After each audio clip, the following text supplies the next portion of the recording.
Sir Percy Hits Back. By Baroness Orczy. Chapter 1. On the spot where the Hotel Moderne now rears its more ambitious head, there stood at that time a cottage with sloping red-tiled roof and whitewashed walls. It was owned by one Baptiste Portal, an old peasant of the Dauphiné, who dispensed refreshments to travelers and passers-by, as his father and grandfather had done before him, in the shape of somewhat thin vin du pays and an occasional glass of eau-de-vie. While he spent his slack time chiefly in grumbling at the fact that the new posting inn on the high road had taken all his trade away. He did not see the necessity of the posting inn, did not old Baptiste, nor for a matter of that of the high road or the postchaise. Before all these new notions had come into the heads of the government people up in Paris, travelers had been content to come squelching through the mud on the back of a good horse, or come ploughing through inches of dust in the old coche. So why not now? And was not the old wine of Les Amandiers as good and better than the vinegar dispensed at the more pretentious posting inn? The place was called Les Amandiers because at the back of the house there were two anemic almond trees with gaunt, twisted arms which covered themselves in the spring with sickly blooms, and in the summer with dust.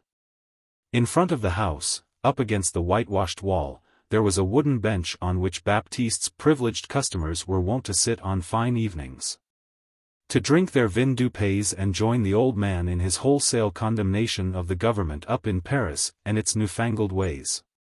From this vantage point a glorious view was obtained over the valley of the Bouche, and beyond Laragne as far as the peaks of Pelvoux, whilst to the right towered in the distance the grand old citadel of Sisteron with its turrets and fortifications dating from the 14th century, and the stately church of Notre Dame.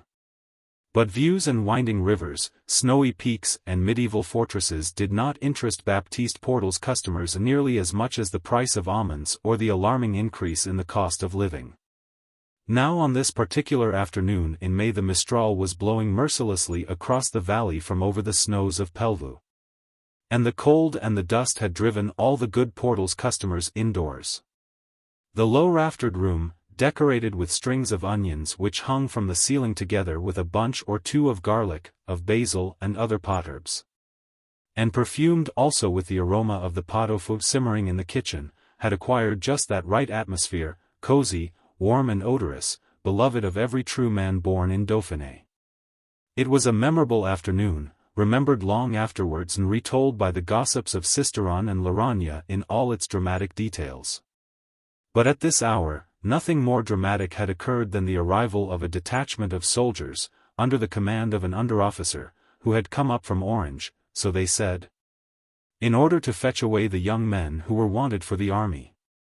They had demanded supper and shelter for the night. Of course soldiers, as soldiers, were very much disapproved of by those worthies of Sisteron who frequented Les Amandiers. More especially now when what they did was to fetch away the young men for cannon fodder, to fight the English and prolong this awful war which caused food to be so dear and hands for harvesting so scarce. But on the other hand, soldiers as company were welcome. They brought news of the outside world, most of it bad, it is true, nothing good did happen anywhere these days, but news nevertheless. And though at the recital of what went on in Paris, in Lyons or even as near as Orange, the guillotine, the tumbrils, the wholesale slaughter of tyrants and aristos, one shuddered with horror and apprehension, there were always the lively tales of Baroque life to follow, the laughter, the ribald song.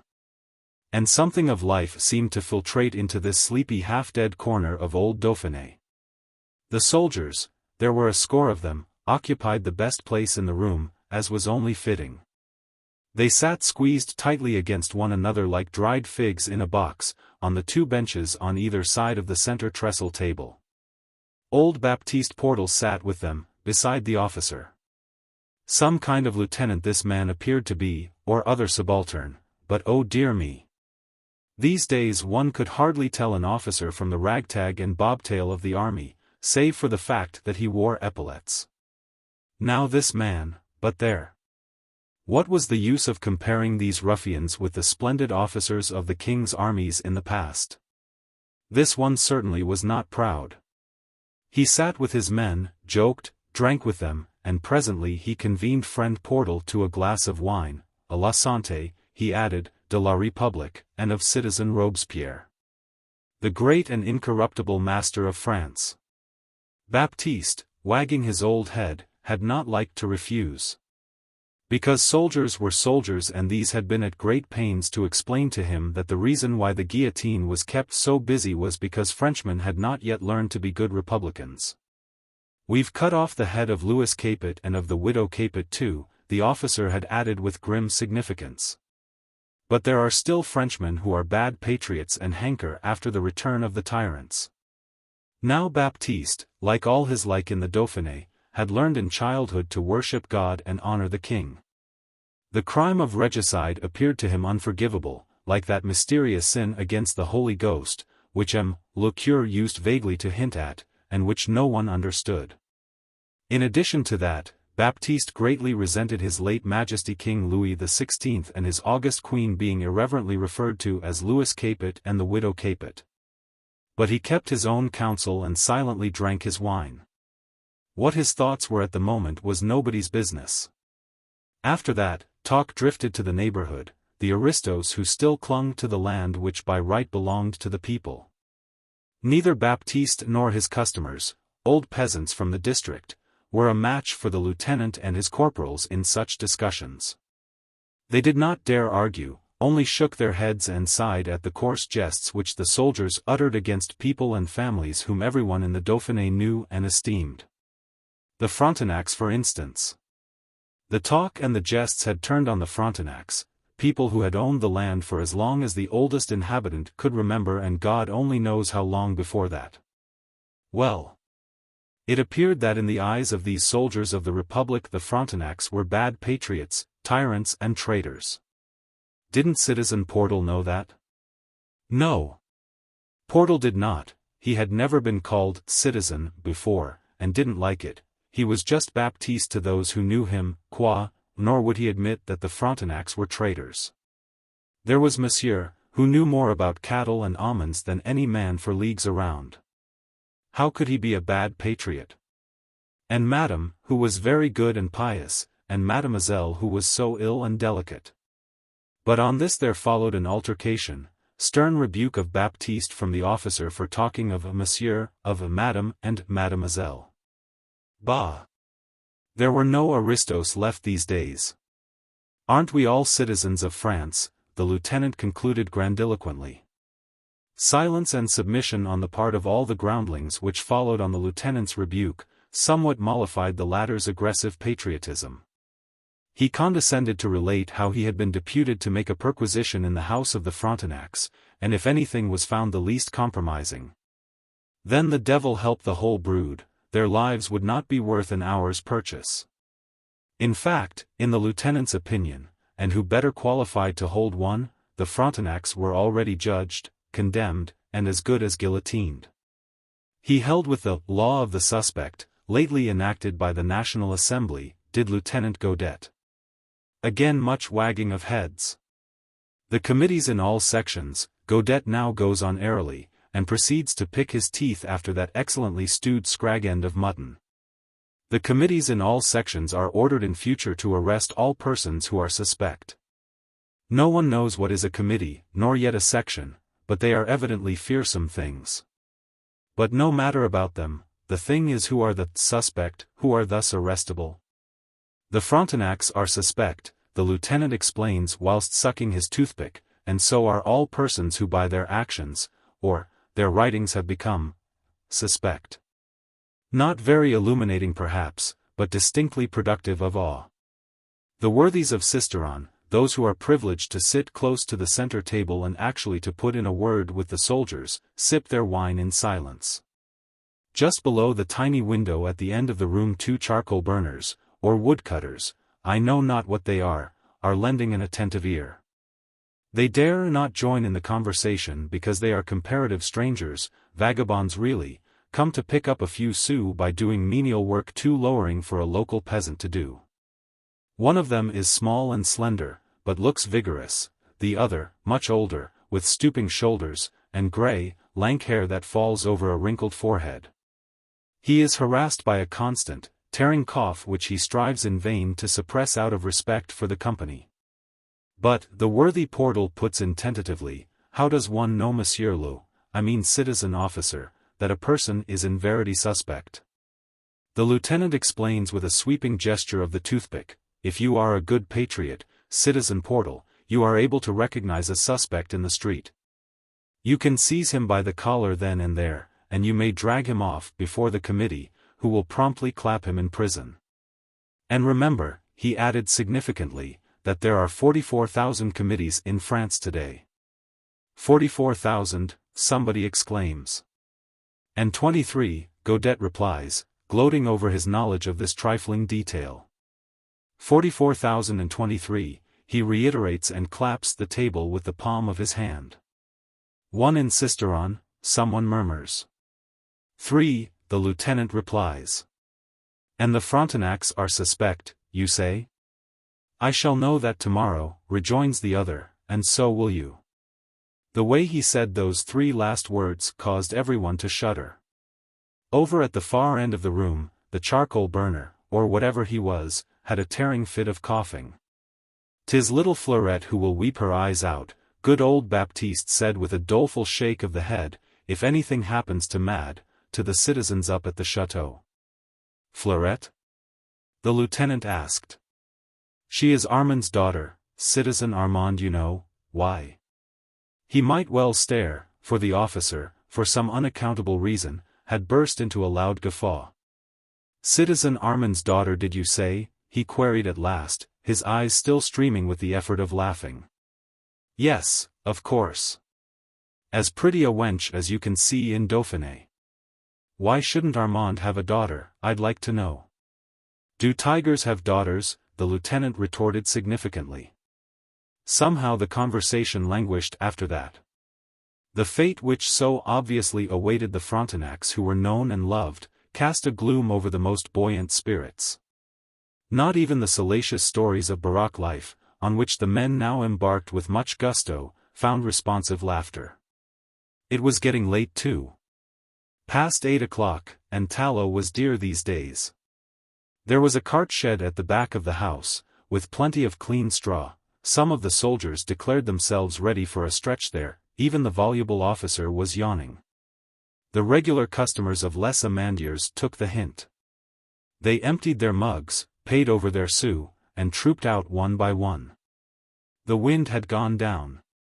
There was not a cloud in the sky, which was a deep, an intense sapphire blue, studded with stars.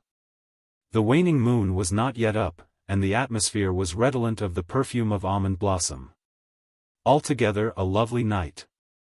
Nature in her kindest, most gentle mood. Spring in the air and life stirring in the entrails of the earth in travail. Some of the soldiers made their way to the shed, whilst others stretched out on the floor, or the benches of the room.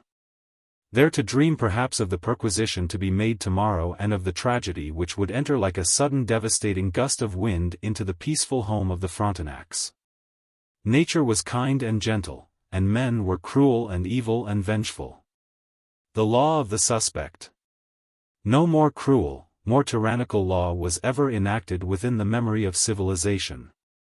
44,023 committees to mow down the flower of the children of France. A harvest of innocence. And lest the harvesters prove slack, the National Convention has just decreed that a perambulating army shall march up and down the country, to ferret out the suspect and to feed the guillotine. Lest the harvesters prove slack, men like Lieutenant Godet with a score of out-at-elbows, down-at-heels brigands, are ordered to scour the country, to seize and strike. To feed the guillotine in fact, and to purge the soil of liberty. Is this not the most glorious revolution the world has ever known? Is it not the era of liberty and of the brotherhood of man? How do you find this book? Any thoughts about the book or the author? Any suggestion for improvement? Please take a moment to share your thoughts in a comment. If you like it, share it with your friends who might enjoy it as well. Subscribe to keep in touch. Visit CompleteAudiobooks.com for more quality content. Chapter 2. The perambulating army had now gone to rest, some in the cart shed, some along the benches and tables or floor of the inn. The lieutenant in a bed. Is he not the officer commanding this score of ardent patriots? Therefore must he lie in a bed, old Portal's bed, whilst old Portal himself and his wife, older and more decrepit than he, can lie on the floor. Or in the dog's kennel for aught Lieutenant Godet cares. The two woodcutters, or shall we call them charcoal burners, were among the last to leave. They had petitioned for work among the worthies here present, but money was very scarce these days and each man did what work he could for himself, and did not pay another to do it for him. But Papa Tronchet, who was a carpenter by trade and owned a little bit of woodland just by the bridge, close to Armand's cottage. He promised one of the men, not both, a couple of hours' work tomorrow, wood cutting at the rate of 2 sous an hour, and then he thought it dear. And so the company had dispersed, each man to his home. The two vagabonds, woodcutters or charcoal burners, they were anyhow vagabonds, found their way into the town. Wearily they trudged, for one of them was very old and the other lame, till they reached a narrow lane at right angles to the riverbank. The lane was made up of stone houses that had overhanging eaves, between which the sun could never penetrate. It was invariably either as damp as the bottom of a well, or as dry and windswept as an iron stovepipe. Tonight it was dry and hot, broken-down shutters, innocent of paint, creaked upon rusty hinges. A smell of boiled cabbage, of stale water and garlic hung beneath the eaves. It came in great gusts down pitch-dark stairways, under narrow doors, oozing with sticky moisture. The two vagabonds turned into one of these doors and by instinct seemingly, for it was pitch dark, they mounted the stone stairs that squelched with grease and dirt underneath their feet. They did not speak a word until they came to the top of the house, when one of them with a kick of his boot threw open a door. It groaned and creaked under the blow. It gave on an attic room with sloping ceiling, black with the dirt of ages, and with dormer window masked by a tattered rag that had once been a curtain. There was a wooden table in the center of the room, and 3 chairs, with broken backs and ragged rush seats, dotted about. On the table a couple of tallow candles guttered in pewter sconces. One of the chairs was drawn close up to the table and on it sat a young man dressed in a well-worn traveling coat with heavy boots on his feet, and a shabby tricorn hat on the top of his head. His arms were stretched out over the table and his face was buried in them.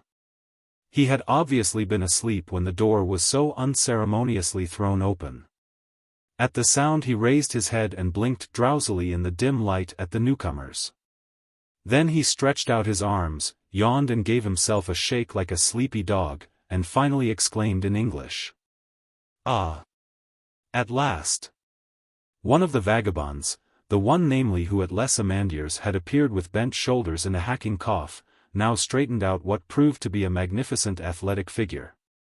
And gave a pleasant laugh. "Tony, you lazy dog," he said, "I've a mind to throw you downstairs. What say you, Fawkes? While you and I have been breaking our backs and poisoning our lungs with the scent of garlic, I verily believe that this villain Tony has been fast asleep." "By all means let's throw him downstairs," assented the second vagabond, now no longer lame, whom his friend had addressed as Fawkes. "What would you have me do but sleep?" Tony broke in with a laugh. "I was told to wait, and so I waited. I'd far rather have been with you." "No, you wouldn't," Fawkes demurred, "for then you would have been dirtier than I, and almost as filthy as Blakeney. Look at him, did you ever see such a disgusting object?" "By gad!" rejoined Blakeney, surveying his own slender hands coated with coal dust, grease and grime, "I don't know when I have been quite so dirty. Soap and water," he commanded with a lofty gesture, "or I perish." But Tony gave a rueful shrug. "I have a bit of soap in my pocket," he said, and diving into the capacious pocket of his coat he produced an infinitesimal remnant of soap which he threw upon the table. "As for water, I can't offer you any. The only tap in the house is in the back kitchen which Madam, our worthy landlady, has locked up for the night. She won't have anything wasted, she tells me, not even water." "Fine, thrifty people, your Dauphinois," commented Blakeney, wisely shaking his head. But did you try bribery? Yes. But madam, I beg your pardon, XXIX Martot, immediately called me a cursed aristo, and threatened me with some committee or other. I couldn't argue with her, she reeked of garlic. And you, Tony, are an arrant coward, Blakeney rejoined, where garlic is concerned. I am, Tony was willing to admit. That's why I am so terrified of you both at this moment. They all laughed, and since water was not obtainable, Sir Percy Blakeney, one of the most exquisite dandies of his time, and his friend Sir Andrew Ffoulkes, sat down on rickety chairs. In clothes sticky with dirt, their faces and hands masked by a thick coating of grime. Down the four walls of the small attic room fillets of greasy moisture trickled and mingled with the filth that lay in cakes upon the floor. I can't bear to look at Tony, Blakeney said with a mock sigh, he is too demned clean. We'll soon remedy that, was Ffoulkes's dry comment. And behold Sir Andrew Ffoulkes at close grips with Lord Anthony Dewhurst, and this in silence for fear of disturbing the rest of the house, and bringing attention on themselves. It was a sparring match in the best style, Blakeney acting as referee, its object, to transfer some of the grime that coated the clothes and hands of Sir Andrew on to the immaculate Lord Tony. They were only boys after all, these men, who even now were risking their lives in order to rescue the innocent from the clutches of a bloody tyranny. They were boys in their love of adventure, and in their hero worship, and men in the light-hearted way in which they were prepared for the supreme sacrifice, should luck turn against them. The sparring match ended in a call for mercy on the part of Lord Tony. His face was plastered with grime, his hands as dirty as those of his friends. Tony, Blakeney said finally, when he called a halt, if her ladyship were to see you now, she would divorce you. Vent having been given to unconquerable animal spirits, there was a quick return to the serious business of the day. What is the latest? Lord Tony asked. Just this, Sir Percy replied, that those hellhounds have sent out detachments of soldiers all over the country to ferret out what they are pleased to call treason. We all know what that means. Since their iniquitous law of the suspect, no man, woman or child is safe from denunciation, now with this perambulating army, summary arrests occur by the thousand. It seems that at any moment any of those brigands can seize you by the coat-collar and drag you before one of their precious committees, who promptly sends you to the nearest guillotine. And you came across a detachment of those brigands, I suppose. We have.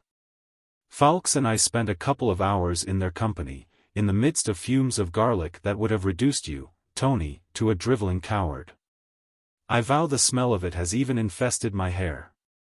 Anything to be done? Tony asked simply. He knew his chief well enough to perceive the vein of grim earnestness through all this flippancy. Yes. Blakeney replied. The squad of brigands who are scouring this part of France are principally after a family named Frontenac, which consists of father, mother and an invalid daughter. I had already found out something about them in the course of the day, whilst I carted some manure for a farmer close by. Beastly stuff, manure, by the way. I tried to get into touch with Monsieur, who is a stubborn optimist, and does not believe that any man could mean harm to him or to his family. I went to him in the guise of a royalist agent, supposed to have inside information of impending arrests. He simply refused to believe me. Well. We've met that type of man before. He will have a terrible awakening tomorrow. Sir Percy paused for a moment or two, a deep frown between his brows. His keen intellect, alive to all those swift tragedies which he had devoted his life to countermine, was already at work envisaging the immediate future, the personages of the coming drama, husband, wife, invalid daughter. Then the perquisition, the arrest, summary condemnation and slaughter of 3 helpless innocents. I can't help being sorry for the man, he said after a while, though he is an obstinate fool. But it is the wife and daughter whom we cannot allow those savage beasts to capture and to kill. I caught sight of them. The girl is pathetic, frail and crippled. I couldn't bear. He broke off abruptly. No need to say more, of course, they understood one another, these men who had braved death so often together for love of humanity and for love of sport. Blakeney, silent, one firm, slender hand clutched upon the table, was working out a problem of how to rescue three helpless people from that certain death trap which was already laid for them. The other two waited in equal silence for orders. The League of the Scarlet Pimpernel. Pledged to help the innocent and to save the helpless. 1 to command, 19 to obey. The two who were here in this filthy, dark attic room were the chief's most trusted officers, but the others were not far away. 17 others. Scattered about the countryside, disguised, doing menial work in order to keep in touch with the population, spying, hiding in woods or huts. All of them under orders from their chiefs, and prepared for the call from him. "Tony," Blakeney said at last, "you'd better find Hastings and Stomaries at once, and they must pass the word round to the others. I want 3 of them, they can draw lots for that, to go to the Four Oaks and there to remain until I can send Fawkes to them with full instructions. When you've done that, I want you and Fawkes to spend the night in and about Les Amandiers, and gather what you can of the projects of those brigands by keeping your ears open. I'll keep in touch with you from time to time." "You think," Fawkes put in, "that we'll have trouble with the Frontenacs?" "Not with the ladies, of course," Blakeney replied. "We'll get them safely out of the way before the perambulating army of jackalls arrives. With God's help we ought to have time enough to gather a few valuables together. The trouble will be with that obstinate, tiresome man. I feel sure he won't move until the soldiers are hammering at his door. Anyway, I shall know my way in and about the chateau by tomorrow morning, and will then get into touch with you both at Les Amandiers." He rose, a tall, straight figure on whom the filthy clothes of a vagabond woodcutter sat with strange incongruity. But even in this strange garb, which was grotesque as well as degrading, there was an extraordinary dignity in the carriage of the head, the broad shoulders, the firm, long Anglo-Saxon limbs. But above all in the flash of the eyes beneath their heavy lids, and in the quiet, low-toned voice so obviously accustomed to be heard and obeyed.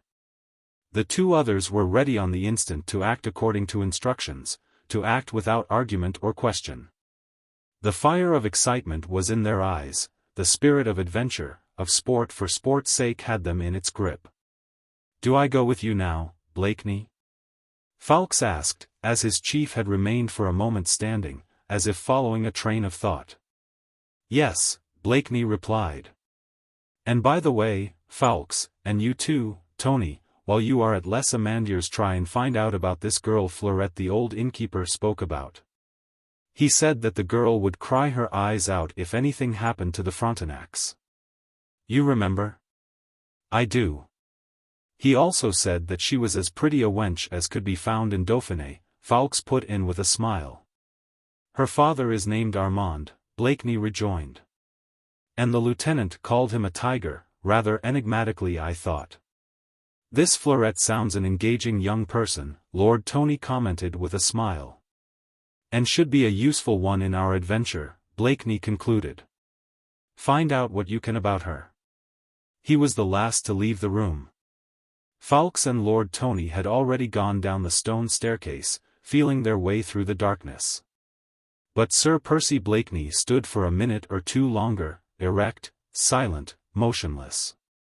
Not Sir Percy Blakeney, that is, the elegant courtier, the fastidious fop, the spoilt child of London society, but the daring adventurer, ready now as so often before to throw his life in the balance to save 3 innocent people from death. Would he succeed? Nay. That he did not doubt. Not for a moment. He would save the Frontenacs as he had saved scores of helpless men, women and children before. Or leave his bones to moulder in this fair land ere his name had become anathema to the tigers that fed on the blood of their kindred.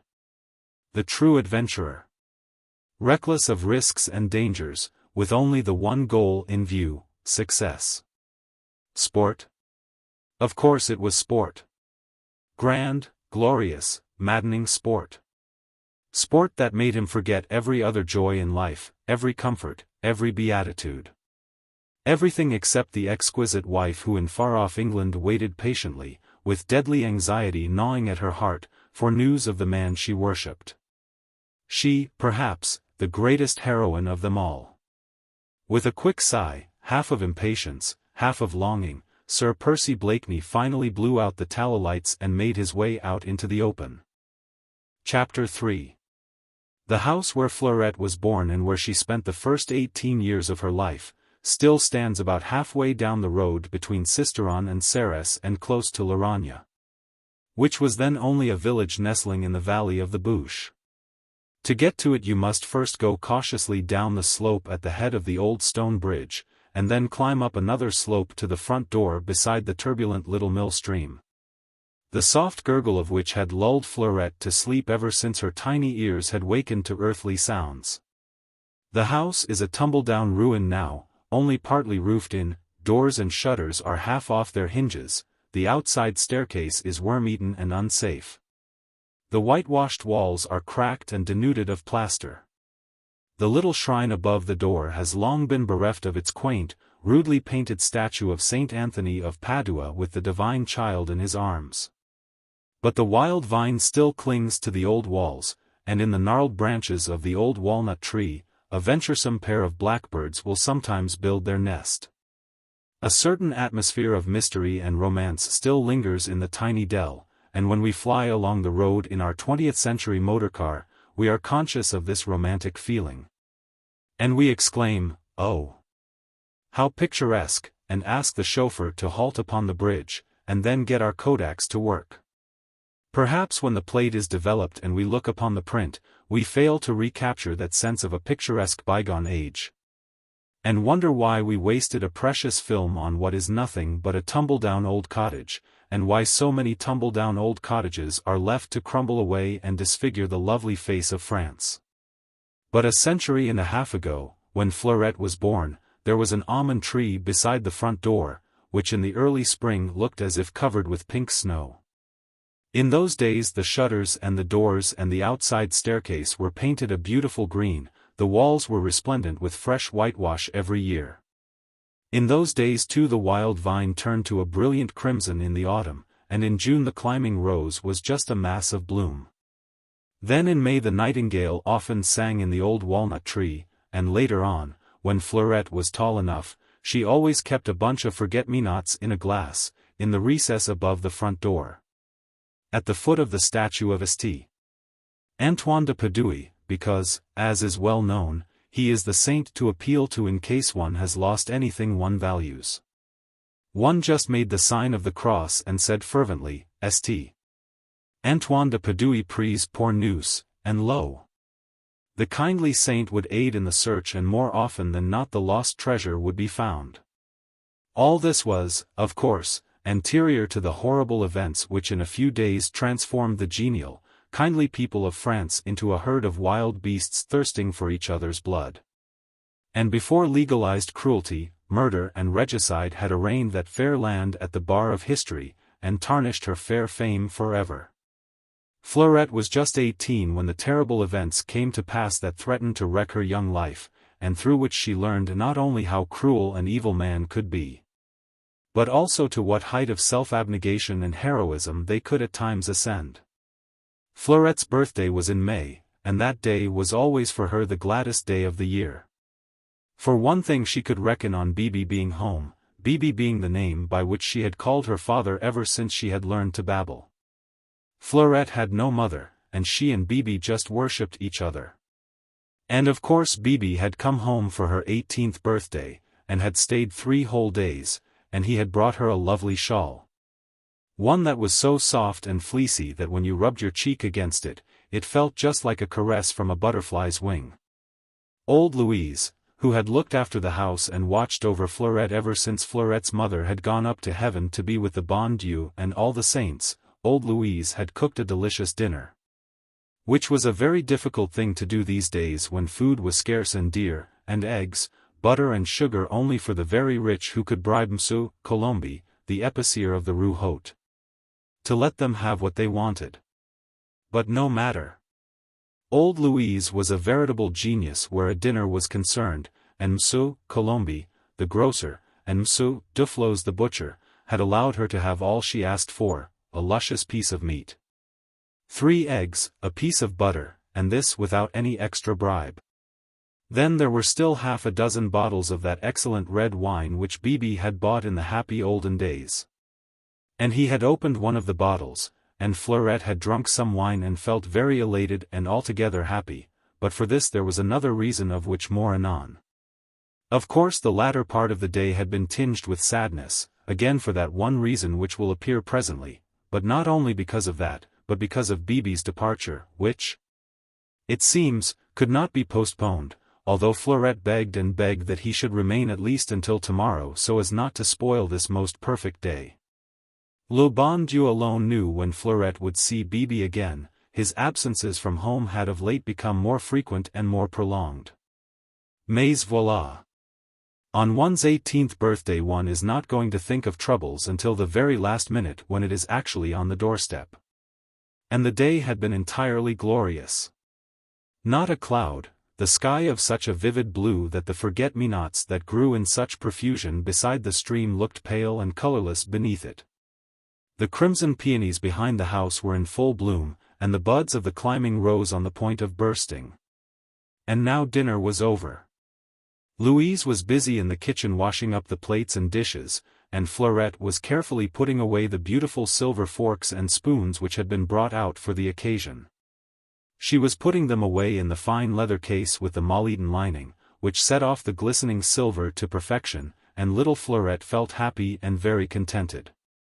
She worked away in silence because Bibi had leaned his darling old head against the back of his chair, and closed his eyes. Fleurette thought that he had dropped asleep. He looked thin and pale, the poor dear, and there were lines of anxiety and discontent around his thin lips. His hair too had of late been plentifully sprinkled with grey. Oh! How Fleurette longed to have him here at Lumos. Always and always. It was the only home she had ever known, dear, beautiful, fragrant Lumos. Here she would tend him and care for him until all those lines of care upon his face had vanished. And what more likely to bring a smile to his lips than dear old Lumos with its whitewashed walls and red-tiled roofs, with its green shutters and little mill stream beside which, for 9 months in the year, flowers grew in such profusion.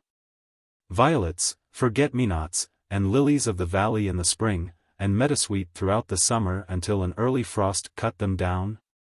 As for this room, Fleurette knew that there could not be in the whole of France anything more beautiful or more cozy. There was the beautiful walnut sideboard, polished until it shone like a mirror. There were the chairs covered in crimson rep, rather faded it is true, but none the worse for that. And there was Bibi's special armchair adorned with that strip of tapestry which Fleurette had worked in cross-stitch, expressly for his birthday the year of her first communion. Never had there been such chairs anywhere. And that beautiful paper on the walls, the red and yellow roses that looked as if you could pick them off their lovely chocolate-colored ground, and the chandelier with the crystal drops. And the blue vases with the gold handles that adorned the mantelpiece, not to mention the print curtains and the pink and blue checked cloth upon the table. Oh, Fleurette loved all these things. They had been the playthings of her childhood and now they were her pride. If only Bibi would smile again, she felt that the whole world would be like heaven. And then all at once everything went wrong. Fleurette had got her beautiful new shawl out of its wrappings and draped it round her shoulders and rubbed her cheek against it. Then she had said quite innocently, "It is so lovely, Bibi, and the wool is so soft and fine. I am sure that it came from England." And it was from that moment that everything went wrong. To begin with, and quite by accident, of course, Bibi broke the stem of the glass out of which he had been drinking, and a quantity of very precious wine was spilt over the beautiful tablecloth. Whereupon, unaccountably, because of course the tablecloth could be washed, Bibi pushed his plate aside quite roughly and suddenly looked 10 years older, so wan and pale and shriveled and old. Fleurette longed to put her arms round him, as she used to do in the happy olden days, and ask him to tell her what was amiss. She was grown up now, 18 years old today, quite old enough to understand. And if Bibi loved her as she thought he did, he would be comforted. But there it was. There was something in the expression on Bibi's face that checked Fleurette's impulse.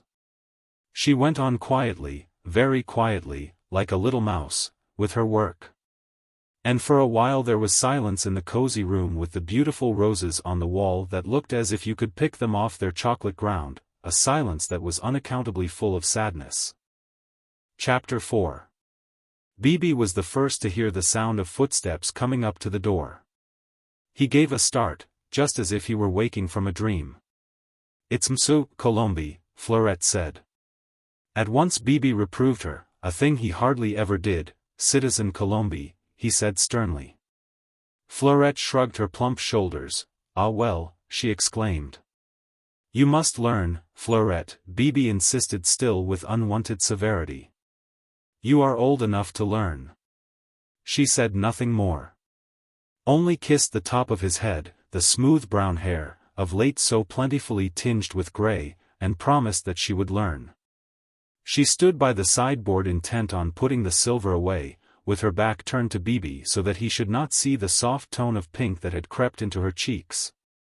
As soon as she had perceived that 2 pairs of feet were treading the path outside the door. Now there was a vigorous knock against the door, and a cheery, raucous voice called out loudly, "May one enter?" Fleurette ran to the door and opened it. "But certainly, certainly," she said, and then added, seemingly very astonished, "Ah. And Monsieur Hamid too?"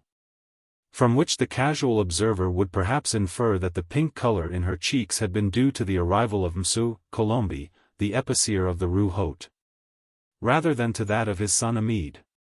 It was no doubt also the worthy épicier with his round florid face, dark, twinkling eyes, and general air of ferocious kindliness that caused the pink color to spread from Fleurette's cheeks down to her neck and the little bit of throat that peeped out above her kerchief. The good Colombe had already stalked into the room and with a familiar, "Eh bien. Eh bien. We did contrive to come and drink Fleurette's health after all," had slapped Bibi vigorously over the lean shoulders. But Hamid had come to a halt on the mat in which he was mechanically wiping his boots as if his very life depended on their cleanliness. Between his fingers he was twirling an immense posy of bright pink peonies, but his eyes were fixed on Fleurette, and on his broad, plain face, which shone with perspiration and good temper, there was a half-shy, wholly adoring look.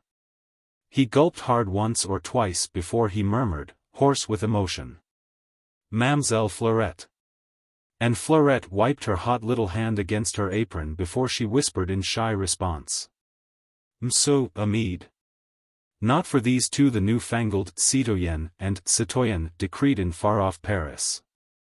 To their unsophisticated ears the clamor of a trumpet-tongued revolution only came as an unreal and distant echo. Hamid appeared to have finished cleaning his boots, and Fleurette was able to close the door behind him before she held out her hand for the flowers which he was too bewildered to offer. "Are these beautiful flowers for me, Monsieur Hamid?" she asked. "If you will deign to accept them, Mademoiselle Fleurette," he replied. She was 18 and he was just 20. Neither of them had ever been away more than a few hours from their remote little village of Dauphiné where they were born, she in the little house with the green shutters, and he in the Rue Haute above the shop where his father Hector Colombe had sold tallow candles and sugar, flour and salt, and lard and eggs to the neighbors, ever since he had been old enough to help his father in the business. And when Hamid was 4, and Fleurette too, they had made mud pies together in the village street with water from the fountain. And Hamid had warded Fleurette against the many powerful enemies that sometimes threatened her and caused her to scream with terror, such as Monsieur Duflos, the butcher's dog, or Achille the guard champêtre with his ferocious scowl, or Mame Amelie's geese. They had sat together, not side by side you understand, but the boys on the right of the room and the girls on the left, in the little classroom in the presbytery, where M. Le Cure taught them their alphabet and subsequently the catechism, and also that 2 and 2 make 4. They had knelt side by side in the little primitive church at Laragne, their little souls overburdened with emotion and religious fervor. When they made their first communion, Fleurette in a beautiful white dress, with a wreath of white roses on her fair hair, and a long tulle veil that descended right down to her feet. And a maid in an exquisite cloth coat with brass buttons, a silk waistcoat, buckled shoes and a white ribbon sash on his left arm. And when a maid had been old enough to be entrusted with his father's errands over at Serres, a couple of leagues away, Fleurette had climbed behind him on the saddle. And with her arms round his waist, so as to keep herself steady, they had ridden together along the winding road white with dust, Jeanette, the good old mare, ambling very leisurely as if she knew that her riders were in no hurry to get anywhere that day. And now Fleurette was 18 and Amede 20, and her hair was like ripe corn, and her eyes as blue as the sky on a midsummer morn, whilst her mouth was dewy and fragrant as a rose in June. No wonder that poor Amede felt as if his feet were of lead and his neck too big for his cravat.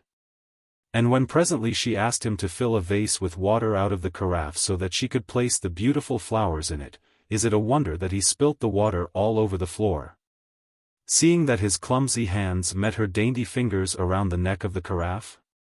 The good Hector pretended to be very angry with his son for his clumsiness. Voyez-moi cet imbecile, he said with that gruff voice of his which had become a habit with him, because he had to use it all day in order to ward off the naughty village urchins who tried to steal the apples out of his shop. Mamselle Fleurette, why don't you box his ears? Which, of course, was a very funny proposition that caused Fleurette and Amede to laugh immoderately first and then to whisper and to chaff whilst they mopped the water off the tiled floor. And the good Hector turned once more to Bibi, and shaking his powerful fist at nothing in particular, he brought it down with a crash upon the table. And now those Gredins, those limbs of Satan are taking him away for cannon fodder. Ah! The devils! The pigs! The pig devils! Bibi looked up inquiringly. Taking him away, are they? He asked dryly. Then he added with an indifferent shrug of the shoulders, Amede is 20, isn't he? What's that to do with their dragging him away from me, when I want him to help in the shop?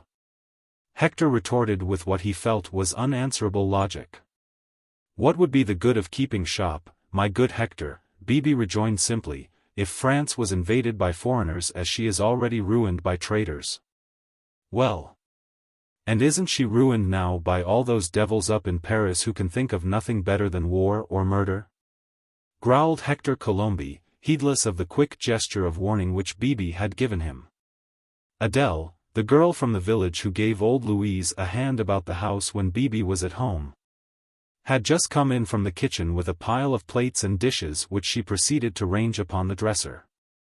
Hector shrugged his big shoulders. Whoever would think of taking notice of Adele?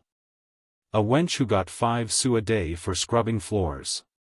An undersized, plain-faced creature with flat feet and red elbows. Bah! But Bibi still put up a warning finger. Little pitchers have long ears, he said in a whisper. Oh! I know, Hector rejoined gruffly. It is the fashion these days for us all to spy on one another. A pretty pass they have brought us to, he added, your friends in Paris. To this Bibi made no reply. No doubt he knew that it was impossible to argue with Hector, once the worthy épicier was in one of his moods. Adele had finished her task and glided out of the room, silent, noiseless, furtive as a little rat, which she vaguely resembled with small, keen eyes, and pointed nose and chin. In a corner of the room, by the window, still busy with those flowers which seemingly would not set primly in the vase, Fleurette and Amede were talking under their breath. I'm going away, Mamselle Fleurette, said he. Going away, Monsieur Amede? Whither? When? They want me in the army. What for? She asked naively. To fight against the English. But you won't go, will you, Monsieur Amede? I must, Mamselle Fleurette. Oh, but what shall what will Monsieur Colombi do? You must remain here, to help him in the shop. And fight against it as she would, there was an uncomfortable little lump in her throat when she pictured how terribly lost Monsieur Colombi would be without his son. Father is very angry, Armand said rather hoarsely, because he too had an uncomfortable lump in his throat now. But it seems there's nothing to be done. I have to go. When? Fleurette murmured, so softly, that only a lover's ears could possibly have caught the whisper. I have to present myself tomorrow, Armand replied, before Monsieur le Commissaire de Police at Serres. Tomorrow? And I have been so happy today. The cry came from an overburdened little heart, brought face to face with its first sorrow. Fleurette no longer attempted to keep back her tears, and Armand, not quite sure whether he should cry because he was going away, or dance with joy because it was his going that was making Fleurette cry, put in time by wiping his face which was streaming with perspiration and tears. I wish I could at least have seen those children wedded, the worthy épicier muttered in the interval of blowing his nose with a noise like a cloudburst. At least, he added with the good round oath which he reserved for occasions such as these, before they take my Armand away. Bibi on the other hand appeared to be more philosophical. We must wait for better times, he said, and anyhow Fleurette is too young to marry. Chapter 5. Parting is not such sweet sorrow as the greatest of all poets would have us believe. At any rate Fleurette did not find it at all sweet, on this her 18th birthday, which should have been a very happy one. It was bad enough saying adieu to Bibi. But Fleurette was accustomed to that. Of late Bibi had been so often and so long absent from home, sometimes weeks, nay, months, would elapse and there would be no Bibi to fondle Fleurette and bring life and animation within those whitewashed walls that held all that was dearest to her in the world. It was undoubtedly heartrending to bid Bibi adieu, but in a way, one knew that the darling would come back to Lumos as soon as he was able. Come for one of those surprise visits that made Fleurette as gay as a linnet all the while they lasted. But to say goodbye to Armand was a different matter. He was going into the army. He was going to fight the English. Le bon Dieu alone knew if Armand would ever come back. Perhaps he would be killed. Perhaps, oh. Perhaps. Never in her life had Fleurette been so sad. And now the last goodbyes had been said. Bibi, accompanied by Monsieur Colombe and Armand, had walked away in the direction of the village, where he would pick up his horse and start along the main road that led to Serres and thence to Paris. Fleurette remained on the bridge for some time, shading her eyes against the sun, because they ached so from all the tears which she had shed. The three men had become mere specks. Way down the road, old Louise had gone back to her kitchen with Adèle, only Fleurette remained standing on the bridge alone. Tears were still running down her cheeks, whilst with aching eyes she strove to catch a last sight of Bibi as he and his two companions disappeared round the bend of the road. Or was it Armand she was trying to see? The afternoon sun had spread a mantle of gold over the snowy crests of Pelvoux. On the sapphire sky myriads of tiny clouds seemed to hold hearts of living flame in their fleecy bosoms. The wavy ribbon of the Bouche was like a giant mirror that reflected a whole gamut of glowing tints, blue and gold, and purple, whilst on the winding road the infinitesimal atoms of dust seemed like low-lying clouds of powdered topaz. Suddenly in the direction of Sisteron those clouds rose, more dense, something more solid than powdered topaz, animated the distance, grew gradually more tangible and then became definite. Fleurette now could easily distinguish 10 or a dozen men coming this way. They all wore red caps on their heads. Ahead of them came a man on horseback. He wore a tricorn hat, adorned with a tricolor cockade, and the sun drew sparks of flame from the steel bit in his horse's mouth and from the brass bosses and buckles on the harness. Now Fleurette could hear the dull stamping of hoofs on the dusty road, and the tramping of heavy, weary footsteps, and she watched, fascinated, these men coming along. All at once the rider put his horse to a trot, and the next moment he reined in on the bridge. He put out his hand and cried a sharp, "Halt," whereupon the other men all came to a halt. Fleurette stood there wondering what all this meant. Vaguely she guessed that these men must be soldiers, though, of a truth, with the exception of the one on horseback, and who appeared to be their officer. There was very little that was soldierly about them. Their red caps were of worsted, and adorned with what had once been a tricolour cockade, but was now so covered with dust that the colours were well nigh distinguishable. The men's coats too, once blue in colour and fitted with brass buttons, were torn and faded, with several buttons missing. Their breeches were stained with mud. They had no stockings inside their shoes, and it would have been impossible to say definitely whether their shirts had been of a drabby grey when they were new, or whether they had become so under stress of wear and dirt. Fleurette's recollection flew back to the smart soldiers she used to see when she was a tiny tot and Bibi took her to Serres or Sisteron on fête days when the military band would march past in their beautiful clothes all glittering with brass buttons, and their boots polished up so that you could almost see yourself in them. But there, everyone knew that these were terribly hard times and that new clothes were very, very dear. So Fleurette supposed that the poor soldiers had to wear out their old ones just like everybody else.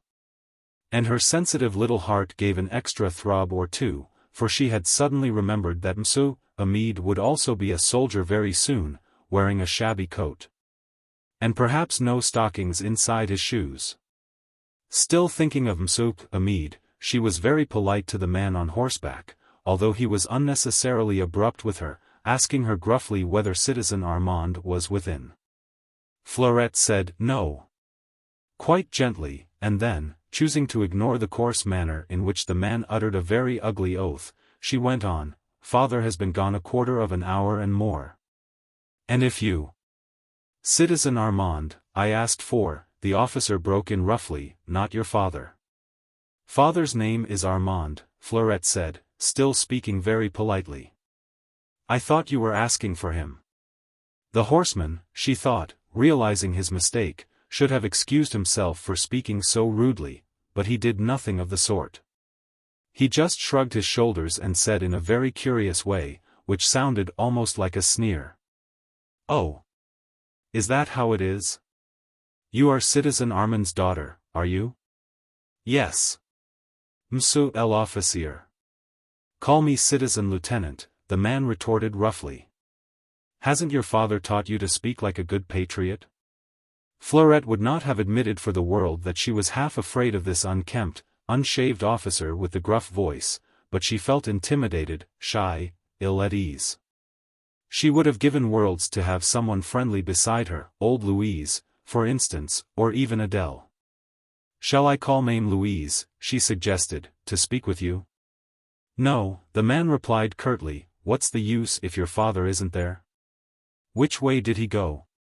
"To the village first, Monsieur, I mean citizen, to pick up his horse which he always leaves at Monsieur Colombi's stables. He is going to Paris afterwards." "How far is it to the village?" "Less than a quarter of a league, citizen." "And the house," the officer asked again, "where the ci-devant Frontenacs live, is that far?" "About half a league by the road from here," Fleurette replied, "the other side of the village. There is a shortcut behind this house, past the mill, but—" The man, however, was no longer listening to what she said. He muttered something that sounded very much like an oath, and then turned to the soldiers. "Allons! Marquez," he commanded sharply. The men appeared terribly dusty and tired and hardly made a movement to obey, at the first call of "halt." Some of them had thrown themselves down by the edge of the road and stretched out full length on the heaps of hard stones piled up there. Others had wandered down the slope by the bridge, and lying flat on the ground were slaking their thirst in the cool, clear water of the stream. Fleurette was very sorry for them. "May they wait a moment, Monsieur Citizen Lieutenant," she pleaded, "I'll get them something to drink.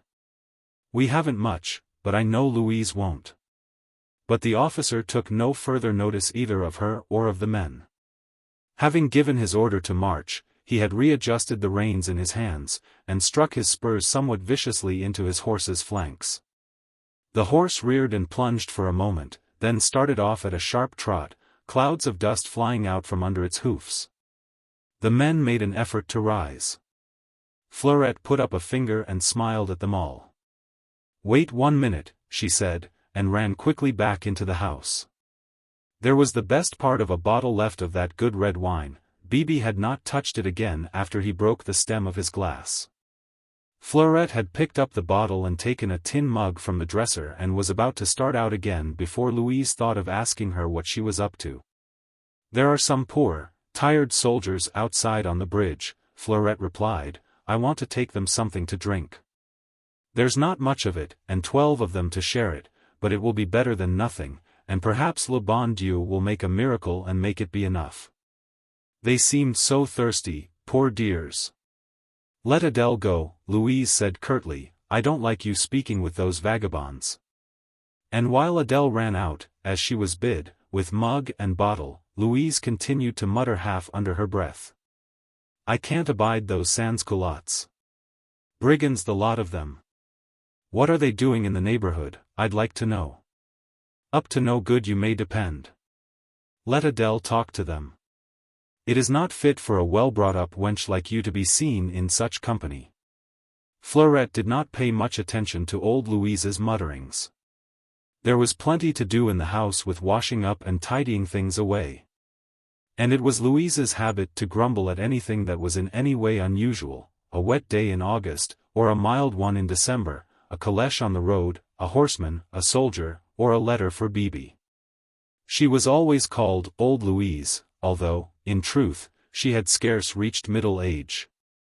But her skin was dry and rough like the soil of her native Dauphiné, her face and hands were prematurely wrinkled and her voice had become harsh of late, probably for want of use. Like a piece of mechanism that has stood still, and begun to grind for want of a lubricant. In Armand's house, when he was absent, she ruled supreme. Fleurette never dreamed of disobeying, and Armand's only peremptory orders to Louise were never to mention politics or current events to the child. Louise had nursed Fleurette at her breast when Fleurette's mother died in childbed, and she had left her own baby in the care of her sister, already a widow and childless. Considerations of money had prompted her at the time, for Monsieur Armand, as he was then, had made her liberal offers. Afterwards it was too late to regret. Her own daughter, Adele, born of an unknown father who loved and rode away, had been brought up to a life of drudgery by her aunt, who sent the girl out to earn her own living as soon as she could toddle, whilst Fleurette was brought up to have everything she wanted. Petted and idolized by a father plentifully supplied with money. Fleurette and Adele were foster sisters, but with destinies as wide apart as the peaks of Pelvoux. But Louise never spoke one bitter word when she saw Adele with toil-worn hands scrubbing the kitchen floor on which Fleurette trod with dainty, high-heeled shoes. Perhaps she loved her foster child more than she did her own, perhaps it was only the same considerations of money that already guided her conduct before, which prompted her later to indulgence toward the rich man's daughter, whilst reserving her pent-up acrimony for the household drudge. No one knew what Louise's feelings were towards Adele, Adele herself least of all. The girl was silent, reserved, self-contained, very conscientious in her work, but not very responsive to the many kindnesses shown her by Monsieur Armand or Mademoiselle Fleurette. She still lived with her aunt who had brought her up, and she appeared to lay no claim on her mother's affection. She had earned her own living ever since she was 10 years of age, and now, at 18, she looked more like a woman than a girl. Her little face was all pinched up, the lips thin, the eyes either sharp as needles or expressionless like those of a rodent. She hardly ever spoke and no one had ever seen her smile. Old Louise's mutterings presently turned to Adele's prolonged absence. "What is the girl about now, I should like to know? She is not a gossip as a rule." She went on with her washing up for a moment or two longer and then said sharply, "Run along, Fleurette, and see what the wench is doing. Lazy baggage, with all the work there's still to do." Fleurette ran out at once. She too wondered why Adele was such a long time. And there, sure enough, standing on the bridge was Adele talking to the soldiers. The officer was already out of sight. Adele talking. And Fleurette even thought that she heard her giggle. Incredible. The soldiers were all laughing and one of them was in the act of drinking the last drop cut of the tin mug. Fleurette stood for a moment on the doorstep, vaguely wondering what in the world had come over Adele, when a rather curious incident occurred. The soldiers were all laughing, jesting apparently with the girl, and one of them, with head tilted back, was draining the last drop out of the tin mug. Fleurette was on the point of calling to Adele when her attention was arrested by the appearance of an old man carrying what looked like a load of faggots tied up in a coarse sacking. He seemed to have climbed the slopes on the opposite side of the road. At any rate, there he was, all of a sudden, immediately behind the group of soldiers. He appeared to be drunk, for he staggered as he walked and leaned heavily on a stout gnarled stick. Fleurette could not have told you exactly how it all happened, but all of a sudden Adele's giggling and the soldiers' jests were interrupted by the old faggot carrier tumbling down clumsily, right between them all. Adele screamed. The soldiers swore, and one of them went to the length of giving the old man a savage kick, whilst two others incontinently picked him up between them and flung him over the parapet of the bridge. Fleurette gave a cry of dismay and ran to the poor man's assistance. She felt hot with indignation at such wanton brutality. How right, she thought as she ran, had old Louise's estimate been of these soldiers, little better than brigands they were, and cruel to boot. The poor faggot carrier, for such he seemed to be, was lying half in and half out of the stream. The grass and sloping ground had somewhat broken his fall, but nevertheless there he lay, motionless and groaning piteously. Fleurette called peremptorily to Adele to come and help her hoist up the poor man on his legs again. He was very dirty, dressed in nothing but rags, his feet swathed in coarse base matting.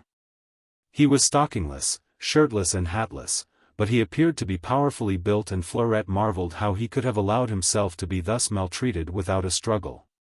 No doubt he was drunk or crippled with rheumatism. Up on the bridge the soldiers were preparing to start once more on their way. They took no more notice of their unfortunate victim nor of Adele. But Fleurette, looking up, felt that their last glance was for her. Some of them were regarding her with a leer, others with more pronounced malevolence. She distinctly saw one man nudge his neighbor and point a finger at her, whereat both of them gave a mocking laugh. She felt hurt and indignant. In her sheltered life she had never met with malevolence before. However, for the moment, her first care was for the poor faggot carrier. Adele had come to her assistance, and together the two girls succeeded in getting the old man on his legs again. He appeared more scared than hurt, and with his big, toil-stained hands, he felt himself all over to see, perhaps, if any bones were broken. And all the while he kept on murmuring rather pathetically, nom de Dieu, as if surprised that such a tragic adventure should have happened to him. Fleurette asked him if he were hurt, and he replied, "No, mamselle, that is citizeness," and he added, "Ah, I shall never get used to these new ways. I am too old." "Can you get on your way now?" Fleurette asked. Yes, mamselle, that is citizeness. "But," he went on piteously, "I am so hungry. I come from over Meissen way and I have not had a bite since 7 o'clock this morning." This naturally stirred Fleurette's kind, compassionate heart. She told Adele to run into the house and ask Louise for a hunk of bread. Adele, silent and self-contained once more, obeyed without comment. The incident was closed as far as Fleurette was concerned. Her thoughts flew back to Amede and to his last day and evening which he would be spending in his cozy home. She wished she had been bold enough to ask him to come and bid her a last adieu tomorrow morning before he went away to fight the English. And while she stood there gazing out over the valley where the metal cross on the church steeple of Loragna glistened like gold in the sunlight, a strange voice, soft yet firm, suddenly struck her ear from somewhere close behind her. "Papers and valuables are behind the panel in Madame's room." She swung round terrified, so terrified that the cry she was about to utter died away in her throat. She looked about her, scared, shivering with that nameless dread which assails every mortal in face of the supernatural. And yet everything seemed as peaceful as before. The little mill stream splashed and gurgled with its soft, persistent sound. In the old walnut tree a thrush was calling to its mate, and the old faggot carrier was busy tying up his faggots into the sacking again. Fleurette's eyes rested for an instant anxiously upon him. She expected to see him raise his head, to look about him, to appear scared as she was herself. But he gave no sign of having heard anything of that mysterious voice, fresh and compelling like a command from heaven. Oh no! Fleurette could not have screamed. She was too panic-stricken just at first to utter a sound. And yet nothing had really happened to alarm the most timorous. Only those few words spoken by an unseen tongue. What did they mean? What could they mean? They were simple and commonplace enough. Fleurette repeated them to herself mechanically. Papers and valuables are behind the panel in Madame's room. What did it mean? What papers? What valuables? And why should the mysterious speaker have wished her to know that they were behind the panel in Madame's room? Madame was, of course, Madame de Frontenac over at the chateau, and all of a sudden Fleurette remembered that the mounted soldier had asked her the way to the chateau. Gradually she was feeling less scared. Less scared but more excited. She looked round at the statue of Saint Antoine, at whose feet she had this morning placed a fresh bunch of forget-me-nots. Somehow she associated the mysterious voice with Saint Antoine. Perhaps Madame had lost some valuable papers, and the kind saint had chosen this means of letting her know where her treasure was. Fleurette made the sign of the cross on her bosom. She remembered the story of Jeanne d'Arc which Le Cure used to tell her. Of how the humble shepherdess of Domremy had been compelled by heavenly voices to go forth and deliver France from her enemies and never rest until she had seen the king crowned in his cathedral of Reims. Fleurette felt something of that same fervor which had animated Jeanne d'Arc. She felt that she must go forth and tell Madame about the valuables and the papers. The evening was warm and she would not need her shawl. She could go just as she was as far as the chateau and be back before the twilight had faded into night. Adèle in the meanwhile appeared at the front door. She had her shawl over her head, and a hunk of bread in her hand. Then only did Fleurette remember the old faggot carrier. She turned to him in order to bid him Godspeed. He stood there quite motionless, leaning upon his stick, bending under the weight of his load of faggots which he had hoisted upon his back. His lank hair hung over his wrinkled forehead and half concealed his eyes.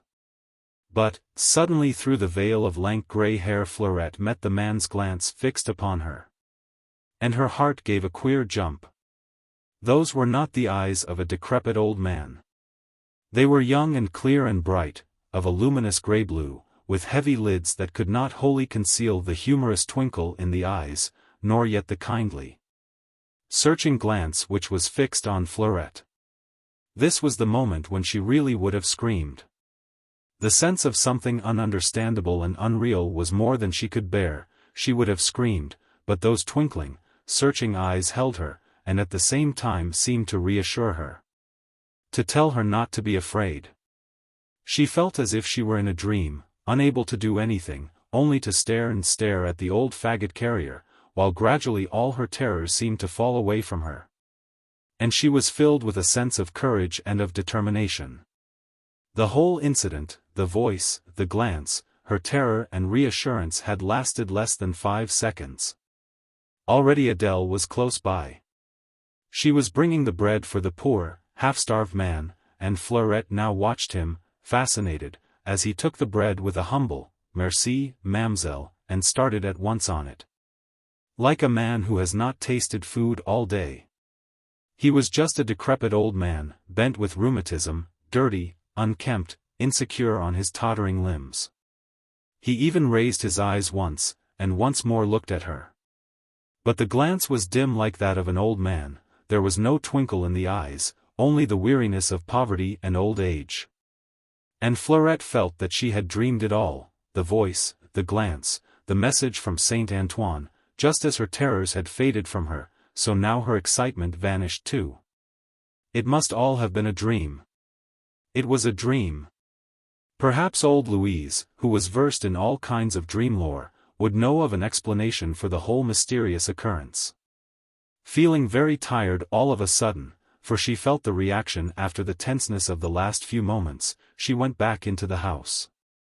In the doorway she turned to have a last look at the old faggot carrier, leaning heavily upon his stick. He was making his way along the bank of the stream. The last she saw of him was his big bundle done up in sacking and his legs bending beneath the weight.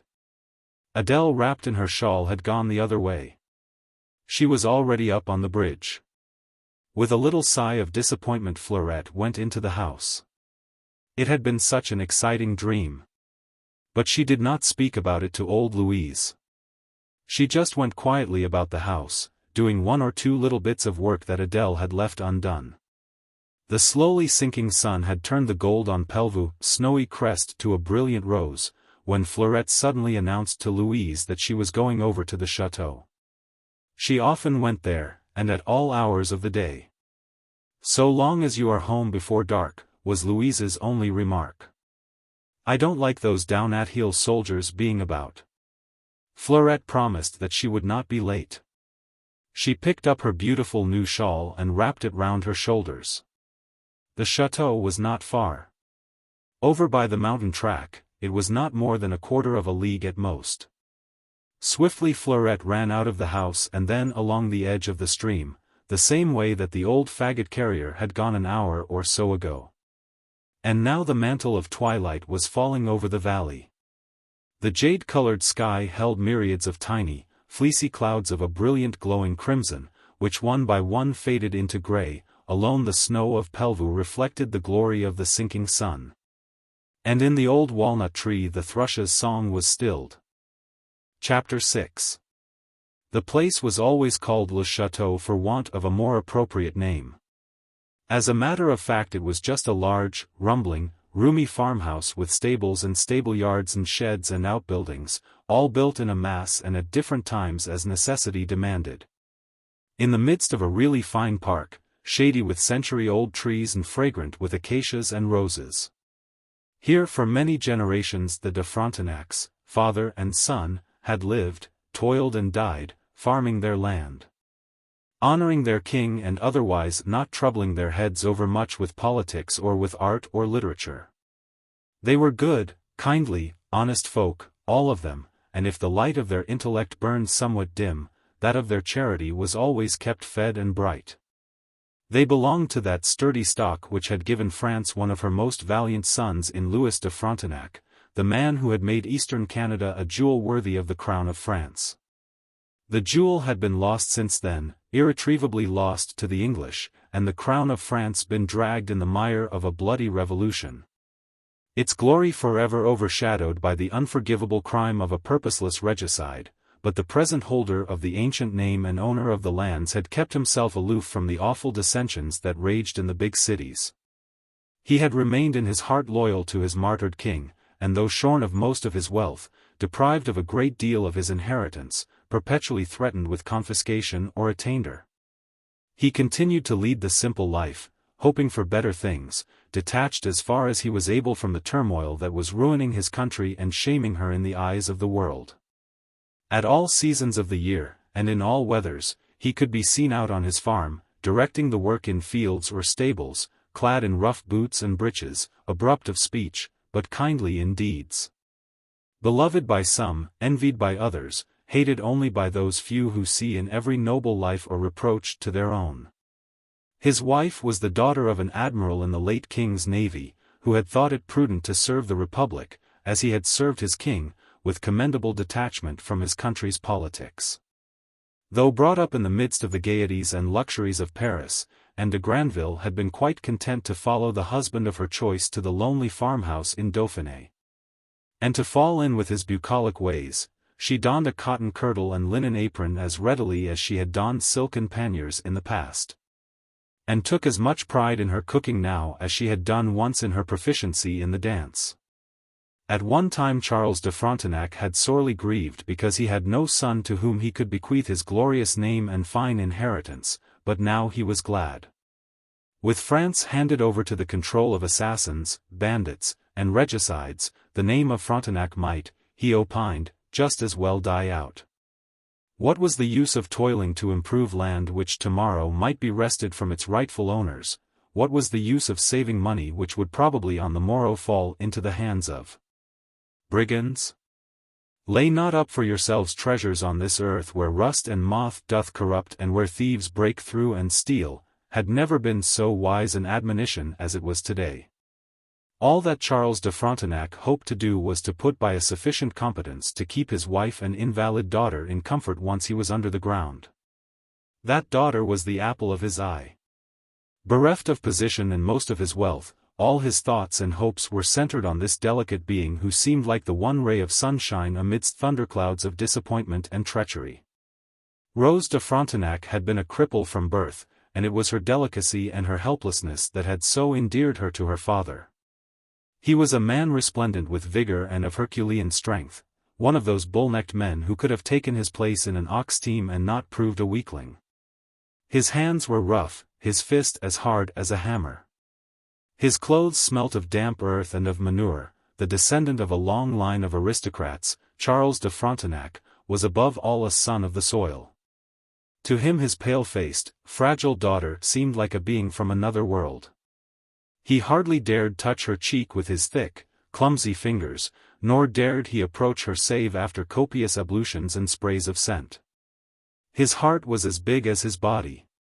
He adored his daughter, he loved his wife, he beamed with fondness for Fleurette, Fleurette who was as gay as a linnet, who could always bring a smile to the pale lips of his wan white rose, Fleurette, who could sing like a lark, prattle like a young sparrow and whose corn-colored hair smelt of wild thyme and of youth.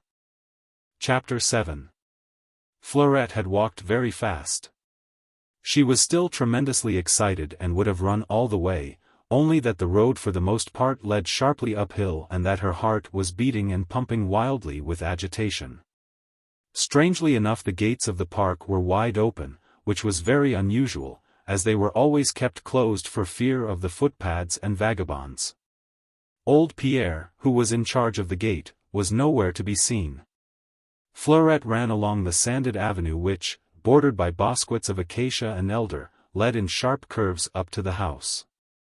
Twilight was slowly fading into evening, but even through the gathering darkness Fleurette noticed that the avenue, usually so beautifully raked and tidy, was all trampled and knocked about as if by the weight of many heavy feet.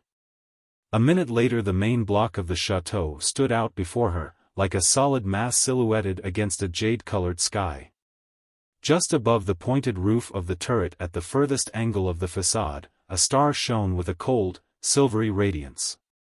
The entrance into the main building was under a broad archway which intersected the façade and led into the great farmyard and to the sheds and farm buildings. Fleurette felt vaguely conscious that something unusual had occurred at the chateau. Though the place looked peaceful enough, it appeared strangely deserted, at this hour, when usually men and maids were still about their work. She slipped quickly under the archway, and turning sharply to the left, she came to the great paved hall where servants and farm hands sat at meals. She found the place in a strange state of confusion. The men, they were all old men these days. As all the young ones had had to go and join the army and fight the English, the men were standing about in groups, talking and gesticulating with their arms. After the manner of the people of Dauphiné who are glib of speech and free with their gestures. The maids were gathered together in the dark corner of the room, holding their aprons to their eyes. The oil lamp which hung from the whitewashed ceiling had not yet been lit, only 1 or 2 tallow candles on the table guttered in their pewter sconces. Old Matthew, who was the acknowledged father of the staff and who was affectionately called Papa by the maids, was the first to spy Fleurette, who stood disconcerted in the doorway. "Ah! Mamselle Fleurette! Mamselle Fleurette!" he exclaimed and lifted his hands and cast up his eyes with an expression of woe. "Quel malheur! Mon Dieu, quel malheur!" He had on his bottle-green coat, his buckled shoes, and the white cotton gloves which he wore when he served the family at meals upstairs. They had just finished dinner, it seems, when the awful calamity occurred. "But what is it, Papa?" Fleurette asked, feeling quite ready to cry in sympathy. "What has happened?" "The soldiers, Mamselle," Papa replied, and a fresh groan went the round of men and women alike, and one or two of the girls sobbed aloud.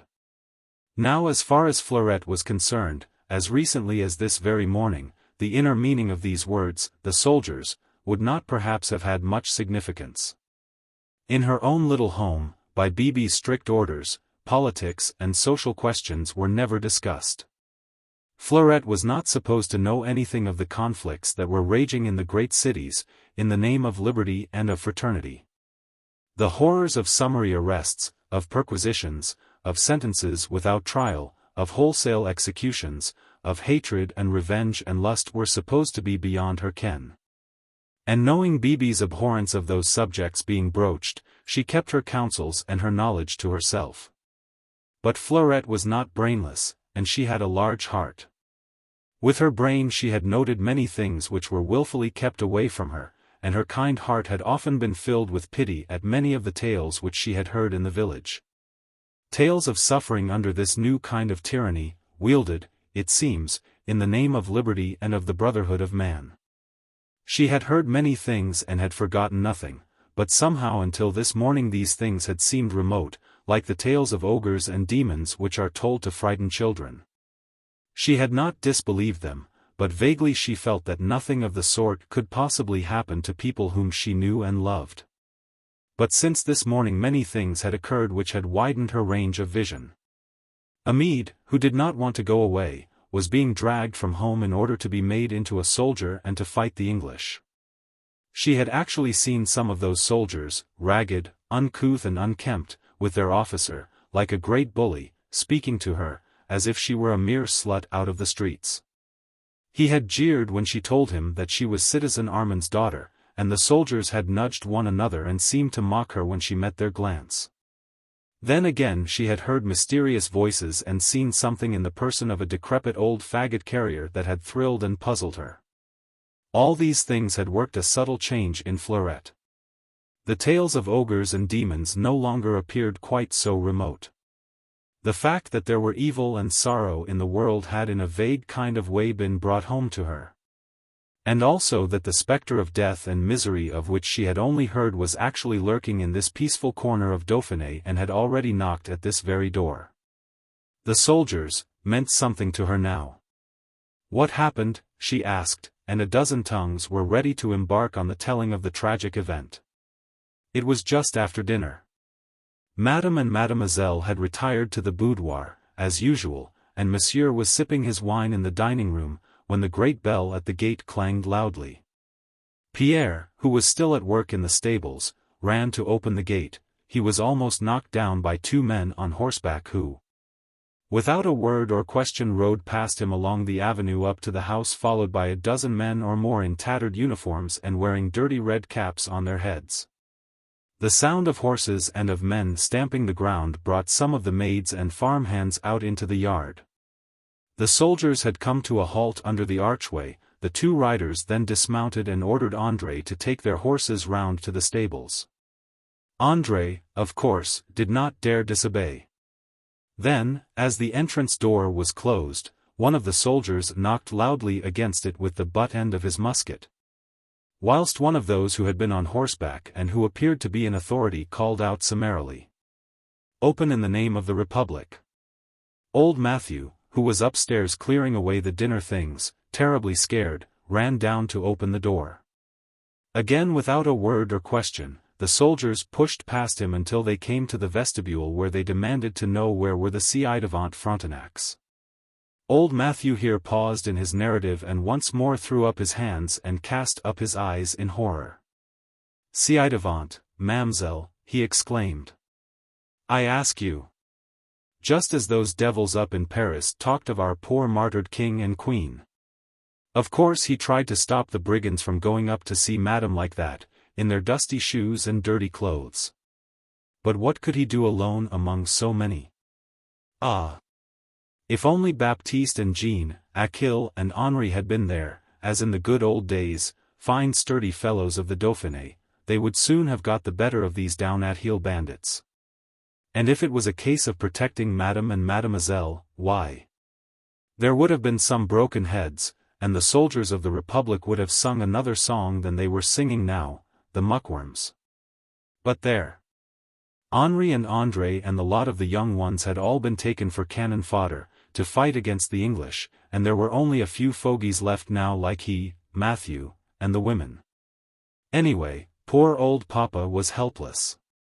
All he could do was to precede those hellhounds upstairs, so that he might at least warn Monsieur of what was coming. But even this they would not let him do.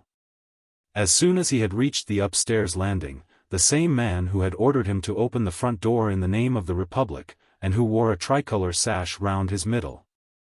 This same man grabbed him by the shoulder and thrust him aside as if he were a bundle of faggots.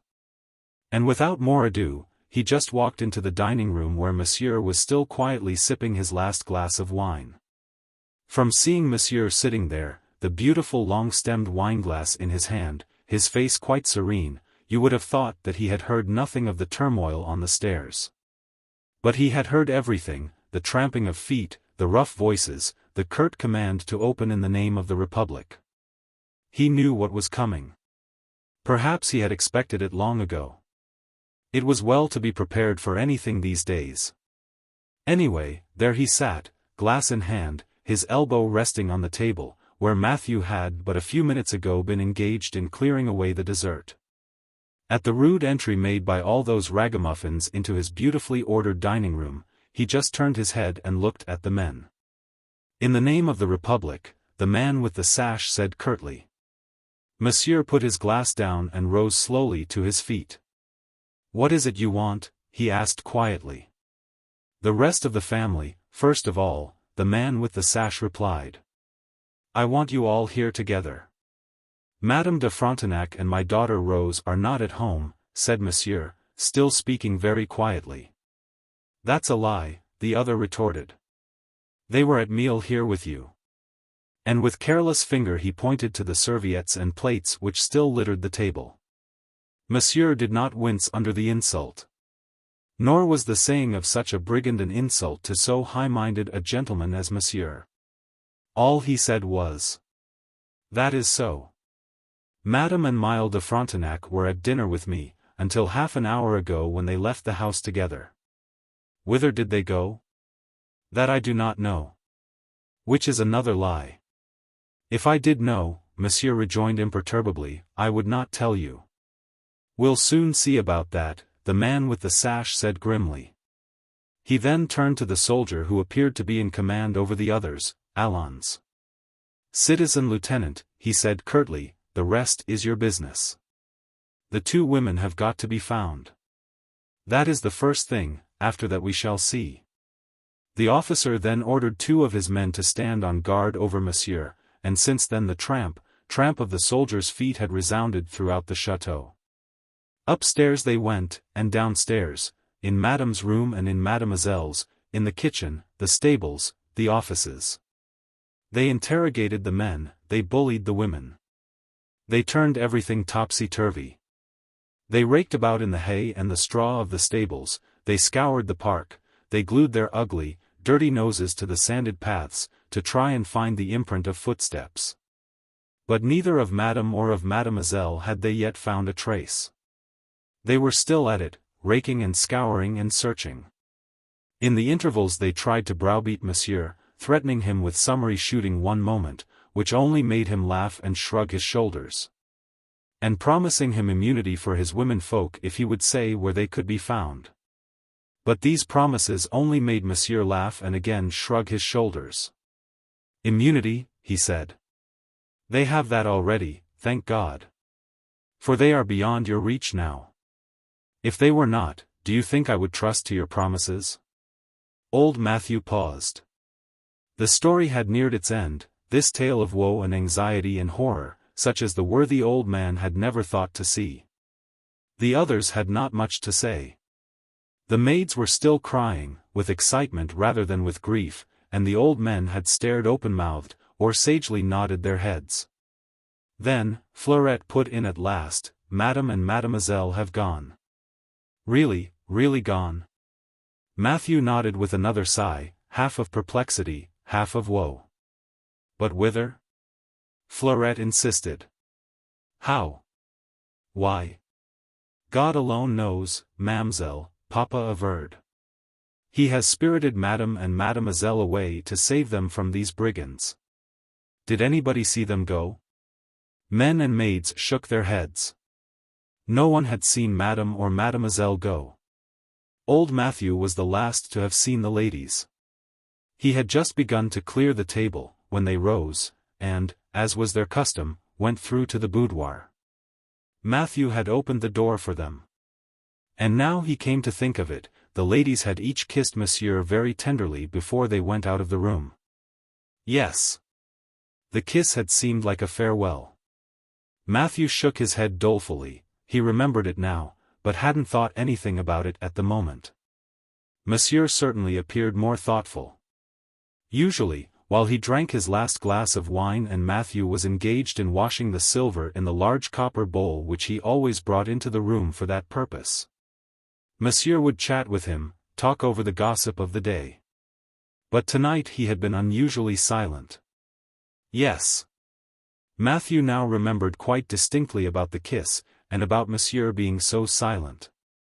But he certainly had noticed nothing else unusual, until the moment when those brigands banged at the door and demanded admittance in the name of their godless republic. Matthew was on the stairs at that moment, so he did not know how Monsieur had looked when he heard all the tramping and the noise. But Madame and Mademoiselle were gone, of that there could be no doubt. The brigands had searched for them, like so many dogs digging for a bone, and not a trace was there of the two ladies, for the bon Dieu, no doubt, had made them invisible. Of old Matthew and the staff, the officer in command took no notice. After he had summarily ordered them to muster up in the hall, he counted up the indoor servants and the farmhands. Those who had their homes outside the precincts of the chateau, he ordered roughly out of the place. "Get back to your homes," he had said to them, after he had inspected and questioned them. "And stay there quietly, if you value your lives." So there were only half a dozen old men, the 4 girls and the staff's cook left in the chateau. All of them were scared, and as Mamselle Fleurette could see, they just stood about and talked while the girls did nothing but cry. He, Matthew, could do nothing with any of them. The work of the house ought to be carried on, none of them had had any supper yet. But there. Young and old, they were, all of them, too much upset to work or to eat. And the tramp, upstairs and downstairs was nerve-shattering to everybody. Fleurette listened to the amazing story until the end. As Matthew said, there was the ceaseless tramping of feet still going on. They, those horrible soldiers of the Republic, unworthy to be called Frenchmen, were still searching for Madame and Mademoiselle in order to drag them to Orange where the awful guillotine had been at work these months past. Or perhaps even to Paris, that den of horrors beside which the stories of demons and ogres were but trivial tales. Madame and Mademoiselle, who never in their lives had done any harm to anyone, but rather spent every hour of the day planning and executing kind deeds. And Mademoiselle, so delicate and frail that even her father, who idolized her, hardly dared touch her. And now these men, these rough and uncouth soldiers, with their harsh voices and bullying ways, to think of their approaching Mademoiselle, pushing her, dragging her.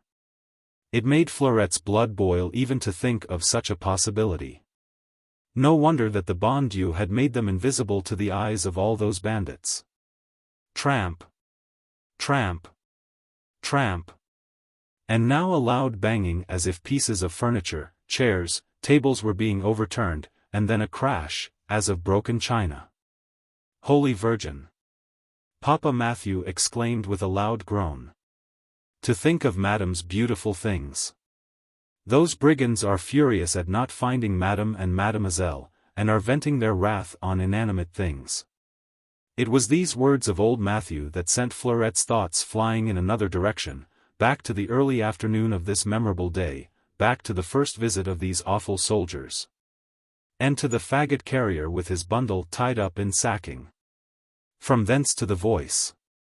The mysterious voice that had told her where valuables and papers were to be found. It was such a flash of recollection that her whole face became transfigured. Anxiety and superstitious awe gave place to that same fervor which had animated her when she met the eyes of the faggot carrier, eyes that conveyed a message which at last she was beginning to understand. "Papa," she cried impulsively. "Yes, Mamselle?" Matthew asked with another sigh. "Did anything else happen, I mean anything unusual, did Madame, or Monsieur, receive a letter? A message? Or did any other stranger come to the chateau this afternoon?" "Oh, think, Papa Matthew, think," she implored with tears of agitation choking her voice. "I cannot tell you how important it is. Try to remember, was there anything, anybody?" Papa persistently shook his head, until Pierre, who was the gatekeeper, reminded him that Monsieur had gone down the avenue as far as the gate, just 10 minutes before dinner was served. "There's nothing very unusual in that," Matthew retorted. "Monsieur is often out just before dinner is served." "Yes," Pierre insisted. "But what did he do this evening?" "He walked straight to the gate, which I had closed half an hour before. I saw him. He walked straight to the gate, he did, and you know the old acacia tree just the other side? Well, Monsieur put his foot on a bar of the gate and reached over to the forked branch of the old tree. I saw him quite plainly, I tell you. And when he walked back to the house he had a piece of paper in his hand with some writing on it, which he was reading. And I think, Papa," Pierre concluded triumphantly, "you'll have to admit that there was something unusual in that." But Matthew, with the obstinacy of old age and long service, would not admit it, even now. "Monsieur," he said, "met the mail carrier at the gate, he often comes at this hour. He gave Monsieur a letter. Monsieur often gets letters." But here André interposed. Old André, they were all of them old, worked in the stables, and it was he who had taken the 2 horses from the soldiers when ordered to do so, and walked them round to the stables. It was then that he noticed 2 beggars hanging about in the yard, a man and a woman. He had peremptorily ordered them off the premises. "Beggars!" Fleurette exclaimed eagerly.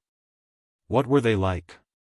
André said that as the sun was in his eyes he couldn't see them very well. There was a man and a woman. He was busy with the horses and upset by the arrival of all these brigands.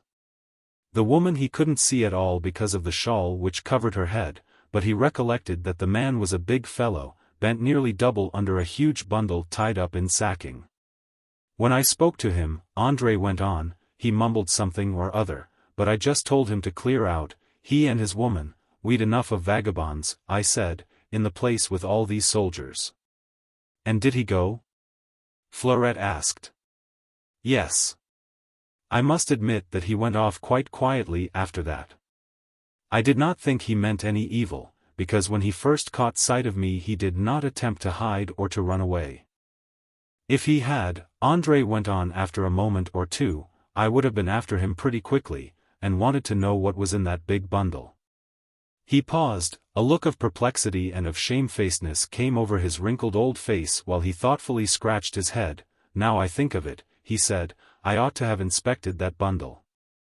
It looked mighty heavy for faggots or for rags. Perhaps he had been up to no good after all, and directly after I lost sight of him and his woman I saw a whole lot of faggots lying in a heap close by the stable door." The other old men and the maids had gathered closer round André and Fleurette. This was the first they had heard of the old vagabond and his woman, and the bundle which appeared so heavy.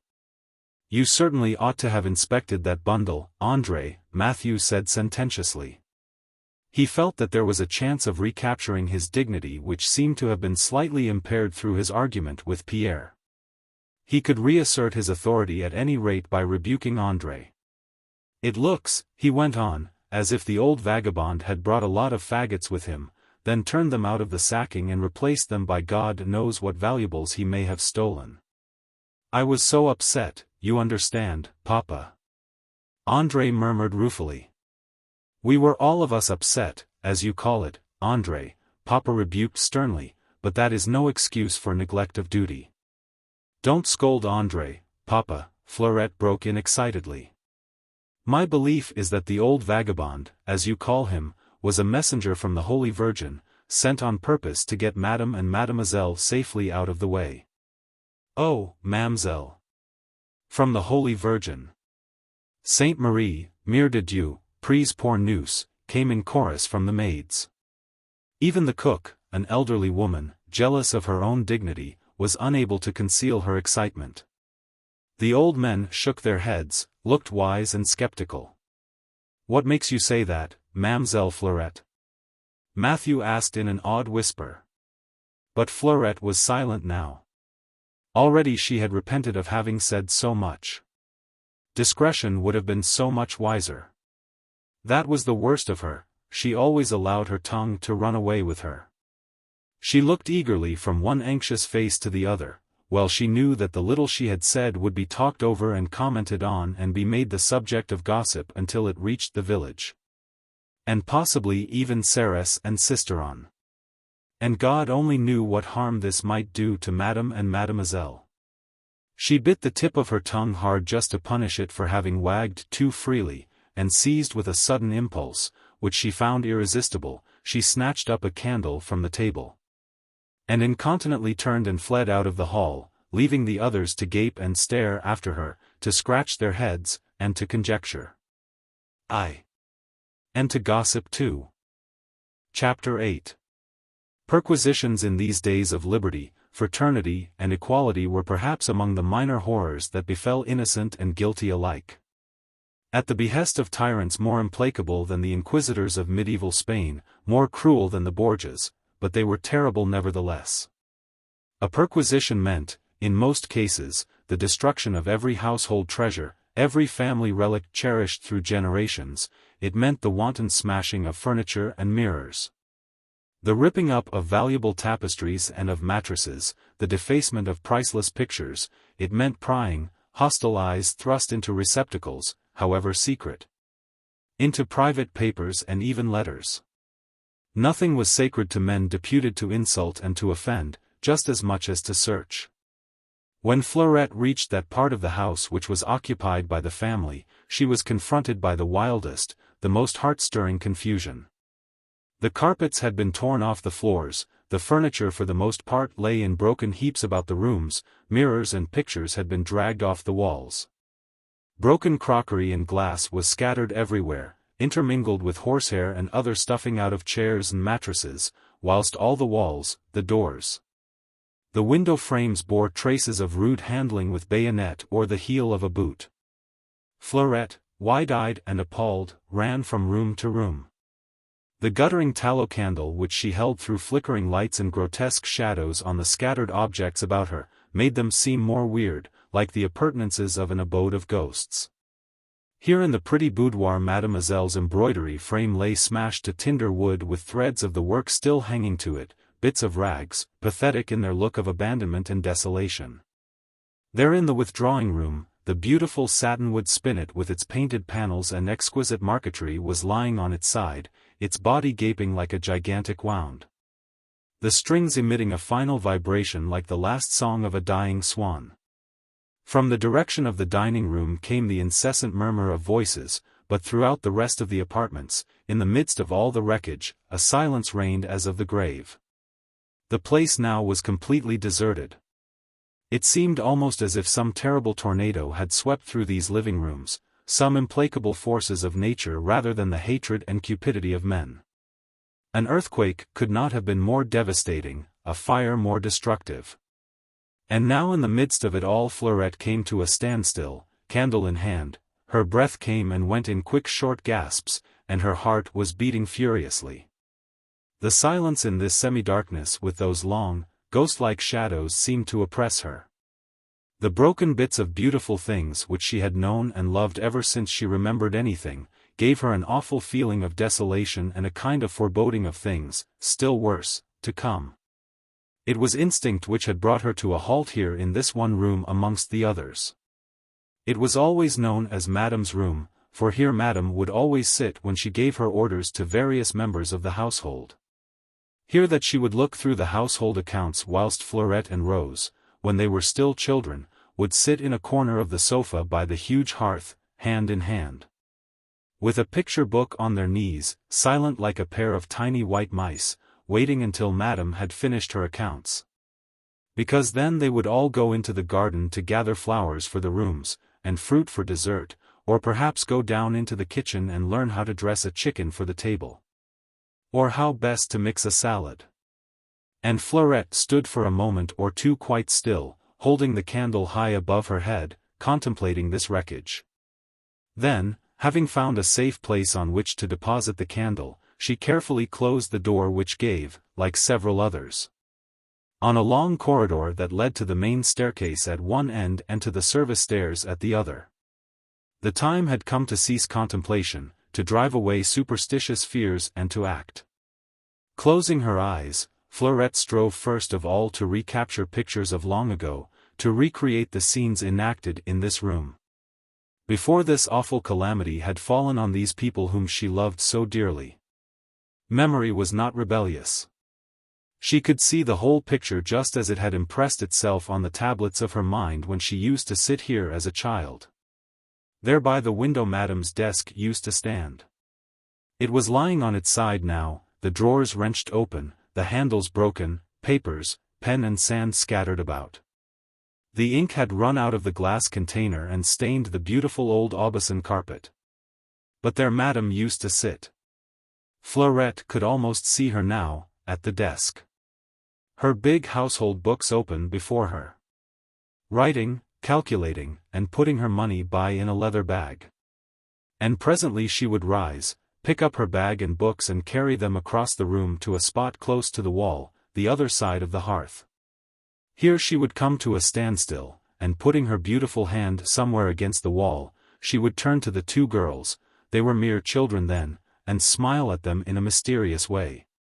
And they would say solemnly, "Open sesame," just as they had heard in the tale of Ali Baba and the 40 robbers, which Monsieur de Frontenac had often told them.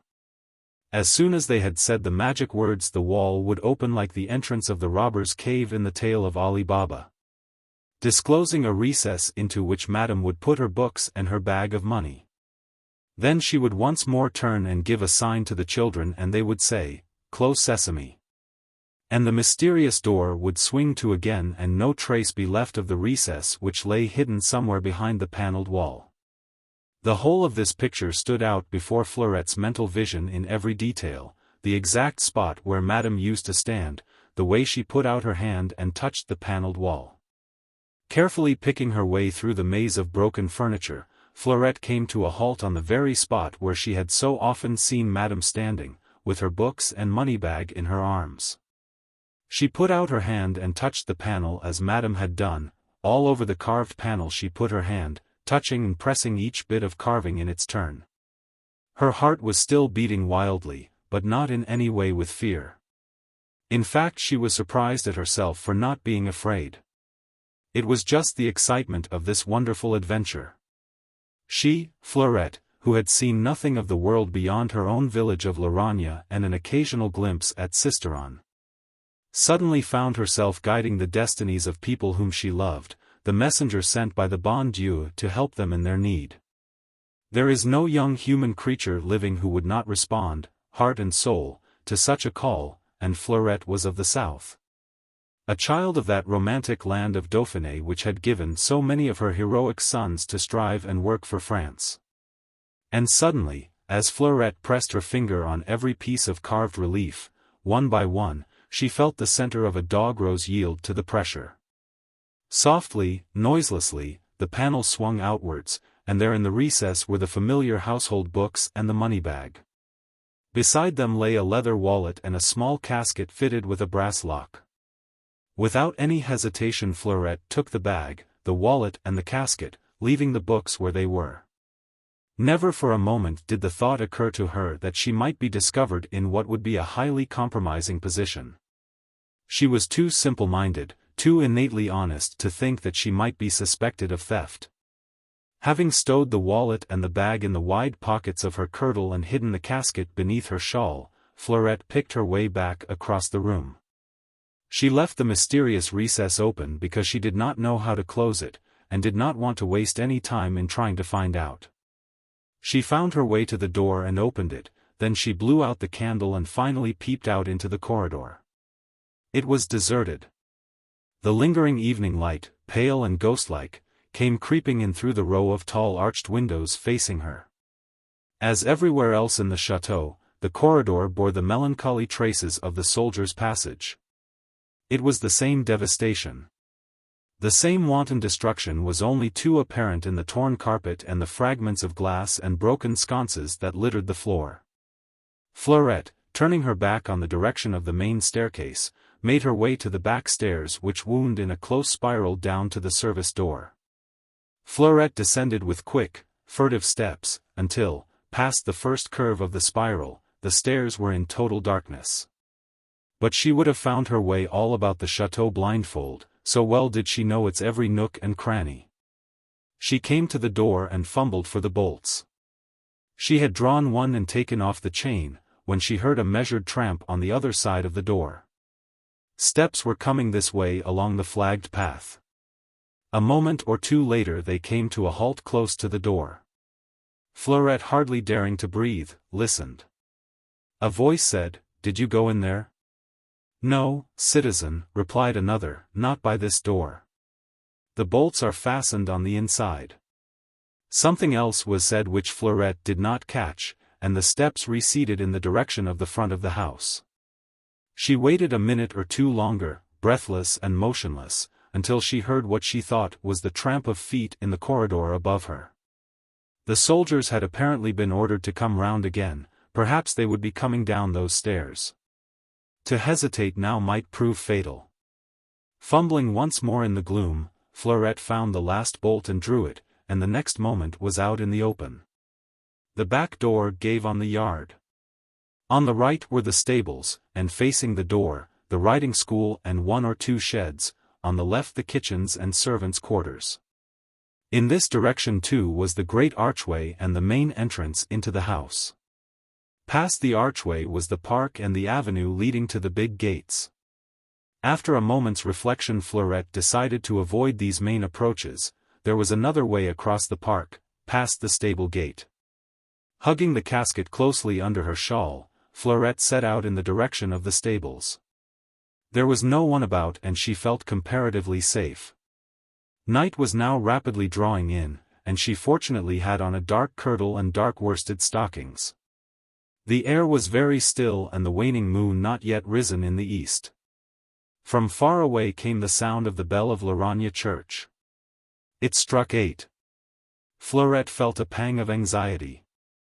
She had promised to be home before dark and Louise would be anxious and cross, and there was still something she wanted to do before she went home.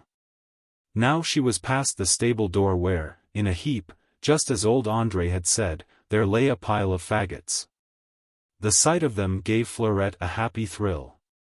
Was she not obeying the dictates of the mysterious voice which had spoken to her through the medium of the old faggot-carrier? The next moment, a firm step resounded on the flagstones of the stables, and a second later a man appeared under the lintel of the door. "Fleurette! What in God's name are you doing here?" Smothering a startled cry, Fleurette turned and found herself face to face with her father. He was standing at the stable door. His hands were clasped behind his back, and he had a tricolor sash round his waist. Now women, young girls, especially, those born and bred in outlying country districts, are credited with being stupid, silly in their fears, timorous like hens. And so no doubt would Fleurette have been in ordinary circumstances. She may not have been either clever or brave originally. She would perhaps have behaved in a silly, timorous fashion but for this one fact, that she knew that something terrible was happening to the Frontenacs whom she loved. And that she had been deputed by the bon Dieu, or merely by a human friend, to do something important for them. In order to do this she must keep her head, and trust any woman to keep her head if one she loves is in peril. "What are you doing here, Fleurette?" Bibi reiterated rather sternly. And Fleurette with a well-simulated nervous little laugh retorted lightly. "Why, Bibi chérie, I might retaliate. What are you doing here? I thought you were on your way to Paris. What are you doing here, Fleurette?" Bibi said once more, and Fleurette thought that his voice had never sounded so harsh before. "But Bibi," Fleurette said simply, "I often come to see Madame and Mademoiselle. And after you left this afternoon I felt so lonely and sad, I thought I might seek Mademoiselle Rose for company." "And have you seen her?" "No. They told me Madame and Mademoiselle had gone." "Who told you?" "Papa Matthew." "What else did he tell you?" "Only that there were soldiers come to the chateau. And that I'd better go home again, and so I'm going." "He didn't tell you anything else?" "No," Fleurette replied innocently. "Was there anything else to say?" No, Bibi rejoined. "Of course not." "But Fleurette." "Yes, Bibi darling. How often must I tell you that you must not talk of Madame and Mademoiselle? There are no Madames and Mademoiselles now. We are, all of us equally, citizens of France." "Yes, Bibi," Fleurette rejoined demurely. "And I really am very careful when strangers are about. It doesn't matter what I say before you, does it, chérie Bibi?" No, Bibi muttered, seemingly without much conviction, and Fleurette then went on quickly. "I must run home now, chérie Bibi, or Louise will be getting anxious. You are coming too, aren't you? Louise will get you such a lovely supper and then—" "No, my little one," Bibi said. "I can't. Not tonight. I must be in Orange tomorrow." "But Bibi—" "Run along, child," Bibi broke in almost fiercely. "It's a dark night, and there are always vagabonds about." "Ah well then, good night, Bibi," Fleurette murmured meekly. "Good night, little one." And suddenly Bibi put out his hand and grasped Fleurette by the wrist. "Are you not going to kiss me, Fleurette?" he asked with such a tone of sadness now in his voice. It was a terrible moment. What a mercy that the darling had seized her left wrist, rather than her right, because with her right hand Fleurette was hugging the small casket under her shawl. There were also the wallet and the money bag in the pocket of her kirtle. Oh! If Bibi should knock against them! Fortunately it was dark, and he could not see the bulge under her shawl. But, of course, she could not part from Bibi chéri without giving him a farewell kiss. He seemed sad and unhappy, and there was something about his whole manner that Fleurette did not understand. At first, when he startled her by suddenly appearing at the stable door, she had not even tried to conjecture what he was doing here. She was too deeply absorbed in her own adventure for the moment to do more than vaguely wonder what part Bibi was playing in the tragic events that had wrought such desolation at the chateau. Bibi chéri, who worshipped his little Fleurette, who was always so kind, so gentle, a slave to every one of her whims. He must have been dragged into this horrible affair, was perhaps an innocent tool of those cruel people in Paris, who monopolized his time and kept him away from his home. Indeed, she had no mistrust in him whatever, but her trust in him did not go the length of telling him about the casket, or the mysterious voice of the faggot carrier. Those were her own secrets, secrets too which concerned the Frontenacs for whom Bibi had never evinced a very great affection, and had even tried to dissuade Fleurette from having too much intercourse with them. It was in fact her love for Madame and Monsieur, and for Mademoiselle Rose, and Bibi's strange dislike of them, which had brought the only clouds in the sunshine of their affection. But of this Fleurette was not thinking at the moment, her one thought was of her secret and how best to guard it. All the same, she would not have denied Bibi chéri the kiss he asked for. She must take the risk, that was all, and once again trust to her wits. She allowed him to put his arms round her neck and held up her fresh young face for his kiss. She held the casket so carefully that he did not feel its sharp angles. All was well, for now she was free from his embrace, but still he had hold of her left hand, and drew her close to him. "Fleurette, my little one," he said earnestly. "Yes, Bibi. Do you know where the two Frontenac women have gone to?" "No, Bibi, I do not," Fleurette was able to reply in all truthfulness, and looked her father straight in the eyes. "They were gone before I came." It is for their good that I ask you. I am sure it is, Bibi chérie, but really, I do not know. Bibi gave a quick, impatient sigh. Ah, well. Goodbye, my Fleurette. Good night, Bibi. At last she was free. With her left hand she blew a last kiss to Bibi, and then quickly sped across the yard. Her heart felt heavy, and there was an uncomfortable lump in her throat. For the first time she had been brought face to face with the realities of life. Hitherto she had lived in a kind of fairyland in which she was the carefully tended and guarded queen, and Bibi the acknowledged king as well as slave. Everything in the world was perfect, and lovely and wonderful, the men and women in it, not only Bibi, but Louise, and M. Duflos the butcher and M. Colombe the grocer, Anne, and M. Amede, they were all kind and generous and gentle. But now cruelty and spite had come within her ken.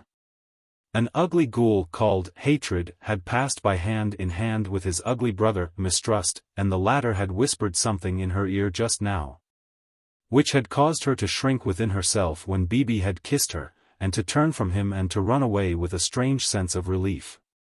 She did not look back as she sped across the yard, and when she came to the small postern gate she was thankful to find it on the latch, so that she could slip out unseen. Chapter 9. Fleurette was too young, too ignorant for self-analysis. She could not have told you what had made her act in the way she did, nor what had caused her so to mistrust Bibi as not to share her precious secret with him. All she knew was that she had had a wild desire to get away from him. A cart track led from the postern gate across a couple of fields where it joined the main road. One or two isolated farm buildings belonging to M. de Frontenac, and the open fields on both sides, made the track fairly safe from footpads. The main road too which led through the village would be safer after dark, than the shortcut over the mountains. Fleurette hastened along, hugging her treasures, hoping that she would not fall in with the soldiers on their return from the chateau. The weather had not fulfilled the promise made by the beauty of the sunset, heavy clouds hung over the sky. Only one or two streaks of pale lemon-colored light, like great gashes through the leaden clouds, still lingered in the west. Through the gloom farm sheds and isolated trees loomed out like great immobile giants, and, on the right, the dense mass of the avenue of acacias and elder and the great gates of the chateau. Fleurette was already well on her way along the high road and in sight of the first house of the village, the cottage where Adèle lived with her aunt, the widow Tronchet. When she heard the all-too-familiar sound behind her of the heavy tramping of feet and of horses' hoofs raising the dust of the road. The night was so still that the sounds reached her ears distinctly. She heard the lieutenant's harsh voice giving a brief word of command, the creaking of the chateau gates, as they swung upon their hinges. Just then Roy, Monsieur's dog, set up a dismal howl, and from one of the tall poplar trees that bordered the road an owl gave a hoot and fluttered out into the night. Fleurette broke out into a run. She knew that she could ask for shelter in the widow Tronchet's cottage and wait there until the soldiers had gone by. Perhaps Adèle would walk home with her after that. Fortunately she could already perceive the light glimmering in one of the tiny windows, and just at the moment Adèle came out of the front door. Probably to see for herself what the unusual sounds were about. She was mightily surprised to see Fleurette come running along. "They are the same soldiers, Adèle," Fleurette explained breathlessly, as she followed her foster sister into the cottage, who were at Lumos this afternoon. "Close the door, do, and I'll tell you all about them." The widow Tronchet came out of her kitchen, and looked disapprovingly at Fleurette. She did not like the girl, and discouraged all intercourse between her and Adèle. She was a thrifty, hard-featured, hard-hearted peasant, older than her sister Louise by a couple of years, who had exacted every ounce of work and obedience from Adèle in payment for the shelter of her roof and for her daily bread. She had never forgiven her sister for leaving Adèle on her hands, though the girl had always worked her fingers to the bone, grudgingly no doubt, but diligently, in order to bring additional comfort into the cottage.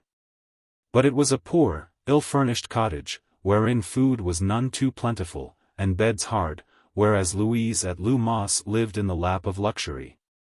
And envy had fostered dislike until it had almost become hatred. She listened, with a frown on her hard wrinkled face, to Fleurette's breathless tale of what had happened at the chateau.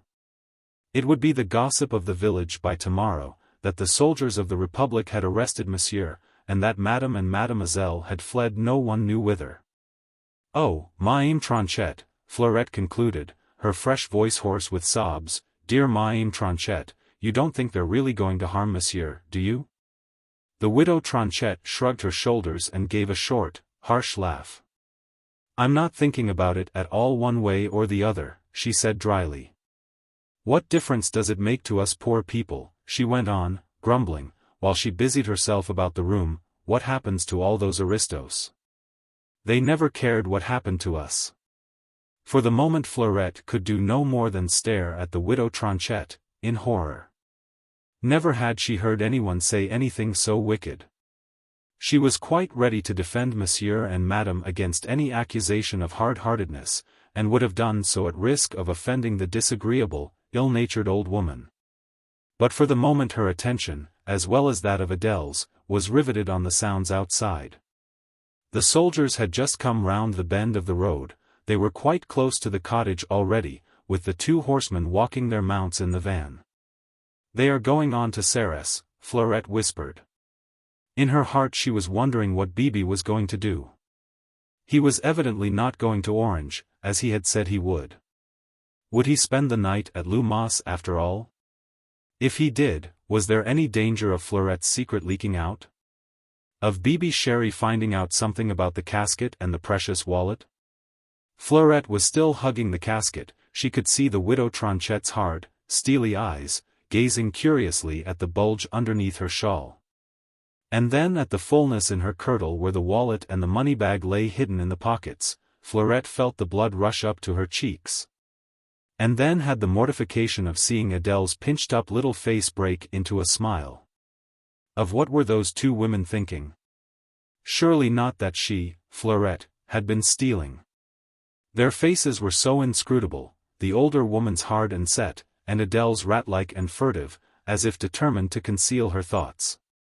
The next moment they all heard the horseman go by. Adèle ran to the door and peered out into the night. Over her shoulder she said to Fleurette, "There's your father riding with the soldiers. Shall I shout to him and tell him you are here?" Instinctively Fleurette shook her head, and with that same inscrutable smile still on her face, Adèle deliberately closed the door again. "They've got Monsieur walking between them," she commented dryly. "It would have been better," the widow said acidly to Fleurette, "for Citizen Armand to know that you are here. It won't be safe for women to be alone on the high road this night, I am thinking." Then, as Fleurette remained silent, debating within herself what she had best do, the old woman went on curtly, "The sooner you get home now, my girl, the better. Adèle has got to put in an hour's work at Citizen Colombi's up at the village. It is miserable pay enough," she continued muttering to herself, "and a shame that one girl should have to work so hard, whilst another lives a pampered life of luxury. But anyway," she concluded abruptly, "I can't be wasting any lamp oil on you." "No, no, of course not, Maîme Tronchet," Fleurette stammered. But the widow, still muttering under her breath, was paying no more attention to her. She had climbed onto a chair, and reaching up to the lamp that hung from the ceiling, she turned out the light. The room was now in darkness except for the light that came in through the open kitchen door. The widow with a curt, "Don't be late, Adèle," went off into the kitchen, and a moment or two later could be heard busy with her pots and pans. Adèle had picked up her shawl, and equally unceremoniously gone as far as the door, when Fleurette called her shyly back. "Adèle." The girl turned without speaking, her hand on the door which she was holding open. "If you are going to Monsieur Colombi, could you?" Fleurette stammered, "I mean, would you tell Monsieur Amede, that I am here, and perhaps. Why don't you come along with me?" Adèle retorted dryly, "And tell him what you want." Of course Fleurette could not tell her that she did not want Monsieur and Madame Colombi to know that she had something important to say to Monsieur Amede. So all she said was, "Oh, Adèle, please." Adele retorted with a shrug of the shoulders and an ugly little sneer. You don't want his papa and mama to know, I suppose.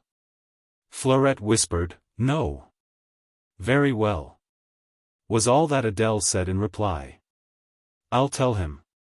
And in her usual, furtive, noiseless way she went out of the house, closing the door behind her. Chapter 10. Fleurette remained in darkness, silent, motionless as a little mouse, listening for the well-known footstep which in a few minutes, she knew, would be at the door. It had perhaps been a rash thing thus to give herself away to Adele, but the girl was uncommunicative and had never been known to gossip. Between two risks Fleurette had chosen the lesser one.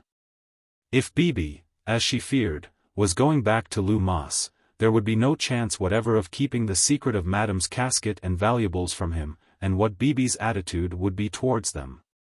Fleurette could not guess. It was the great unknown. For Madame's sake and Mademoiselle's she would not risk it. Like an inspiration the thought of Monsieur Amede had occurred to her. Of Amede who, when she was a little girl, and he a growing lad, would always take the blame on himself and know how to shield her when they had got into mischief together. She felt now, especially since this afternoon, that she could trust Amede in a way that she had never trusted anyone else. Not even Bibi.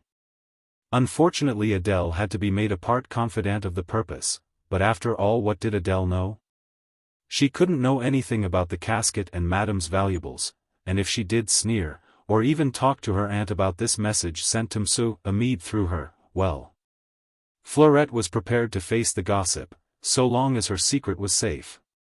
She was counting the minutes, the seconds, 5 minutes for Adele to go to the Rue Haute, 3.5 for Amede to run along here, she did not doubt but that he would run. Then there would be the intervening time whilst Adele sought for an opportunity to speak to him alone. But oh! How time dragged on leaden-footed. Nearly 15 minutes must have gone by since Adele went away. The widow Tronchette was still busy in the kitchen, rattling her pots and pans, but any moment she might finish and perhaps come in here and find Fleurette still waiting. Then there would be more acrimonious remarks, questions, arguments. Had Fleurette known anything about nerves, she would have said that hers were irritated to snapping point. But there was little talk of nerves in that year, 1794, and none in this remote corner of Dauphiné. Fleurette found it very difficult even to sit still. Would Amede never come? All sorts of possibilities occurred to her, bringing her to the point of screaming with impatience. Perhaps he was from home, or working in the shop under his father's eye. Perhaps the soldiers had called at the épicerie and taken him away, and Fleurette would never see him again. Oh! If only time would stand still until Amede came. Then at last, when she was on the point of bursting into tears with disappointment, she heard the quick, familiar step. Amede! As noiselessly as possible she opened the door and slipped out. There sure enough was Amede coming along. Though it was very dark now, Fleurette knew it was he, because of the sound of his footsteps. Hearing hers, he came to a halt, and she ran up to him, breathless with excitement. All at once the enormity of what she had done struck terror in her heart. She, Fleurette, whose reputation had stood hitherto above all gossip, who, for 3 years in succession had been crowned Queen of the month of May. An honor only accorded to girls of spotless character, she had actually given an assignation to a young man, at night, far from her home and his. And with the horror of what she had done, came an intense shyness. What would Monsieur Amede himself think of her? Indeed she had to evoke all her fondness for Madame and all her fears for Mademoiselle before she could summon enough courage to approach him, and to place a timid little hand upon his arm. She felt it trembling at her touch, and through the silence of the night came an answering timid sigh and a whisper. Mademoiselle Fleurette. What can I do in your service? His timidity gave her courage. Gently she led him to the edge of the road where the tall poplar trees cast long, impenetrable shadows. Monsieur Amede, Fleurette began, whispering low so that chance eavesdroppers might not hear, I don't know what you'll think of me. I know I have done something which everyone in the village would call reprehensible. I sent for you in secret because, Monsieur Amede, there is no one in the world I could trust, as I do trust you." This time there came no sigh on the part of the young peasant, only a quick intaking of the breath, as if he had suddenly been dazzled by a wonderful light. His hard, rough hand crept up shyly and fastened over the soft, quivering one that lay upon his sleeve just like a frightened bird. But he was a man of few words, and therefore said nothing, and Fleurette, encouraged by the pressure of that rough hand, went on more glibly. "It is about Monsieur, Madame and Mademoiselle," she said, "up at the chateau. Soldiers have visited the place and they have broken the furniture and torn the beautiful carpets and the curtains, why, I know not. They have also called Monsieur, Madame and Mademoiselle traitors and aristos, and they have seized Monsieur and dragged him away from his home. By a miracle, Monsieur Amede, a miracle wrought by the bon Dieu himself, Madame and Mademoiselle were able to escape out of the chateau before those awful soldiers came. I know that they are safe, but—" "How do you know that, Mademoiselle Fleurette?" Amede asked also in a whisper. "Because, Monsieur Amede," she replied, "there is a mysterious personage working for the safety of Madame and Mademoiselle, under the direct guidance of the good God. I feel quite sure that Monsieur will also presently be saved through him." "A mysterious personage, Mademoiselle Fleurette?" "Yes, a direct messenger from heaven. He has come down to earth in the guise of an old faggot carrier. He looks old and decrepit and toil-worn, but when he speaks his voice is like that of an archangel, and if he looks at you his eyes give you the strength of giants and celestial joy. But, Mademoiselle Fleurette, his voice spoke to me this afternoon, Monsieur Amede. All it said to me was that papers and valuables were behind the panel in Madame's room. At that time I knew nothing about the soldiers. I had seen them but did not know that they were going to the chateau to arrest Monsieur and Mademoiselle Rose. Nevertheless, when that voice spoke to me, I felt I must go over to the chateau as quickly as may be." "Why did you not send for me then, Mademoiselle Fleurette?" "I seemed to be in a hurry, impelled to run along as fast as I could. So I went by the mountain track. When I arrived at the chateau, the soldiers had been there some time. They had turned the place topsy-turvy, scared the servants and smashed and torn up everything, leaving nothing but the walls intact. It seemed as if a great tempest had swept by and wrecked everything. Monsieur was under arrest and Madame and Mademoiselle had gone. No one knew whither. Then suddenly I remembered that mysterious voice. I found my way to Madame's room, and I found the panel, behind which Madame used to hide her household books and her money. I had often watched her doing this when I was a child.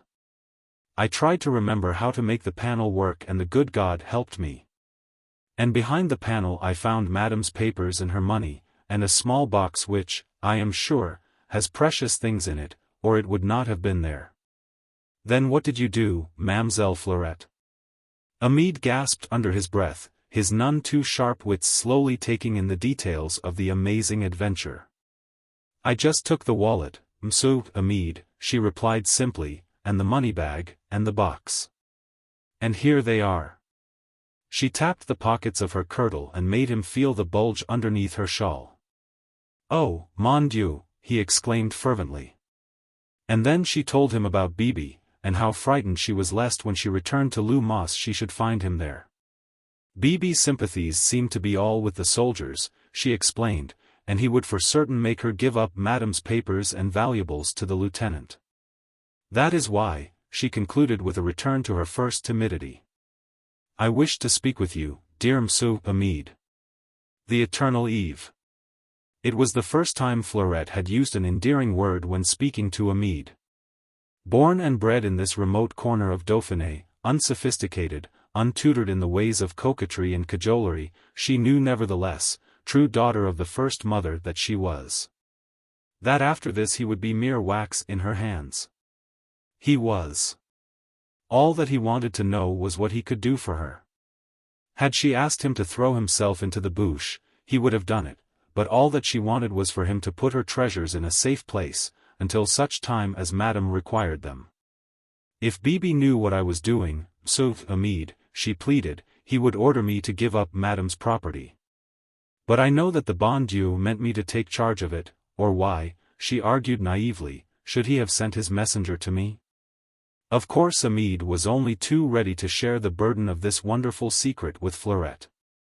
It was wonderful to share anything with this loveliest being in all the world. And the thought that she trusted him more even than her father, was sending him well-nigh crazy with joy. "I'll tell you what I'll do, Mademoiselle Fleurette," he said, "there's an old tool shed at the back of our house where all sorts of rubbish are kept. It is an absolute litter now, and the back of it has not been cleared or interfered with for years. But I know of a convenient hole in the flooring, hidden well away in a corner. I'll put these things there.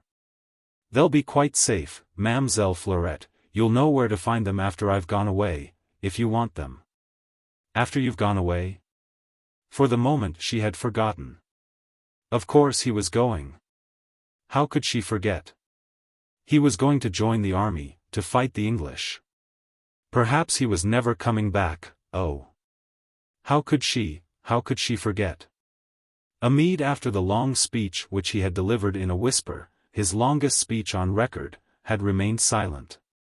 The tone of anguish in Fleurette's voice, just now when he recalled the fact that he was going away, had given him an immense thrill of joy. Altogether poor Amede felt so happy that he was almost ashamed. The night was so beautifully still. The wind had gone down, and slowly the great clouds that had obscured the sky since sunset were rolling away over the valley. Already overhead a patch of translucent indigo appeared, ever widening, and revealing one by one the scintillating worlds that are beyond man's ken.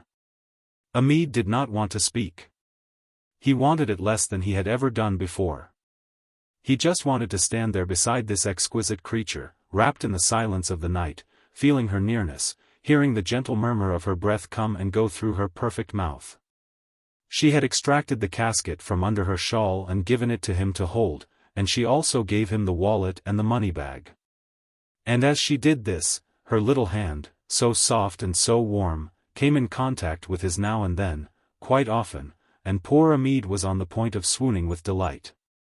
"I do trust you, M'sieu Amede," she whispered in the end, "and you'll do this for Madame's sake, will you not? And also Mademoiselle's. And also," she added softly, "for mine." "Oh! Mademoiselle Fleurette," Amede sighed. What he had wished to say was, "I would die for you, beloved of my heart, at a word from you I would lay down my life, or barter my soul." But Amede had no command of words, and was now cursing himself for being a clumsy fool. He stowed away the wallet and the bag into the pockets of his breeches, and tucked the casket underneath his blouse. "And now I must go home, dear Monsieur Amede," Fleurette said. "As it is, I am afraid Bibi will be anxious." Her hand was on his arm, and with a sudden impulse he stooped and pressed his lips against that exquisite little hand. Fortunately they were still standing in the shadows cast by the poplar trees, or Amede must have seen the blush that rose to Fleurette's cheeks when she felt the delicious thrill of that timid kiss. A soft breeze stirred the branches above their heads, and through the quivering leaves there came a sigh that was like an echo of their own.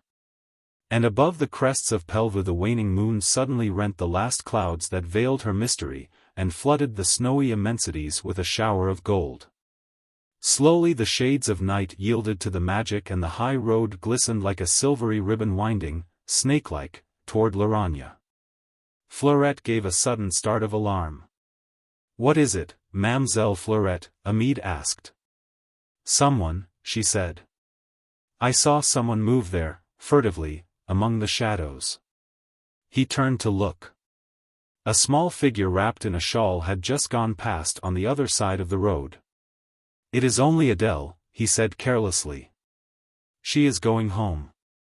Not altogether reassured, Fleurette peered into the shadows. She did not think that it was Adèle whom she had seen, or if it was Adèle, there was someone else lurking in the shadows, she felt sure. And though she was not altogether frightened, she felt herself trembling, and her knees giving way under her. No doubt it was in order to save herself from falling that she had leaned more heavily against Amede's arm. Certain it is that he put that arm round her, only in order to support her. But the contact of that warm, quivering young body against his breast sent the last shred of his self-control flying away on the evening breeze. The high road was bathed in honey-colored light, but these two were standing in the deep shadows cast by the poplar trees, and the darkness wrapped them round as in a velvety downy blanket. His arm tightened round her shoulders, pressed her closer and closer to his breast, held her there so closely that she could scarcely breathe. It was only in order to get her breath that she raised her face to his, far be it from me to suggest that it was for any other motive, but this proved the final undoing of poor M'sieu' Amede. For the next moment his lips were fastened hungrily on hers, and her sweet young soul went out to him, in a most delicious kiss. Chapter 11. It all seemed like a lovely dream after that, this walking together arm in arm down the high road with the waning moon throwing great patches of silvery light to guide them on their way. They went through the village, not caring whom they met. They belonged to each other now, that wonderful kiss was a bond between them that only death could sever. That was how they felt. Supremely, marvelously happy, thrilled with this new delight, this undreamed joy, and with it all a cloud of measureless sorrow at the impending farewell. The magic words had been spoken, "You love me, Fleurette?" The eternal question to which the only answer is a sigh. No, they did not care whom they met.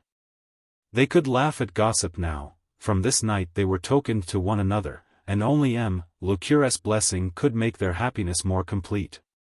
As a matter of fact they met no one. For they avoided the main street of the village and made their way to Lou Moss along narrow bypaths that meandered through orchards of almond trees heavy with blossom. For the most part they were silent. Fleurette's little hand rested on Amede's arm. Now and then he gave that hand a quick, excited squeeze and this relieved his feelings for the time being. Under his other arm he hugged the casket, the precious treasure that had been the mute but mainspring of his happiness. It represented Fleurette's trust in him. That priceless guerdon he would not have bartered for a kingdom. "You will not part with Madame's valuables, will you, Amede?" she had enjoined him most solemnly. "Not to anyone?" "Never, Fleurette," he had replied solemnly. "On my soul." When they were within sight of Lou Moss, they decided that it would be best for him to turn back. She, Fleurette, was quite safe now, and of course old Louise would be waiting for her, and perhaps Bibi. She was not going to make a secret of her walk home with Amede. Indeed she wished it proclaimed from the housetops that they were tokened to one another, and that they would be married as soon as this horrible war was over. There was to be no secret about it, and Fleurette knew well enough that neither Bibi nor M'sieu' Colombe would object. But because of Madame's valuables, she did not want Amede to come to Lou Moss until tomorrow. And so that first wonderful kiss found its successor in another, one that was perhaps even more delicious, because it was more poignant, the precursor of the last farewell. Fleurette found Louise anxiously waiting for her. Bibi had not returned and the old woman knew nothing, of course, of the tragic events that had occurred at the chateau. Fleurette told her what had happened, and while she was speaking Bibi came in. He looked tired and anxious, but Fleurette thought it prudent not to appear to notice anything unusual about him. He made no reference to the events at Frontenac, and when 9 o'clock came he kissed Fleurette as tenderly, as unconcernedly as usual. 9 o'clock. What a lifetime, as far as Fleurette was concerned, had been crowded into this past hour. She went to bed as in a dream, partly made up of sorrow and partly of great joy. Even the excitement of her adventure at the chateau was lost in the immensity of that joy. Fleurette fell asleep with her cheek against the hand on which Amede had planted that first timid kiss. When she came down in the early morning Bibi had already gone. Chapter 12. The soldiers of the Republic together with their officer had spent half the night at Loragna in the tavern kept by the Père Graham, drinking and jesting with the drabs of the village.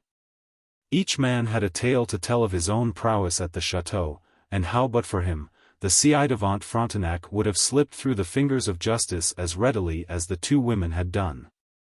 They were very proud of their prisoner, who sat lonely and silent in a corner of the low-raftered room, foul with the odor of sour wine and perspiring humanity. Monsieur de Frontenac, the ci-devant as he was curtly termed, was apparently taking his misfortune calmly. Neither threats nor vain promises caused him to depart from his attitude of quiet philosophy.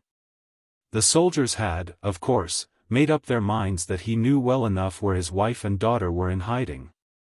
But they had also realized by now that it was not in their power to force him to divulge what he knew. The lieutenant, a man who had begun life as a notary's clerk, and therefore had some education, was content to shrug his shoulders and to declare that the citizens of the nearest Committee of Public Safety had plenty of means at their disposal for making an obdurate prisoner speak. He recalled that at the trial of the widow Capet she had been forced into admissions which, before that, she would sooner have died than make. Mocking glances, jeers and insults were thereupon cast on the prisoner, who remained as unconcerned, as serene as before. The lieutenant had commandeered billets for his men in the better houses of the village, and just before midnight the party broke up. The prisoner was then conducted to the small, local poste de gendarmerie and there incarcerated in the cell usually occupied by vagabonds and cattle thieves. 2 or 3 of the soldiers remained at the post to reinforce the local gendarmes, in case some hotheads in the village meditated a coup to wrest the traitor Frontenac from the clutches of justice. The lieutenant himself had selected the house of Citizen Colombi the grocer of the Rue Haute for his night quarters. To say that the worthy épicier did not accord this representative of his country's army a warm welcome, would be to put it mildly. He was furious, and showed it as plainly as he dared. But there is in every French peasant a sound vein of common sense, and he knows, none better, when submission to the ruling powers is not only the best policy, but at the same time the most conducive to the preservation of his own dignity. Mme. Colombi, or rather the citizeness, made the lieutenant comfortable, and that was all. But at the bottom of her heart she felt that she must do unto him as she would wish her own son to be done by presently, when he too was a soldier in that army which she detested. She fell asleep thinking of Amede tramping the high road as these men had done, stockingless, hatless, with unwashed shirt and a dirty worsted cap on his head. And she dreamed all night of him, deprived even of his weekly bath in the big tub, over in the wash-house. That is what she objected to mostly in these men, the dirt. It was wonderful, of course, their fighting for their country, now that all the other countries in the world were attacking France. But Mme. Colombi argued to herself that patriotism might just as well be allied to cleanliness. Even the lieutenant, who was after all an officer, and should be setting a good example to his men, would have looked much more imposing if he had washed his face and taken the dust of the road out of his hair. Great, therefore, was Mme. Colombi's astonishment the next morning when she, along with several of her friends, being at the market, saw another detachment of soldiers marching into Loragna from the direction of Sisteron. Only 8 of them there were, with one officer in a wagon drawn by 2 splendid horses, but nom du ciel. What a different set of men and horses these were! The men clean as new pins, magnificently dressed in blue coats with white facings and belts, white breeches, all spotless, and black gaiters that reached midway up their thighs. Beneath their elegant chapeau bras, each adorned with a silk tricolor cockade, they wore their own hair, down to their shoulders, unfettered by the old, ridiculous queue. And each man had successfully cultivated a fierce and magnificent mustache. Everything about them glistened with cleanliness, their boots, their buckles, their muskets.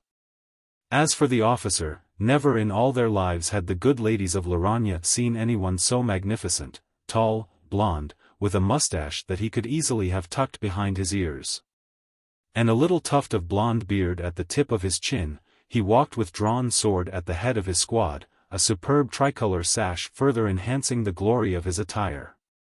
Potatoes and eggs and butter were forgotten, while market women and customers stood gaping, open-mouthed.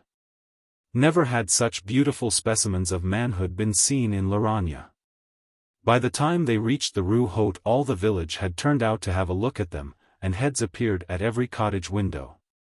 The village urchins followed the little squad, intoning the Marseillaise, and giving vent to their excitement by performing miracles of acrobatic evolutions. Even Mme. Colombe, who was at the moment selecting a piece of meat for Sunday's dinner, could not help but say to herself that she would not mind Amede being in the army if he was going to look like that. At that very moment one of the urchins paused in the midst of a magnificently sketched somersault in order to run down the street and back to the marketplace, shouting excitedly, "Mme. Colombe! Mme. Colombe! The soldiers are at the epicerie." And so they were. Mme. Colombe hastily straightened her cap and snatching up her market basket, ran to the corner of the Rue Haute just in time to see the soldiers with their officer and wagon come to a halt outside her front door. The worthy Hector with his son Amede, and the old man who helped in the shop, were busy taking down the shutters and displaying the sacks of various kinds of haricots and lentils in tempting array all along the shop front.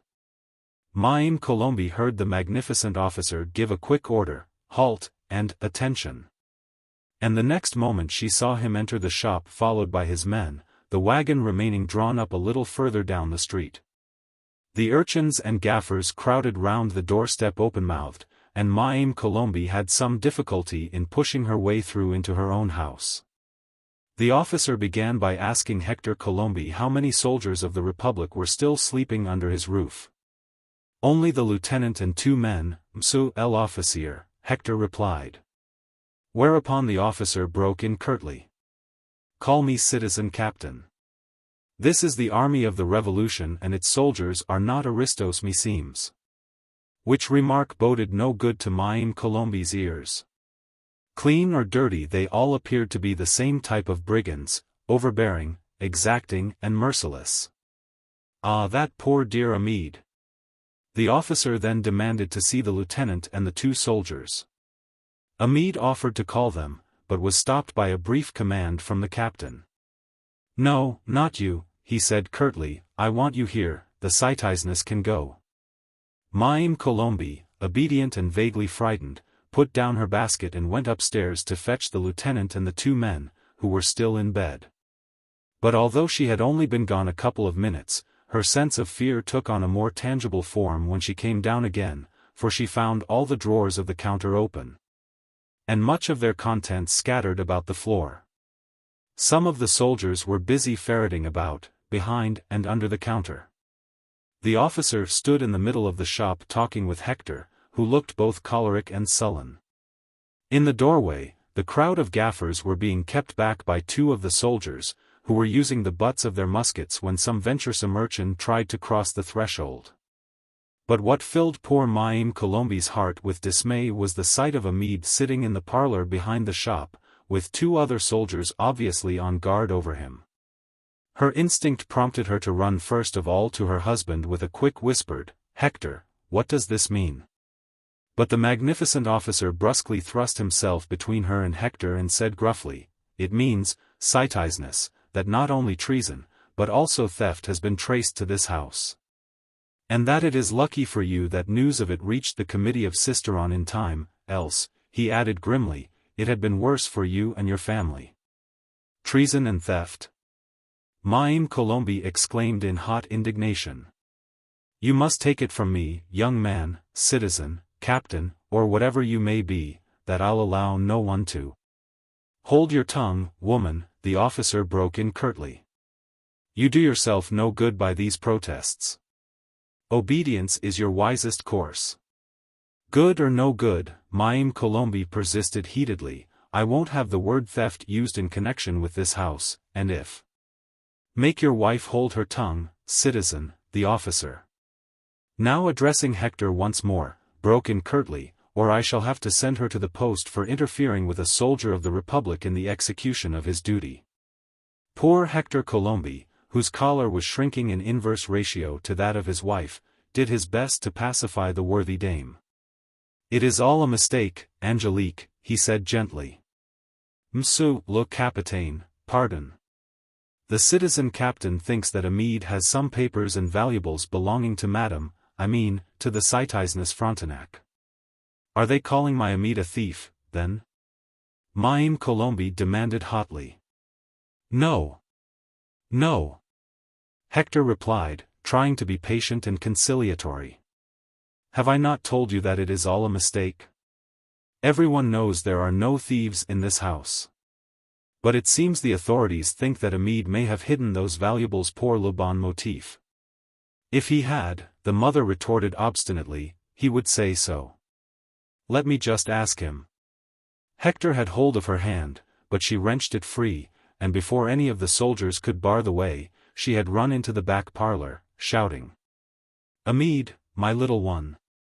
Have you told those soldiers that you know nothing of Madame's valuables?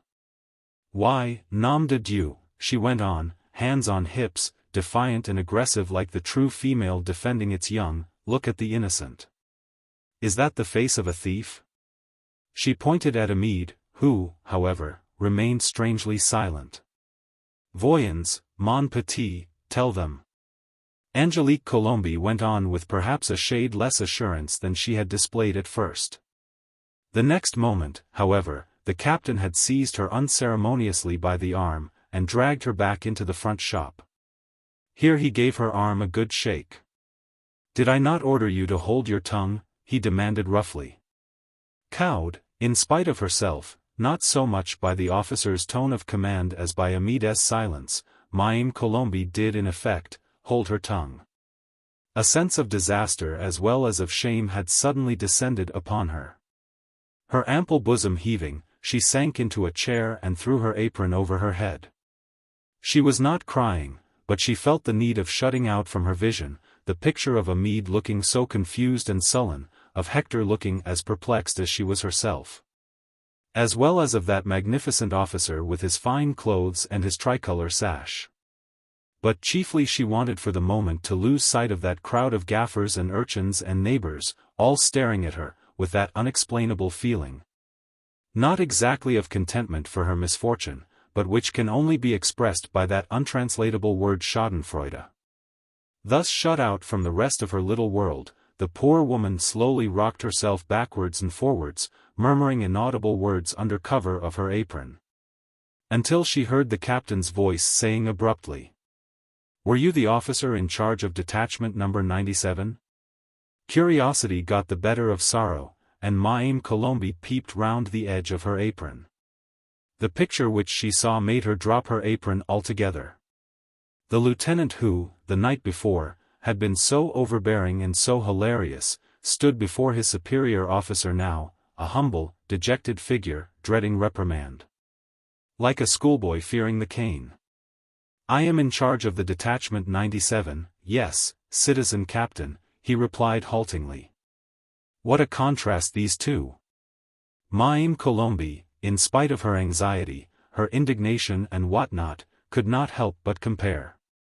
Womanlike, she had an eye for the handsome male, and what more gorgeous than this captain of the Republican, or Revolutionary Army, as he apparently liked to style his men. With his braided jacket and superb tricolor sash, with his blonde hair and fierce mustachios? He poked his tufted chin out at the bedraggled-looking lieutenant before him, looked down with obvious contempt at the latter's ragged coat and mud-stained breeches. But he made no remark on the want of cleanliness and decency, as Mme. Colombe expected him to do. Where do you come from? He demanded. From Orange, citizen captain. What is your objective? After this, Ceres, citizen captain, and then Valence. And your orders are to arrest on the way every person suspected of treason against the Republic? Yes, citizen. And how have you obeyed these orders, citizen lieutenant? The captain demanded sternly. I have done my best, citizen captain, the other replied with an attempt at bluster. At VIII. I am not talking of VIII, which you know quite well, citizen lieutenant. I wish to know how you obeyed the orders given to you to arrest the ci-devant Frontenac, his wife and daughter. Citizen. Have you done it, citizen lieutenant? The officer thundered, and all of the bluster went out of the subaltern as he stammered meekly. When we reached the house of the ci-devant Frontenacs, the two women had gone. Gone? And the captain's voice boomed through the low-raftered room like distant roll of cannon. Gone? Whither? Gone, citizen captain, the lieutenant murmured under his breath, spirited away. The devil alone knows how. Which means that there is a traitor among you. Citizen Captain, the other protested. A traitor, I say. You had secret orders, and yet the women were warned. And once more the officer's glance flashed down with scorn on his unfortunate subordinate. His blonde hair seemed to bristle with wrath. His mustachios stood out like spikes. He looked a veritable god of vengeance and of wrath. Where, he thundered, is the ci-devant Frontenac? At the commissariat, Citizen Captain, guarded by our men, the lieutenant replied. And the rest of your detachment? In billets in the village. And did you search this house when you entered it? No, I did not, stammered the wretched man. Or the other houses where you billeted your men? But this time the lieutenant only shook his head in dejected silence. Which means that you allowed soldiers of the Republic to sleep under strange roofs without ascertaining whether they were safe. Why, Citizen Lieutenant, this place might have been swarming with traitors. The people here, citizen, are. Enough. You are relieved of your command, and you will proceed now with us to Sisteron, where you will render an account of your conduct before the Committee of Public Safety. Mme. Colombe, who had watched the two men closely during this exciting colloquy, saw an ashen hue spread over the lieutenant's face, beneath the thick coating of grime. Though they did not know much in this tucked-away corner of Dauphiné, of what went on in the great cities. They had vaguely heard how great officers of the army had been deprived of their rank and sent to the guillotine for not doing their duty by the army of the Republic.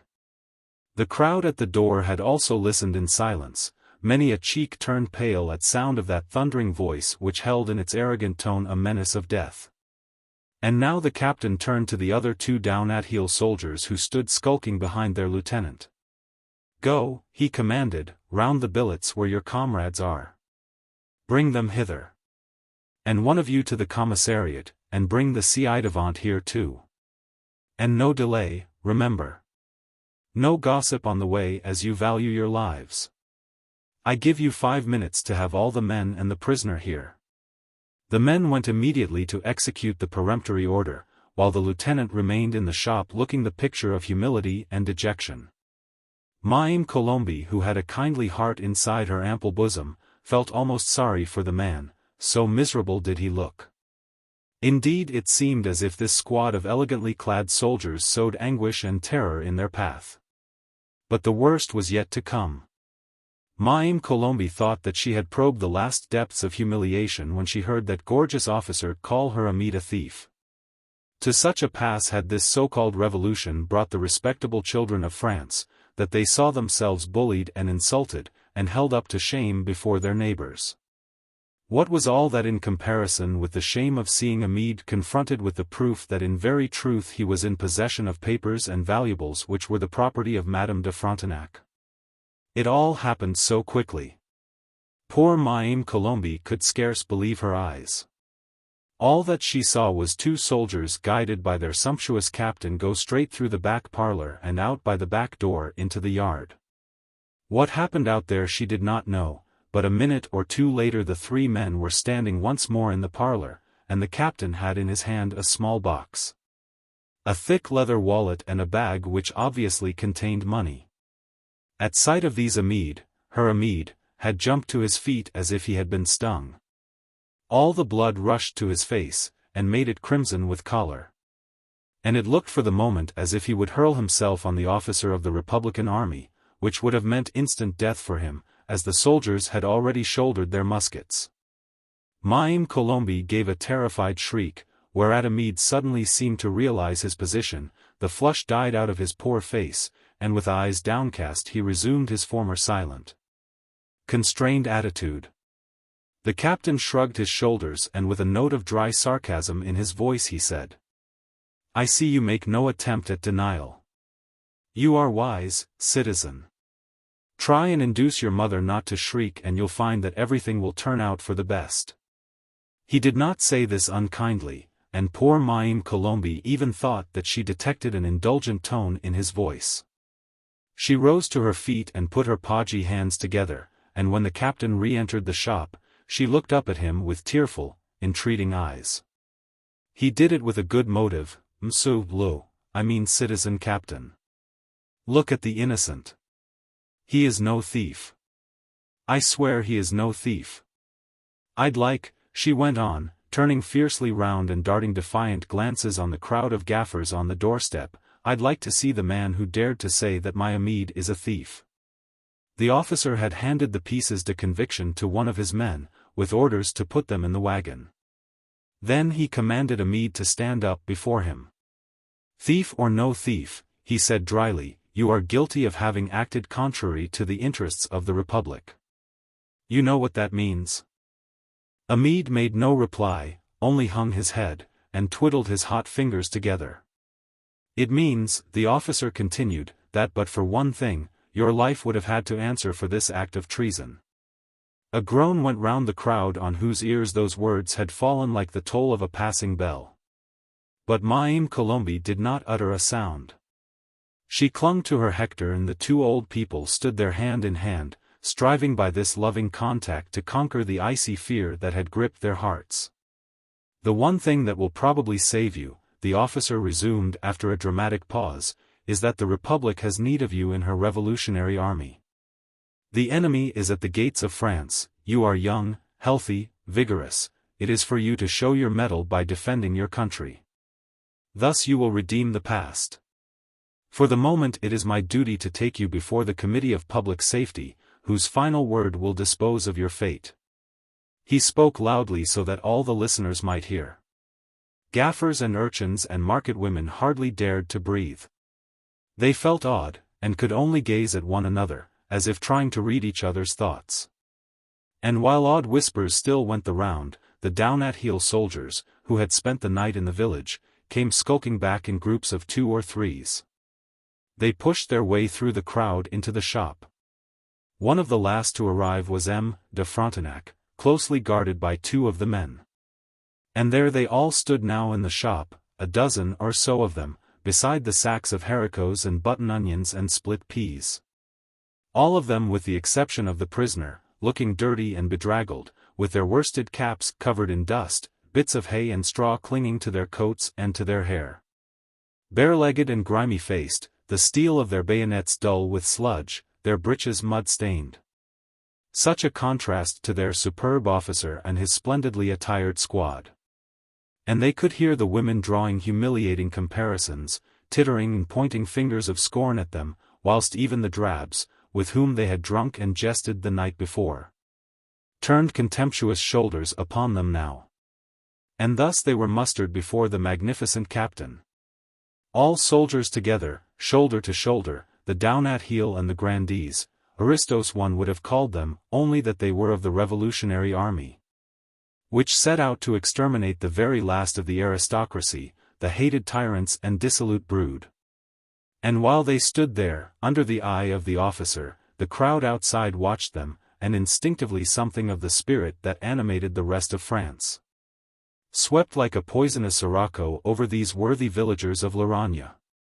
The same spirit that in the great cities sent old women knitting and gossiping at the foot of the guillotine and that prompted young girls to dip their kerchiefs in the blood of its victims. A poisonous wind like the breath of demons. Some of the men and women had been to Sisteron and heard the hymn of hate, the Carmagnole. Caira. Caira. Les aristos à la lanterne. 1 or 2 of them began to hum it, stamping their feet to its rhythm. Gradually the song swelled, one after another they took up the tune, these village men and maids who, unbeknown even to themselves, had absorbed some of the insidious poison of hatred and black envy. Right. Turn, the captain commanded, and marking time with their feet, the little squad, now over 20 strong, started on its way. Madame Colombe, now loudly moaning, still clung to her boy. He was very brave and tried to reassure and to comfort her. Anyway, he would have had to go today, he argued. His orders were to report himself at Serres, to be drafted into the army. From the officer's attitude it certainly seemed as if nothing more terrifying was to happen to him. The boy was brave enough too not to let his mother know how doubly his heart ached, because he was saying goodbye to his home, and could not say goodbye to Fleurette. His heart was filled with the image of Fleurette, but he would not add to his mother's sorrow by speaking to her of his own. He was just an unsophisticated village lad, knowing little, understanding less. His own life and comfort were nothing to him, beside the sorrow which his mother felt and which, he knew, would bring such countless tears in Fleurette's lovely blue eyes. The father too tried to be brave. The effort to keep back his tears brought the perspiration streaming down his round, kindly face. When the crowd, his friends and neighbors some of them, intoned the revolutionary song, his powerful fist was clenched, but he did not shake it at the singers. His sound common sense had come again to his rescue, and whispered to him that for Amide's sake, quiet submission was the soundest policy. While mother and son clung to one another in a last farewell, Hector contrived to approach M. de Frontenac who, alone in the midst of such excitement and such conflicting emotions, had remained perfectly calm. The casual observer, not knowing him, might have thought that the fate of his wife and daughter, his separation from them, and the blow that destiny had dealt to these worthy folk here, whom he had known all his life, had left him completely indifferent. He had spent the night in a prison cell, under the eye of men, the local gendarmes, whose welfare and whose families had been his care for years, but seemingly he had slept peacefully. At any rate his face showed no sign of fatigue, or his eyes of sleeplessness. He had dressed with scrupulous care. His well-worn clothes, the ones he was wearing at dinner when the soldiers made irruption into the chateau, were clean and tidily put on, his cravat neatly tied, his hair smooth. When Hector Colombi approached him, he gripped the worthy épicier warmly by the hand. And now the crowd parted to allow the soldiers to pass. Some of the girls tried to ogle the handsome ones and to leer at the others, but no one attempted to do more than stare in awe and admiration at the magnificent officer. The two prisoners were ordered to mount into the wagon. One of the soldiers took the reins and the next moment the order, "Quick march," was given. The crowd broke into an excited hurrah. And the little squad slowly moved off, officer en tête, and the wagon in the rear, in the direction of Sisteron. Then one of the villagers once more struck up the carmagnole, and the crowd took it up. Caira! Caira! They sang gaily, and the men took the girls by the waist and twirled them round in a gay rigadoon. Old men and young girls. For there were no young men in the villages of France these days. When the army claimed them all, they danced and twirled in the wake of the retreating squad. And around them barefooted urchins somersaulted along in the cloud of dust raised by the horses and wagon. And that was the picture that Amede Colombi and Charles de Frontenac, sitting side by side in the wagon, saw gradually receding before their eyes as they were driven away, prisoners from their homes. Chapter 13. But in Le Mas nothing was known of the tragic events that were occurring at Laragne. Old Louise and Fleurette were busy with housework, and if Fleurette went about the house, silent and wistful, it was because presently she would have to say the inevitable farewell to Amede. It was Adèle who brought the news. Young Colombi had been arrested by soldiers of the Revolutionary Army, she said, and he and M. de Frontenac had been taken to Sisteron. A superior officer of the army had come in this morning and relieved the lieutenant of his command. There had been great excitement in Laragne owing to the arrival of this new detachment of soldiers who were as splendid as those of last night had been travel-stained and bedraggled. The whole of the squad, headed by that magnificent officer, had marched away in the direction of Sisteron, the two prisoners sitting in the wagon in the rear. It was only bit by bit that old Louise succeeded in dragging all this news out of Adèle.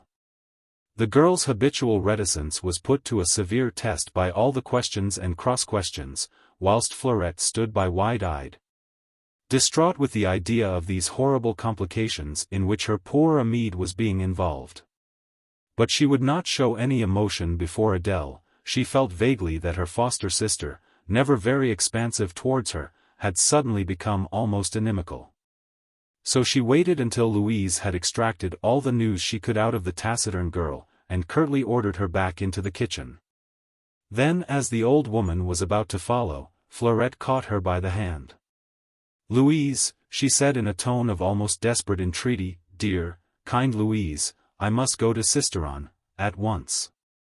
To Sisteron? Old Louise exclaimed frowning. Heavens alive, what is the child thinking of now? Of Monsieur Amede, dear Louise, Fleurette replied. You heard what Adele said. They have taken him to Sisteron. And what of it? Louise asked, but she asked for form's sake only, she knew quite well what was going on in Fleurette's head. Only this, dear Louise, the girl said with a little note of defiance piercing through her shyness. We, that is Amede and I, are tokened to one another. Tokened? The old woman exclaimed with a gasp. Since when? Since last night.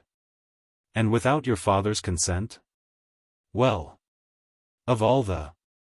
Chérie Bibi would approve, Fleurette asserted, if he knew.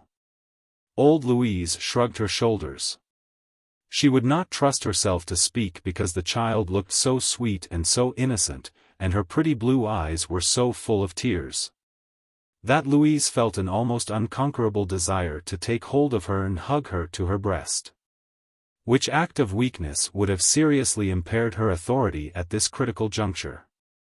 She was wondering what to say next, for in truth she more than suspected that the child was right, and that Citizen Armand would not object to those two young things being tokened to one another.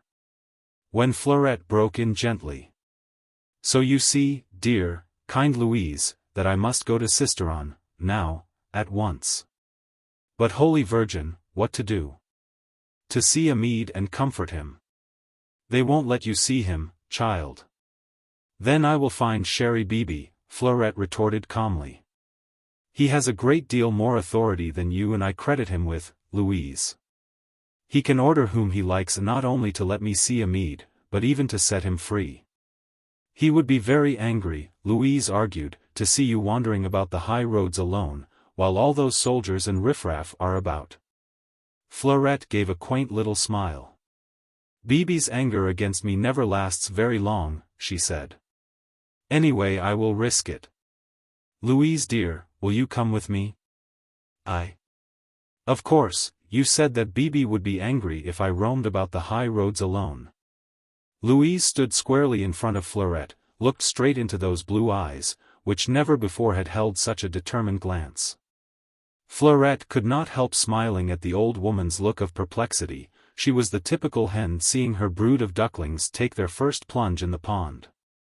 If you won't come with me, Louise dear, the girl said simply, I shall have to go alone. Get along with ye, for an obstinate wench, Louise retorted gruffly. But the next moment she had already changed her tone. Get on your thick woolen stockings, child, she said, and your buckled shoes, and your brown cloak, while I put a few things in a basket for our dinner. If we don't hurry, we shan't be in Sisteron before nightfall. Monsieur Duflos will lend us his cart or a horse, Fleurette rejoined gleefully, but I won't be long, dear, kind Louise. And swift as a young hare she ran out and then up the outside staircase to her room under the overhanging climbing rose. A few minutes later the two women started on their way. Fleurette had on her dark kirtle, her thick stockings and buckled shoes, her fair hair was tucked away underneath her frilled mobcap. She carried her own cloak and Louise's on her arm, whilst Louise tramped beside her, carrying a basket in which she had hastily packed a piece of bread, some cheese, and 2 hard-boiled eggs. If Monsieur Duflos, the butcher, would lend them his cart, they would be in Sisteron by midday, but in any case they would be there before dark. Chapter 14. But Monsieur Duflos had no cart to lend them, that is he had no horse. Didn't Mademoiselle Fleurette and Marie-Louise remember? Some of those brigands had been round the week before and requisitioned every horse they could lay their hands on all over the countryside. Old nags, mares with foals, butchers' cobs, nothing came amiss to them, nothing was sacred. Oh, those soldiers! Were they not the curse of the country? And what difference there was between the so-called revolutionary army and a pillaging band of pirates, Monsieur Duflos, the butcher, really couldn't say. All this he told the two women, to the accompaniment of wide gestures of his powerful arms and much shrugging of his broad shoulders. It was Fleurette who had put the question breathlessly to him, as soon as she had caught sight of him standing on the door of his shop, blocking it with his massive bulk. A horse? A cart? Alas! It was impossible. Ah! Those brigands! Those brigands! Fleurette could not conceal her disappointment at first, but she was so brave, so resolute. She was for making an immediate start so as to get to Sisteron before dark. Perhaps they would meet horse and cart belonging to some neighbor luckier than poor Monsieur Duflos. But Louise, more prudent, saw an opportunity for putting the mad adventure off until the next day. A start in the early morning could then be made, she argued, and horse or no horse, Sisteron might be reached before the sun was low. A good project forsooth. Let Fleurette return with her quietly now to Lumos and sleep on it. That was it. Sleep on it. If only Fleurette would do that, she, Louise, felt quite sure, that counsels of prudence would prevail. M. Duflos sagely nodded his head.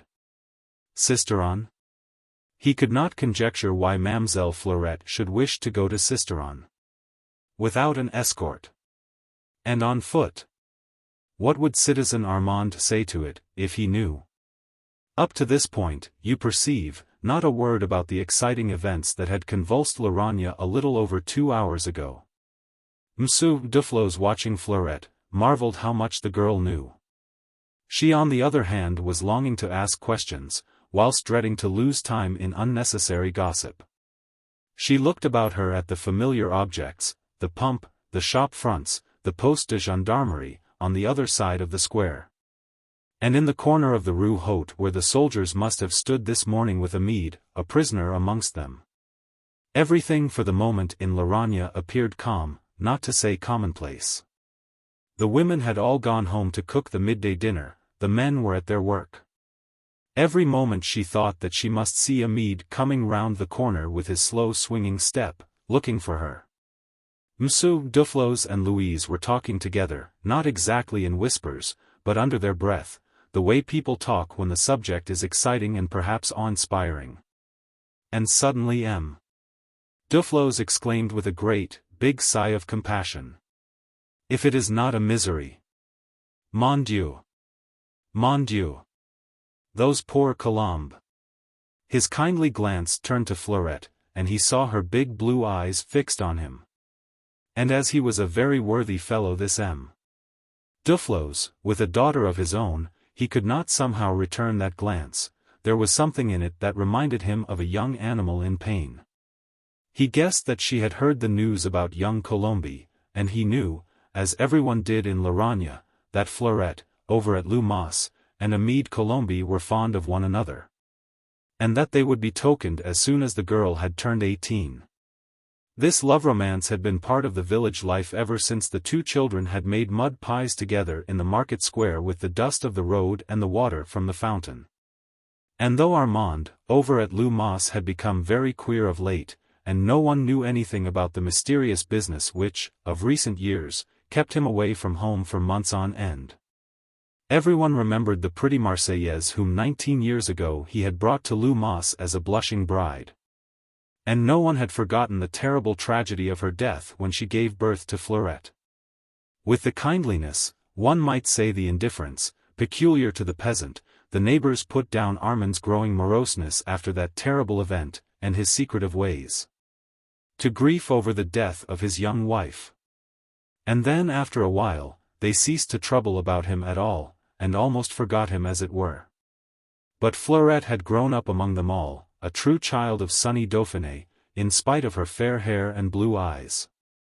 They all loved her because she was so pretty, and though Monsieur Colombe, the prosperous grocer of the Rue Haute, might at one time have had more ambitious views for his son, he and Mme. Colombe soon fell victims to Fleurette's charm, her dainty ways, her quaint little airs, as if she were a lady strayed into this remote village from some great city, and, above all, being natives of the South, and children of France, they succumbed to the fascination of her wealth.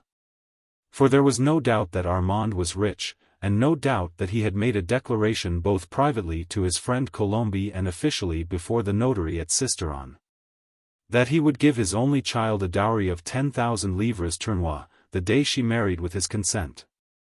And here was this child now, whom everyone knew and whom everyone loved, turning great. Pleading eyes on Monsieur Duflos until the worthy fellow felt so uncomfortable that he had to clear his throat very noisily and to expectorate on the sanded floor of his shop with a sound like the falling of a shower of hailstones on a tiled roof. He thought that Fleurette knew all the details of this morning's dramatic story. Voyons, Mademoiselle Fleurette, he said with a rough attempt at consolation. They won't do anything to Amede. Really. The boy meant no harm. All then would have been well if that fool Aristide Sicard, who was Monsieur Duflos' errand man, had not put in a word. No one, he said, is going to believe that Amede Colombe is a thief. A thief? And Fleurette gave a funny little gasp. Why should they think that Amede is a thief?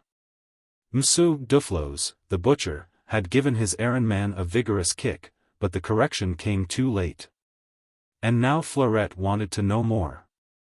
What is your meaning, Monsieur Aristide?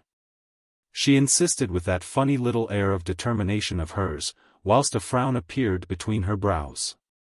As Monsieur Duflos explained to the neighbors afterwards, Fleurette looked as if she might be capable of anything at the moment. He was quite frightened at the expression in her blue eyes. It was too late to undo the mischief that fool Aristide had done, so the butcher took the matter into his own hands. He had a sound knowledge of human nature, had Monsieur Duflos, and he prided himself on his tact. You see, Mademoiselle Fleurette, he began, it's this way. Those scurvy knaves, I mean the soldiers of the Republic, were full of choler because they had not found enough to steal at the chateau when they arrested poor Monsieur de Frontenac. At first, it seems, they thought that Madame and Mademoiselle had taken their valuables away with them when they ran away. But later on something must have aroused their suspicions, or else the same kind of fool as Aristide here must have got talking. Anyway, they seem to have got the idea that Amede Colombe had hidden Madame's valuables away somewhere and... Madame's valuables! Fleurette exclaimed, trying to hide something of the excitement which was causing her heart to thump furiously. They thought that Amede? Why, yes. Monsieur Duflos replied to her half-formulated query. And unfortunately. What? Well. They found Madame's valuables. But the worthy butcher got no further with his story.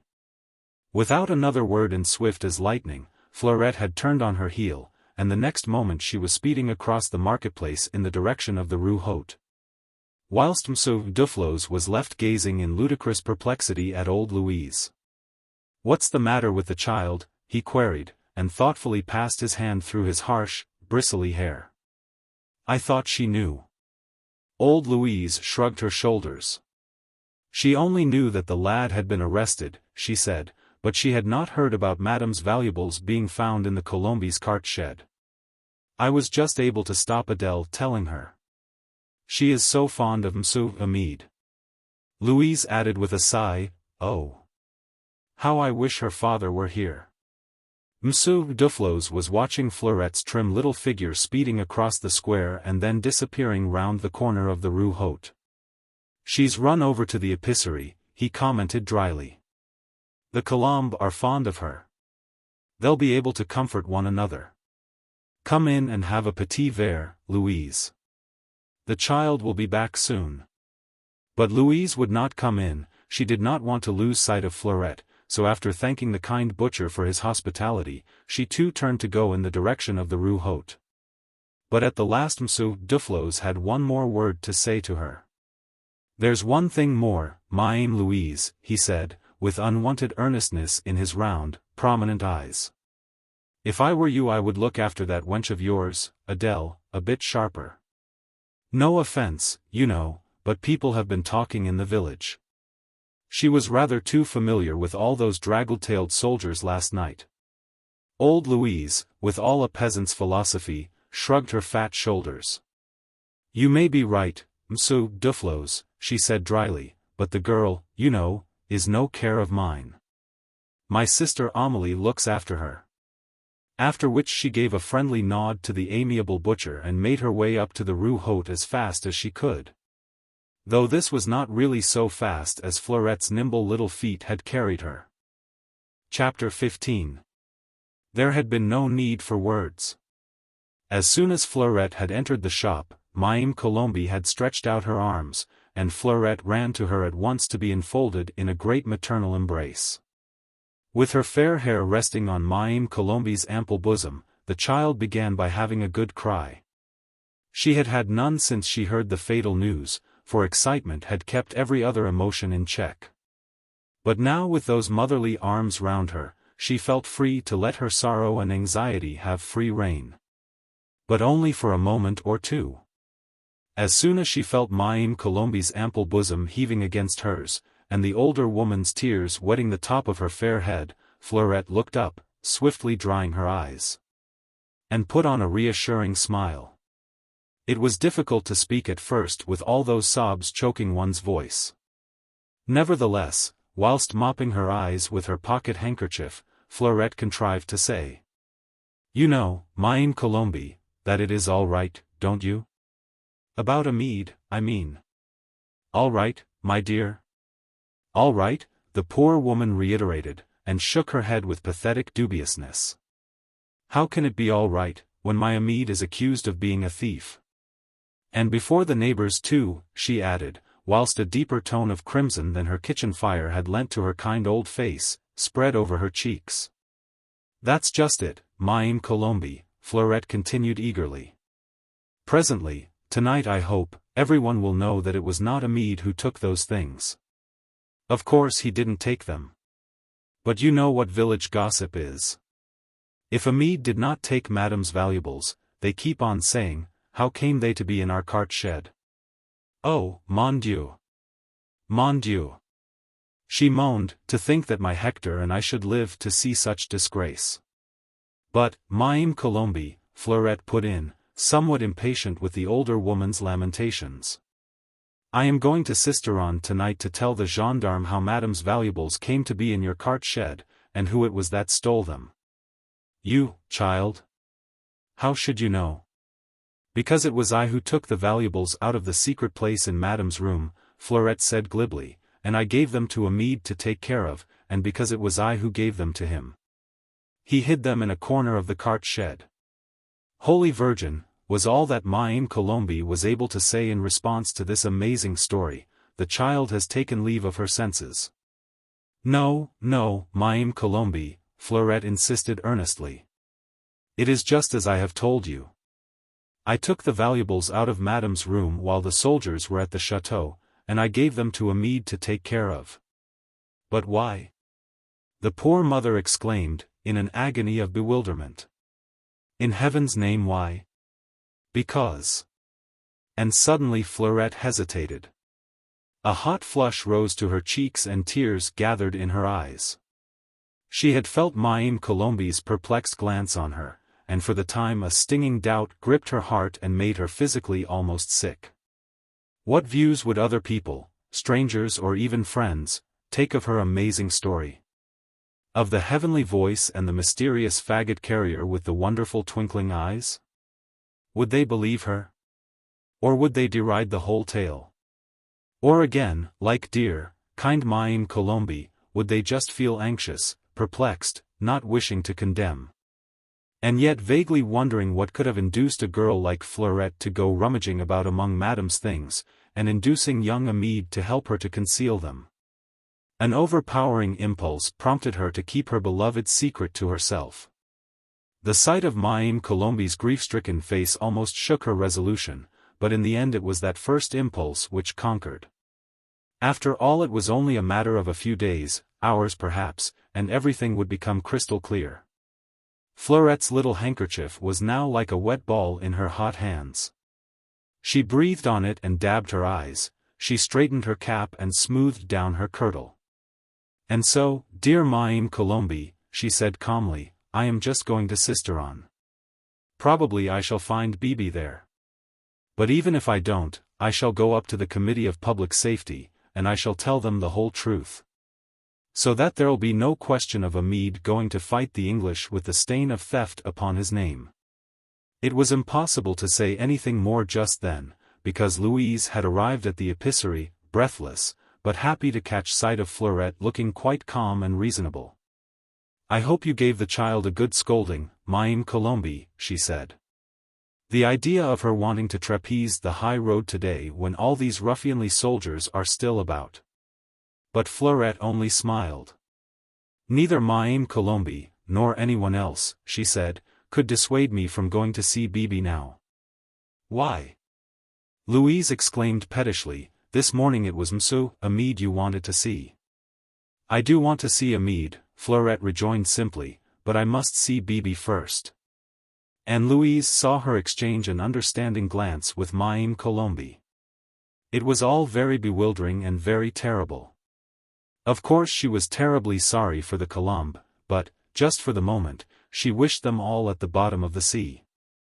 A little feeling of jealousy had crept into her heart when she saw Fleurette clinging to Mme. Colombe and whispering words into her ears which she, Louise, could not hear. And this uncomfortable feeling added to her discomfort. What could Mme. Colombe be thinking about to encourage Fleurette in her obstinacy? Louise could only suppose that all common sense had been drowned in an ocean of grief for the beloved only son. Ah! If only Monsieur Armand were here! And with a last sigh, and a none too cordial farewell to Mme. Colombe, Louise, dolefully shaking her head, followed Fleurette out of the shop. Chapter 16. It was long past sunset by the time the two women reached Sisteron. Louise was dog-tired, for the day had been hot and the roads heavy with dust. They had started from Lumos 1 hour before noon, and as they left the first outlying houses of the city behind them, the clock of the tower of Notre Dame was striking 8. The road between Laragne and Sisteron goes uphill most of the way, but withal, it is a beautiful road, winding through the wide valley of the Bouche. Past orchards of grey-green olives and almond trees laden with blossom. Once past the confluence of the Mouge with the Bouche. It rises in a gentle gradient and gradually reveals to the eye the magnificent panorama of the Basses Alpes with their rocky crests and wide flanks draped in the sombre cloaks of pine woods, Mont de la Baume. St. Geniez, Signal de Loire. As beautiful a picture as nature has to offer for the delectation of travelers, but possessing no powers of fascination over the two women, who tramped along in weariness and with anxious hearts. The road was lonely.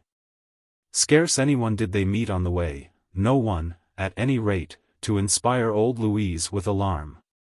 Now and then, perhaps, a group of laborers toiling homewards would cast a bold glance on the pretty wench stepping it resolutely beside her old duenna.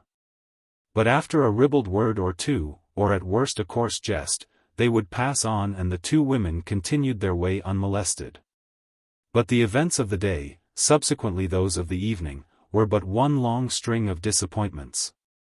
As soon as the first outlying houses of the city came in sight, Fleurette began inquiring pluckily and determinedly. "Citizen Armand," she would ask, "from Lumos, over beyond Laragne? What about him? He is an important personage in Sisteron, how could I find him?" And because she was gentle and had pretty blue eyes, and because she looked weary and anxious, people would do their best to help her. Some suggested one place, some another. The posting in, he might be known there, if he sometimes posted to Paris, or else the commissariat. This latter place proved a danger spot. A ferocious-looking commissaire very nearly detained the two women on a charge of vagabondage. His ugly leers and unveiled threats nearly sent Louise off her head with terror. Fleurette, however, kept up her courage nobly. The thought of a Mede drove every other terror out of her heart. She had vaguely heard that her father had something to do with a certain committee of public safety. When she told this to the commissaire, his manner immediately underwent a complete change. He became almost obsequious, placed himself entirely at the disposal of the citizeness for any inquiries she might wish to make about her illustrious father. Unfortunately, he said, the hour was late, the offices of the Committee of Public Safety situated in the town hall were now closed for the night. Citizen Armand had probably found shelter under the roof of a friend. Until tomorrow morning nothing could be done. One thing, however, appeared clear. The soldiers who had created so much stir in Lauragna this morning had not come to Sisteron, nor was anything known of them. There was, the now servile commissary explained, a detachment of the 87th Regiment of the Line in garrison in the city. And 2 days ago a squad of the Revolutionary Army lately formed for the purpose of scouring the country for traitors and aristos had passed through Sisteron and gone on in the direction of Lauragna. The commissary had heard something about a family named Frontenac against whom there was a black mark for treason against the Republic. But he did not know anything about the arrest of Monsieur or the escape of Madame and Mademoiselle, whom he persistently referred to as the ci-devants, nor did he know anything about the arrest of Amede Colombi, citizen of Lauragna. It was all very disappointing. Fleurette, trying to be brave, nevertheless felt at times an overwhelming inclination to cry. For one thing she was very tired, and being young and healthy she was also hungry. She and Louise had consumed the contents of their provision basket when the day was still young. Now it was getting near bedtime and the goal of her efforts not even within sight. The sullenness and mistrust that seemed to hang over the whole city had the effect of further damping her spirits. The echo of the terrible doings in Orange, in Toulon and Lyons had penetrated as far as this hitherto peaceful little town. Tales of summary arrests, of death sentences without trial, of wholesale massacres were on everybody's lips. Accusations of treason, it seems, were more frequent than daily bread. The women looked harassed, hugged their children to their sides, as they slunk down the ill-lit streets, whilst throwing furtive glances over their shoulders. The men stood about in groups of 3 or 4 in the dark angles of the streets or beneath the ill-lit doorways, until roughly ordered to go their way by men dressed in nothing but rags, who wore a tricolour sash round their waist and a cockade on their worsted cap. And so ultimately to Les Amandiers, a quiet little inn off the main streets of the town. That Louise knew of through the drovers from Lauragna who frequented the place when they were in Sisteron on market day. Baptiste Portal, the landlord, suspicious at first, not liking the look of the 2 unprotected women seeking for lodgings at this hour of the night, was mollified by seeing the color of Louise's money and the blue of Fleurette's eyes. His temper, it seems, had not yet recovered from the assaults made upon it a couple of days ago by a set of ragamuffins who called themselves soldiers of the Republic, and by their loud-spoken and arrogant lieutenant. But he was willing enough to make the 2 women welcome, and to give them supper and a bed. Then only did they tell him who they were and what the purpose of their journey, to seek citizen Armand of Lumas, whose daughter Fleurette had matters of the utmost importance to communicate to him. Tu es un Etienne, Baptiste Portal exclaimed. Armand was here but a couple of hours after noon. He was on his way to Orange. To Orange. A cry of terror from Louise. One of excitement from Fleurette. Orange, the tiger's den. How could 2 unprotected women hope to enter it without being devoured? Orange, where the guillotine was at work night and day. Where men and women and even children were massacred in droves, where innocent people hardly dared speak or smile or pray, lest they be seized and thrown into prison, only to be dragged out again to a horrible death. Orange. But Fleurette only smiled. What had they to fear seeing Bibi Chéri would be there? Was not Bibi far, far more powerful than the whole of the Revolutionary Army? Fleurette had seen him at the chateau, with a great tricolour sash round his waist, giving orders, that the officer in command of the soldiers dared not disobey. Orange. She was not afraid of Orange. Even if the great Robespierre was in Orange she would not be afraid to go. After all, what did it mean? 2 or 3 days' journey in the old coach which, it seems, left the Place d'Armes 2 days of the week, at 9 o'clock in the morning, and lumbering along through Pépin and Saint-Étienne-les-Orgues, gave one the chance of getting a good bed for the night at Salt, and again at Carpentra's, if one was too tired to continue one's journey then. Orange indeed? Why should one fear Orange, when chance was all in one's favor? As luck would have it, it was the very next day that the coach would be starting from the Place d'Armes. All one needed was a few things, a clean pair of stockings, a handkerchief or two, a bit of soap and a towel, which dear, kind Mme. Portal was only too ready to lend. These were tied in a bundle and formed the only indispensable luggage which Fleurette and Louise would take with them. Fortunately Louise had plenty of money in her pocket, being always well supplied by Bibi, and then, of course, in Orange, Bibi would be there and he would provide further as necessity arose. And thus it came to pass that among the passengers who took their places in the lumbering old vehicle that morning were two females, one of whom had corn-colored hair and eyes bluer than forget-me-nots. Chapter 17. The Hôtel de Ville at Orange still stands, as it did then, in the newly named Place de la République.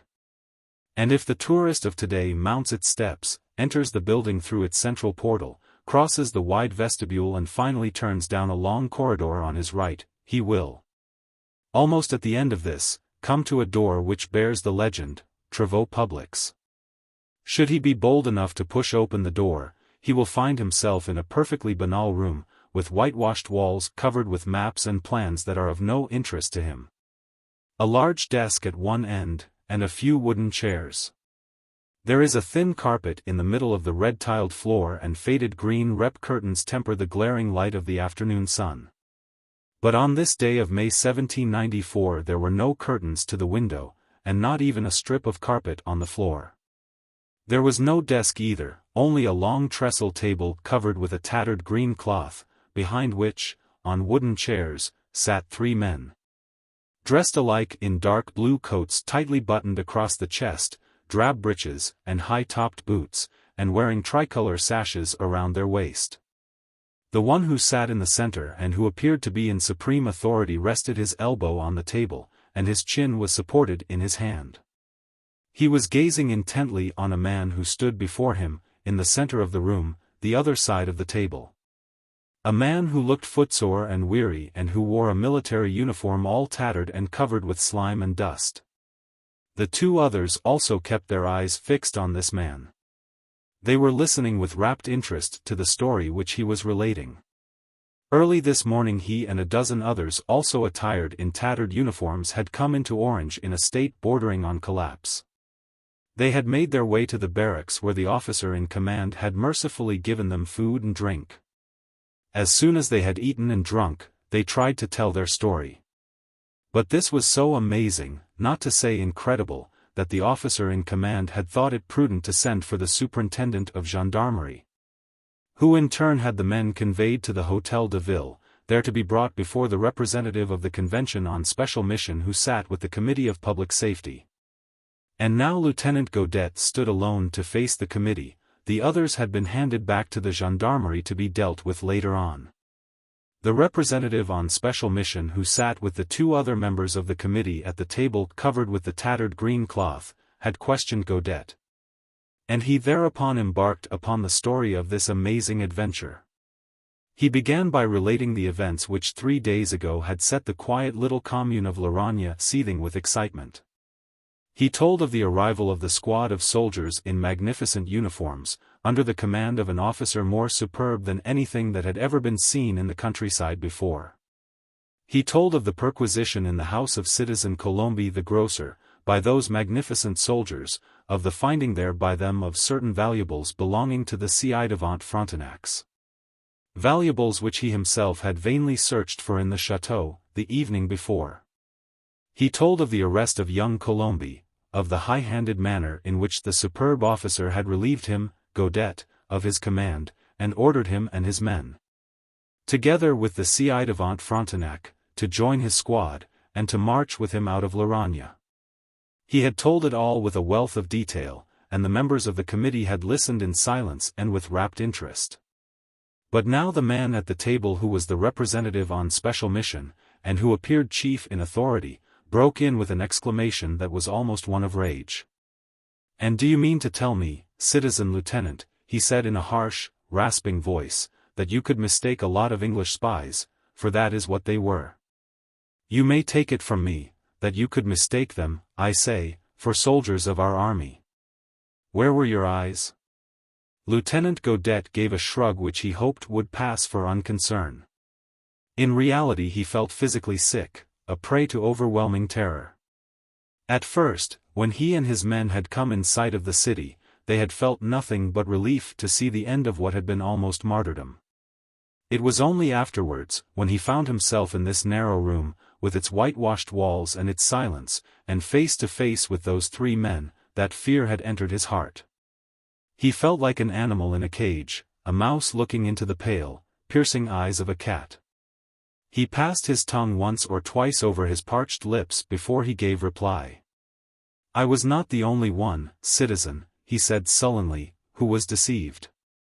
The whole commune of Lauragna was at the heels of those soldiers. My own men were mustered before the pseudo-captain and heard him give words of command. But Englishmen, citizen lieutenant, the man at the table argued, Englishmen. Their appearance. Their speech. They spoke as you and I would, citizen Chauvelin, Godet retorted, still sullenly, as for appearance, one man is like another. I could not be expected to know every officer of our army by sight. But you said they were splendidly dressed. They were. I knew the uniform well enough. Had there been a doubtful button or a galloon wanting I should have spotted it. But so clean, one of the others at the table remarked with a sigh, that might have been of envy, so magnificent. I knew that there were some companies d'élite, the lieutenant rejoined, attached to certain regiments. How could I guess? It might have been better for you, if you had, the man in the center remarked dryly. Godet's wan face took on a more ashen hue, again he passed his tongue over his parched lips. Haven't we had enough of this? One of the others at the table now put in impatiently. We are satisfied that those English spies, or whatever they were, acted with amazing effrontery, which makes me think that perhaps they are a part of that gang that we all know of. And of which citizen Chauvelin spoke just now. We are also satisfied that citizen Lieutenant Godet did not show that acumen which an officer in his responsible position should have done. What we want to know now is, what happened after the pseudo-captain of the so-called 33rd Division had arrested that young Colombi and marched out of Lauragna? And in your interest, citizen lieutenant, the man in the center rejoined sternly, I advise you to make a statement that is truthful in every detail. Had I wished to tell lies, the soldier retorted sullenly, I shouldn't be here now. I should have. No matter, the other broke in curtly, what you would have done. The state desires to know what you did. Well. Lieutenant Godet began after a moment or two during which he appeared to collect his thoughts. We marched out of Lauragna in the direction of Serres. The captain, I still, of course, looked upon him as a captain, had so disposed us that I and my own men were between two squads of his. We were footsore, all of us, because we had had 3 days tramping in the dust, one day battling against hard wind. Another with long hours spent in scouring the chateau of those traitors Frontenacs. We were also very hungry. Remember that we had been dragged out of our beds in the early morning, and not given a chance of getting a bite or drink before starting on the march. But they, the others, were fresh as if they had just come out of barracks with their bellies full. They marched along at a swinging pace, and it was as much as we could do to keep step with them. The man's voice became somewhat more steady as he talked. The note of terror which had been so conspicuous in it at first had given place to one of dull resentment. Encouraged by the obvious interest which his story had evoked in his hearers, he resumed more glibly. About half a league north of Lauragna, a bridle path branches off the high road. Into this the captain ordered his company to turn, and we continued to plod along through the dust and in the midday heat, till we came to a tumble-down cottage by the roadside. A cottage flanked by a dilapidated shed, and a bit of garden all overgrown with weeds. Here a halt was called, and the prisoners were ordered out of the wagon. A moment or two later a woman appeared at the cottage door, some words were exchanged between her and the captain, and subsequently, when order to march was given. The prisoners marched along with us, the wagon and horses having been left behind at the cottage. "Didn't you think this very strange, citizen lieutenant?" one of the men at the table asked. "A wagon and horses which you would naturally presume belonged to the state, being thus left at a tumble-down roadside cottage?" "Whatever I may have thought," the lieutenant replied, "it was not my place to make observations to my superior officer." "Superior officer?" the man in the center remarked, with a gesture of contemptuous wrath. "I think, Citizen Chauvelin," the accused now put in a little more firmly, "that you are unnecessarily hard on me." There was really nothing to indicate. But the other broke in with a vicious snarl. "Nothing to indicate? Nothing? The eyes of a patriot should be sharp enough to detect a spy or a traitor through any disguise." He paused abruptly, and cast a quick, inquisitorial glance at his two colleagues first, then at the soldier before him. Had he detected a trace, a sign, a flicker of the eyelid that betrayed knowledge of his own past? Of the times, numberless now, that he too had been hoodwinked by those bold adventurers who called themselves the League of the Scarlet Pimpernel, and by their chief whose prowess in the art of disguise had marked some of the most humiliating hours in Chauvelin's career? Calais, Boulogne, Nantes, Paris, each of those great cities had a record of the terrorists' discomfiture when brought face to face with that mysterious and elusive Scarlet Pimpernel. Even, now crushed in the hot palm of his hand, he held a scrap of paper which had revealed the author of the plot to which that fool Lieutenant Godet had fallen a victim, just as he, himself, Chauvelin, had done, just like that, and so many times. The penalty for him had always been more humiliation. A further fall from the original high place which he had once occupied in Paris, and with it the knowledge that one day the masters of France would tire of his failures. Ah! He knew that well enough, he knew that they would tire, and then they would crush him as they had crushed others, whose only crime, like his, had been failure. His only claim to immunity, so far, had been the fact that he alone, of all the members of the National Assembly, of all the members of committees, or of the executive, knew who the Scarlet Pimpernel really was. He had seen him without disguise, he knew him by name, not only him but some of his more important followers. And when some of the ferocious tyrants, who for the time being were the masters of France, did at times loudly demand the suppression of Citizen Chauvelin, for incompetence that amounted to treason, there were always others who pleaded for him because of that knowledge. Many felt that with the death of Chauvelin, the last hope of capturing that band of English spies would have to be abandoned. And so they pleaded for his retention, and their fellow tyrants allowed him another few months' grace so that he might accomplish that which they knew was the great purpose of his life.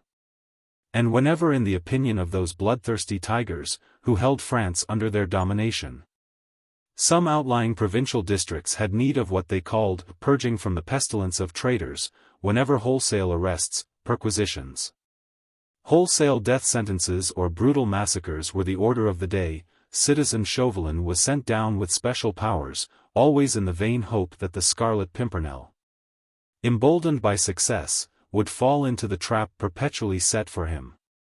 The English spy's predilection for aristos, his sympathies so quickly aroused when traitors happened to be women or young children, was sure to draw his activities to any region where prisons were full and the guillotine kept busy. Thus it was that Citizen Chauvelin had been sent to Orange. The southern provinces of France had been left far too long to welter in a morass of treason. There were veritable nests of traitors in the chateaux and farms of Provence and Dauphiné. The country had to be purged, the traitors extirpated. The magnificent law of the suspect be set in motion to do this cleansing process. Any man who ventured to criticize the government, who complained of taxation or restrictions, was a traitor.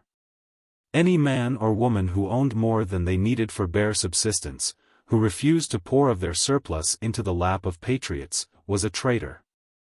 And the country must be purged of them, until the dictatorship of the proletariat was firmly established, until every man, woman and child in the whole of France had been dragged down to the same level of mental and physical wreckage. There had been a dramatic pause after Chauvelin's outburst of contemptuous wrath. For a minute or two, while the old clock up on the wall ticked away with slow monotony, a strange silence remained hanging over the scene.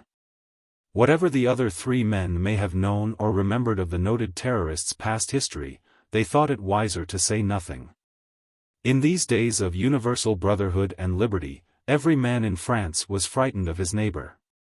The time had come when the lustful tigers, satiated with the blood of those whom they deemed their enemies, had turned, thirsting, for that of their whilom friends. The makers of the terror had started digging their fangs into each other's throats. The victory now was to the most ferocious. After the Girondins, Danton, he, who had ordered the September massacres, 2.5 years ago, had to yield to a more vengeful, more merciless power than his own. Chauvelin knew that. The victory today was to the most ferocious.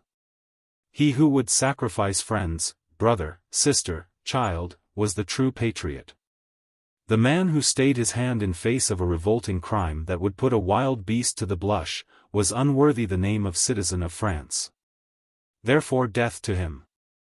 Death to the weakling. To the moderate. This was the era of the universal brotherhood of death. What chance then had this unfortunate Lieutenant Godet now? Brought to justice, save the mark. Before a man who knew that to show weakness was to court death. No wonder that all the swagger and the arrogance which made him but a day or two ago the terror of a lot of peasants at Sisteron or Laragne, was knocked out of him, by a mere glance from those pale, piercing eyes. And he, a mere notary's clerk born and bred in the depth of Dauphiné, and thrust into the army, as a mule is thrust into harness, knew nothing of Paris save from hearsay. And nothing of the men whose word had even sent a king and a queen to the scaffold. He knew nothing of citizen Chauvelin, save that he was a man of power, before whose piercing glance and tricolour sash, every man instinctively cringed and trembled. He knew nothing of Chauvelin's tussles with those same English spies who had so effectually led him, Godet, by the nose, nothing of citizen Chauvelin's past life, very little of the present. He was just a mouse in the power of a cat, allowed a little freedom just now, while he told his tale of failure. Continue, citizen lieutenant, Chauvelin now said more calmly. We are listening. Let me see, Godet rejoined vaguely, where was I? On the bridle path off the main road, Chauvelin responded with a sneer, half a league north of Laragne. The wagon and horses presumably belonging to the state left in a tumble-down cottage by the roadside. A thrilling situation forsooth. An ordinary situation you would have us believe. Pray continue. What happened after that? We marched and we marched and we marched, the lieutenant resumed sullenly. We marched until we were ready to drop. We had had 3 days of marching, and had started in the morning without a bite, hungry. Nom d'un nom. How hungry we were. And weak and faint. The hours sped on. We could see the sun mounting the heavens and then start on its descent. The heat was intense, the dust terrible. It filled our eyes, our nostrils, our mouths. The soles of our feet were bleeding, sweat poured down our faces and obscured our vision. We marched and we marched, through 2 villages, the names of which I do not know. Then over mountain passes, across rocky gorges, stepping over streams, climbing the sides of hills, the banks of rivers. I am a stranger in these parts. And I was tired. Tired. I knew not where we were, whither we were going. March. March. March. Ceaselessly. Even had I dared, would no longer have had the strength to ask questions or to beg for mercy. And at the recollection of those hours of agony, Lieutenant Godet wiped the perspiration from his streaming brow. Well? Chauvelin queried dryly, and the others, the Englishmen? They marched along at a swinging pace, Godet replied, smothering a savage oath. Without turning a hair. They kicked up no dust. They did not sweat. They just marched. No doubt their bellies were well filled. And the prisoners? They set to with a will. And I make no doubt but they had fed and drunk while they sat in the wagon. At any rate they showed no fatigue. How long did you continue on the march? Till one by one we, my comrades and I, fell out by the roadside. And those who fell out were left, while the others went on? Yes. We had gone through the second village, and were marching along the edge of a stream, when the first lot of us dropped out. 3 of my men. They just rolled down the bank of the stream, and there lay on their stomachs trying to drink. The captain, or whatever he was, curse him, called halt. And one of his men ran down the bank and had a look at those 3 poor fellows who lay there striving to slake their hunger as well as their thirst in the cool mountain stream. But, nom de nom. They, the miscreants, had no bowels of compassion. I believe, for in truth I was too tired to see anything clearly, that one of them did leave a hunk of bread by the side of the stream.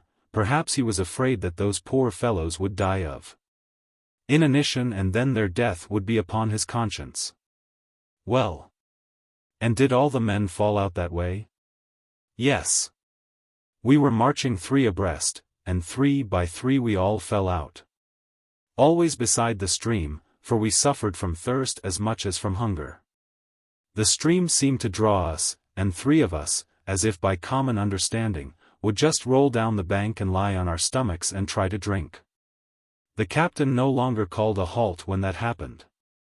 One of his own men would just throw pieces of bread down to the edge of the stream, just as they would to a dog. And you were the last to fall out? The very last.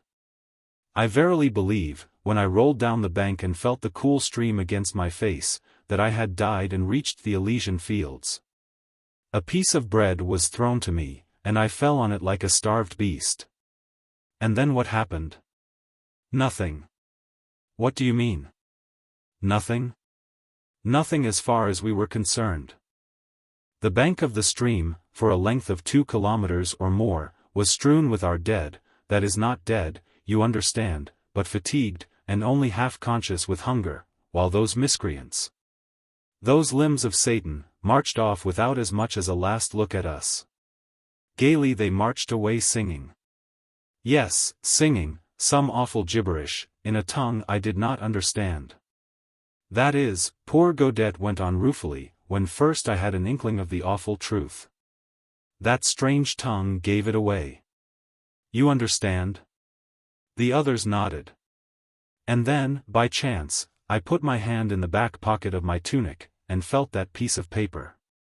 With finger that quivered slightly, he pointed to Chauvelin's hand.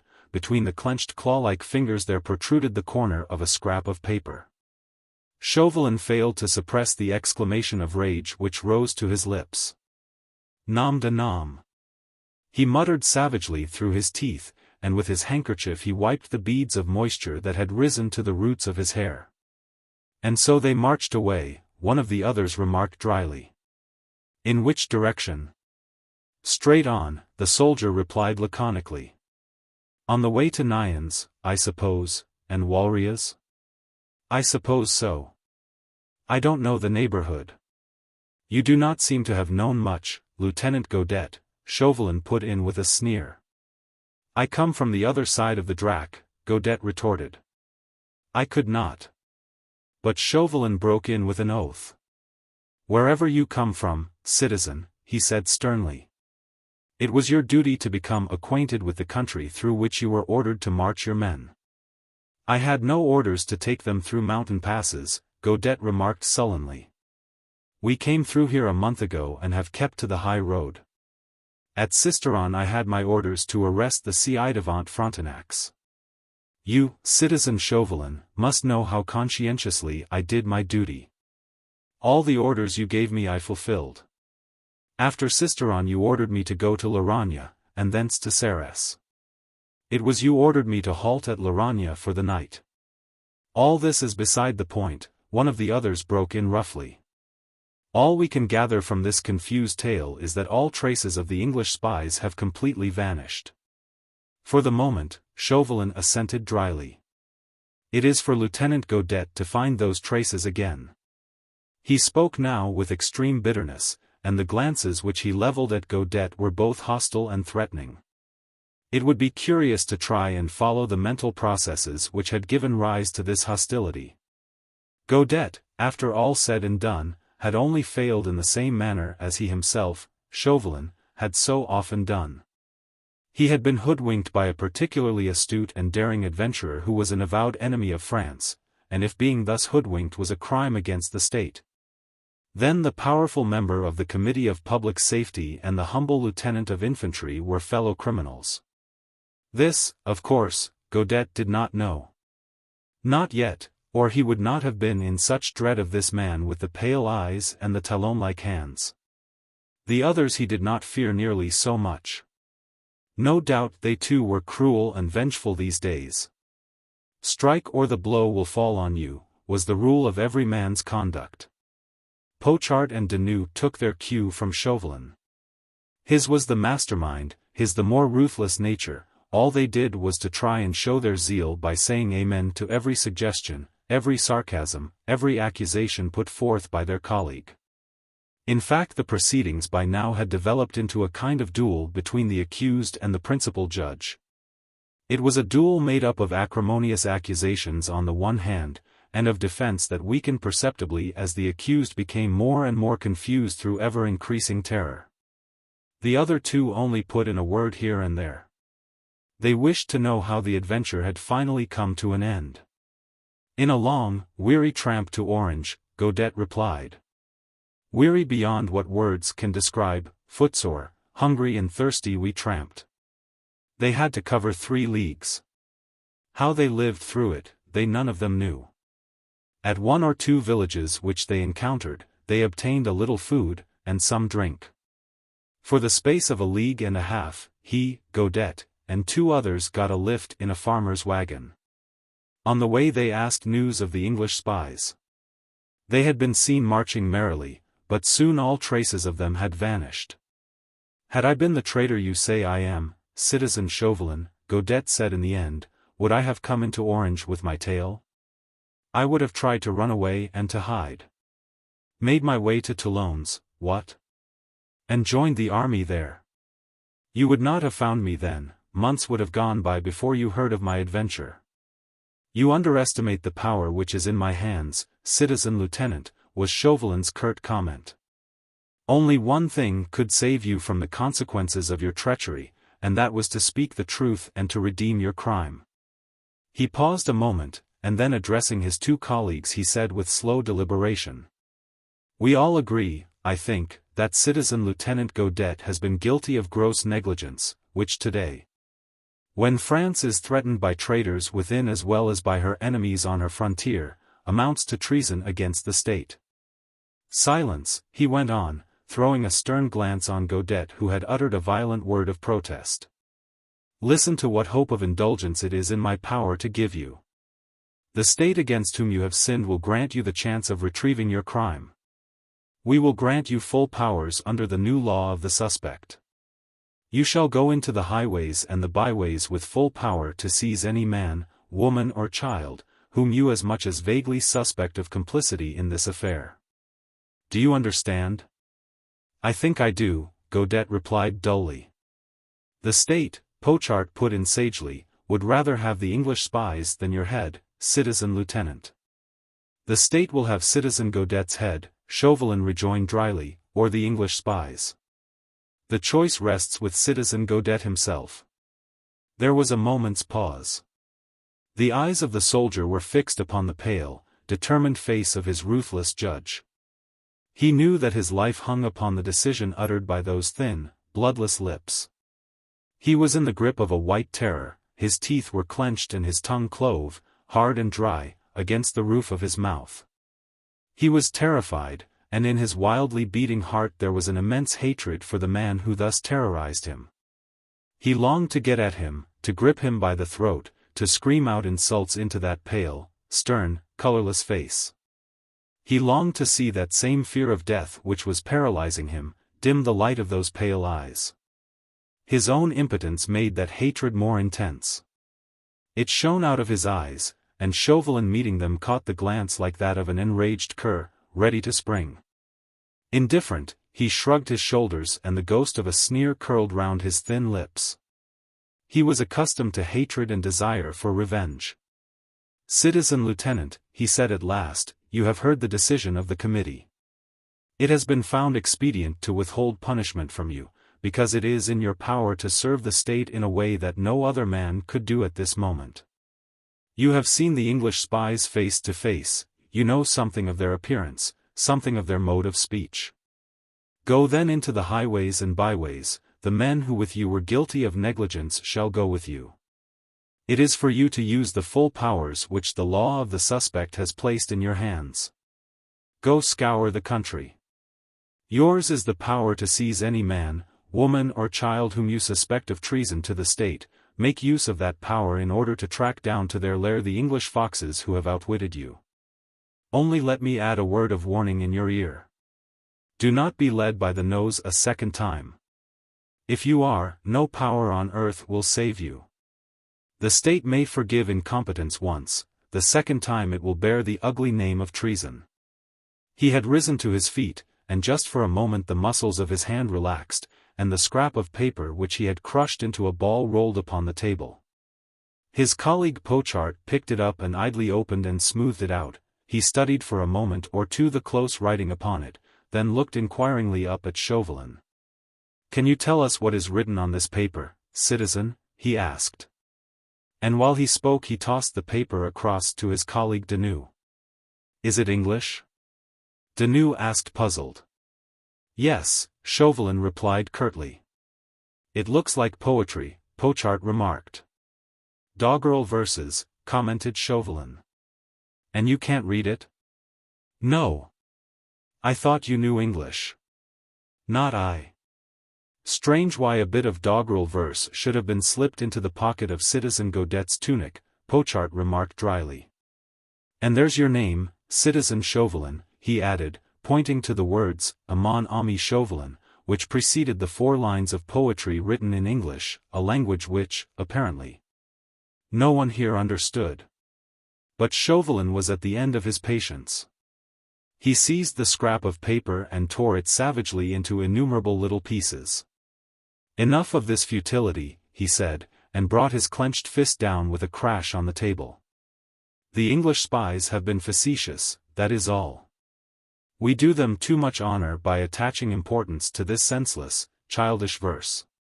Lieutenant Godet," he went on, once more addressing the accused, "you are dismissed, under the conditions I told you of just now.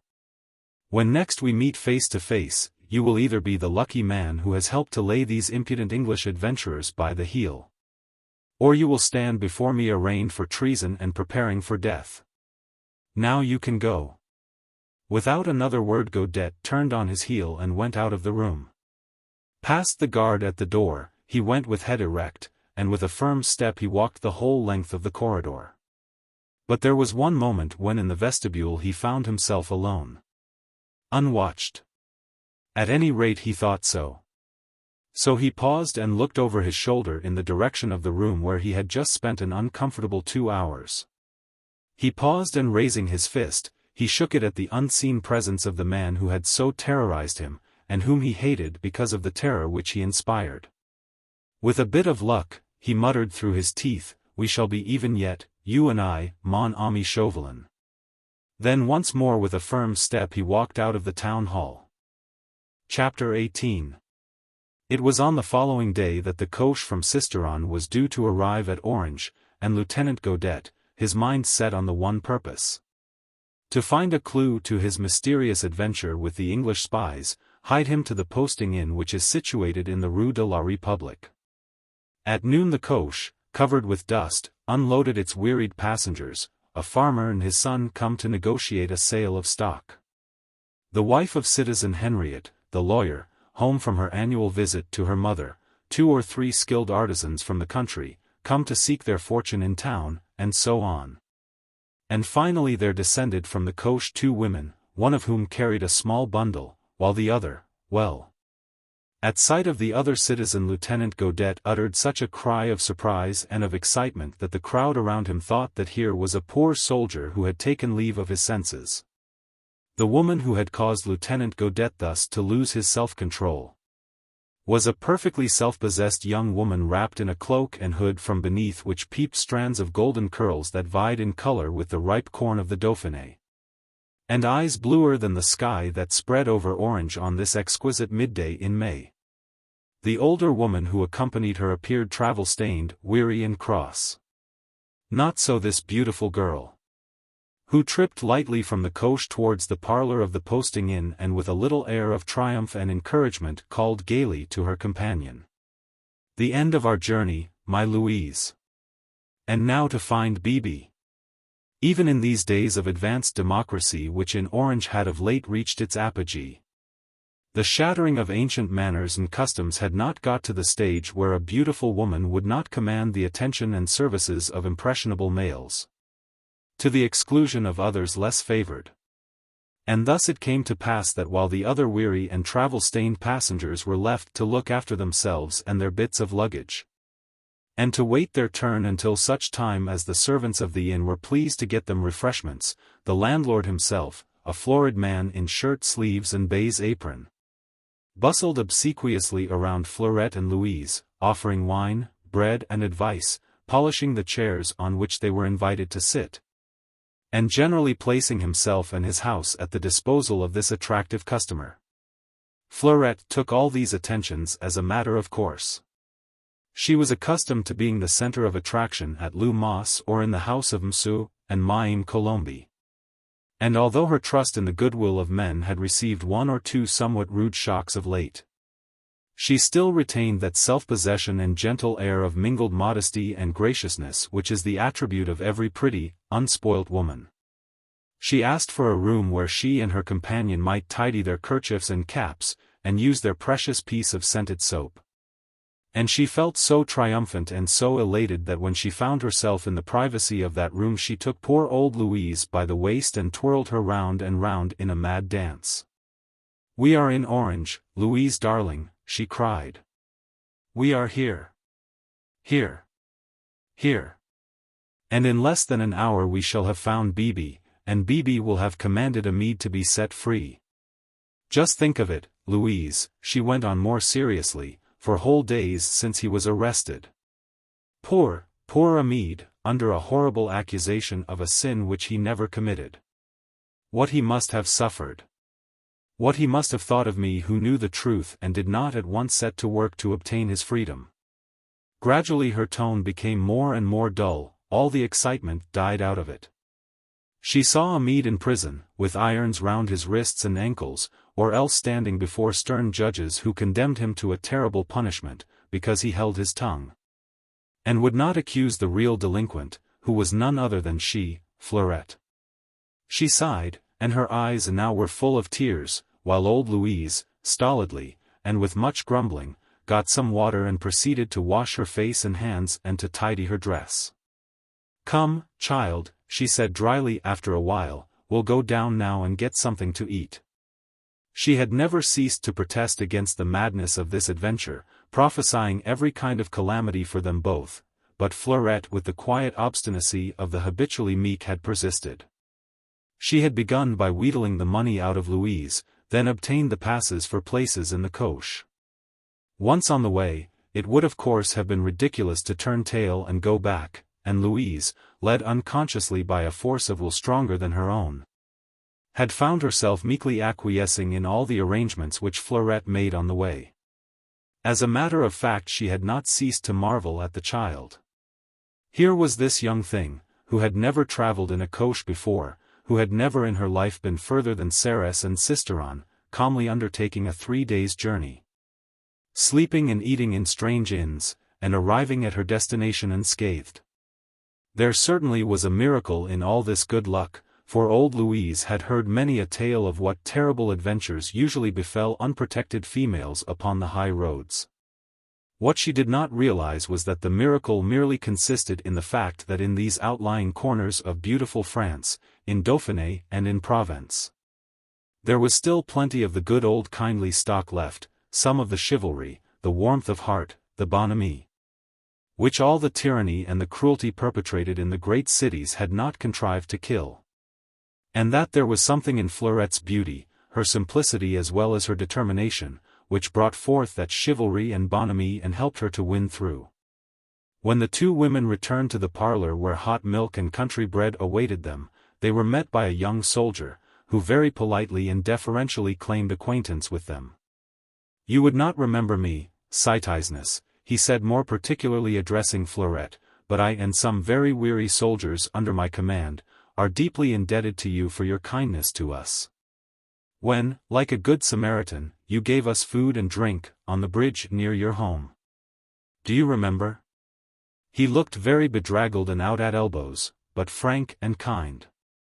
Fleurette raised shy, blue eyes up to his, and gave a little gasp of recognition.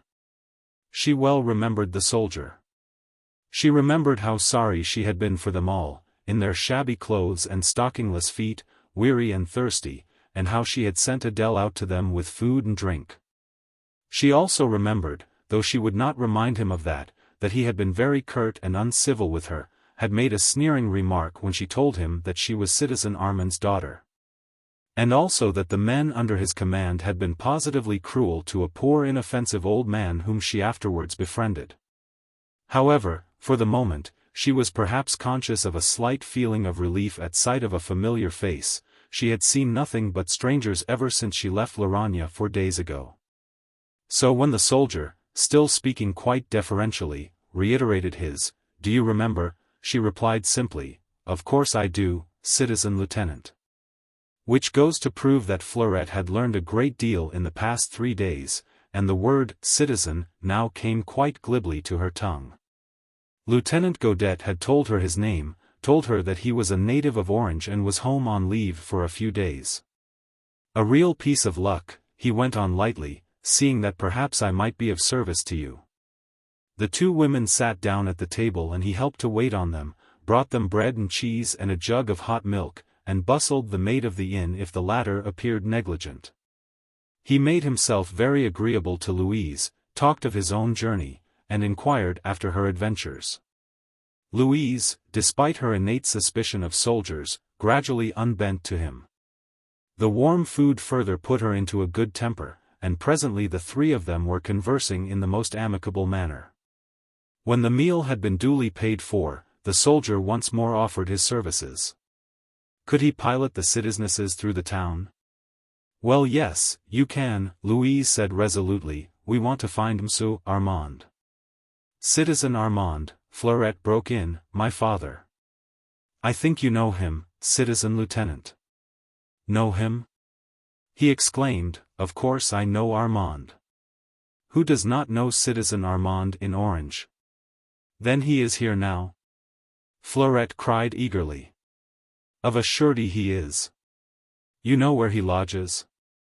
"Everyone in Orange knows where Citizen Armand lodges." "Then you can take me to him?" "At your service, Citizeness." "Now?" "When you wish." With a little cry of delight Fleurette gathered up her cloak. "Let us go," she said simply. Louise, sighing, but stolid, followed meekly. The thought that she would soon relinquish her wayward charge into the keeping of Monsieur Armand was a comforting one. Fleurette was tripping it gaily beside the soldier, but the latter's dirty clothes and bedraggled appearance still filled old Louise with mistrust. They crossed the river by the old bridge and then trudged along the dusty streets to a great open place, now called Place de la République. The soldier led the way across the square to a tall stone building, flanked by a square tower, to which a flight of steps gave access. He seemed to know his way about. At the top of the steps a couple of soldiers in somewhat tidier uniforms than his own, were on guard. They stood in what Louise, who had old-fashioned notions as to the behavior of soldiers on duty, put down as a slouchy and disrespectful attitude. When Lieutenant Godet walked past them, they did not salute. This want of respect of the soldier for his officer was another manifestation, it seems, of equality and fraternity. Louise, with her nose in the air, sailed past in the wake of Godet and Fleurette. After crossing a wide vestibule and turning on the right into a long paved corridor, Lieutenant Godet came to a halt before a door which bore the legend, Committee of Public Safety, Section 3. Beside the door another soldier, also in very shabby uniform, stood leaning upon his bayonet. Fleurette, overawed by the vastness and silence of the place, gazed with vague terror at this man who without uttering a word had put his bayonet athwart the door and held it there, barring the way. Motionless as a statue. Lieutenant Godet then spoke to him. "The citizeness," he said, "is the daughter of Citizen Chauvelin. She desires to speak with him." The daughter of Citizen Chauvelin? What did the man mean?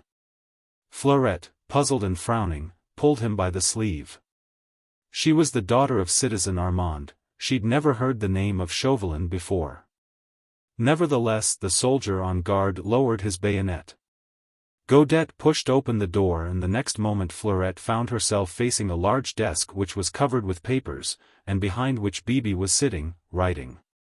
A voice said loudly, "Citizen Chauvelin, here's your daughter come to see you." Whereupon Bibi raised his head and looked at her, staring as if he had seen a ghost. Forgetting everything save the joy of seeing Chérie Bibi at last, Fleurette gave a glad little cry, ran round the table, and came to halt on her knees beside Bibi's chair. With her arms round his neck. She felt so glad, that she was ready to cry. "Bibi," she said softly, whispering in his ear, "Chérie Bibi, are you not glad to see me?" Chapter 19. At sight of Fleurette, Chauvelin had stared as if he had seen a ghost. He did not trust his eyes, they were obviously playing him a trick. It was only a second or two later that he realized it was indeed the child, come, heaven only knew why and how, but here in this awful city where treachery, hatred and cruelty were holding sway under his own command. Half-dazed, he yielded to the caresses of this one being in the whole wide world whom his tigerish heart had ever loved. His arms closed round her beloved form, whose sweet breath as of thyme and violets filled his soul with joy.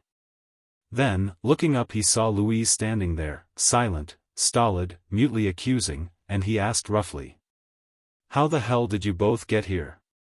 Louise shrugged her shoulders. "By the coche," she said, "from Sisteron." "I know," he rejoined. "But why did you come?" "Ask her," Louise replied curtly. "She would come. I could not let her travel alone." Bibi's two hands were clasped round Fleurette's head, his fingers were buried in her hair, he pressed that dearly beloved head closer and closer to his breast. Joy at sight of her had already given place to terror. What was the child doing here? How and why had she come? He had kept her so completely aloof from his real life, that it seemed to him that some awful cataclysm must have occurred over in that peaceful home in Dauphiné, else she were not here. His pale, restless eyes searched Louise's impassive face. "Who brought you here?" he reiterated roughly. "An officer in a draggle-tailed uniform," Louise replied, still speaking curtly, whilst with a glance that was distinctly hostile her eyes swept round the room. "I thought," she added, "that he followed us into the room." "What was he like?" She described him as closely as she could, and then added, "I don't remember his name." She too had heard the name Chauvelin spoken by the soldier and for a moment had pondered. Marveled. In her downright peasant mind, vague doubts that were 18 years old now, turned to more definite suspicions. She knew well enough that some kind of mystery hung around the personality of Fleurette's father. She knew for instance that he was really a wealthy and high-born gentleman. But 18 years ago, in the days of the old regime, the fact that a high-born gentleman chose to hide a love romance from the eyes of his equally high-born friends was not an infrequent occurrence. If at any time during the past 18 years she had learned that Monsieur Armand was really a great duke or prince or ambassador, she would have been neither surprised nor suspicious. But Chauvelin. For the past 3 years, whenever rumors of cruelty or ruthless persecution of innocent men and women had penetrated to these distant corners of Dauphiné or Provence, the name of Armand Chauvelin had stood out as the protagonist of these terrible tragedies. People spoke of Danton the Lion of the Revolution, and also of Marat its Tiger, of Robespierre and of Chauvelin. Chauvelin. And he, meeting her glance, understood what went on in her mind. As to this he was indifferent. What Louise thought of him was less than nothing. It was the child that mattered now, the child who clung to him quivering with excitement. The terror in his heart grew in intensity, it gripped him till he felt physically sick. The mad dogs of hatred and cruelty, which he himself had helped to unchain, seemed to be snarling at him and threatening his Fleurette. With a hand that trembled visibly, he stroked the pretty golden hair. "Now, little one," he said, steadying his voice as much as he could, "are you going to tell me why you've come?" Fleurette struggled to her feet. Self-possessed she stood before her father and said firmly, "Chéri Bibi, I came in order to right a great wrong. I believe that you are strong and powerful and that you will help me to see justice done. That is why I came to you." He frowned, more puzzled than before, angered with himself for being so dull-witted, for not making a guess at what had brought the child along. His mind just before she came had been so completely absorbed in the latest adventure of his archenemy the Scarlet Pimpernel, that the presence of Fleurette, here and now, had been for him like a sudden stunning blow on the head. He felt dazed and stupid, unable to turn his thoughts into this fresh channel. "Fleurette, my darling," he pleaded, "try and tell me more clearly. I don't understand. What do you mean by righting a wrong?" "What wrong?" "Why," she replied simply, "the arrest of Monsieur Amede for a crime which he did not commit." "You knew Monsieur Amede had been arrested?" she insisted. Yes, he knew that. The mock arrest of young Colombe was one of the tricks played on that fool Godet by those impudent English spies. But what had Fleurette's presence here to do with that? She was trying to explain. "Then you know, Chéri Bibi," she was saying in that sweet eager way of hers, "that some valuables belonging to Madame over at the chateau were found in the shed behind Monsieur Colombe's shop." Yes, he knew that too. But what had she? And that the soldiers accused Monsieur Amede of having stolen them? A sigh of relief escaped him. He was beginning to understand. Nothing to worry about apparently. Indeed he might have guessed. The child had come to plead for that young fool Amede, and what I had come to tell you, Chéri Bibi, she went on glibly, is that it is not Amede who stole the things belonging to Madame. She paused for a second or two. What she was about to say required courage, and how Bibi would take it she did not know. But Fleurette had come all the way from Lumas, had journeyed 3 days, so that Bibi might right a great wrong, as only he could do, and, once more sinking on her knees beside her father's chair, she added in a clear voice, rendered somewhat shrill with excitement, "I stole the valuables out of Madame's room, Chéri Bibi." With a hoarse cry he clapped his hand against her mouth. My God, if someone had heard! The guard outside, or one of these innumerable spies whom he himself had set in motion, and whose ears were trained to penetrate through the most solid walls. His pale eyes, in which now lurked a kind of vague terror, wandered furtively round the room, whilst Louise, equally horrified and frightened, exclaimed almost involuntarily, "The child is mad. Monsieur, do not listen to her." Fleurette alone remained self-possessed. She was still on her knees, but at Bibi's rough gesture she had fallen back, steadying herself with one hand against the floor. Slowly, noiselessly, Chauvelin had risen and tiptoed across the room, Louise, wide-eyed and scared, following his every movement. They were furtive like those of a cat on the prowl, and his face was the color of ashes. He went to the door and abruptly pulled it open. Outside the soldier on guard was quietly chatting with Lieutenant Godet. At sight of Citizen Chauvelin they stood at attention and saluted. "Go and tell Captain Moisson over at the barracks," Chauvelin said curtly, addressing Godet, "that I shall want to see him here at 2 o'clock. "Very good, citizen." Godet saluted again and turned on his heel. Chauvelin looked at him closely, but his face was expressionless. He watched him for a moment or two as he, Godet, strode along the corridor. Then he closed the door and went back to his seat behind the table. He had made an almost superhuman effort to regain his composure. He wanted to hear more, and did not want to scare the child. The sight of Godette standing outside the door talking to the man on guard, had made him physically sick.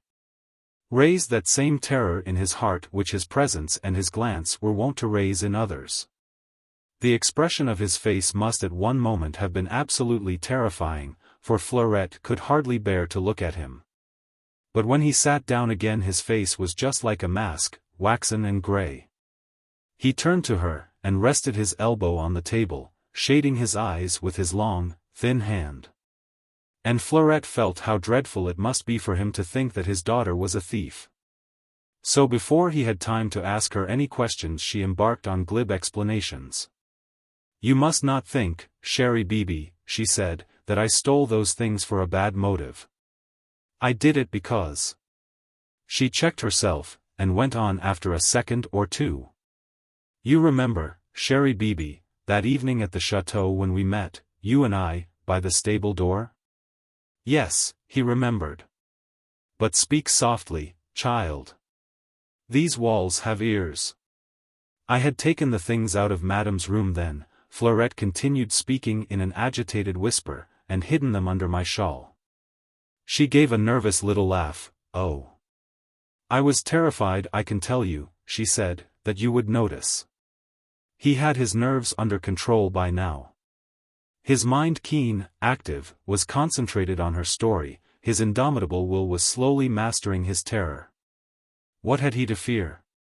Godette was out of the way, and the child's whispers could not be heard outside these four walls. If only that fool Louise did not look so scared, the sight of her face, open-mouthed and with big, round eyes, got on his nerves. He tried not to look her way.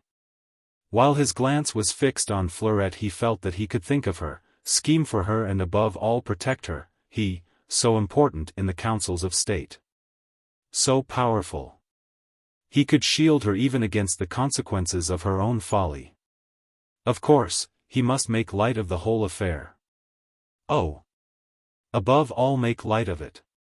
The child was silly, willful and ignorant, but he would know how to protect her, and how to make her hold her tongue. Louise was a fool, but she was safe and these walls were solid. There was really no cause for this insane terror which had turned him giddy and faint, and at first paralyzed his brain. So he forced his quaking voice into tones of gentle banter, forced himself to smile, to tweak her cheek and to look gaily, almost incredulously into her eyes. "Allons, allons," he said lightly, "what story is this? My little Fleurette taking things that belong to others? I won't believe it." "Only pour le bon motif, chère Bibi," she insisted. "Because you see the soldiers were at the chateau, and they were ruining and stealing everything they could lay their hands on. And also because—" Once more she checked herself, loath to give away that one cherished little secret, the mysterious voice at which perhaps Bibi would scoff. But she did tell Bibi how with the precious burden under her shawl she had hurried homewards until, fearing that she would be overtaken by the soldiers on the road, she had sought refuge in the widow Tronchette's cottage. She told him how she had watched him riding past, heading towards Lumas, and how she had become scared lest, if he spent the night at home, he would find out what it was that she was keeping so carefully hidden underneath her shawl. And then she told him how she had thought of Monsieur Amede and had asked Adèle to tell him to meet her outside the widow's cottage. And how she had entrusted him with the precious treasure and he had undertaken to hide it in the shed outside his father's shop. But how it came to pass that those other soldiers, who were as magnificently dressed as anything Fleurette had seen in all her life, how they had come to suspect Monsieur Amede of the theft. She could not conjecture. All she knew was that Monsieur Amede was innocent and that he must be proclaimed innocent at once. At once. "I stole the things, Bibi," she concluded, "not for a bad motive, I swear, but I did steal them and gave them to Monsieur Amede to keep. If anyone is to be punished, then it must be I, not he." She was sitting on her heels, and looking up boldly, and with a little wilful air at her father. Her dear little hands were resting on her knees. She looked adorable. Chauvelin mutely put out his arms and she snuggled into them, pressing her cheek against his breast with a nervous little gesture, twiddling one of the buttons of his coat. Old Louise sitting at the far end of the room had listened, open-mouthed, wide-eyed, to the tale. Her furrowed face was a mirror of all the different expressions with which Chauvelin regarded her from time to time. Terror and slow reassurance. "If that is all, then I can deal with it," he seemed to be telling her now, when it was all over, and he knew the worst. He held the child very close to him, and there was a certain nervous terror still lurking in his eyes as he buried his face in the soft waves of her hair. "Bibi chérie," Fleurette insisted, "I must find those who are going to sit in judgment on Monsieur Amede. And you will help me find them, won't you? I must tell them the truth. Mustn't I?" "You shall, child, you shall," he babbled incoherently. He was trying to steady his voice, so as not to let her know how scared he had been. "When Adele told us the next morning about the soldiers having found Madame's valuables and arrested Monsieur Amede, I knew at once that you would help me to put everything right. So Louise and I just started then and there, as I thought we would find you and Sister on." "The child told me nothing," Louise protested in answer to a mute challenge from Chauvelin.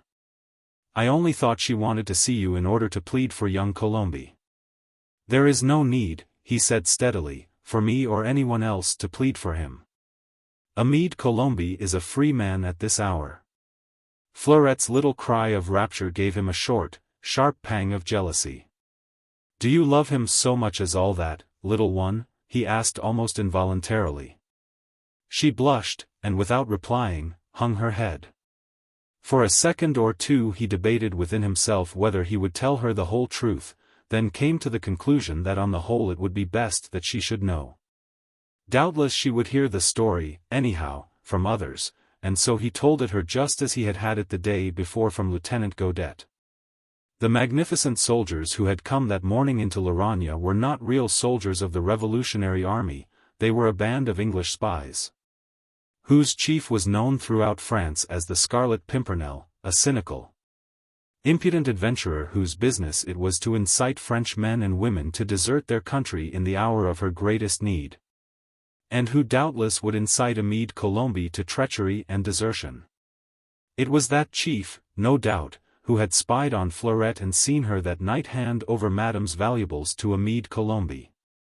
He had taken this means of obtaining possession of the valuables, as well as of the persons of the ci-devant Frontenac and Amede. Both men and money he would use against France, for the English were great enemies of this glorious revolution, the friends of all the aristos and tyrants whom the people were determined to wipe off the face of the earth. Wide-eyed and dumb, Fleurette listened to him.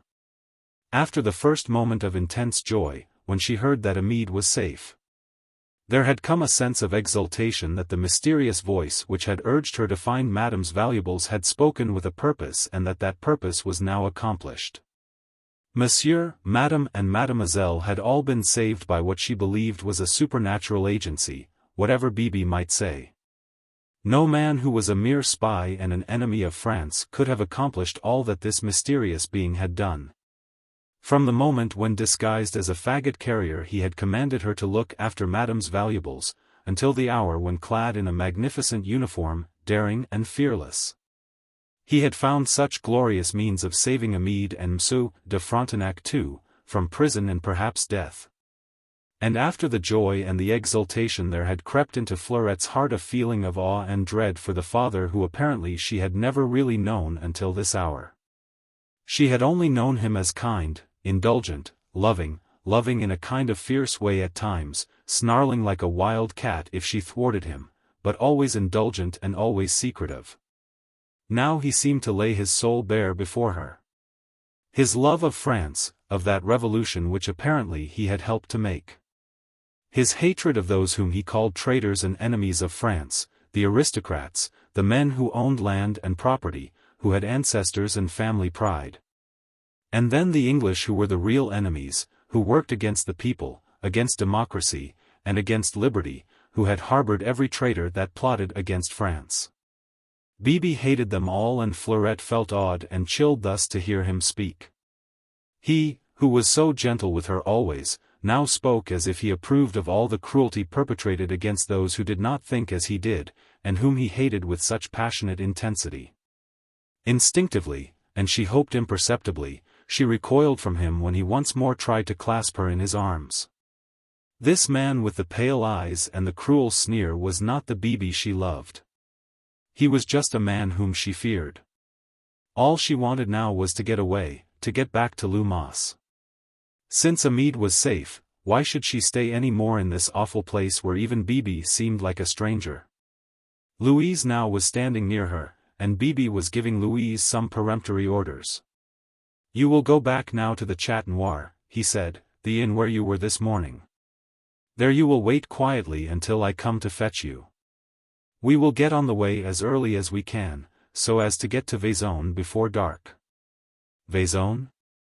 Louise asked perplexed. "But the coach." "We are not traveling by the public coach," Bibi broke in impatiently. "My private calèche will take us as far as Lumos, and I'll not leave you till I've seen you safely home." "A calèche!" Louise exclaimed. "Holy Virgin!" "Silence, woman," Bibi cried with an oath. "There is no Holy Virgin now." "Well." Of course, Bibi had said that sort of thing before now, but never in such a rough, almost savage tone. Slowly Fleurette struggled to her feet. All of a sudden she was feeling very, very tired. For 4 whole days excitement and anxiety had kept her up, but now excitement had died down and dull reaction had set in. A sense of unreality came over her, the voice of Bibi giving all sorts of instructions to Louise came to her muffled as if through a thick veil. All that she knew, and this was comforting, was that soon they would all be starting for home, not in a crowded, jostling old coach, but in a calèche. What a wonderful man Bibi was, so grand and powerful and rich, that he had a calèche of his own and could come and go as he pleased. She remembered how deferential the soldiers had been to him that night at the chateau, and even now her eyes fastened on the beautiful tricolor sash which he wore. The visible sign of his influence and power. When Bibi finally took her in his arms and kissed her as affectionately, as tenderly as was his wont. She swayed a little when he released her and the things in the room started to go round and round before her eyes. Louise put her strong arm round her and Fleurette heard her say, "Leave her to me, she'll be all right." She felt herself being led out of the room, past the sentry at the door, and then along a corridor. When she felt the soft, spring air strike her in the face, she felt revived, and walked steadily beside Louise as far as the inn. Chapter 20. Bibi's orders to Louise had been to go back to the inn and there to wait until he came in his calèche to take them home to Lumos. And the 2 women ready for the journey home, so tired that only excitement kept them from breaking down, waited for him patiently in the parlor downstairs. The travelers who had arrived in the early morning by the old coach, had all disappeared by now, some had found accommodation at the Chat Noir. Others had gone to their homes or to friends in the city. The hour for dinner was not yet, and the personnel of the inn was busy in the kitchen. The place was deserted and silent, the room itself hot and stuffy. The air was heavy with the mingled odor of dust, stale grease and boiled food. Up on the wall a large white-faced clock ticked with noisy monotony, and against the small windowpane a lazy fly kept up an intermittent buzz. Now and again from a remote part of the house came the sound of a human voice or the barking of a dog, or the rattling of pots and pans. Louise, sitting in a large, old-fashioned armchair by the side of the great hearth, had closed her eyes. The monotonous ticking of the clock, the buzzing of the fly, the heat and the silence lulled her to sleep.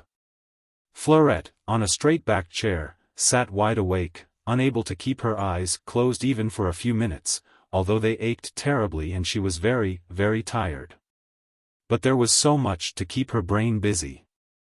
In the past 4 days more exciting events had been crowded into her life than in all the 18 years that lay behind her. And round they went, these events, beginning with the first sight of the squad of soldiers marching down the high road and coming to a halt on the bridge. Until the happy moment when Bibi had assured her that Monsieur Amid was safe and free, under the protection of that mysterious personage whom Bibi called an impudent spy and enemy of France. But whom she, Fleurette, believed to be an agent of the bon Dieu himself. It seemed a part of her confused thoughts, presently, when she saw the door of the parlor slowly open and the kind soldier who had conducted her to Bibi standing in the doorway. He cast a quick glance all over the room, and as Fleurette was obviously on the point of uttering a cry of surprise, he put up a warning finger to his lips and then beckoned to her to come. She rose, eager as well as mystified, and once more he made a gesture of warning, pointing to Louise and then raising a finger to his lips. A warning it was to make no noise, and not to waken Louise. Fleurette tiptoed across the room to him. "Your father sent me round," he said in a whisper. He beckoned to her to come outside. She cast a last look at Louise, who was obviously peacefully asleep, and then slipped out past him into the street. "There is something your father forgot to say to you," the soldier said as soon as he had closed the door behind Fleurette. "But he told me not to bring the old woman along, and so as she was asleep." "But if she wakes and finds me gone?" Fleurette rejoined, and turned to go back to the inn. "I must just tell her." Immediately he seized hold of her hand. "Your father," he said, "told me to bring you along as quickly as I could. You know how impatient he is. It is but a step to the Hôtel de Ville. We'll be there and back before the old woman wakes." No one knew better than Fleurette how impatient Bibi could be. If he said anything, it had to be done at once. At once. So, without further protest, she followed the kind soldier down the narrow street. A few minutes later she was back in the Hôtel de Ville, outside the door which bore the legend, Committee of Public Safety, Section 3. The same soldier in the shabby uniform was lounging, bayonet in hand, outside the door, but at sight of Lieutenant Godet he stood up at attention and made no attempt this time to bar the way. Godet pushed the door open and at a sign from him Fleurette stepped into the room. Of course she had expected to see Bibi sitting as before behind the table, alone, busy writing. Bibi certainly was there, she saw that at a glance, also that at sight of her he jumped to his feet with an expression on his face, far more terrible than when she had told him that it was she who had stolen Madame's valuables. But Bibi was not alone. To right and left of him two men were sitting dressed very much like he was himself and wearing the same kind of tricolor sash round their waist. There was a moment of tense silence while Fleurette, a little scared, but not really frightened, stepped further into the room. She could not take her eyes off Bibi, whose dear face had become the color of lead. He raised his hand and passed it across his forehead. He seemed as if he wanted to speak, yet could not articulate a sound. After a second or two he looked down first at the man on his right, and then at the one on his left, then back again at her, and over her head at Lieutenant Godet. It was Fleurette who first broke the silence. "What is it, father?" she said. "You sent for me?" She did not call him Bibi just then, he seemed so very, very unlike Bibi. But all he said was, "What is the meaning of this?" and the words seemed to come through his lips with a terrible effort. "It means, Citizen Chauvelin, that I am trying to do my duty, and redeeming my faults of negligence and incompetence, for which you passed such severe strictures on me yesterday." The voice was that of Lieutenant Godet. Fleurette could not see him because he stood immediately behind her, but she recognized the voice, even though it was no longer amiable and almost servile as it had been earlier in the day. It had, in fact, the same tone in it which Fleurette had so deeply resented that day upon the bridge when first she had told him that she was Citizen Armand's daughter. "You ordered me," Godet went on deliberately, "to go into the highways and the byways, and you gave me full power to arrest any man, woman or child whom I suspected of connivance with the enemies of France. This I have done. I have cause to suspect this woman of such connivance, and in accordance with your instructions I have brought her before you on a charge of treason." Whereupon the man sitting on the right of Bibi nodded approvingly and said, "If indeed you have cause to suspect this woman, Citizen Lieutenant, you did well to arrest her." And the man on Bibi's left asked, "Who is this woman, Citizen Lieutenant?" Then only did Bibi appear to find his voice, and it came through his lips just as if someone held him by the throat and were trying to choke him before he had time to speak. "My daughter," was all he said. As a matter of fact, Fleurette did not understand. That something terrible had occurred, she could see well enough, but for the moment the fact that she was in any way involved had not reached her inner consciousness. She did not realize that when Lieutenant Godet spoke of having arrested a woman, he was referring to her. Thinking that she was probably in the way amongst these serious and busy men, she asked timidly, "Shall I go, father?" Whereat the man on the left gave a short, dry laugh. "Not just yet, Citizeness," he said, "we shall have to ask you 1 or 2 questions before we let you go." "Citizen Pochard," Bibi now rejoined somewhat more steadily, "there is obviously some grave error here on the part of the citizen Lieutenant N." "Grave error," Pochard broke in with a sneer. "We have heard nothing in the way of witnesses or details of the accusation so far, so why should you think there is an error, Citizen Chauvelin?" Fleurette could see the struggle on Bibi's face. She could see the great drops of moisture on his forehead, the swollen veins upon his temples. She saw his hands clenched one against the other, and how he passed his tongue once or twice over his lips. "The citizen lieutenant," he said with a marvelous assumption of calm, "has shown too much zeal. My daughter is as good a patriot as I am myself." "How do you know that, Citizen Chauvelin?" the other man asked, the one on the left of Bibi. "Because she has led a modest and a sheltered life, Citizen Deneau," Bibi replied firmly. "Knowing nothing of town life, nothing of intrigues or plots against the state." "It is impossible," Pochard put in sententiously, "for any man to know what goes on in a woman's head. The soundest patriot may have a traitor for a wife, or else a daughter." Bibi was obviously making a superhuman effort to control himself. No one knew better than Fleurette how violent could be his temper when he was thwarted, and here were those 2 men, not to mention Lieutenant Godet, taunting and contradicting him. And she could see the veins swelling upon his temples and his hands clenched until the knuckles shone like polished ivory under the skin. "My daughter is not a traitor, Citizen Pochard," he said loudly and firmly. "Lieutenant Godet says she is," Pochard retorted dryly. "I challenge him to prove it." "You forget, Citizen Chauvelin," Deneau put in suavely, "that it is not for the citizen lieutenant to prove this woman guilty, rather it is for her to prove her innocence. The law of the suspect," Pochard added, "has been framed expressly to meet such cases as these." The law of the suspect. Ye gods! He himself, Chauvelin, had in the National Assembly voted for its adoption. Are we not ordered instantly to arrest all persons who by their actions, their speaking, their writing or their connections have become suspect? This from Deneau, who spoke slowly, unctuously, without a trace of spite or anger in his voice. And Pochard, more rough of tone, but equally conciliatory, added, "The law tells us that if suspect of nothing else, a man, or a woman, or even a child, may be suspect of being suspect. Is that not so, Citizen Chauvelin? Methinks you yourself had something to do with the framing of that law. It was aimed at traitors." "No. No. At the suspect. My daughter." "Ah, Citizen Chauvelin," here interposed Pochard with an expressive oath, "are you by any chance on the side of traitors?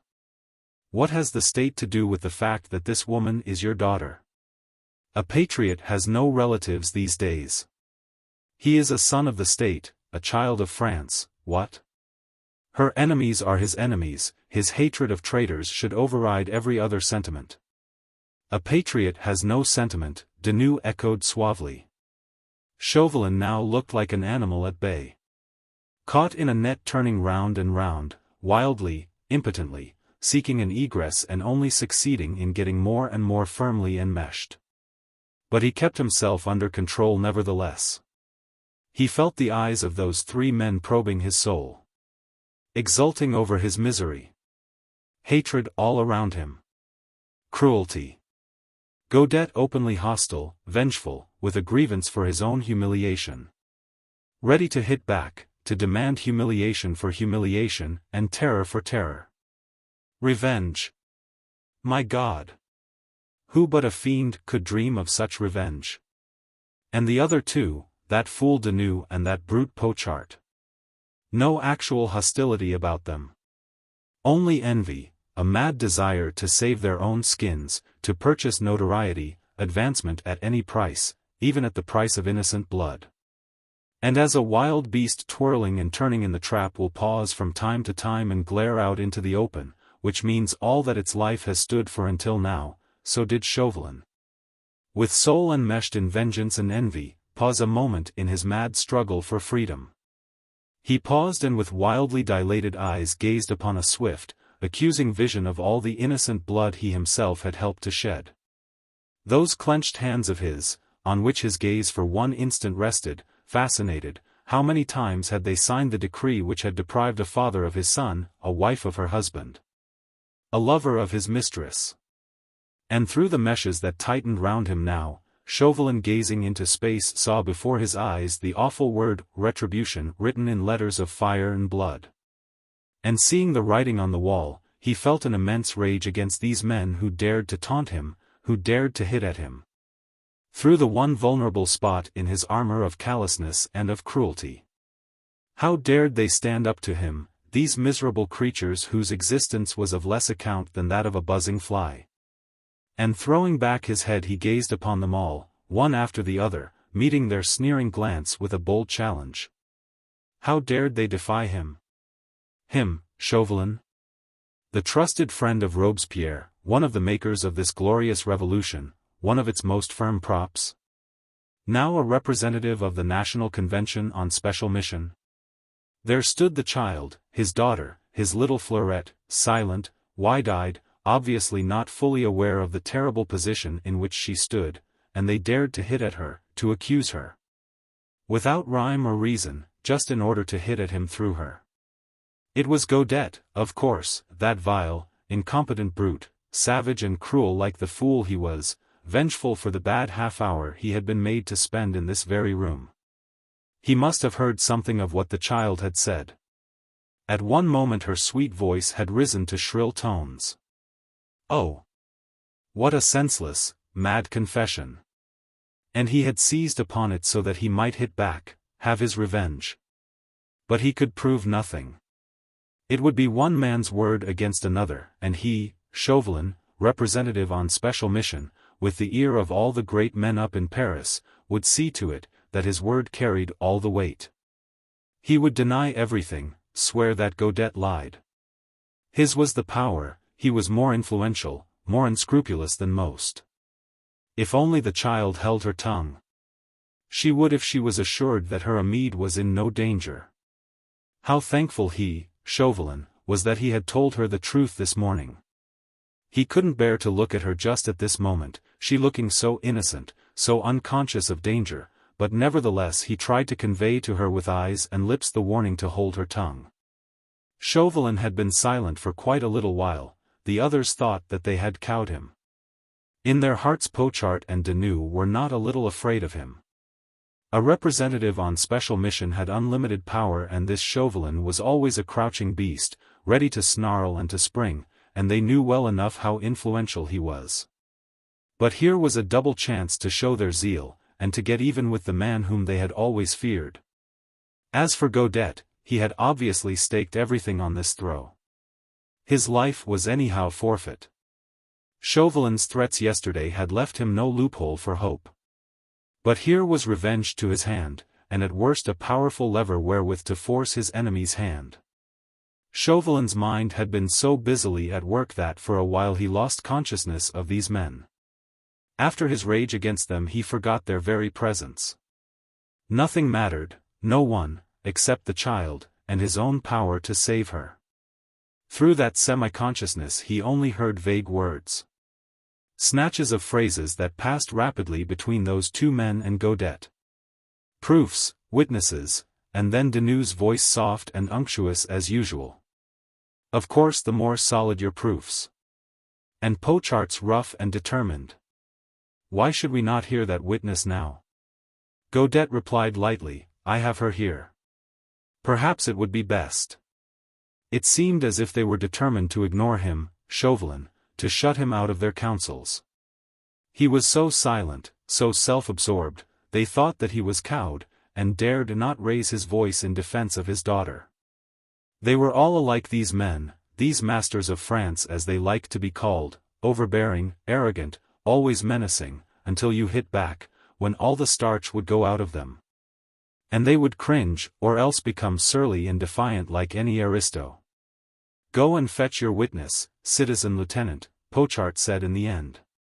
Then Chauvelin woke, like a tiger out of his sleep. "What?" he queried abruptly, "what is this?" "A witness, citizen representative," came in unctuous tones from Deneau. "It will be more satisfactory in this case. The law does not demand witnesses, suspicion is enough, but—" "Out of deference to your position, citizen," Pochard broke in with a short laugh. "Go and fetch your witness, citizen Godet," he added dryly. Chauvelin brought his clenched fist down with a crash on the table. "I'll not allow you," he began in thundering accents, and met Deneu's sneering, inquiring gaze. "Allow what, citizen representative?" Pochard asked roughly. "Refuse to hear witnesses? On what grounds?" Deneau put in smooth, velvety accents. Godet said nothing. It was not for him to speak. But he met Chauvelin's glance just then, and almost drained his cup of revenge to its dreg. "No one," now put in Pochard significantly, "has more respect for family ties than I have. But I am first of all a patriot, and then only a family man. I happen to be a single man, but if I were married and discovered my wife to be a traitor to the state, and an enemy of the people, I would with my own hand adjust the guillotine which would end such a worthless and miserable life.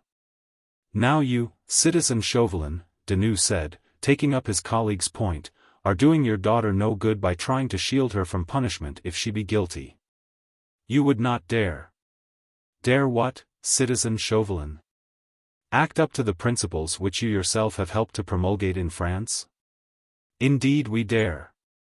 We dare strike at the enemies of the state whoever they may be.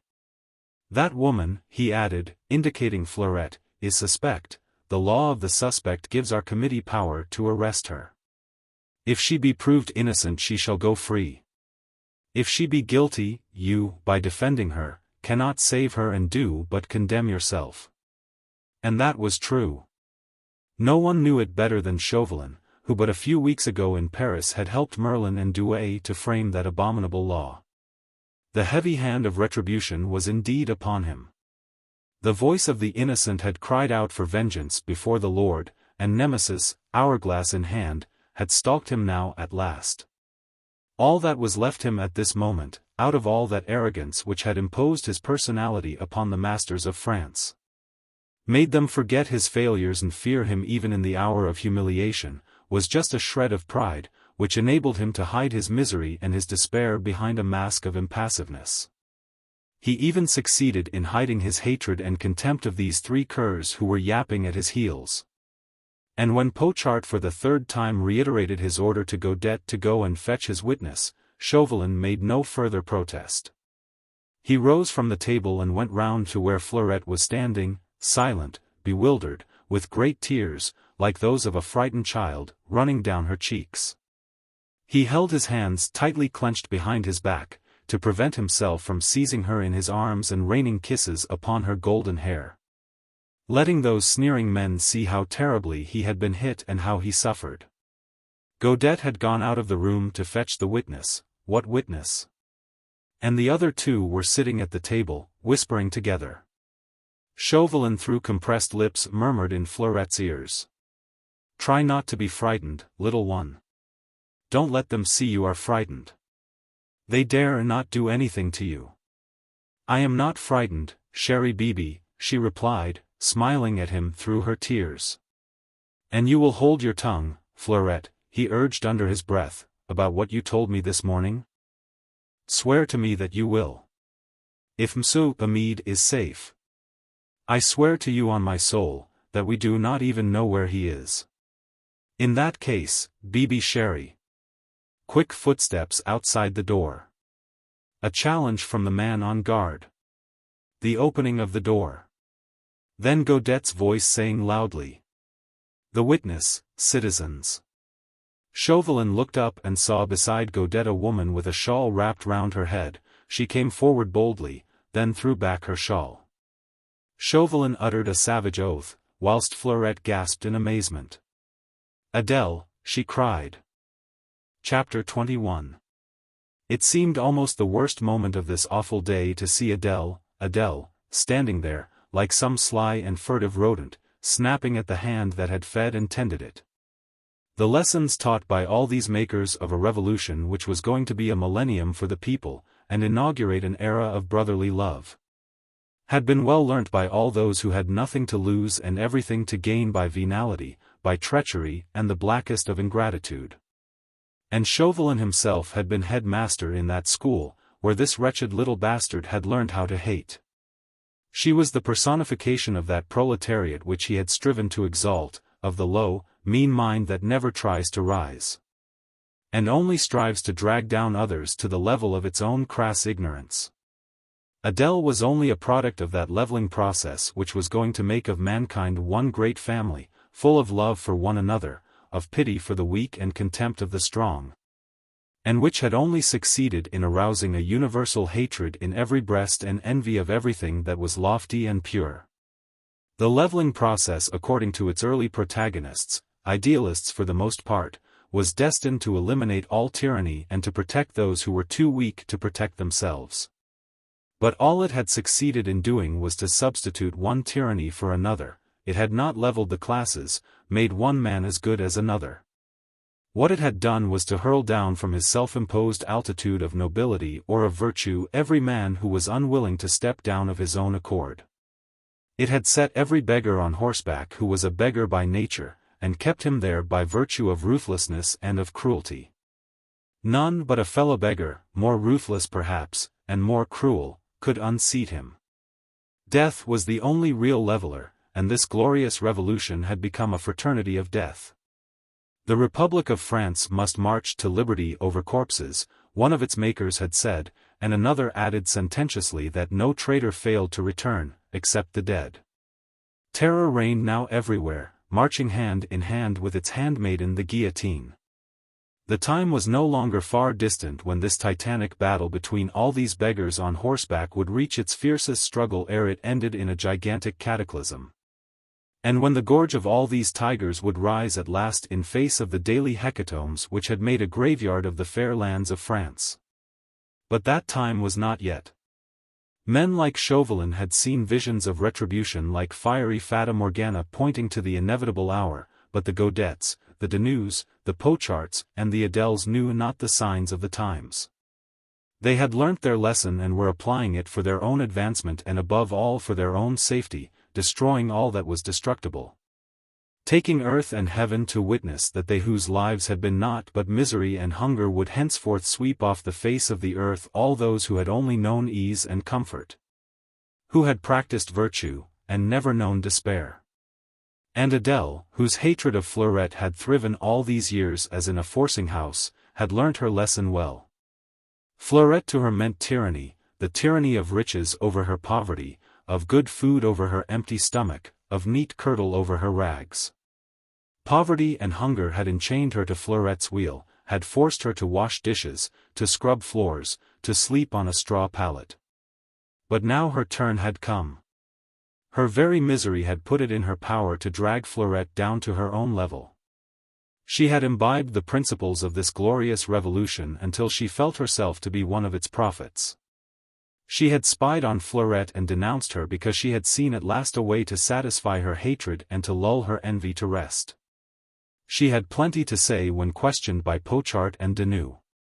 Proud of the fact that for over 2 years now she had supplied the Sisteron section of the Committee of Public Safety with information about the district. She had known the ci-devant Frontenacs and she was proud to state, chiefly owing to her that they came to be suspected of treason. They used to turn one of their rooms into a chapel on Sundays and a ci-devant priest, who was not constitutional, performed their rites and ceremonies with wafer and cup which had long since been decreed treasonable against the state. Adèle had been forced by the ci-devant Frontenac women to be present at these treasonable practices. She had even been made to scrub the floor of that temple of superstition and to remove the dust from the so-called altar. Her patriotic soul had risen in revolt, and she had journeyed to Sisteron one day when she was free and placed the matter before the Committee of Public Safety, who had commended her for her zeal. "Adèle!" Fleurette exclaimed involuntarily. "How could you? Indeed, le bon Dieu will punish you for this." At which remark everybody laughed, except Chauvelin, who smothered a groan. "Oh! The child! The senseless, foolish, adorable child! She seemed wilfully to run her darling head into the noose." Adèle turned a sneering glance on Fleurette. "I'll chance a punishment from your bon Dieu," she said flippantly, "for the joy of seeing you punished by the revolutionary tribunal." And strange to say, Chauvelin did not strike her, though she stood quite near him, with only the width of the table between her and his avenging hand. But he did not strike her, even though his muscles ached with the desire to strike her on the mouth. It was pride that held him back. How those men would have laughed to see him lose his self-control with this wench who was only emitting principles that he indirectly had taught her. Retribution. Nemesis at every turn. And now Adèle embarked upon her main story. Her spying on Fleurette.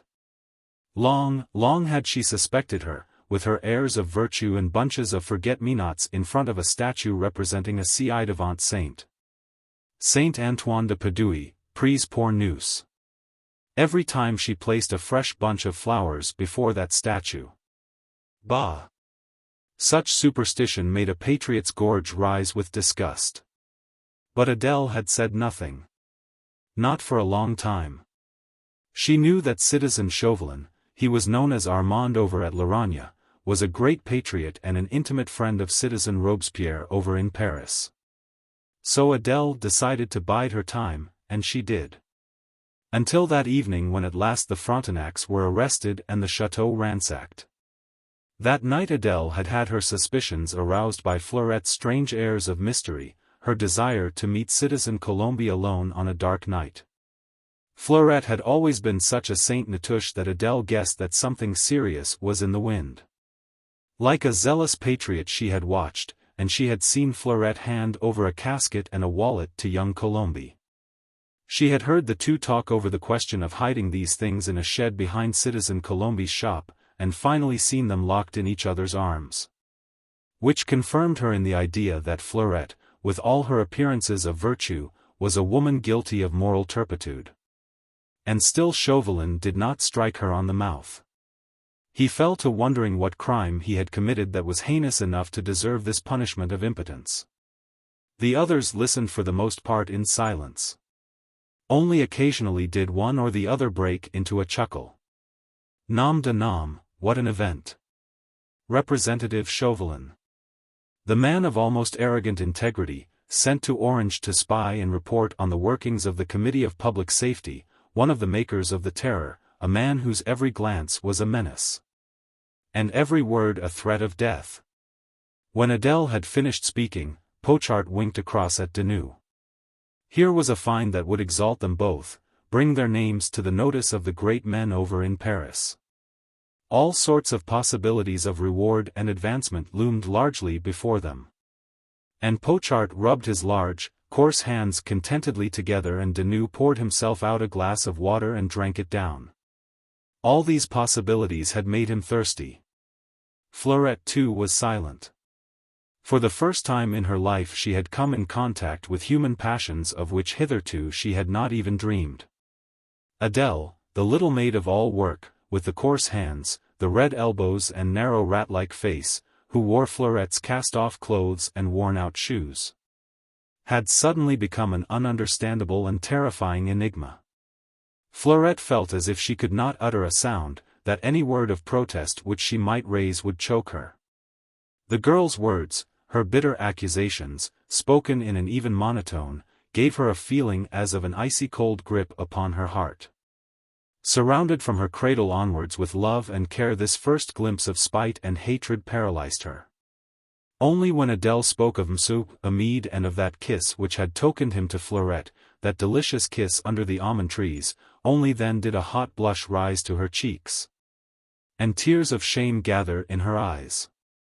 Beyond that she felt like an automaton, while these four creatures who hated her and who hated Bibi were discussing her fate. Bibi was strangely silent and motionless, although from time to time the others referred a question or two to him, in which case he replied in curt monosyllables. There was much talk of detention and of revolutionary tribunal. Of course Fleurette did not understand what these meant. Since Bibi appeared so indifferent, she supposed that nothing very serious was going to happen to her. Presently Adèle and Godette were dismissed. Adèle swept past her with her shawl once more over her head, hiding the expression of her face. Her eyes did not meet Fleurette's as she glided past like a little rat seeking its burrow. Perhaps she was ashamed.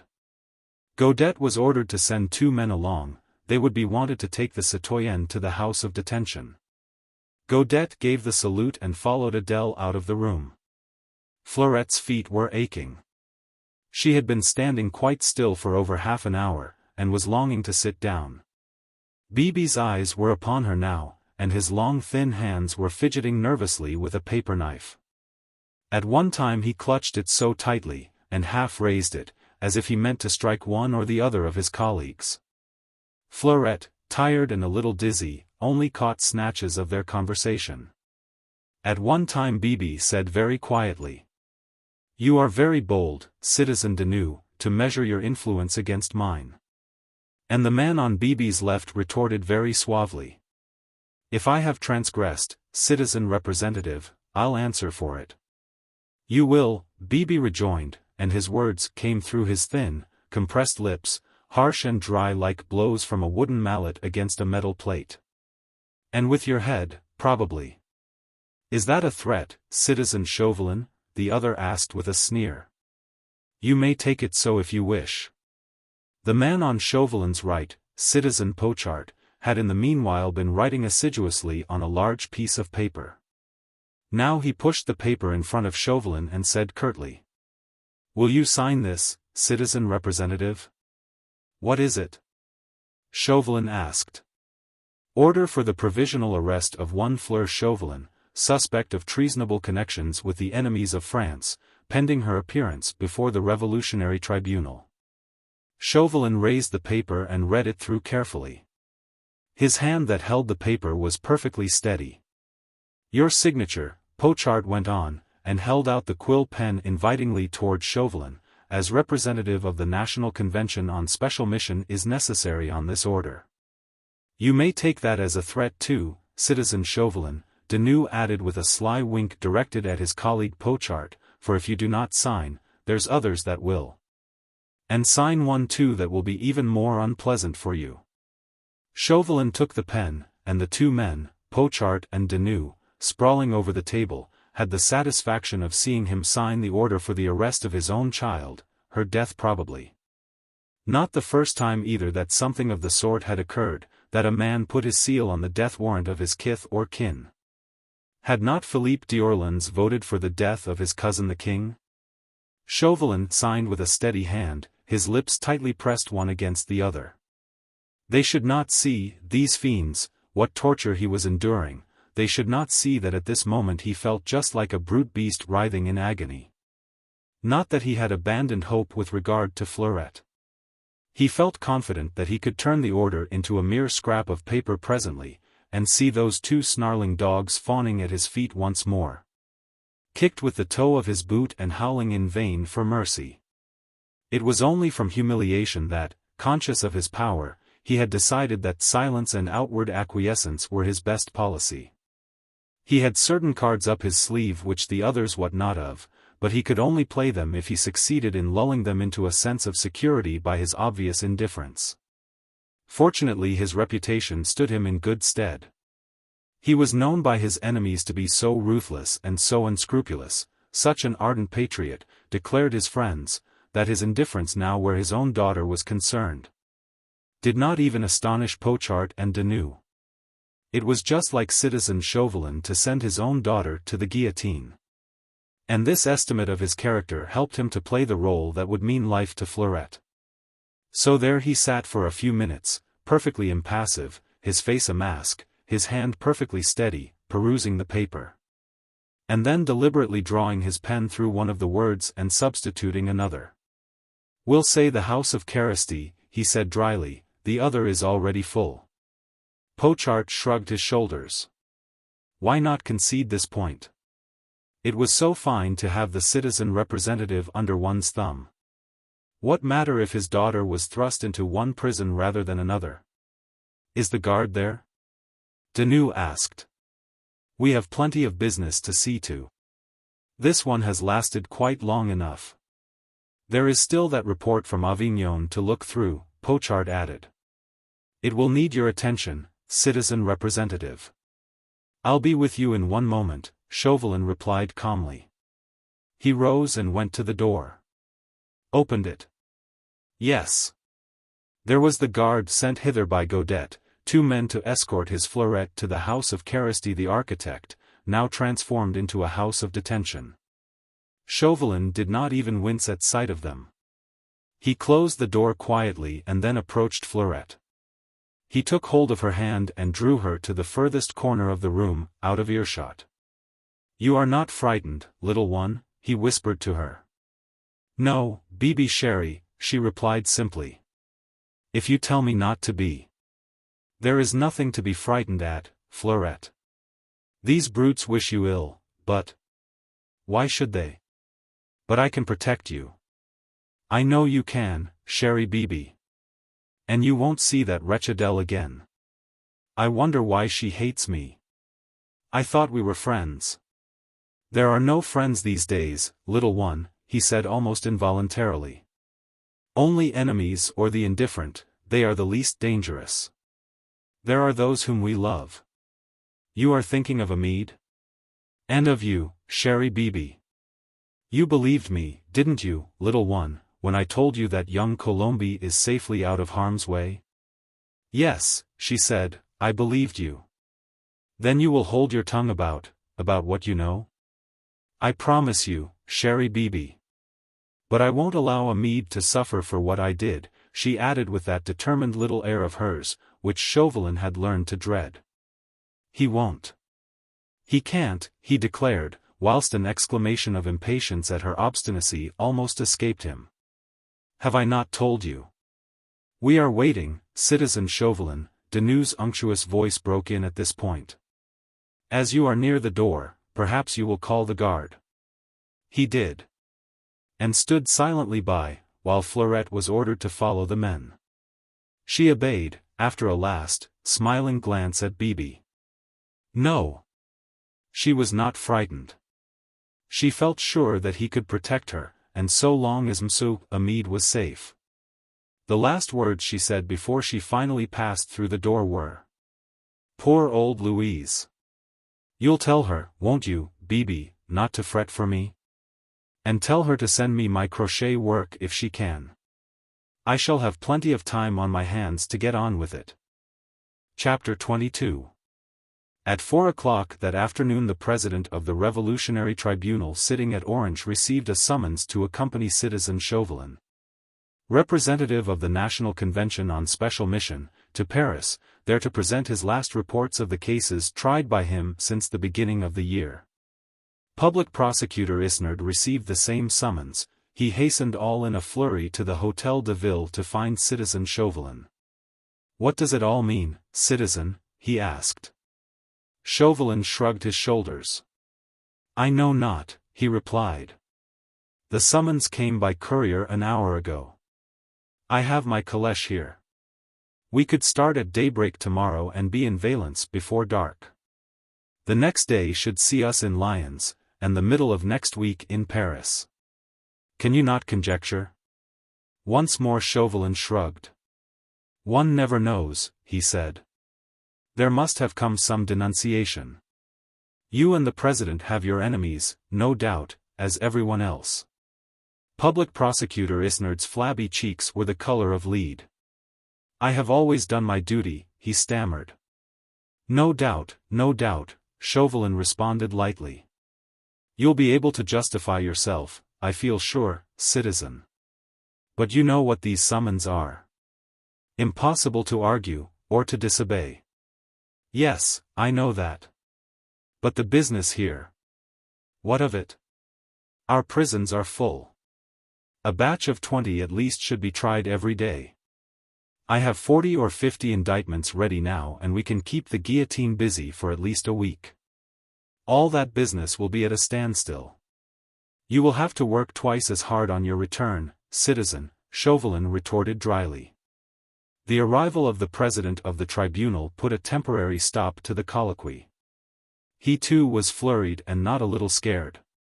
He knew about these summonses that would come from time to time from Paris without any warning. They meant reprimands of a certainty. Perhaps worse. One never knows with leaders of the government over there. One moment they would shout, "Strike! Strike," at the top of their voices, "Let not the guillotine be idle." They would frame laws to expedite the extermination of all the traitors and suspected traitors. The next, they would draw back, accuse you of overzeal, over-cruelty, what not. See how Carrier had suffered. He had been sent to Nantes to purge the city of aristos and bourgeois and calotins. He had done his best. Invented a new way of disposing of 90 priests all at once by the mere unmooring of a flat-bottomed craft, laden with those traitors.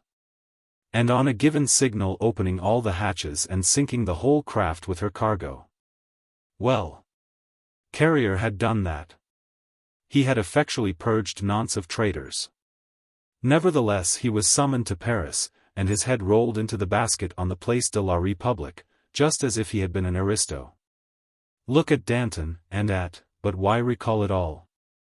Anyhow, what a week of desperate anxiety this would be until Paris was reached. President Lagrange had thoughts of flight, of taking refuge in the mountains as others had done. But Public Prosecutor Isnard dissuaded him. What was the good of running away? One always got caught, and then it would of a certainty be the guillotine. Chauvelin too was for immediate obedience. I too am summoned, he said. We are all in the same boat. As for the business here, it will have to wait until our return. Public Prosecutor Isnard could not suppress a taunt. There's your daughter, Citizen Chauvelin, he said. We were going to make quick work of her. I had her indictment all ready. In fact, the chief witness, a wench who looks like an anemic rat, was in my study when your summons came. I know, Chauvelin said with perfect indifference. Well. All that can wait till our return. After which he added lightly, at daybreak, citizens, my calèche will be ready outside the Chat Noir. I await you then and advise you to eat a good breakfast. Our first stop will be Montélimar, where we can get relays. In the meanwhile I bid you adieu. I still have much work to see to before the close of day. For the first time this day Chauvelin heaved a genuine sigh of satisfaction when the two men had departed. His first maneuver had succeeded admirably. With the president of the tribunal and the public prosecutor out of the way, the business of the state would be at a standstill in Orange, and he would have at least 3 weeks of freedom before him in which to act. He had planned this summons, and intended to accompany the two men as far as Lyons. There he would find some pretext for sending them on their way without him, whilst he returned in secret to Orange. That was his plan, a risky one at best, but in less than 3 weeks he would either have found a way of getting Fleurette out of the clutches of these fiends, or he and she would both be dead.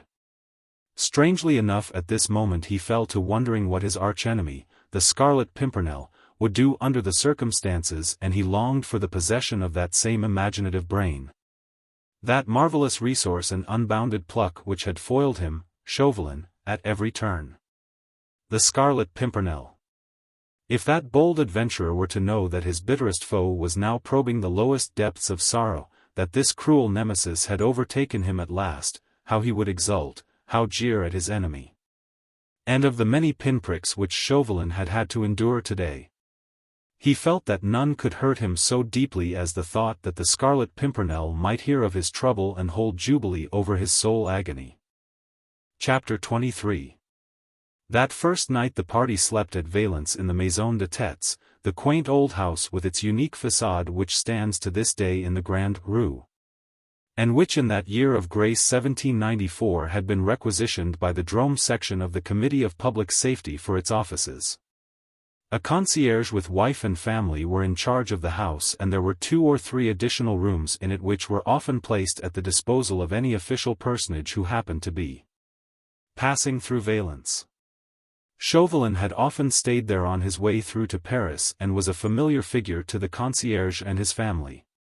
There was no difficulty whatever in finding accommodation for himself and his 2 friends in the Maison de Têtes for the night. Calèche and horses, together with driver and postilion, were put up in the stables at the back of the house. Night had overtaken the party when some 5 kilometers outside Valence, and this last part of the way had to be done at walking pace. Thus it was nearly 10 o'clock before the calèche drew up in the Grand Rue outside the Maison de Têtes, and the concierge, hurrying to greet the unexpected and important guest, had regretfully to inform him that neither the president nor any of the officials were here to welcome him, as they had already gone to their respective homes. But the rooms were there, quite ready, at the disposal of Citizen Chauvelin and his friends, and supper would be got immediately for them. The 3 travelers stepping out of the calèche were more than thankful to find shelter and food at this hour. Already at sunset the sky had been threatening. Great banks of cloud came rolling up from the southwest, driven by tearing gusts of wind. By nighttime a few heavy drops were falling, presaging the coming storm. No sooner were the travelers installed in the dining hall in front of an excellent supper, than the storm broke in all its fury. It was accompanied by torrential rain and a tearing wind. Such wild weather during the month of May was almost unparalleled in the valley of the Rhône, so the concierge hastened to explain to the 2 strangers who accompanied Chauvelin. The night was very dark too, the very weather in fact for footpads and malefactors who, alas, infested the countryside more than ever now. What would you? The man added with a shrug, so many are starving these days, they get their existence as best they can. Honesty is no longer the best policy. And then he caught Citizen Chauvelin's eye, and nervously clearing his throat, began to talk of something else. It was not prudent to grumble at anything, or to make any remark that might be construed into criticism of the present tyrants of France. Supper drew to an end, mostly in silence.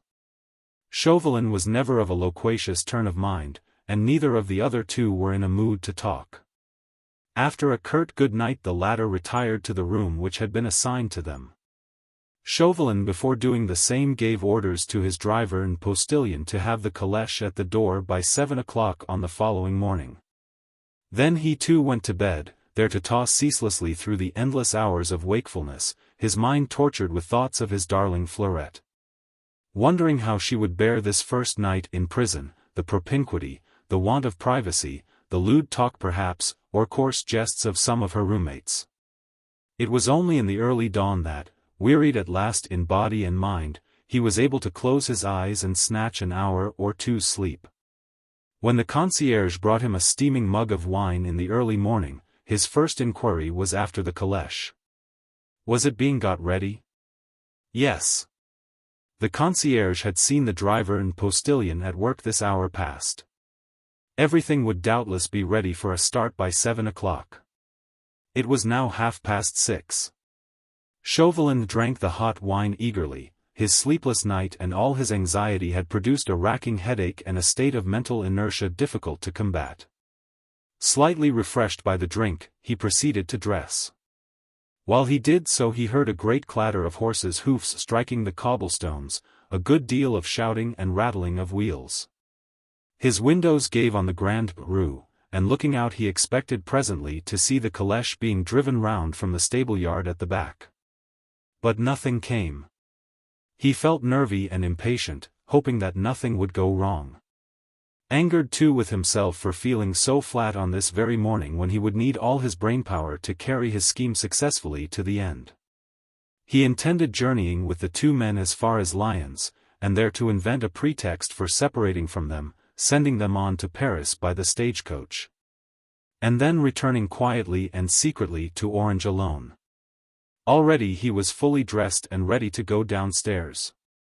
He heard the clock in the tower of Saint Apollinaire striking 7. A minute or two later the concierge, wide-eyed and babbling incoherently, came bursting into the room. "Citizen! Citizen! Nom de nom, quel malheur!" These ejaculations were followed by a string of lamentations, and a confused narrative of some untoward event out of which the only intelligible words that struck clearly on Chauvelin's ears were, "Calèche," and "cursed malefactors." His questions remained unanswered, the man continuing to lament and to curse alternately. Finally, bereft of all patience, Chauvelin seized him by the shoulder and shook him vigorously. "If you don't speak clearly, man," he said roughly, "I'll lay my stick across your shoulders." The man fell on his knees and swore it was not his fault. "I could not be in two places at once, citizen," he lamented. "I was looking after your two friends and my wife." Chauvelin raised his stick. "What is it that was not your fault?" he shouted at the top of his voice. "That your calèche has been stolen, citizen." "What?" "It is those cursed brigands. They have infested the town these past." The words died in his throat in a loud cry of pain. Chauvelin had brought his stick crashing upon his back. "It was not my fault, citizen," he reiterated, protesting. "I could not be in two places at once." But Chauvelin no longer stayed to listen. Picking up his hat and coat, he hastened downstairs, to be met in the corridor by the concierge's wife and two sons, all incoherent and lamenting. The whole house by now was astir. Public Prosecutor Isnard came clattering down the stairs followed by President Lagrange, both in more or less hastily completed toilette. And thus the whole party with Chauvelin en tête proceeded at full speed to the stable yard, where the yawning coach-house and empty stalls told their mute tale.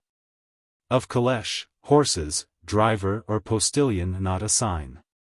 The stable man, an old fellow, and his aide, a very young lad, were busy at the moment telling the amazing story to a small crowd of gaffers and market women who had pushed their way into the yard from the back and were listening, open-mouthed, to a tale of turpitude and effrontery, unparalleled in the annals of Valence. At sight of Chauvelin in his tricolour sash, the crowd of gaffers and women respectfully made way for him, and he, seizing the old stable-man by the shoulder, commanded him to tell him clearly and briefly just what had happened. Thus it was that at last he was put in possession of the facts that touched him so nearly. It seems that his own driver and postilion, up betimes, had got the calèche and horses quite ready and standing in the middle of the yard. They had in fact just put the horses to, and the postilion and driver were standing by the calèche door drinking a last mug of wine, when from the narrow lane which connects the yard with the Rue Latour at the back, a band composed of 4 ruffians came rushing in. Before he, the stableman, could as much as wink an eyelid, 3 of these ruffians had seized the driver and postilion round their middle and thrust them into the calèche, followed them in, banged the coach door to, whilst the 4th climbed up to the box with the rapidity of a monkey, gathered up the reins and drove away. In the meanwhile the lad who had been at work in the stables and heard the clatter came running out. Stableman and lad then ran to the lane and out into the Rue Latour, only to see the calèche rattling away at breakneck speed. They shouted and strained their lungs to attract the notice of passers-by, and they did attract their attention, but before they could explain what had happened, the calèche was well out of sight. The lad ran as fast as he could to the nearest poste de gendarmerie, but before the gendarmes could get to horse, no doubt those ruffians would have got well away with their booty. That was in substance the story to which Chauvelin had to listen, and through which he was forced to keep his temper in check. As soon as the stableman had finished speaking, the lad had put in his own comments, whilst the gaffers and gossips started arguing, talking, conjecturing, giving advice, suggesting, lamenting. Oh! Above all lamenting. That the high roads were not safe, everyone knew that to his cost. Masked highway robbers held up coaches, attacked pedestrians, robbed and pillaged the countryside. That the streets of Valence were not safe was, alas, only too true. The gendarmerie was either incompetent or venal, and lucky the man who possessed nothing that could be taken from him. But this outrage today in broad daylight surpassed anything that had been seen or heard before. A calèche and pair, pardieu, was not like a purse that could be hidden in one's waistcoat pocket. And so on, while Chauvelin, still silent and curbing his impatience, went back into the house. Followed by his crestfallen friends and by the staff of the Maison de Têtes still lamenting and protesting their innocence and withal beginning to feel doubtful as to what the consequences might be to themselves of this untoward adventure. The stable lad was then sent back to the poste de gendarmerie, with orders from Citizen Representative Chauvelin that the chief officer in charge present himself immediately at the Maison de Têtes. Whilst waiting for this officer, Chauvelin, sitting in the small parlour, had a few moments' peace in which to coordinate his thoughts. The inertia which had weighed upon his spirits the first thing in the morning had been suddenly dissipated. Already his keen, imaginative brain had seized upon this catastrophe, and planned how to turn it to the furtherance of his scheme. And while his friends, no whit less voluble or more coherent than the concierge or his kind, were loudly lamenting, "What a misfortune, citizens! What bad luck!" and throwing up their arms in utter helplessness, Chauvelin broke in impatiently upon their wailings. "We must make the best of it, citizens," he said. "I shall certainly be held up here a day or two, on this stupid business, but it certainly need not detain you. The stagecoach leaves for Lyons at 8:30 if I mistake not. As soon as my calèche is recovered, which I doubt not it will be in a couple of days, I'll follow you on. You in the meanwhile can proceed to Paris all the way by the stagecoach. It will be perhaps not quite as comfortable as my calèche, but it will serve." They demurred a little. The stagecoach would certainly not be as comfortable as Citizen Chauvelin's luxurious calèche, and perhaps a day or two's delay would not be very serious. It would be fatal, Chauvelin said emphatically. Orders from Paris such as they had received must be obeyed in the least possible delay. A couple of days idling in Valence, when a stagecoach was available, would certainly be put down to pusillanimity and want of zeal. He could be eloquent when he liked, could Citizen Chauvelin, and on this occasion he was determined to gain his point, to send these two packing, post-haste, off to Paris, and leave himself free to return to Orange immediately. As to what would happen presently, when those two arrived in Paris and found that they had been hoaxed, that they had not been sent for, and would have to return biting the dust and chewing the cud of their wrath, as to that in truth, Chauvelin had not given a thought. To save his Fleurette, to get her away out of the country, at the cost of his own life if need be, was all he thought about. And while the business of trying and condemning prisoners was at a standstill through the absence of these two men, there was 100 to 1 chance that he could accomplish his purpose. Therefore he put forth all his powers of persuasion, and they were great. He drew lurid pictures of what happened to those who were thought to be guilty of dilatoriness or want of zeal. So much so that he reduced President Lagrange and Public Prosecutor Isnard, at no time very valiant heroes, to a state of abject fear. And half an hour later had the satisfaction of bidding them au revoir, in the yard of the posting inn, they having found seats in the stagecoach to Lyons. As soon as he had seen the last of them, he made haste to requisition a chaise and the only horses to be had in Valence, to take him forthwith to Orange. As for his own calèche, he wished the footpad's joy in its possession and cared less than nothing what became of his driver or his postilion. Chapter 24. Could Citizen Chauvelin have seen his calèche and horses a couple of hours later on the road, he would perhaps not have been quite so complacent as to its fate. After rattling over the cobblestones of Valence and tearing down the high road at maddening speed, it slackened a little for the hill, and worked its way slowly up through the small township of Livron. A quarter of a league or so further, it turned off at the crossroads in the direction of Ceste and after another half-hour came to a halt at that small cottage which still nestles to this day, with its tumble-down roof and vine-covered harbor, beside the celebrated Roman ruins at the foot of the hill, not far from the banks of the Drôme. 3 ruffians, grimy from the roots of their hair to their down-at-heel shoes, jumped out of the calèche. Dragging after them in the open the driver and postilion lately in the employ of Citizen Chauvelin, representative of the National Convention on special mission.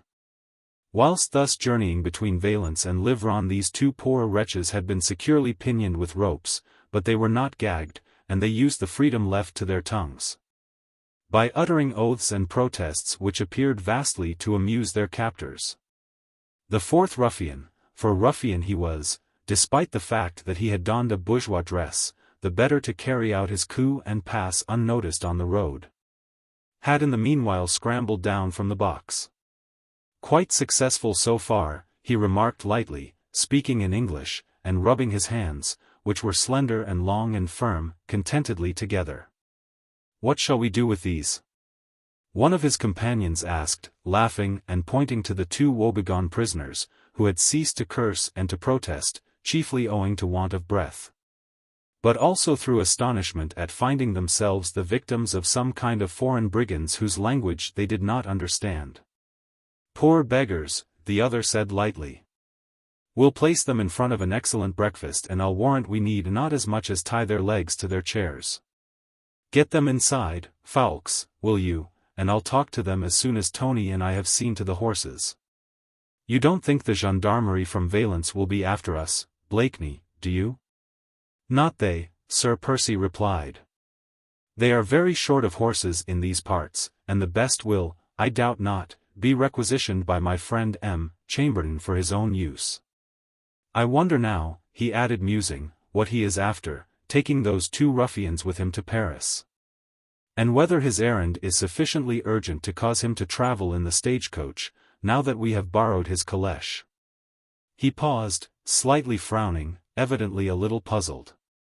"I wonder," he added, "if our friend in there can throw some light upon the matter."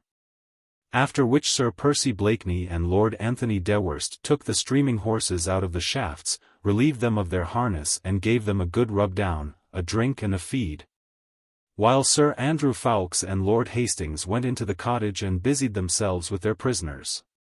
My Lord Stomaries was for the moment in charge of this untenanted cottage, which was a stronghold as well as a rallying place of the League of the Scarlet Pimpernel, as it lay perdu off both the main and the secondary roads.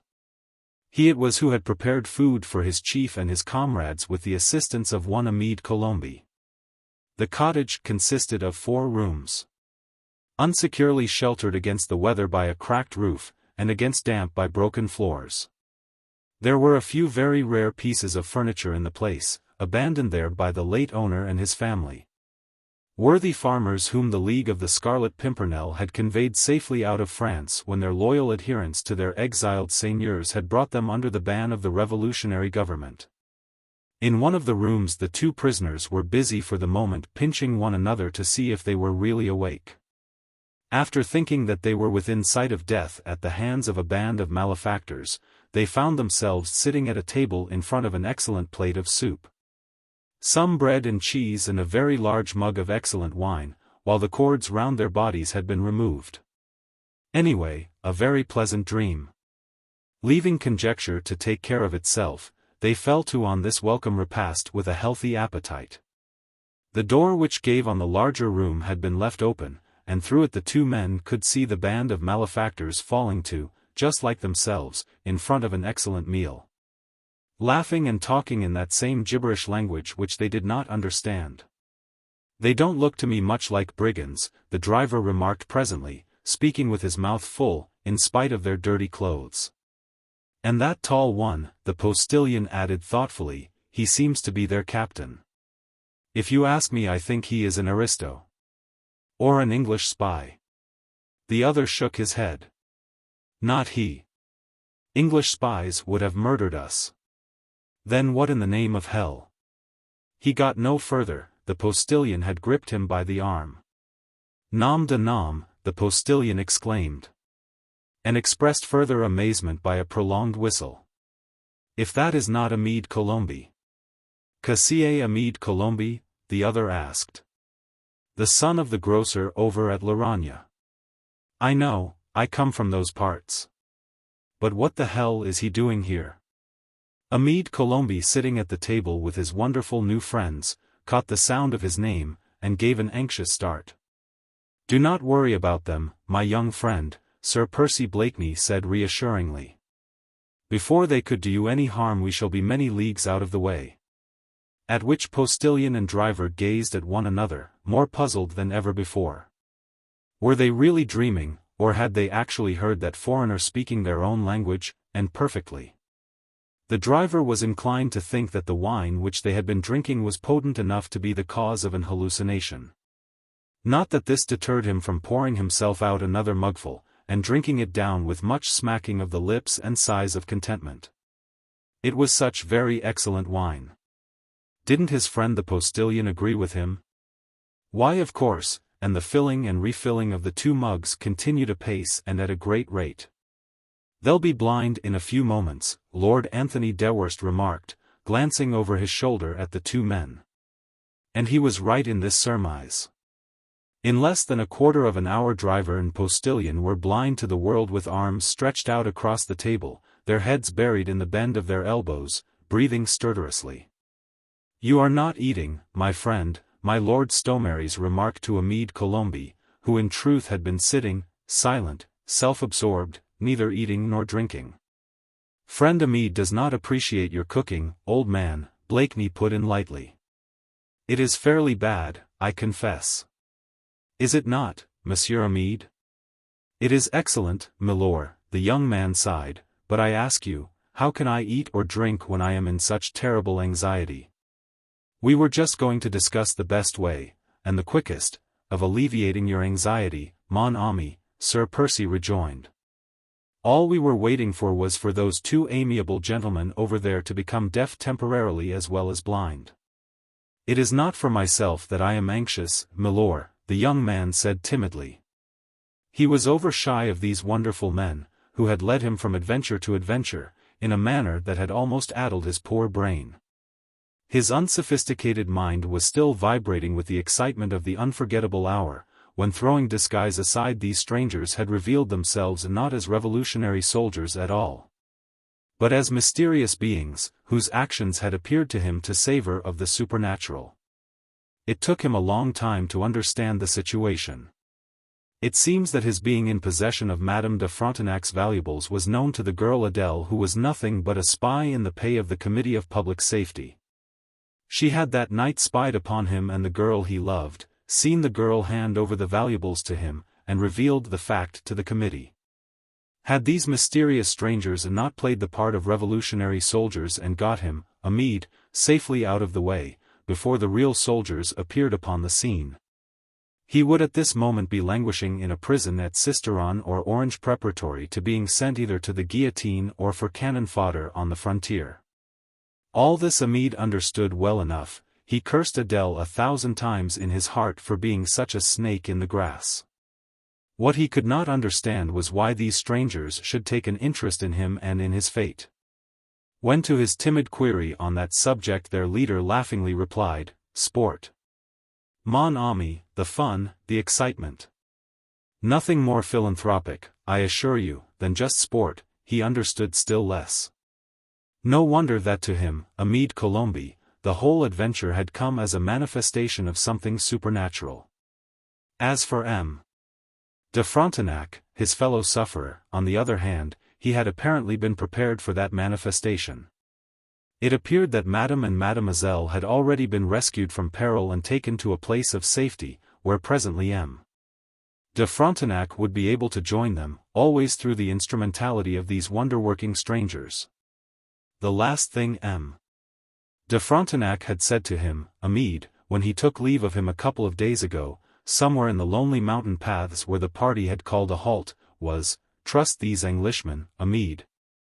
Trust them with everything you hold dear. Look at me, had I not trusted them with my wife and daughter, should have seen my dear ones first, and myself afterwards, facing the guillotine at this very hour." It was with these words ringing in his ears, that Amede, sitting now amongst these men to whom he owed his life, had mustered up sufficient courage to reiterate more firmly, "It is not for myself I am anxious, milord. I know that, mon ami, Sir Percy replied, you are thinking of that brave little girl, Fleurette. Isn't that her name? Yes, milor, Amede whispered timidly. Some of my friends and I are going straightway back to look after her now. And you will hurry, milor, you will hurry, will you not? Every day may be fatal for her. I think not, Blakeney said in that decisive way of his, which carried so much conviction. You told me she was the daughter of a man high up in the councils of the revolutionary government. One Armand, milor, Amede continued. Little is known of him in the neighborhood, save that he is a widower and apparently has influence with the government. Fleurette is an only child? Yes. She has lived at Lumos all her life. If her father has influence he can protect her for a time. For a time, yes. But, oh milor. The poor young man suddenly burst out with passionate vehemence, if anything were to happen to Fleurette, I would curse you for having saved my life. Blakeney smiled at the young man's eagerness. Listen, friend Amede, he said lightly, are you going to trust me and my friends? And Amede, who remembered those last solemn words spoken by M. de Frontenac, looked into those lazy grey eyes, meeting that half-earnest, half-humorous glance beneath the heavy lids, replied simply, yes, milor. And you will accord me what my friends accord so ungrudgingly, bless them, implicit obedience? Again Amede replied simply, yes, milor. And then he added, what am I to do? For the moment nothing, Sir Percy replied, but remain here quietly and alone until you hear from me again. Can you do it? If you command. You won't mind the loneliness? I shall be thinking of Fleurette and trusting you. Come, that's brave. Sir Percy concluded lightly. You will find some provisions in the armoire in this room, but apart from that you will find your way every day down to the river, and turning to your right. You will walk along its bank till you come to a derelict shed hidden from view by 2 old walnut trees. In a corner of the shed, beneath a pile of leaves, you will find something to comfort you, either a loaf of bread, or a piece of cheese, sometimes a jug of milk or a bottle of wine. Scanty fare probably, but it will suffice to keep the wolf from the door. Those who supply it are poor and risk much to do it. They owe my friends and me a debt which they pay in this fashion. Now are you prepared to live this life of a lonely anchorite while my friends and I return to Lauragna and gather news of your Fleurette? If I could only come with you, milor. Amede sighed. Tush, man, what were the good of that? Sir Percy retorted with a slight note of impatience in his pleasant voice. You would only lead us all, and your Fleurette, into trouble. But you will bring me news of her soon? Amede entreated with tears in his kind, innocent-looking eyes. Either news of her, or Fleurette herself. Amede shook his head. She would not leave her father, he said dolefully. Then she will be safe with him, until better times come along, which will be very soon, friend Amede, you may take that from me. Another few months, very few, and the dragon's own teeth will be turned against itself. This anarchy cannot endure forever, because all evil, friend Amede, is by the grace of God finite. He spoke these last words with unwonted earnestness, and simple Amede Colombe looked up to him with awe as to a prophet standing there, magnificent in energy and strength, head thrown back. The lazy eyes beneath their heavy lids flashing with unquenchable inner fire. And suddenly he checked himself, laughter chased away earnestness, the eyes twinkled with merriment like those of a carefree schoolboy, rather than a seer. La! He said lightly, I verily believe we were waxing serious. No cause for that, friend Amede? My friends and I are off on a gay adventure. To take a message of love from you to a brave little girl who loves you, a shade better methinks, than she loves that mysterious father of hers. Write your love letter, my friend, but be sure and make it brief, and I'll deliver it myself in her own little hands.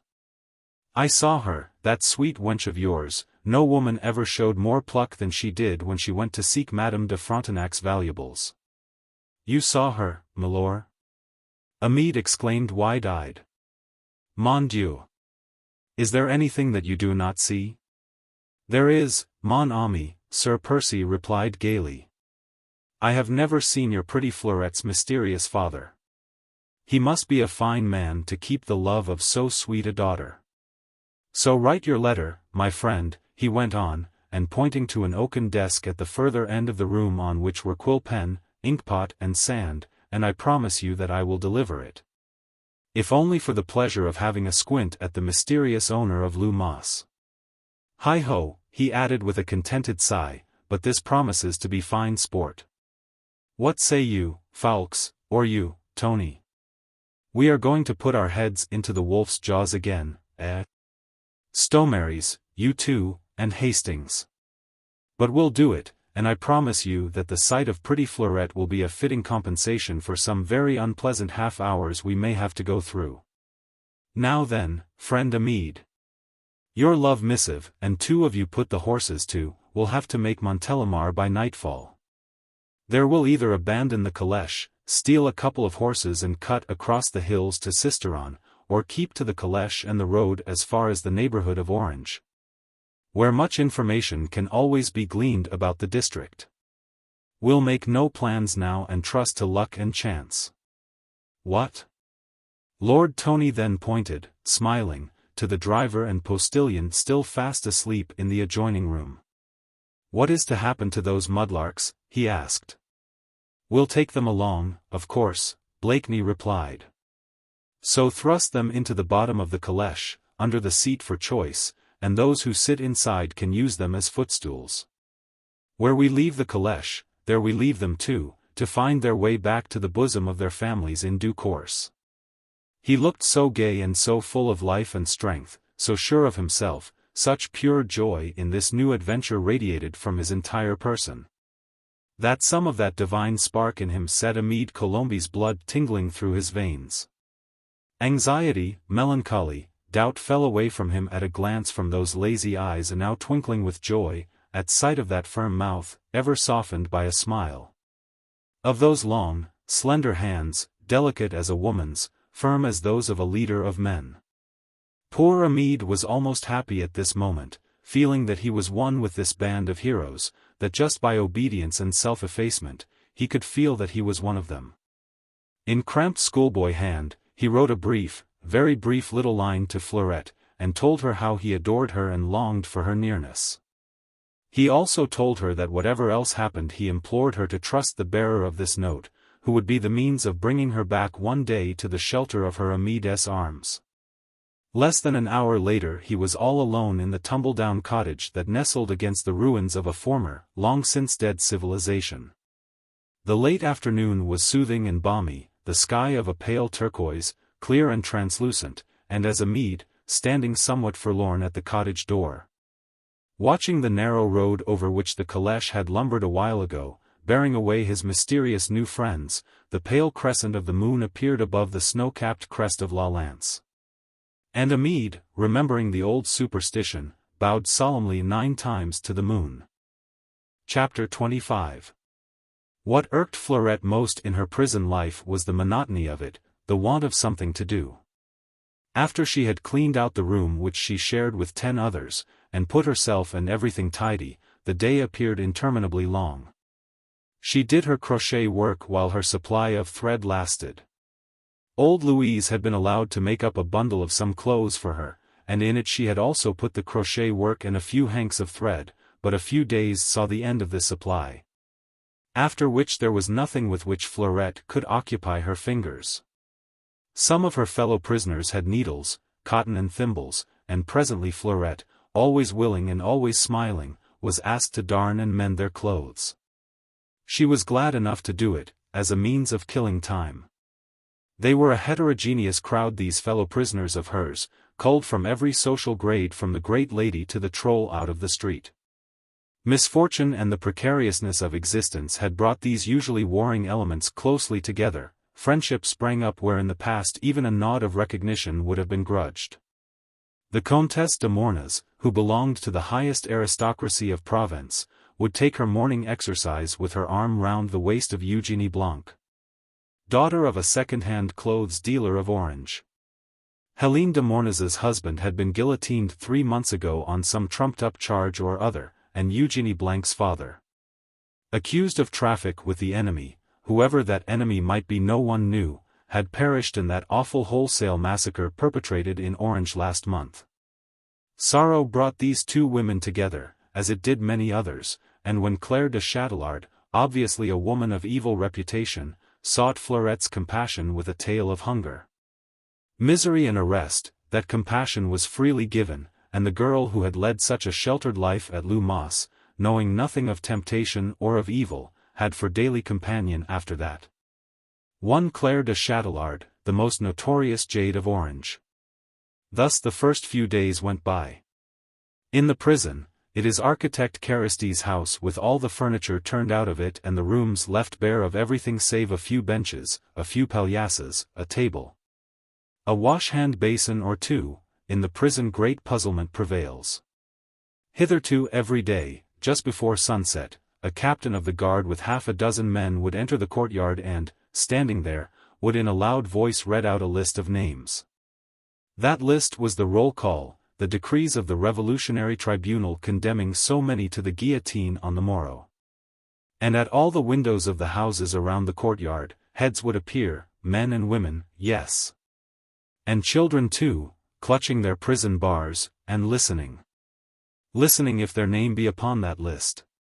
And then a sigh of relief if that name was not called, another day's respite. Another day in which to drag this miserable, precarious existence. As for the others, the ones whose names were read out in a loud voice by the captain of the guard, there was nothing for it but to clasp their loved ones, or mayhap only the newly found friend, in their arms, for the last time. That same night they were transferred to the prison of the Hôtel de Ville, and in the morning the guillotine. Sometimes not that. Just driven like a herd to the slaughter, on the bridge or the Place de la République. And there the guns. And death pell-mell. Like cattle, with ne'er a grave nor a prayer. That was how it had been before Fleurette's arrival. That cinder-wench Claire de Châtelard told her how it used to be. But Fleurette never saw anything of that. The very day after her arrival was marked by the non-appearance of the captain of the guard with his list. They all wondered, put their heads together, and for an hour or 2 after the usual time there was whispering, conjecturing going on. Respite for everybody, that was of course what it meant. But why? Had that awful revolution really come to an end, as everybody had prophesied it would? Had all those tigers up in Paris really devoured one another, and was there no one left to carry on the infamy? Well, that was perhaps how it was. But no one knew anything. Not the warders. Not the prisoners. Not anybody. Inside these walls wherein news was wont to penetrate with extraordinary precision and rapidity, nothing was known. Nothing. Except that there was no list and that on the morrow the guillotine was idle. This new departure from regular routine was accepted with the same stoicism as everything else. It was the stoicism of supreme helplessness, or rather of despair, and it had engendered in all these people, men and women, herded here together on the eve of death, a kind of levity which it is difficult for modern thought to understand. Death was so familiar to them, such a daily companion, that they had ceased to think of him with awe. Familiarity had bred contempt. And deriding death, they turned him into ridicule. Made game of him, defied him to break their spirit. It was a species of madness born of intense horror and absolute despair. Fleurette at first felt sick and wretched at sight of these people-proud countesses and high-born seigneurs, as well as muckworms and jades, acting the guillotine, as they called it, in the great hall of architect Caristy's house which was assigned to them for recreation. She, poor little soul, had never learned to envisage death as anything but awesome for which the Holy Church was at pains to prepare doomed mankind with sacraments and prayers. The first time she saw them all in their gruesome mummery, she fled affrighted back to the dark, noisome room where she slept, and throwing herself on her miserable palliasse, she sobbed her little heart out with horror and grief, stuffed her fingers into her ears so as not to hear the voices and the laughter that came from the great hall. Here Claire de Chatelard found her an hour later, and I think this was the beginning of their friendship. For the wench found just the right words wherewith to console this ignorant little country mouse. Their one recreation, she urged. They mean no irreverence. Just think of them face to face with death. Always. Deprived of every consolation, mocked, jeered at. This play-acting is only a blind to hide their own misery, the despair which they are too proud to display. After a while Fleurette dried her tears. But she slept ill that night. Nightmares pursued her. Visions of that mock tribunal, with the mock prosecutor, and the mock culprit. And then the setting up of 2 chairs, and draping them with bits of crimson rags to represent the guillotine. Once or twice she sat up on her hard palliasse, hardly able to smother a scream which would have roused her roommates from their sleep. She had seen in retrospect one of the warders, who had helped in the acting of the gruesome play, dressed as Satan with horns and tail and entering the hall with a bound and a whoop. His role was to snatch the president of the tribunal and the prosecutor from their seats and to drag them away with him into everlasting fire, while a weird voice boomed the query, "What hour is it?" And another replied, "Eternity." Poor little Fleurette. It was her first experience of life. And what an experience!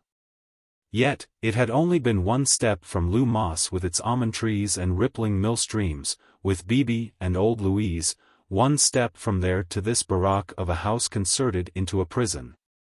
With all its humiliating propinquities, and all its horrors.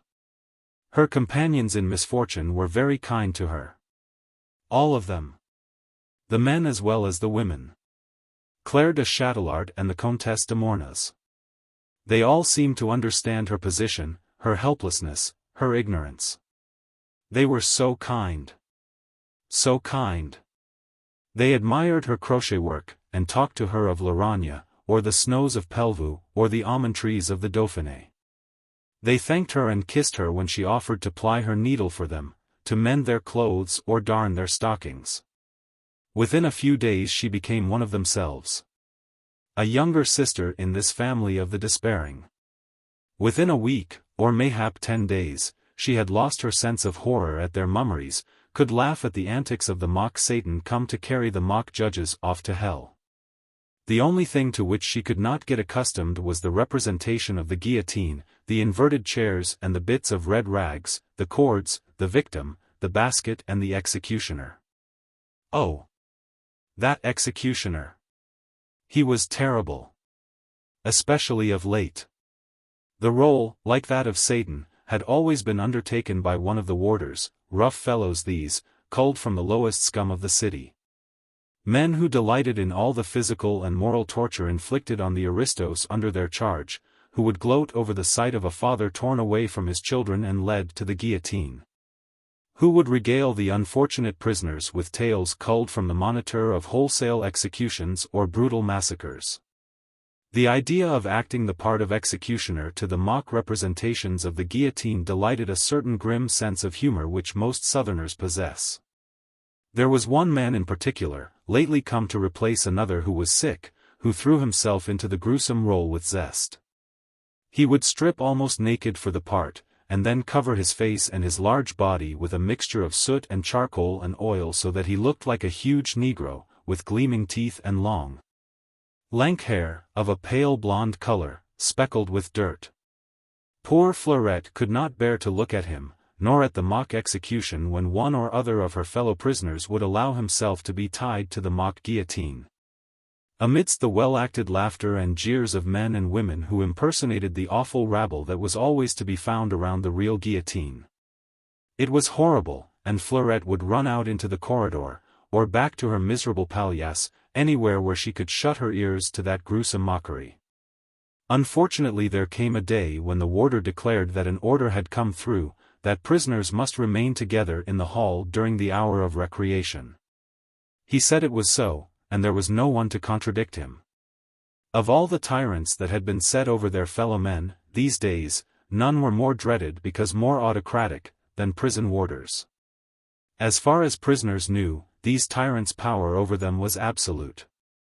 In any case they could, if contradicted or thwarted, make it 10,000 times worse than before for those who did not cringe. This order then had to be obeyed, and Fleurette, cowering alone in a corner of the hall, kept her eyes tightly shut while the impish scene was being enacted. Madame de Mornas, aristocratic, dignified, with her arm round Eugenie Blanc's waist, spoke to her very kindly. "My dear," she said in her gentle, well-bred voice, "if we did not make a mockery of all these horrors we should brood over them, and some of us would go mad." And Eugenie Blanc, the old CLO dealer's daughter, added with a shrug, "You dear innocent. You have seen nothing of life as it is. You don't know what it is when memory sets to work and you see things, you see." She gave a shudder and then a harsh laugh. "This at any rate takes one's mind off memory for a time." Claire de Chatelard's sympathy too was sincere, though rather more grim. "We've all got to go through the real thing presently, the mockery of it now will make the reality tomorrow more endurable. We must practice today." M. de Saint Luce, the great scientist, said lightly, "our attitude of tomorrow." That was the general tenor of everyone's feelings upon the subject. Fleurette, touched by so much sympathy, tried to smile through her tears, and promised to school herself to the same philosophy. But as soon as all these kindly creatures had left her, in order to join, laughing, in the grim spectacle, she once more closed her eyes and sat in the dark corner, quite still, hoping that no one would notice her. But the laughter at one time was so loud, everyone's mood so hilarious, that involuntarily she opened her eyes and looked. The mock executioner had just completed his task. It seems he was complaining that Madame la Guillotine was still unsatisfied. She was putting out her arms, ready to embrace another lover. M. de Balin, a minor poet well known in Provence, was declaiming some verses of his own composition, in praise of that promised embrace. The executioner's coal-black face shone like polished ebony in the flickering light of the tallow candles that guttered in their sconces. Madame de Mornas, almost unrecognizable in ragged kirtle and with a crimson scarf tied round her head, was flourishing her knitting and humming the tune of the Carmagnole as an accompaniment to M. de Balin's verses, whilst Claire de Chatelard sprawled at the foot of the mock guillotine with a red streak across her throat. And suddenly, to her horror, Fleurette saw the executioner stride towards her corner. "What?" he cried aloud, "tears? Tears are for aristos. To the guillotine with her," or words to that effect. Fleurette did not rightly understand what he did say. All she knew was that this hideous, horrible man came striding towards her with hands outstretched. And that everyone was laughing or singing or clapping their hands. The next moment she felt that horrible hand upon her shoulder, on her kerchief, her breast. She gave a loud scream and cowered further into the corner thinking that she would faint with terror, until she heard a peremptory voice calling out loudly, "Leave the child alone, man. Can't you see she is frightened?" "Frightened? Of course she is frightened," the loathsome creature retorted with a laugh. "Did I not say that she was an aristo? Let me just call the warder and—" A woman's voice was raised in protest. "No, no, don't call the warder. She's done nothing wrong, and he might." And Madame de Mornas it was who added, "You coveted this ring this morning, man, it is yours if you leave the child alone and say nothing to the warder." How kind people were! How kind! As nothing further seemed to happen, Fleurette ventured to open her eyes. Claire de Chatelard was sitting beside her, trying to comfort her. The gruesome play had apparently come to an end. The prisoners in groups of 3 or more stood about talking and laughing, preparatory to be driven back to the sleeping rooms for the night. The black executioner was no longer there. "He is not a bad man really," Claire de Chatelard said to Fleurette, fondling her hand and smoothing the golden curls that clung to her moist forehead. "Only very rough and coarse. Bah! These men," she went on with a shudder. "The warder is a veritable fiend, a genius in inventing means to punish you if you do not bribe him or give in to him. All my little treasures which I was able to bring here with me, have gone into his rapacious hands. This man is not so bad, he is new to his work, he came a day or two ago to replace one who was ill. But he is only a scavenger. When the warder is dead drunk he takes his place, the rest of the time he does all the dirtiest work in the house. A loathsome creature, what? If he were not so big, we should not be so frightened of him. But he is better than the warder. Fleurette only listened with half an ear. She still felt bruised and ill after the fright she had had. That horrible black hand touching her breast. It was worse than any nightmare. She was glad when the bell clanged and the warder, accompanied by his new aide, only partially relieved of the soot and the grime of his role, drove the prisoners like a herd of cattle back into their pens. So many women in one room, so many men in another. He had his list, and with a stout stick in his hand which he flourished as he read out the names, he drove them all into their respective night quarters and locked the doors upon them. Fleurette shared her wretched palliasse with Claire de Châtelard. There was no dressing or undressing in this overcrowded room. No privacy. One just lay down in one's clothes and snatched what rest one could. Oh! The horror of it all to these women, most of them accustomed to dainty homes. Fleurette never knew which moment she dreaded most, that of opening her eyes to another awful day, or trying to close them in intermittent sleep. Claire de Châtelard, less impressionable, was already asleep. Fleurette slipped out of her kirtle which she laid tidily across the foot of the palliasse, then she took off her muslin kerchief. As she did so something fluttered to the ground. A piece of paper neatly folded. Smothering an involuntary cry of surprise, she stooped to pick it up.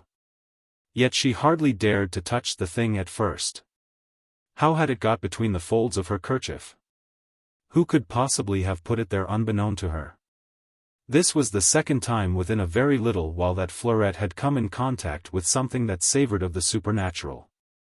Still timorous, and with a trembling hand, she picked the paper up. Claire was asleep and most of the others had already stretched out their limbs upon their hard palliasses. No one paid any heed to Fleurette.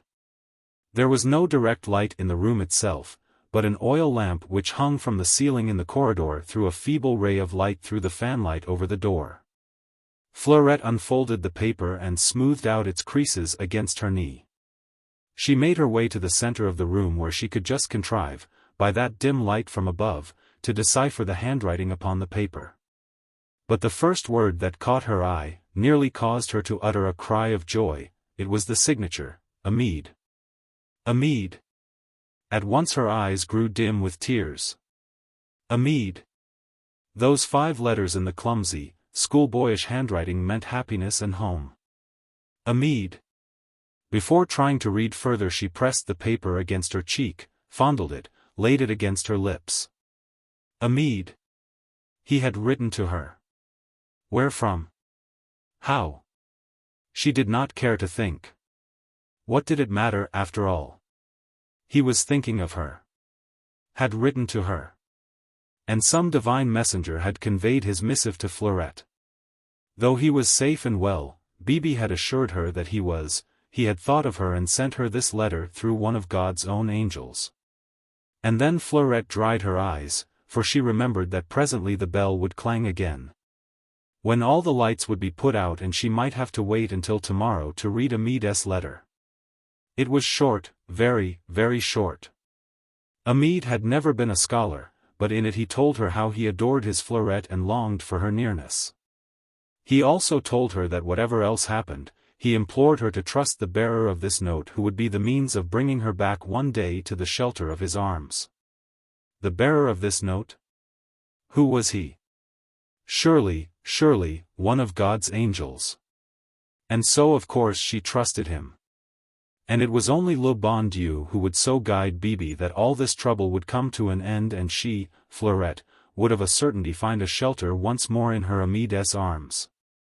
She read and reread the few brief lines over and over again, and presently when the bell clanged, and she was forced to make her way hurriedly to her palliasse before the room was plunged into utter darkness, she laid down on the hard straw with a little sigh of contentment and of peace. Her evening prayer was one entirely of gratitude to le bon Dieu for his gift of Amede's love and Bibi's protection. And that night Fleurette slept quite soundly, with her cheek resting against the letter from Amede. Chapter 26. For 2 whole days citizens Pochard and Deneu of the 137th section of the Committee of Public Safety had been sorely puzzled. They had received a curt note from Representative Chauvelin telling them that he would be absent from Orange for a brief while, and bidding them suspend all business until his return. Suspend all business? In very truth all business was perforce at a standstill, not because of the absence of the representative on special mission, but because of that of 2 high officers of state. The president of the tribunal and the public prosecutor. Representative Chauvelin in his note had also alluded to this absence, stating that by direct orders from the Central Committee of Public Safety, President Legrange and Prosecutor Isnard had been obliged to proceed to Paris. It was all very puzzling, not to say suspicious. Pochard and Deneu put their heads together and came to the conclusion that here undoubtedly were some machinations at work on the part of Representative Chauvelin with a view to getting his daughter out of harm's way. The question was how to make use of these machinations. Of their knowledge that they were machinations. How in fact to turn them against the man who hitherto had carried himself with such consummate arrogance, lording it over every officer of state in Orange. With thinly veiled threats that had roused ire, malice and hatred in these men, whose rule of life was, strike ere you yourself be struck. One thing, however, was crystal clear. Representative Chauvelin was hard hit. He put on an air of lofty indifference. He continued to bluster and to threaten, but he was hard hit by the arrest of his daughter, as indeed any family man would be. Pochard and Deneu did not care one worthless assignat what became of the daughter, but they did feel that the pleasure of threatening and terrorizing the representative on special mission, perhaps even of dragging him down from his exalted position and sending him in his turn to the guillotine, was not one to be missed. Up to the hour when Lieutenant Godet had arrested the wench Fleurette on suspicion, Representative Chauvelin had been a living threat to every patriot in Orange. He seemed, as it were, to be always walking hand in hand with the guillotine, or else in its shadow, sheltered himself, yet a menace to others. But now the tables were reversed, and Pochard and Deneu had in 1 hour learned to substitute threats for soft words, arrogance for servility. And they vastly enjoyed the substitution. But the trouble was that they were void of imagination. Representative Chauvelin could be brought down, they knew that. But how? Judging other men by themselves, they quite envisaged the possibility of a father sacrificing his own daughter in order to save himself. And there was also the possibility that a representative on special mission was powerful enough to save both his daughter and himself. Strong forces would have to be marshaled against him. Pochard and Deneu with heads together passed these forces in review. There was Lieutenant Godet who hated Representative Chauvelin with a hatred born of fear, the deadliest hatred of all. There was that rat-faced little spy, Adele, a mixture of petty spite and malice. She would be useful. Others might be found, for Representative Chauvelin had many enemies who had not until this hour dared to come out into the open. But who would readily show themselves once the powerful representative was attacked. And in the meanwhile the business of purging the countryside of aristos, suspects and traitors was at a standstill. With no public prosecutor to frame indictments and no president to try the accused, the order, que la terreur soit à l'ordre du jour, let terror be the order of the day, had become a dead letter. This could not go on, of course. Pochard and Deneu, quite apart from their schemes against Representative Chauvelin, felt that a solution must be found, and that quickly, for this impossible situation. If allowed to continue they stood in very great risk of a reprimand from Paris for allowing the business of the state to be at a standstill. They might be accused of want of zeal. Those great patriots up in Paris were so unreasonable, one never knew what they might do. Having sent for President Legrange and Public Prosecutor Isnard, they probably expected, the order of the day, to go on just the same. But how, nom de nom? How? They were still seeking a solution, these two, Pochard and Deneu, on the third morning, when to their surprise Representative Chauvelin walked in, as calm and indifferent as you please. He had completed his business, he explained to them, sooner than he had anticipated. President Lagrange and Public Prosecutor Isnard on the other hand had continued their journey to Paris. Deneu, suave as ever, expressed satisfaction at the return of the citizen representative. It was indeed a matter of congratulation, he added, for them all, seeing that the business of the state was so completely at a standstill. Pochard was somewhat more emphatic. There are at least 160 traitors, he said, who should have been dealt with days ago. Your absence, citizen, and that of 2 other public servants should not have occurred at this critical hour. It was inevitable, citizen Pochard, Chauvelin broke in dryly. Orders from Paris, you know. I was just proposing to citizen Pochard, Deneu put in mildly, that we send a message to Paris by this new aerial telegraph to ask for further orders. There is one installed at Avignon, and a courier. The aerial telegraph is required for more important business than yours, citizen Deneu, Chauvelin once more broke in. And this time with some impatience. What can be more important than the suppression of traitors? Pochard argued with an obvious sneer.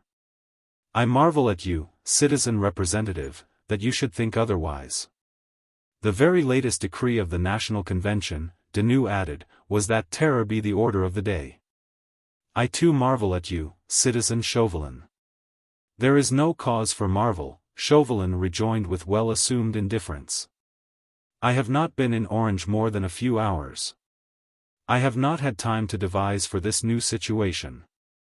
Well then, tomorrow, citizen, Deneu suggested, will you be ready to consult with us on the best means of meeting this impossible situation? Otherwise, I am still of the opinion that the aerial telegraph, or perhaps a courier to Paris. He went on mumbling for a few seconds.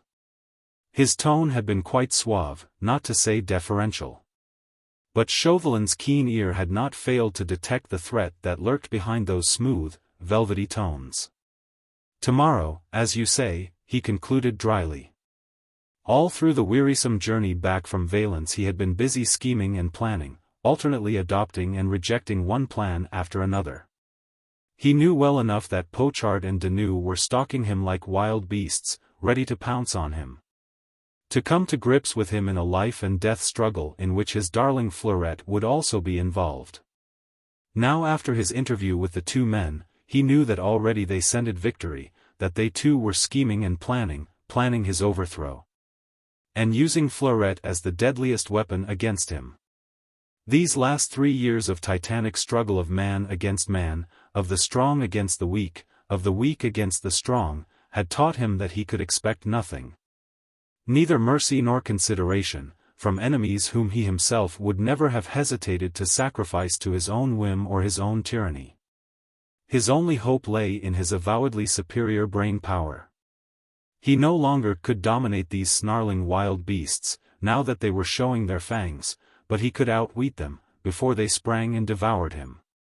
Brainpower as against blind lust. And Chauvelin thought that he could win. Chapter 27. Representative Chauvelin was quite calm, businesslike, armed with sheaves of papers and documents, when he met his colleagues the following morning in the bureau of the committee. I have found, he announced as soon as they were seated, a solution to our difficulty. Ah! Deneu ejaculated simply. And Pochard also said, ah, but in a different tone. I have here, Chauvelin continued, and selected an official document from the pile which he had deposited upon the table. I have here a decree which exactly meets our case. It was promulgated by the National Convention on the motion of Citizen Cabot on the 6th of Brumaire last. Leaning back in his chair, he began to read from the official document in his hand. The others, elbows on table, chin cupped in hand, listened with what we might call mixed feelings. Should it occur that through any cause whatsoever, one of the chief officers of state be absent from duty for a period exceeding 7 days, the representative on special mission shall then assume his functions and continue to discharge them for as long as seems expedient. and in the event of more than one important officer of state being so absent, the representative on special mission shall himself appoint a substitute who will also discharge such duties as the representative on special mission shall have assigned to him for the time being. Having finished reading, Chauvelin put the document down, and with a gesture of finality let his thin, claw-like hand rest upon it. "The decree is clear enough, methinks," he said coldly. There was a pause. A silence lasting perhaps 30 seconds, then Deneuve said mildly, "I have never heard of this decree." "Nor I," Pochard echoed. "The Central Committee in Paris," Chauvelin put in drily, "has often remarked on the strange ignorance displayed by avowed patriots, of the decrees promulgated for the welfare of the state. The committee deems that such ignorance almost amounts to treason." "May I look at the document?" Deneuve rejoined simply, choosing to ignore the reprimand, and the thinly veiled threat. "Certainly," Chauvelin replied, and handed the document over to his colleague. "Is it a copy?" Pochard asked, looking over his friend's shoulder. "An attested copy, as you can see," Chauvelin replied. "It is countersigned by citizens Robespierre, Billaud, Couthon and Saint-Just. You are not thinking of disputing the order, citizen Deneuve? Once more and still that arrogance, those veiled threats. The situation being entirely different from what it was yesterday, Deneuve and Pochard dared not persist in their mood of defiance. Not before they had consulted one another, marshaled those forces, Godet, Adèle, the proofs against the wench Fleurette, and decided on the mode of attack. Representative Chauvelin must have something up his sleeve, some hidden power, or he would not be so arrogant, so threatening. Deneuve wiped the sweat from his bald cranium and handed the document back to Chauvelin. Pochard, shaking himself like a wet dog, returned to his seat. "I'll take over the office of President Lagrange," Chauvelin said calmly, "and preside over the tribunal until his return. Then I," Deneuve put in boldly, "had best take over the work of the public prosecutor." "Impossible, citizen," Chauvelin rejoined firmly, "I must have a lawyer for that office." "But you do not seem to have listened very carefully, citizen Deneuve," Chauvelin broke in quietly, "to my reading of the decree. Or you would remember that it is for the representative on special mission to appoint a substitute, in case of absence on the part of a second important officer of state. And whom do you propose to appoint, citizen representative?" Pochard inquired with a sneer. "I will let you know my decision as to that tomorrow." "The sooner the better, citizen representative," Deneuve concluded unctuously. "Remember that it is my colleague and I of the 137th section of the Committee of Public Safety who will have to collect the evidence against the accused and place it before the public prosecutor whom you will appoint. That is a duty from which only the Central Committee can relieve us. There are 160 prisoners," he went on slowly, "arrested under the law of the suspect. Some of them gravely accused, and by witnesses too." "I am well aware of that, citizen Deneuve," Chauvelin replied calmly. Not by the quiver of an eyelid did he betray the fact that the shaft had gone home. With a perfectly steady hand he collected his papers and placed a weight upon them. After which he dismissed the others with a curt nod. "Your pardon, citizens," he said, "I have still work to do. You too doubtless. I shall require your attendance here tomorrow at this same hour." When the door had finally closed behind the two men, the mask fell from Chauvelin's face. Leaning his elbow on the table, he buried his burning head in his hands. A heartrending groan broke from his parched lips, his eyes felt as if seared with glowing charcoal. Ah! If he had not only forgotten these years past how to pray, what fervent orisons would he not have sent heavenwards at this hour? Help! Where could he find help out of this web which his enemies had woven round him? How he hated them! Longed to smite them before they had time to accomplish their fell purpose. They had determined on striking at Fleurette. Out of revenge or hatred, or was it fear? They had determined on striking at him, Chauvelin, through this being whom he loved beyond everything in the world. And he who had been one of the first protagonists of hatred and revenge and mutual distrust, he who had the will and the power, seemed so inextricably enmeshed that he could do nothing to save her. Fight? He would fight, inch by inch, step by step. Fight to save his Fleurette. Fight while he had breath in his body, fight until he fell vanquished by her side. For if he failed he would not let her die alone. He could not think of her being dragged through the streets in that awful tumbril which he himself had so often helped to fill.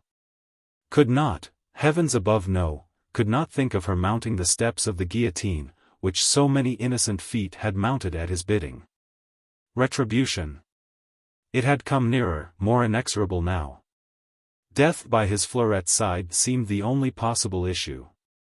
And even as he sat there alone, in that room wherein the hatred of his fellow men seemed still to linger like noisome ghosts, a pale ray of sunlight found its way through the closed window and played upon the myriads and myriads of dust atoms that hovered in the air. Chauvelin's hands dropped down upon the table. His weary eyes rested vacantly upon that shaft of dust-laden light. And inside its very heart he saw a face, smiling and debonair, with lazy eyes and smiling lips mocking him in his grief. It was a vision, gone as soon as seen, but vivid enough during that one brief second to bring a savage curse upon the lonely man's lips. His claw-like hand clenched so tightly that the knuckles shone like polished ivory. "My evil genius," he muttered through his teeth. "Had I succeeded in bringing you down, had I seen that mocking head fall under the guillotine, this devastating misery would never have come upon me. If only I could be even with you. I would die happier, even now." Chapter 28. Ever afterwards to Chauvelin, it seemed as if the Scarlet Pimpernel had heard his challenge and come in response to his thoughts, for hardly had a couple of days gone before the first rumor reached him of the nearness of his archenemy. 24 hours later the hue and cry was all over Orange after a gang of English spies who, it was averred, made it their business to cheat Madame la Guillotine out of her dues. Citizen Pochard brought Representative Chauvelin the news which already was all over the town, namely that architect Carristy and his family, consisting of his wife and the small son now aged 10, who was destined one day to become one of Orange's most distinguished citizens, had unaccountably disappeared from their tumble-down lodgings in the Rue de la République, where they had taken refuge after their house had been requisitioned by the state and turned into a prison house. For some time the sectional members of the Committee of Public Safety, citizens Pochard and Denou, ardent patriots, had had their eyes on the Carristy family. Aristos, what? Architect Carristy had designed and built houses in the past for tyrants and ci-devants. The arrest of the entire family had been decided on. It was to have taken place that very evening. Orders to that effect were out, their place of incarceration fixed in the very house where they had once sat in luxury, whilst patriots had starved outside their gates. And suddenly the news had spread like wildfire through the town that architect Carristy, his wife and son had disappeared. Disappeared? Where? Asked every patriot. But no one knew. One evening they had still been seen, as usual, taking walking exercise on the riverbank. And the next day when the soldiers of the Revolutionary Army presented themselves at the door of their lodgings in the Rue de la République and demanded admittance, lo! They received no answer, the lodgings were deserted, the birds had flown from their nests. Nor could the guard at any of the gates of the city throw light upon this mysterious occurrence. No one had passed the gates without duly authenticated passes. Pochard was at his wits' end and asked counsel of Representative Chauvelin. What was to be done in face of this mystery? Exercise strict supervision at the gates, Chauvelin advised. All passes in future to be signed by himself as well as by the sectional members of the Committee of Public Safety.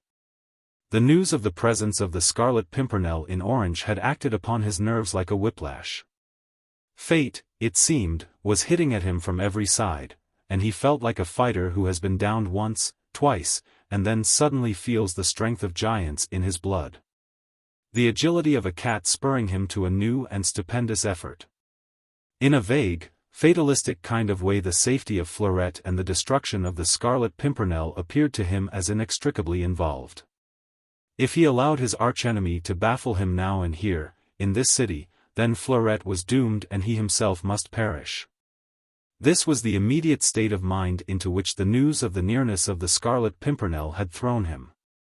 A wild desire to link the destruction of his enemy with the safety of his child, to deserve so well of the state, in fact, that the life of Fleurette would be ceded to him as a reward.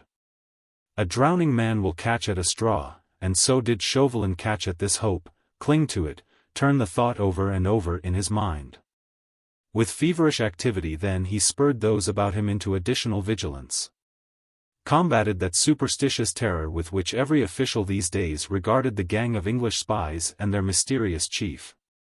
He brought to every man's notice the handsome reward offered by the revolutionary government for the capture of the Scarlet Pimpernel, described the Englishman's appearance, his methods, his motives. Worked up every man in Orange, aye, and every woman too, into a state of enthusiasm for the possible capture of this inveterate and daring enemy of France. But this particular frame of mind was not destined to endure. Soon memory got to work, recalled unpleasant moments in Calais, Boulogne, in Paris, in Nantes. What if here too, in Orange, the Scarlet Pimpernel should triumph and he Chauvelin once more be forced to eat the bread of humiliation? What if baffled once more, he should lose, at one terrible swoop, both his revenge and his last hope of saving Fleurette? And then it was that first the insidious, the stupendous thought penetrated his brain. Was it Satan himself who had whispered it into his ear?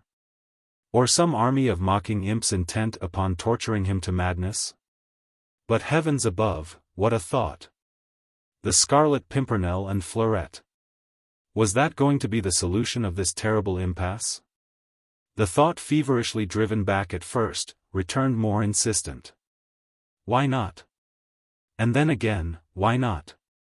A young girl, sweet, pretty, innocent, was she not one to arouse those instincts of chivalry which Chauvelin had hitherto affected to despise?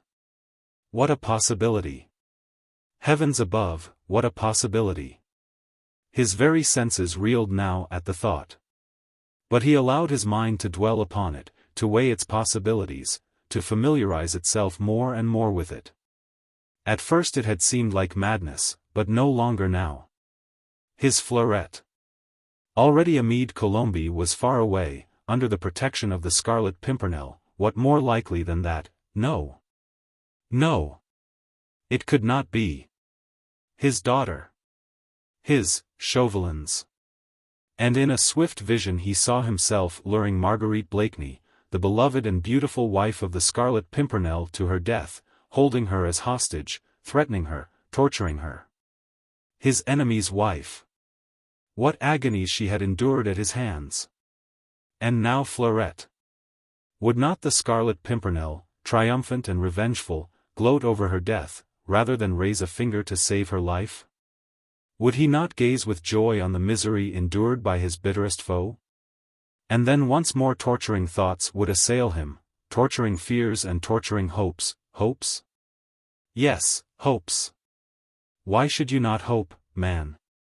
Whispered an insidious demon in his ear, the Scarlet Pimpernel does not know, cannot know that Fleurette is your daughter, the daughter of his enemy Armand Chauvelin. To him she is just the sweet, pretty, innocent victim of a system of government which he hates and which he combats. Then why not hope? And the floating, racking visions of Juliette Marny, and Yvonne de Kernogan, of the Abbé Foucault and Madeleine Lannoy, would once more haunt the daydreams of this man already steeped in misery. And hope, insidious, ever-living hope, would whisper in its turn, to that long list of innocents snatched from prison and from death by the insolent adventurer whom you hate. Why should not the name of Fleurette be added? Fleurette of unknown parentage, just a sweet girl dwelling at Lumas, with old Louise and a father known as Armand? Why not? And day after day, whilst presiding, self-appointed over a tribunal of infamy, Chauvelin's mind became more and more familiarized with the vision of his Fleurette snatched out of the jaws of death by the man with the lazy eyes and the mocking lips, the damned. Elusive Pimpernel of his daydreams and his sleepless nights. Chapter 29. Meanwhile in Architect Caristie's house, transformed for the necessities of the state into a prison, the old routine is now restored. Daily, once more, an hour before sunset, the captain of the guard with his half-dozen men, enters the courtyard, and in a loud voice reads the names that appear upon his roll call. They are the names of those who on the morrow are summoned before the revolutionary tribunal, there to answer the charges that are trumped up against them by the venal spies, who make their living out of the blood of innocent men and women and children. Impossible to refute those charges, since the law has decreed that it is a crime to be merely suspected of treason against the state.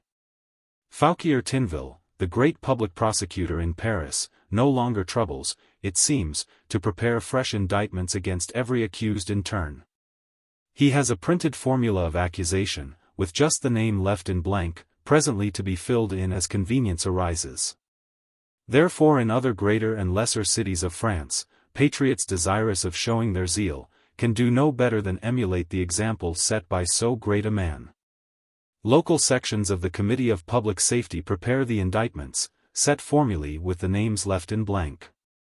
These they pass on to the public prosecutor who mumbles as he reads them before the tribunal with the president sitting up on the dais, and the accused, names left in blank, brought up to the bar. Not allowed to say a word in their own justification, nor to question the witnesses brought up to testify against them. Abandon all hope then, ye whose names are upon that roll call. Tomorrow the tribunal, the next day the guillotine. And once again now, day after day, the captain of the guard comes to the house, late of Architect Caristie, and reads. And at all the windows that overlook the courtyard heads appear, men, women and little children, clutching the bars and listening. Listening for their own name or that of one who is dear. Sighing with relief if neither has been called, or with resignation if tomorrow is destined to bring this miserable existence to an end. And day after day Chauvelin presides over this tribunal of infamy. Self-appointed, he sits upon the dais and sees before him pass a daily file of doomed and dying. Sometimes 10, sometimes as many as 20 in a day, and still the prisons are full. Fresh arrests make up for those whom the guillotine has claimed. Acquittals are rare, for moderation now has become a crime. Danton, even Danton, the lion, has perished, he who ordered the September massacres, he who thundered forth from the tribune, liberty, fraternity, equality, or death. He has perished because he became guilty of this crime of moderation. The glorious revolution has no use for two such of its products as Danton and Robespierre, for the reality of the one and the canting hypocrisy of the other, so Danton it was who perished. It is right, he had dared to say once, to repress the royalists, but we should not confound the innocent with the guilty. And who told thee, Robespierre retorted, sea green with hatred, that one single innocent has perished by our hand? And because Danton had dared to raise his voice in the cause of the innocent, Danton had perished. What chance then has Chauvelin to defend his Fleurette? His power is great. He can make or unmake your Pocharts and your Deneuves, your President Legrange or Public Prosecutor Isnard, but he cannot accord special privileges in prison for his own daughter. He cannot see her in private, comfort her, warn her if need be, tell her not to be afraid for Bibi Chéri is there, on the watch, ready to protect her with his body, to stand by her in the last hour. He cannot. Pochard and Deneuve are on the watch. We must not confound the innocent with the guilty, Danton had dared to say. And for this he had perished, and though he perished, could not save one single innocent. And all evening, after the sittings of the tribunal are over, and 10, or mayhap 15 or 20, condemned to the guillotine, Chauvelin like a pale, thin ghost haunts the purlieus of Architect Caristie's house. On pretext of his office he enters the courtyard with the captain of the guard and looks up at the windows to see if she is there. Once he saw her, just her little face peeping behind the opulent shoulders of one Claire de Châtelard, the best noted strumpet in Orange. The woman had one arm round Fleurette's waist, and when the captain of the guard read out the name of Claire known as Châtelard upon his list, Fleurette threw her arms round her and laid her head upon the trollop's breast. Chauvelin turned away from the spectacle with a groan, and all night he lay awake thinking of his sweet flower laying her head upon the breast of a Claire de Châtelard.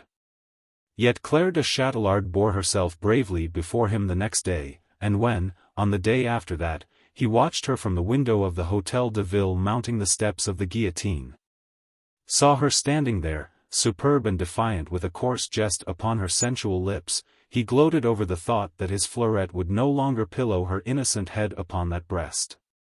He tried to picture her, grieving for this friend, the propinquity, the squalor of that house of detention, from which there was but one egress, that egress the gate of death. Claire de Châtelard today, Fleurette when?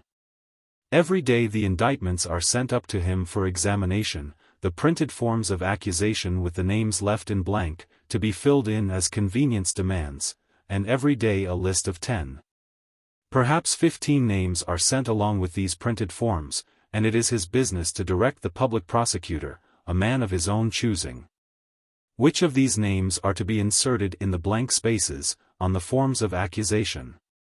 Up to now he has been able to keep Fleurette's name out, but it has been sent up to him on 2 consecutive days. The fight then was getting at close quarters. Pochard and Deneux were pressing him, showing their teeth like snarling dogs ready to spring. And time was hurrying on. Time would presently bring back President Lagrange and Prosecutor Isnard from Paris, time would inevitably bring to light his machinations for keeping those 2 men out of the way. Time was hurrying on, and Fleurette's name had twice appeared upon the list. And for the past 3 days not a word in the town about the English spies. After architect Carristy and his family, it had been the widow Colmars and her daughter, and then General Paulou and his family. Disappeared as if the earth had swallowed them up. Always traitors and aristos whose arrest was imminent, whose subsequent condemnation certain. But after that, 3 days' respite, the Scarlet Pimpernel and his gang seemed to have disappeared in their turn. The hopes which insidious demons had whispered in Chauvelin's ears were once more merged in a sea of despair. He derided himself for these hopes, lashed himself into a state of fury against himself for having allowed his mind to dwell upon them.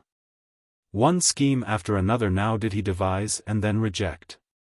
He would defy his enemies, the jury, the populace, loudly denounce the witnesses against Fleurette as liars and perjurers, pronounce her acquittal in the face of all opposition. Had he not made a point day after day of pronouncing acquittal on one or the other of the accused? Just to test his power, to see how his enemies would behave? And he saw them lying low, sneering, whispering, ogling him and laughing. They knew. They saw behind his schemes and his hopes. They reserved their counterattack. They could afford to wait, whilst he could not. If only Fleurette bore herself well, did not allow herself to be carried away with admissions or inconsidered words, out of sentiment for that fool Amede Colombi. Chauvelin longed to see her, if only to impress this one thing upon her, to say nothing. To admit nothing. To hold her tongue and to trust Chérie Bibi. If only she did that, he felt that he might save her yet. And obsessed by this idea, devoured with the desire to convey this message to her, without compromising her or giving yet another advantage to his enemies, Chauvelin at evening would wander like a restless ghost through the city. That afternoon after he watched Claire de Châtelard mount the steps of the guillotine, a joke upon her lips, this restlessness became exquisite torture, and racked with tumultuous thoughts. Wrapped in a black mantle, he sallied forth into the streets. It was now early in June, nearly 3 weeks since that last carefree day, Fleurette's 18th birthday, spent with her over at Lumas. When the scent of almond blossom had been in the air and the nightingale had sung in the old walnut tree. The day had been sunless and chilly, after sunset the rain began to fall. But rain and weather held no terrors for Chauvelin in his present mood. Holding his mantle tightly round his shoulders and pulling his hat down over his eyes, he wandered aimlessly through the streets, over the river and back again, down unpaved streets and lonely lanes. Now and then sitting down to rest in some obscure little outlying café, where no one knew or heeded him, and then starting off again on his restless course. But always drifting back instinctively to the purlieus of architect Caristy's house. Almost opposite to it there was a small café, no one sitting outside because of the rain, but the interior lighted up, and sounds of merriment proceeding from within. Chauvelin thought of going inside, feeling that if he sat down there close to the window, he could watch the walls behind which lived and suffered his little Fleurette. He did not dare go in for fear of being recognized. He was just debating within himself whether he would go or stay, when he saw a man come out of the house of architect Caristy, cross over to the café, then disappear behind its creaking door. A scavenger, no doubt, ragged and dirty, not a warder, he was too ill-clad for that, just a scavenger, but perhaps he had seen Fleurette. The thought fascinated Chauvelin. His mind clung to it, turned it over and over.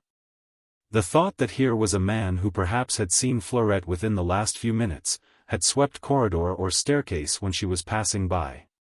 And with that thought there was still the burning desire to send her a message, to tell her to be brave and trust in Bibi, but above all, above all, not to be led into making any admission about those valuables belonging to Madame de Frontenac, or about her association with Amede Colombi. Chauvelin, leaning against the wall which faced the little café, dwelt on his thoughts and his desire. He allowed the rain to drip upon his hat and upon his shoulders from the roof above him.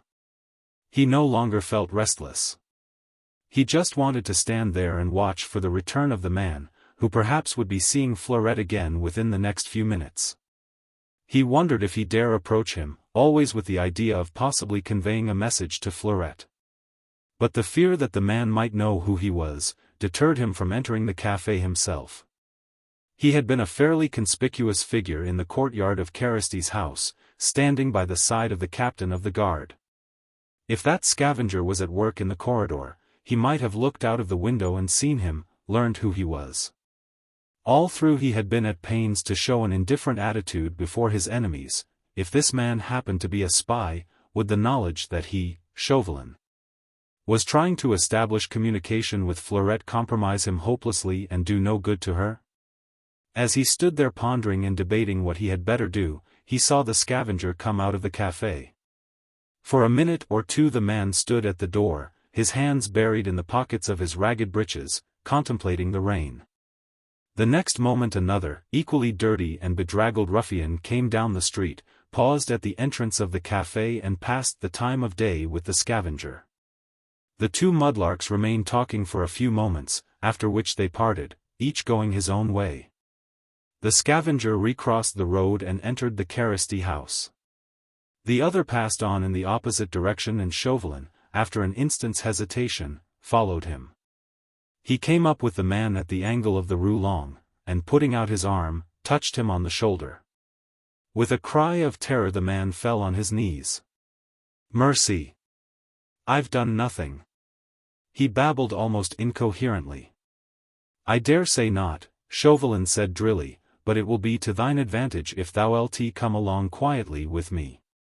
He seized the man by the arm and dragged him up from his knees. The poor wretch tried to wriggle himself free, but Chauvelin held him tightly, and without another word drew him within the shelter of the nearest doorway. Fortunately, though the man kept up a ceaseless litany of lamentations and cries for mercy, he did so under his breath, thus creating no disturbance nor exciting the attention of the few passers-by who were hurrying homewards through the rain-swept streets. "Are you willing, citizen?" Chauvelin began abruptly, as soon as he had assured himself that the doorway was deserted and no eavesdropper nigh. "Are you willing to earn 50 livres tournois?" The man gave no immediate reply. It seemed as if he was shaking himself free from his first terror and pondering over this extraordinary proposal, so different to what he had anticipated. Then he cleared his throat, expectorated, slowly repeated the magic words, 50 livres tournois, and finally added in an odd whisper, "I have not seen 5 livres tournois for months. 50 are yours, citizen, if you'll render me a service." "What is it?" "That friend of yours, to whom you spoke just now, outside the Café de la Lune." "Citizen Remy? He works in the Caristy house?" "Yes. In what capacity? Cleaner, the man replied laconically. Remy hung about for days trying to earn a bit of money. He hasn't a sou, you understand? Same as me. A few days ago one of the inside men fell sick. Remy presented himself and got the work. I know him well. He has access to the prisoners? Chauvelin asked. I suppose so. Then tell him that there will be 50 livres for him too if he will convey a written message to number 142 in room 12. Again the man seemed to ponder, weighing the risks probably, and also the gain. 50 livres tournoi. Immense. He had forgotten that there was such a sum of money left in the world, and then for him to have the handling of it. This led him once more to expectorate, which action apparently had the effect of stimulating his brainpower. It could be done, he murmured at last. It can be done, Chauvelin asserted emphatically, but must be done quickly, or Remy will be back at the Café de la Lune soon after 8 o'clock. He always goes there for a sip of something after supper. Good. Then you can meet him at that hour and tell him to wait for you, then come at once and find me here, under this doorway. I'll have the letter ready. The whole thing is very risky, citizen, the man demurred. If it were not, Chauvelin rejoined drily, I would not spend 100 livres tournoi in the attempt. 50 livres is not overmuch, when one risks one's neck. You are not risking your neck, Chauvelin retorted, as you well know. And you'll not get more from me than 50 livres each. Take it or leave it. He knew how to deal with these mudlarks, apparently, for the man after he had spat once or twice, seemed satisfied. I'll be back here, he said laconically, after I have seen Remy again. Then Chauvelin let him go. The darkness and the rain soon swallowed him up, but Chauvelin himself remained for quite a while standing motionless under the doorway.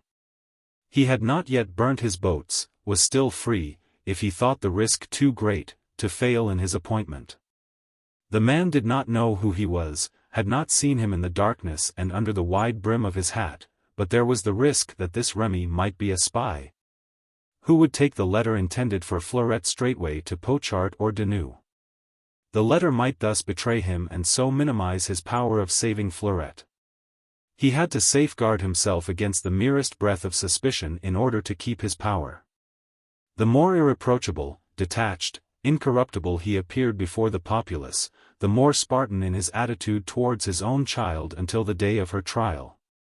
The greater his chance of saving her at the last.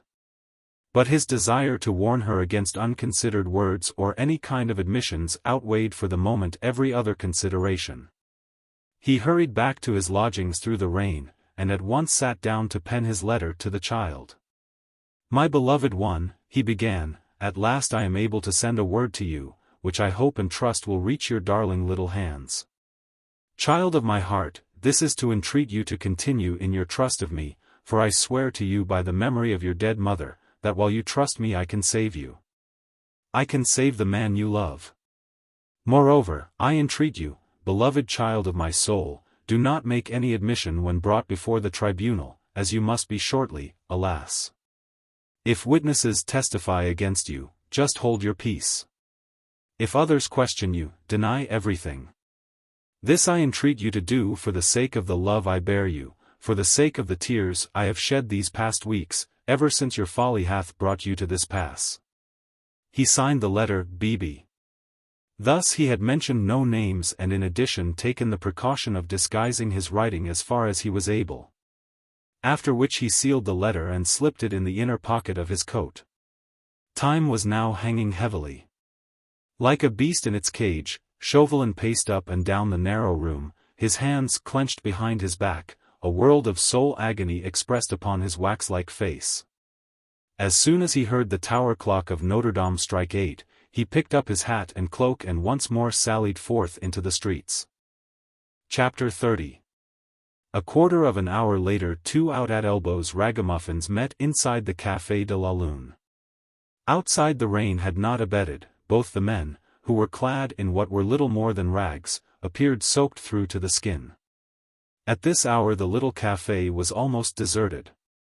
Citizen Sabot, the proprietor, was sitting at one table with a couple of friends. At another a couple of road menders were sipping their absinthe, when the scavenger from the prison house came slouching in. He sat down on the bench against the wall in the darkest corner of the room and ordered a bottle of wine for himself and a friend. Presently the latter came and joined him, and for a while the two men sat drinking in silence. Soon an animated discussion arose between the proprietor and his friends on the respective merits of Vouvray and Beaujolais as a table wine. This entailed much shouting and copious gesticulations. Sabot had a deep booming voice which reverberated from end to end of the room and caused the window panes to rattle in their frames. The scavenger from the prison house had apparently drunk more during the day than was good for him.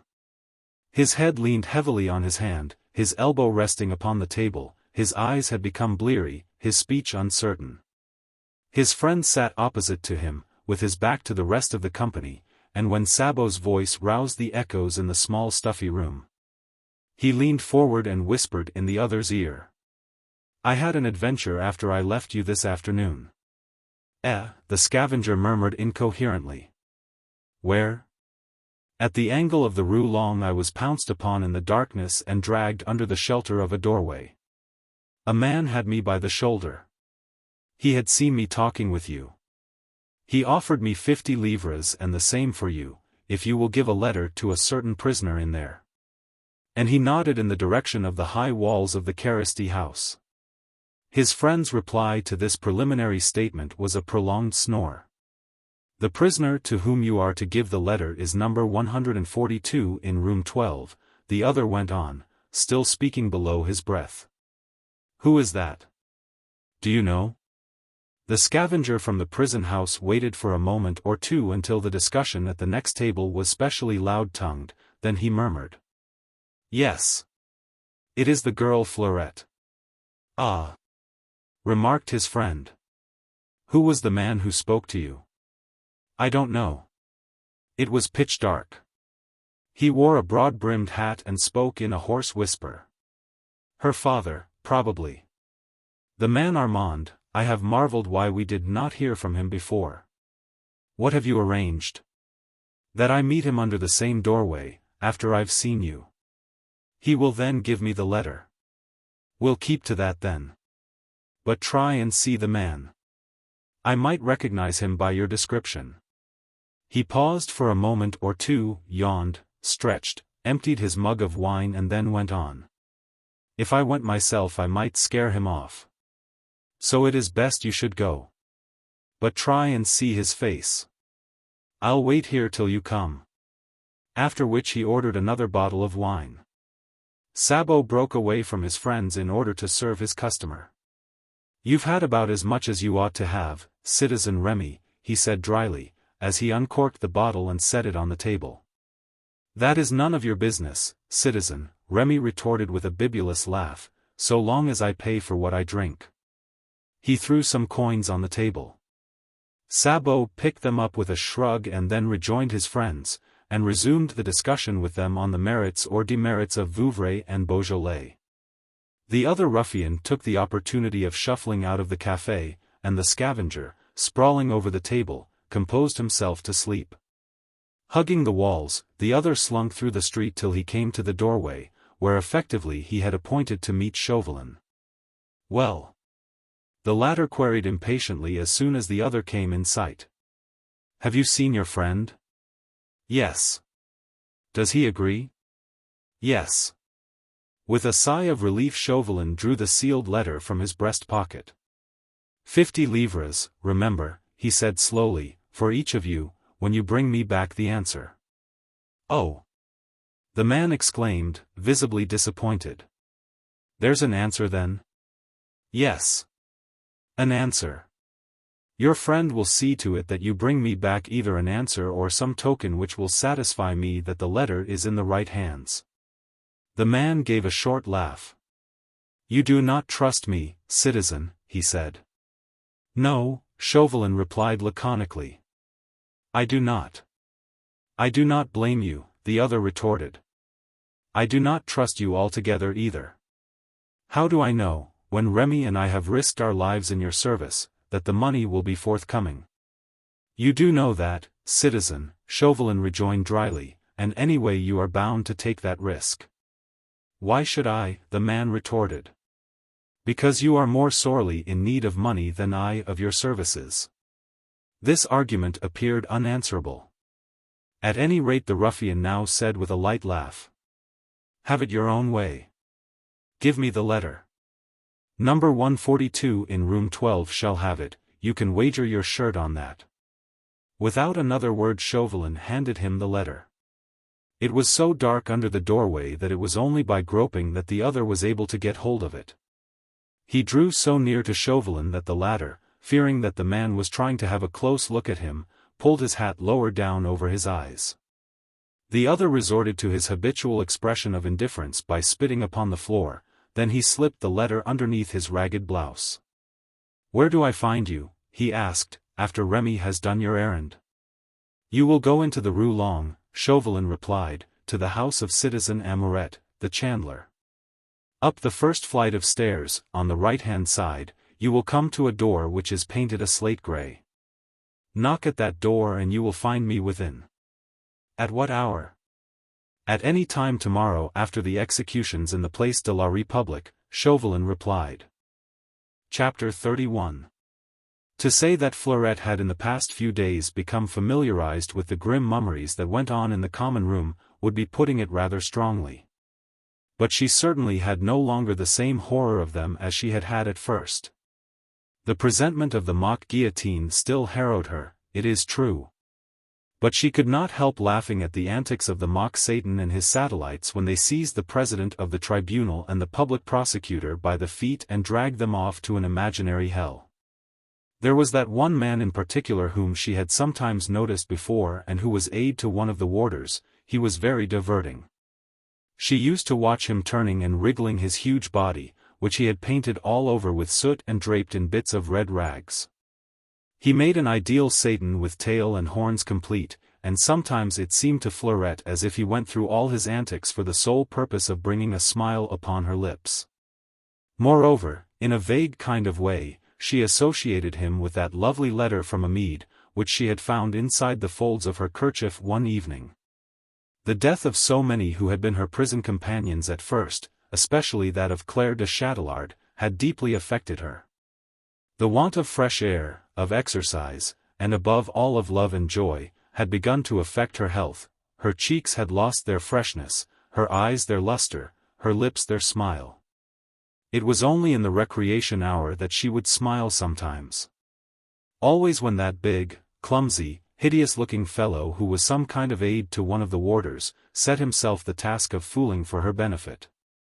She came to look upon him as a friend, and remembering how mysteriously that letter from Amede had come inside her kerchief, she would look up whenever he came near her, wondering if he had another such welcome message for her.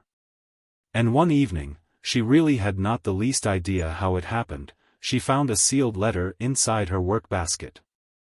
And the letter was from Chérie Bibi. Oh! The joy of it! The joy! She read, and reread it, and kissed the paper whereon his dear hand had rested. How she had missed Bibi all these days! How she longed to reassure him that she was well and that she trusted and believed in him. As to obeying him in all things, of course she would do it. To begin with, she was not afraid, not the least bit in the world. He was watching over her, and he was so great and powerful that no danger could possibly assail her while he cared for her. She would indeed obey him in all things, hold her peace while that wicked Adèle tried to do her harm. She would hold her peace before the tribunal just as le bon Jesus had done when he was questioned by his judges. Oh! It was a dear, a comforting, an infinitely precious letter. And beside it Fleurette had found a tiny little slip of paper on which were scribbled the words, "Let me have something to take back to the writer, to let him know that you are well. Leave it in your work-basket, and I will see to it that he gets it." And so Fleurette had written a few lines to Chérie Bibi.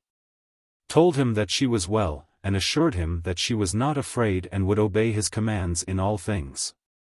She would hold her peace and trust in him. This little note she had hidden that evening in her work-basket, and by noon on the following day it had gone. Chapter 32. But me no buts, my dear Tony, I am sick of all these filthy rags. And if I am to see pretty Fleurette's papa, then must I see him decently clad and in my right mind. So spake Sir Percy Blakeney to his friend. Late the following evening, it was in an attic under the roof of a half-derelict house in the Rue du Pont close to the riverbank.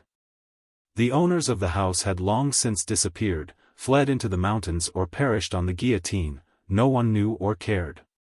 Blakeney, and those members of his league who were with him, had hit upon it on their arrival in Orange, had made the attic their headquarters. Whilst most of the vagabonds of the city used the rest of the house as their lair. They too were outwardly vagabonds, dressed in rags, appeared unkempt, unshaven, and unwashed. When they sallied forth in the early mornings each on an errand of mercy to succor those in need of help or those who were in danger or distress. It was only nights, sometimes, that an overwhelming desire for cleanliness and nice clothes caused these English gentlemen to cast aside their rags and to venture out into the open dressed in clothes that would have caused the ragamuffins of Orange to snarl at their heels like so many hungry curs. They had been 8 days in Orange now, and already architect Carristy, with his wife and small son, the widow Colmars and her daughter. And poor old General Paulou with his family owed their safety to this gallant league of the Scarlet Pimpernel. But there was still more to do.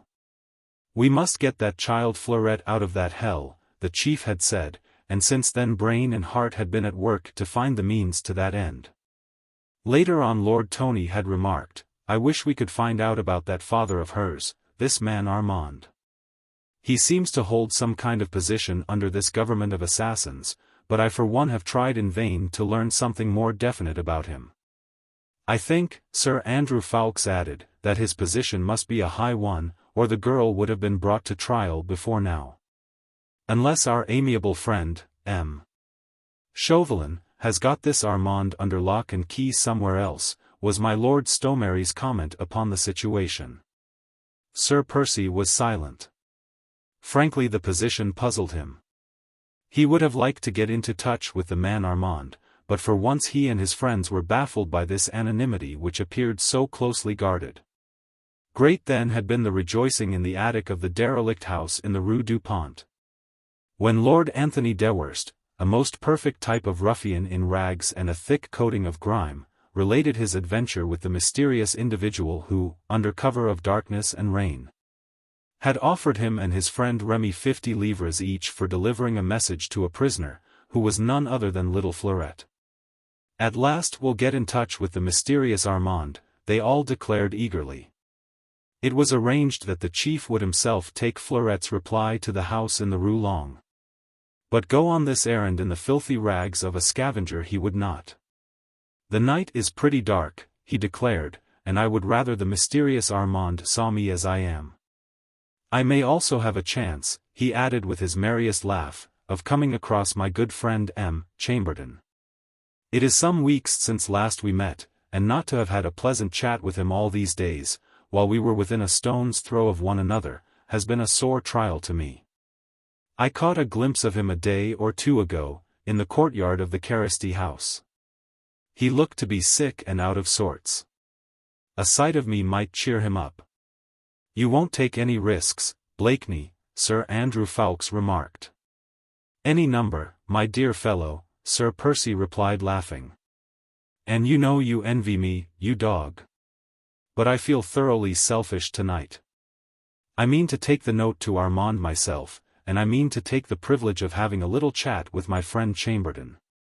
And both these things I am going to do as an English gentleman and not as a mudlark in stinking, filthy rags. He had completed his toilet now, looked magnificent in clothes cut by the leading London tailor, which set off his splendid figure to perfection, with snow-white stock and speckless boots. If a single pair of eyes should see you, Sir Andrew insisted, with an anxious sigh. I should have a whole pack of wolves at my heels, Blakeney admitted. But that wouldn't be the first time any of us have had to run for our lives, eh? Nor the first time we gave an entire pack of them the slip. He picked up his hat and took a last look at Fleurette's little note which he had to deliver at the house in the Rue Long. This man Armand must be a very decent fellow, he mused. His letter to the child was really fine in spirit as well as in affection. Yes. He must be a decent fellow, and we must get the girl for his sake as much as for that of our friend Colombe. What? On that, of course, they were all agreed. The activities of the League, since the rescue of General Paulu and his family, were centered now on Fleurette. There were still one or two minor points to discuss, arrangements of detail, to complete. But the main project for the girl's rescue could not be determined until it was definitely known whether her father, Armand, was going to be a help or a hindrance. Anyway, I shall know more, Blakeney said finally, as he made for the door, when I have sampled this man. It was then 9 o'clock in the evening. The night was dark and stormy. Gusts of wind alternated with sharp showers of rain, an altogether unusual state of weather for the time of year in these parts. The few passers-by of respectable appearance on their way home from business or work did no more than throw a cursory glance on the tall figure that passed hurriedly by. A few vagabonds clinging to their rags which the wind threatened to tear off their meager bodies, did perhaps pause, cowering against a dark wall, murmuring a threat or a curse against the aristo. But an unexpected coin slipped into their grimy hands, quickly silenced both curse and threat. Blakeney knew his way well through the streets of Orange. Having kept along the river bank till he came to the bridge, he turned up the Rue de la République. Glancing up at a house on his right, a smile of pure joy lit up his anxious face. 3 nights ago on this spot, he had carried architect Caristy's small son in his arms. While Caristy and his wife followed him down the street to the market cart which awaited them at the top of the bridge. 3 hours later an officer of the Revolutionary Army was hammering at the door of Caristy's lodgings, only to find that the birds had flown. It had been a merry night, and merrier morning, while he, Blakeney, drove the market cart out of the city with Caristy and his wife concealed amidst the sacks of haricots and peas. And the boy thrust into an empty oil jar. Well, something equally daring would have to be devised for the girl Fleurette, and perhaps for her father, the mysterious Armand. Blakeney, throwing back his head in the teeth of rain and wind, drew a deep breath of delight. This was life in very truth. To plan, to scheme, to accomplish. Alternately hare and hound, to revel in this chase with human lives as the goal. And if at times the thought of beautiful Marguerite, lonely and anxious in far-off England, caused a pang like a knife thrust to his heart, her soothing voice, her reassuring smile came to him as a swift vision from the spirit land to encourage and console. In suffering and anxiety, as well as in the joy of reunion, Marguerite always understood. Now he turned from the Place de la République into the Rue Long, and the next couple of 100 yards brought him to the house of Lucien Amoret, corn chandler. The outside door was on the latch. Pushing it open he found himself in a narrow hall, with an inner door leading into the shop on his left and a staircase in front of him. A lamp hung from the ceiling and shed a dim light on stair and hall.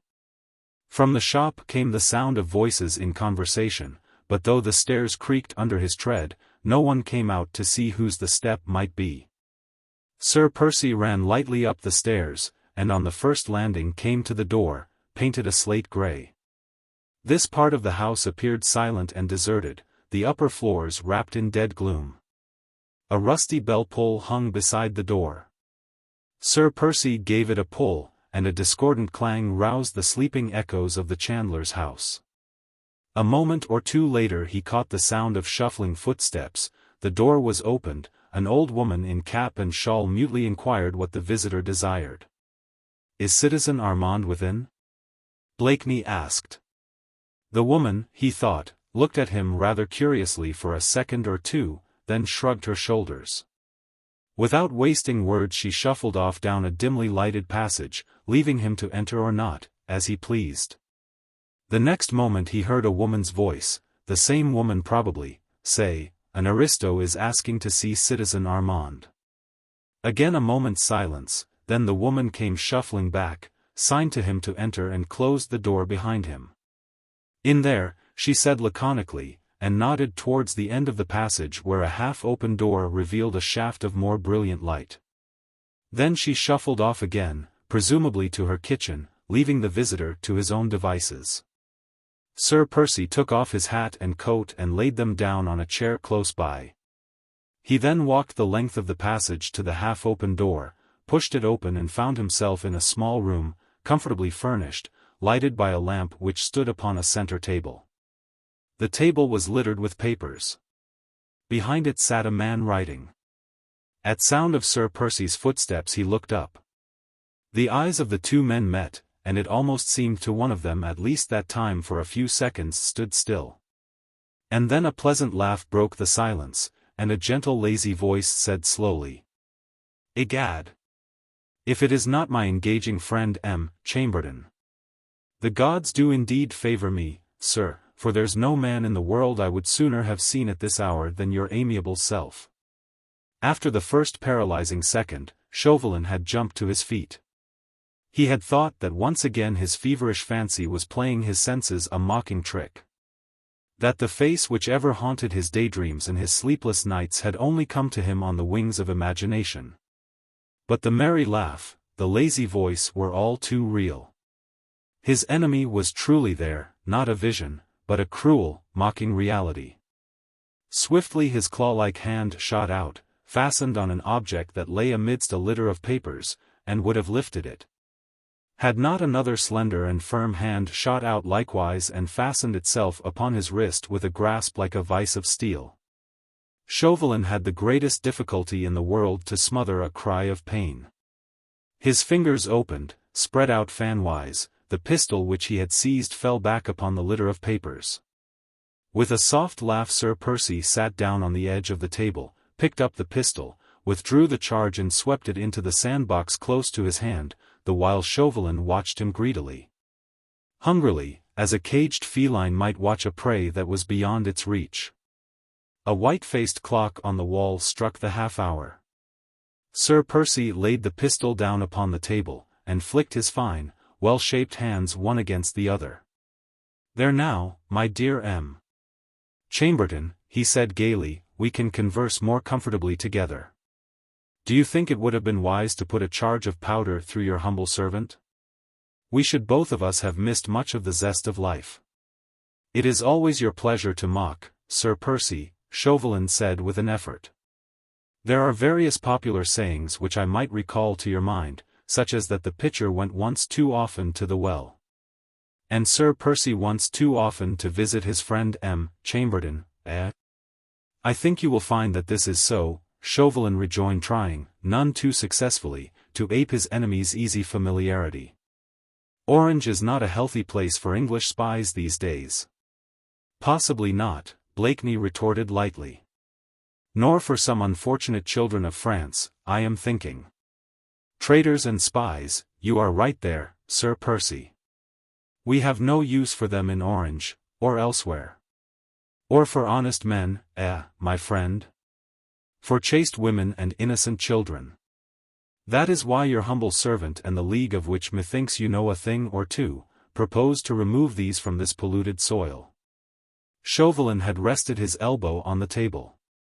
His hand shading his face against the glare of the lamp, effectually concealed its varying expressions from the keen eyes of his enemy. "You have not told me yet, Sir Percy," he said after a few seconds' silence, "what procures me the honor of your visit at this hour." "Pure chance, my dear sir," Blakeney replied, "though the honor is entirely mine.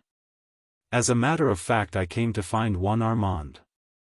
Twice did the pendulum of the white-faced clock tick the seconds before Chauvelin said quietly, "My colleague? Have you business with him?" "Yes," Blakeney replied slowly. "I have a message for him. I can deliver it." "Why not I? Since I came on purpose. My colleague is absent. I can wait." "From whom then is the message?" "From his daughter." "Ah." Once more there was a pause. The white-faced clock ticked on but the two men were silent. Chauvelin's face was shaded by his hand, and it needed all the energy, all the strength of his will to keep that hand absolutely steady, not to allow a finger to tremble. In the other hand he held a long quill pen, and with it he traced a geometrical pattern upon a blank sheet of paper. Sir Percy Blakeney, still sitting on the edge of the table, watched him, motionless. "Pretty drawing that," he said abruptly. And with slender finger pointed to the design that grew in intricate lines under Chauvelin's aimless pen. The other gave a start, the pen spluttered, scattering the ink in spots all over the paper. "There now, you have spoilt it," Sir Percy continued lightly. "I had no idea you were such a master draftsman." Chauvelin threw down his pen. He had his nerves under control at last, was able to drop his hand, to lean back in his chair, and with both hands buried in the pockets of his breeches, to throw back his head and look his enemy squarely in the face. "About that message, Sir Percy," he said with well-feigned indifference. "What about it, my dear Chamberlain?" Blakeney rejoined lightly. "My colleague, Citizen Armand, has been called away, to Lyons on state business." "But how unfortunate!" Sir Percy exclaimed. "I am sending a courier to Lyons this very night." "Too late, my dear Chamberlain." "Too late, I fear." Chauvelin frowned. "What mean you by too late, Sir Percy?" he asked slowly. "Armand's daughter is sick, my dear Chamberlain," Blakeney rejoined, speaking very slowly, as if to weigh his every word. "Before your courier can possibly reach Lyons, she will be dead." "My God!" It was the most heartrending cry that had ever come from a man's throat. Chauvelin had jumped to his feet, his two hands, claw-like, as if carved in marble, gripped the arms of his chair. His knees were shaking, his pale eyes stared like those of a maniac, his cheeks were the color of lead. For the space of 10 seconds he stood thus, with his whole body quivering, his senses reeling, his eyes fixed on those finely molded lips that had dealt this appalling blow. Then slowly consciousness returned, a veil seemed to be lifted from before his eyes, knowledge had entered his brain. He knew that he had fallen into the trap set for him by this astute adventurer. He realized that he had betrayed the secret which he would have guarded with his life. "So, Sir Percy said at last very slowly, 'tis you are Citizen Armand, and the sweetest flower that ever bloomed in this putrid atmosphere has its roots in polluted soil?"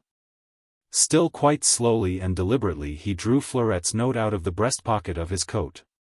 For a second or two he held it lightly between slender finger and thumb, then laid it on the table in front of Chauvelin. "She is not sick," he said quietly, "nor yet dying. If you have not forgotten how to pray, man, pray to God now, pray with all your might, that the same power which enabled you to torture my wife and well-nigh to break her brave spirit will aid you to save your daughter from those tigers whom you have called your friends." Chauvelin had sunk back in the chair. His head was buried in his hands. Tumultuous thoughts rushed through his brain until he felt that his reason must be tottering. A haze was before his eyes. Perhaps it was caused by tears.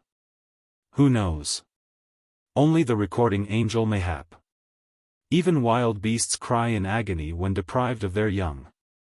Only after a few minutes did he become aware of the note penned by his little Fleurette and laid in front of him by his bitterest foe. The Scarlet Pimpernel. The only man in all the world who might perhaps have saved Fleurette, who would have saved Fleurette, if he, Chauvelin, had not betrayed the secret of his heart. Like one waking from a dream, Chauvelin picked up the note, and looked fearfully about him, dreading to meet those mocking lazy eyes, which, no doubt, at this hour gleamed with malicious triumph. But Sir Blakeney was no longer there. Chapter 33. The stage was now set for the last act of the tragedy, which the chief actor himself knew could only end one way.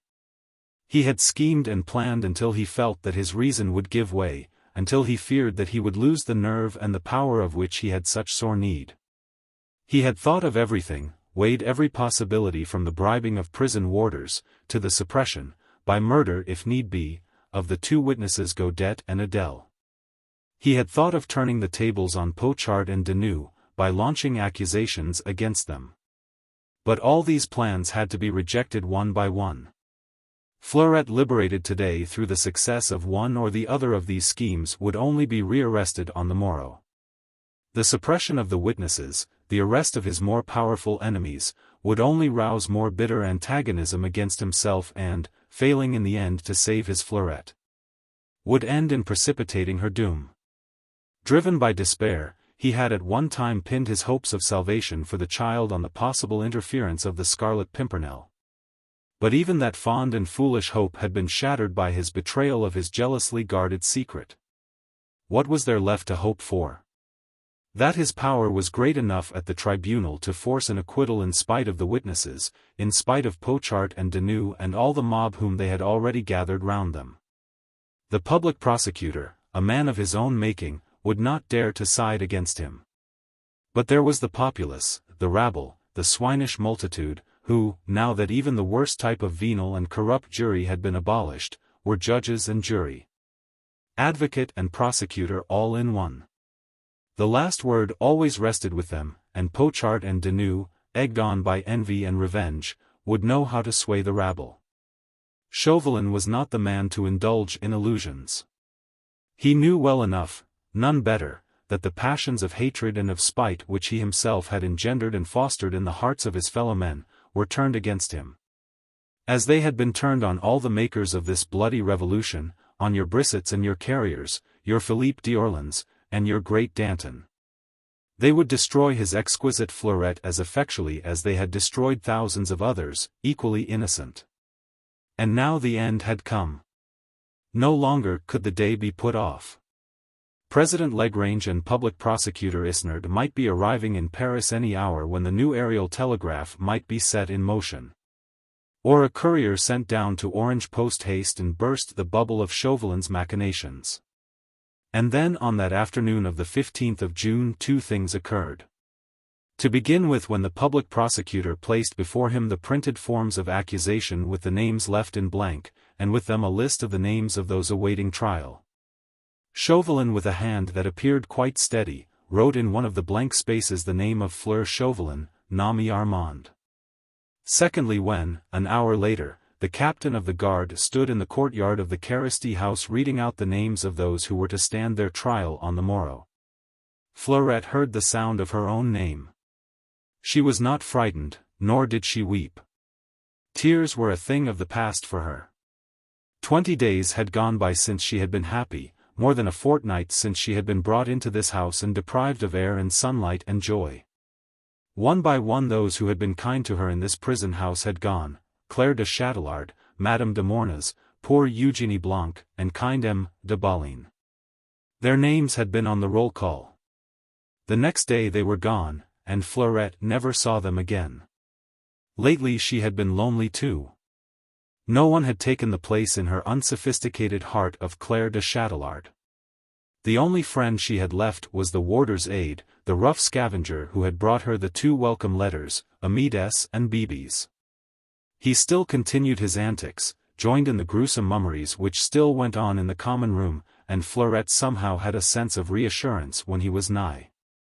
But this night of all nights, after she had heard the captain of the guard read her name upon the roll call, her grimy friend was not there. Fleurette missed him, and disappointment over his absence was the only sorrowful feeling of which she felt conscious, when she realized that her fate would be decided on the morrow. She was not afraid. Had not Bibi enjoined her, begged her to trust him and not to be afraid? She wondered when she would be allowed to see Bibi, whether he would be there tomorrow, at her trial, encouraging her with his presence and with his glance when she was made to stand before the judge. She knew that in a sense she had done wrong. She had taken Madame's valuables and handed them over to Amede.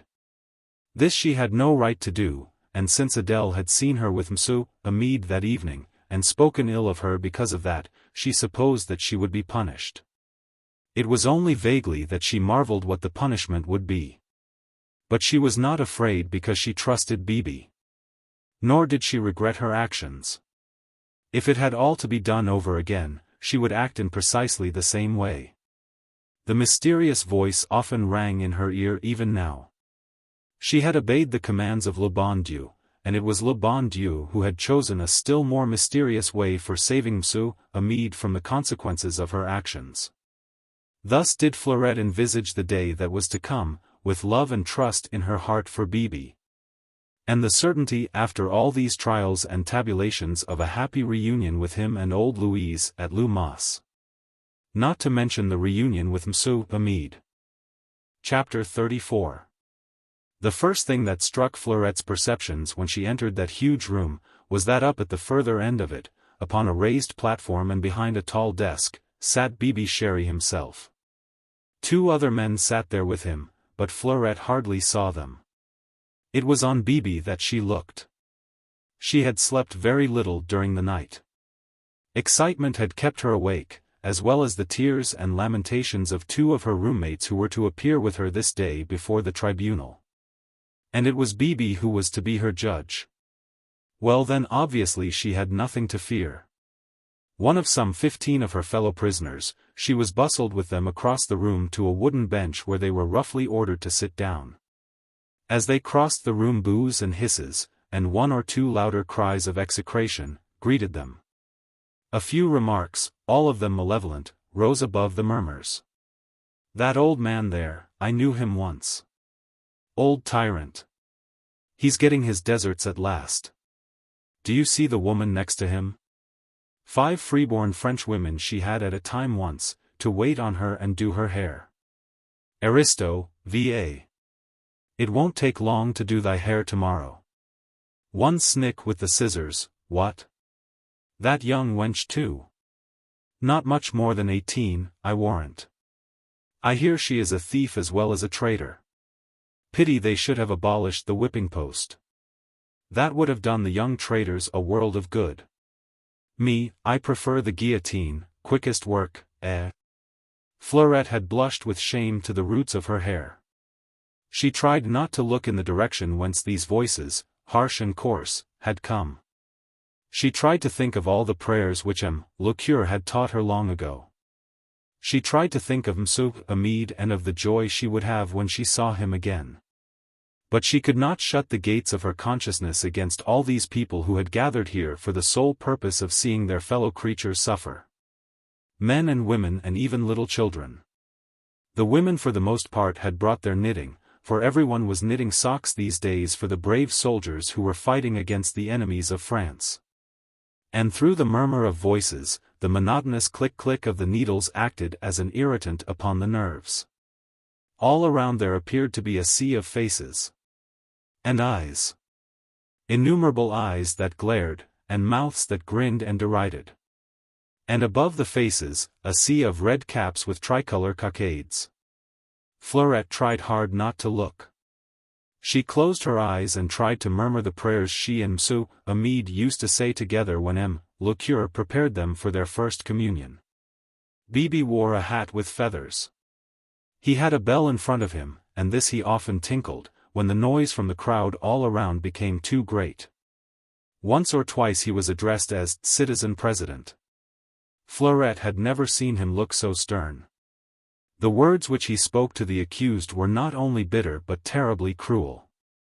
He seemed so unlike her real Chéri Bibi, that she caught herself marveling whether her fancy was not playing her aching eyes some strange and horrible trick. One after the other the names of her fellow prisoners were called. And one by one they were made to stand up and then walk to the center of the room and up a couple of shallow steps to a small raised platform round which there was a wooden railing.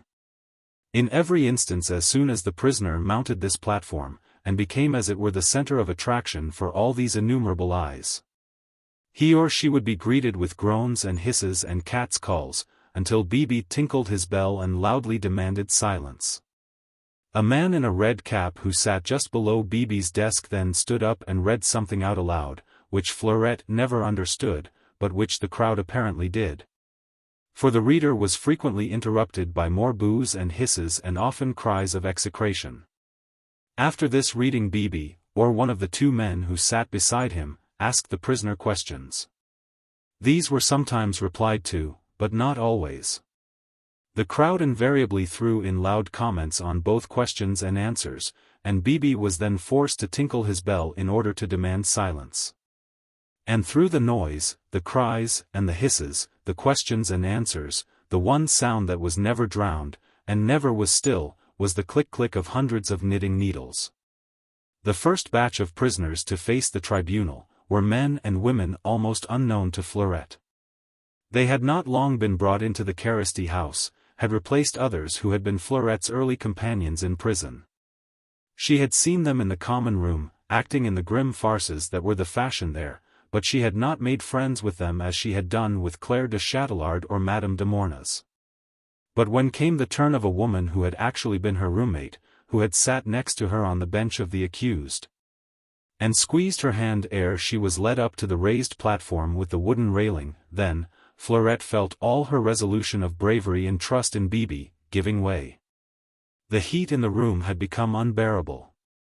The stench of dank and grimy clothes, of perspiring humanity, of hot breaths charged with hate, acted as a pungent soporific. Fleurette's head fell forward once or twice, her eyes involuntarily closed. For a time she lost consciousness. It was her own name spoken in a stentorian voice that brought her back to reality. Fleur Chauvelin, Nami Armand. Someone nudged her elbow. An impatient voice rasped out a sharp, "Allons. Allons." And she found herself dragged to her feet and led by the arm to the raised platform, amidst a din which fortunately was too great to allow her ears to catch individual sounds. She looked straight across to Bibi, who was as pale as a waxen image. Fleur Chauvelin, Nami Armand. Chapter 35. There is no doubt that everything would have gone well, had it not been for Fleurette herself. Perhaps, well, is the wrong word, differently, would be better. Nothing could have gone well, because even though Chauvelin had succeeded in obtaining an acquittal, his enemies would have returned immediately to the charge, and forced on the girl's rearrest even before she had left the tribunal. There had been cases during the past few weeks, in Paris, in Lyons and so on, when prisoners were acquitted and rearrested, retried, acquitted again, and again rearrested. A regular cat-and-mouse game, at which Chauvelin himself was an adept. Nevertheless, with a first acquittal there might have been some hope. And he practically had obtained that acquittal, when Fleurette herself ruined her chance, and caused her own condemnation. Chauvelin could have struck her for her folly. His love for her always pertained to that of a wild beast for its young, the instinct to devour in moments of peril. If she was destined to perish, then it should be by his own hand, not as a spectacle for the rabble to gloat on. The Moniteur of the 22nd Messidor gives one or two interesting details concerning the trial of a country girl named Fleur Chauvelin, daughter of a citizen Armand Chauvelin of the Central Committee of Public Safety, and member of the National Convention, and relates at full length the extraordinary incidents which marked its close.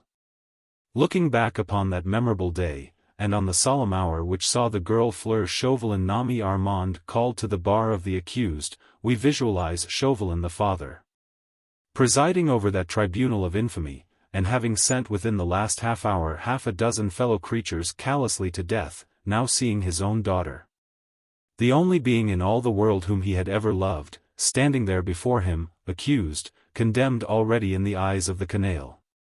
There was no time wasted during the proceedings, wherein the accused was allowed neither jury nor advocate. The state, as represented by its three nominees who sat as judges, was judge and jury and prosecutor all in one. It was men like Chauvelin who had invented this travesty of justice and eliminated all procedure devised by civilization for the protection of the accused. The public prosecutor opened the proceedings by reading the indictment in mechanical monotone. It was identically the same as that framed against hundreds of others, guilty or innocent alike, the printed formula invented by the odious Fouquier Tinville in which the words, traitor and enemy of the Republic, were alone intelligible. All else was a jumble of words. The crowd was not listening.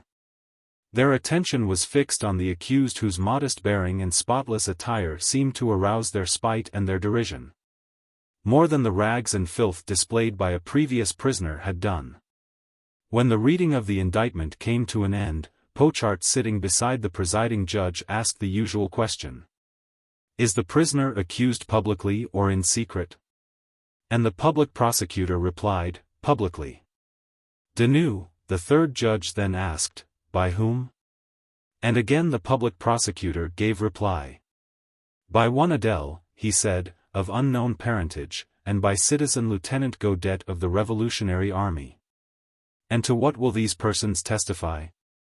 To the treason committed against the state by the accused and to her connection with the enemies of the Republic.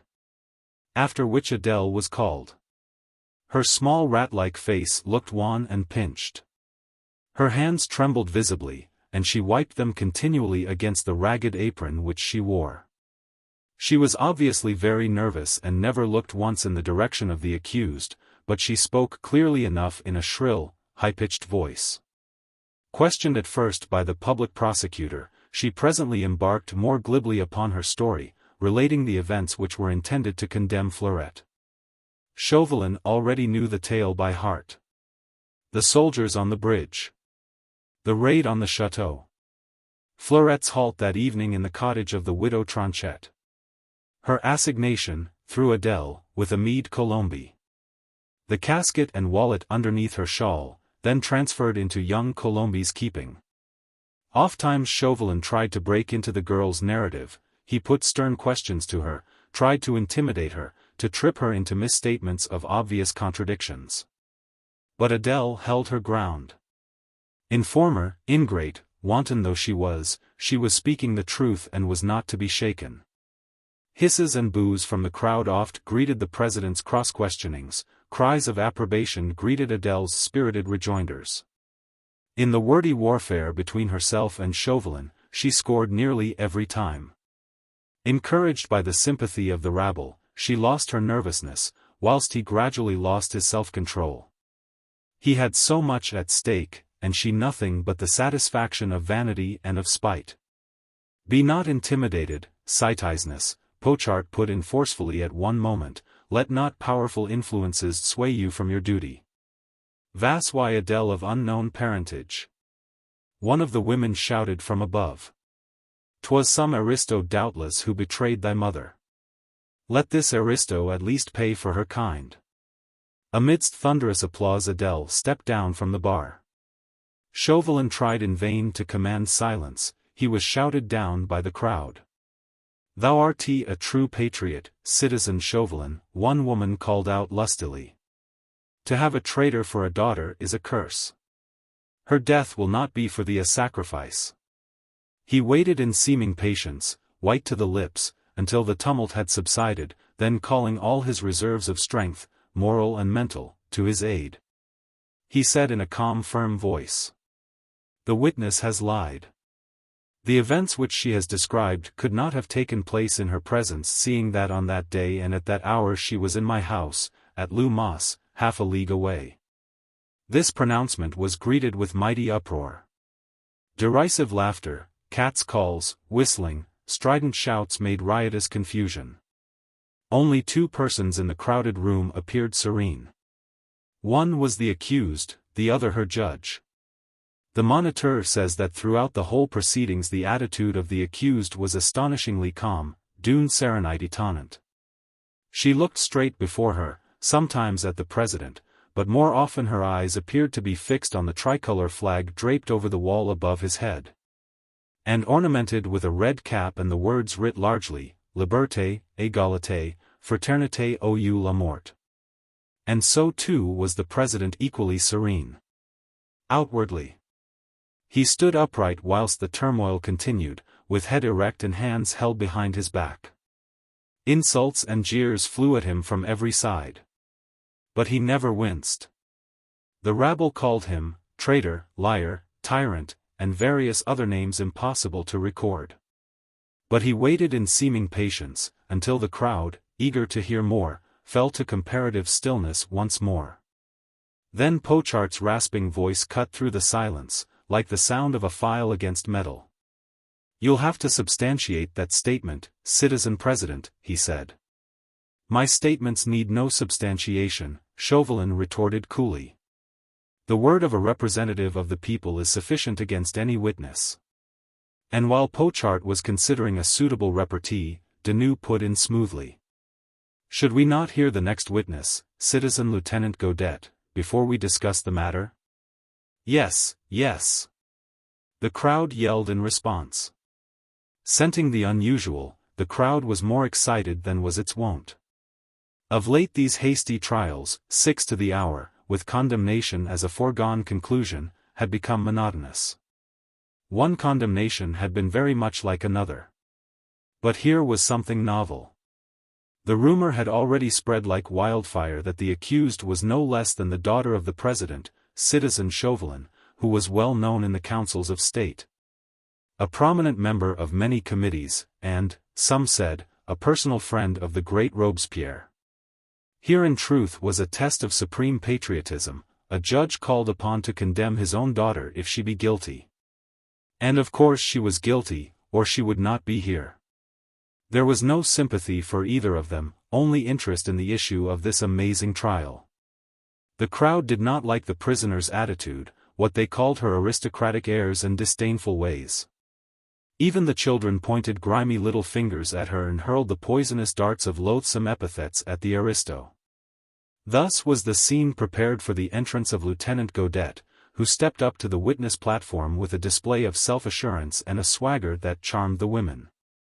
He was a man after their own heart, a real sans-culotte in grimy rags, unkempt, unshaved, unwashed, the type of which the martyr Jean-Paul Marat had been the most perfect exponent.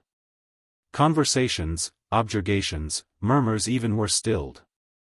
The click-click of knitting needles alone made a soft accompaniment to Citizen Godet's replies to the public prosecutor's preliminary questions.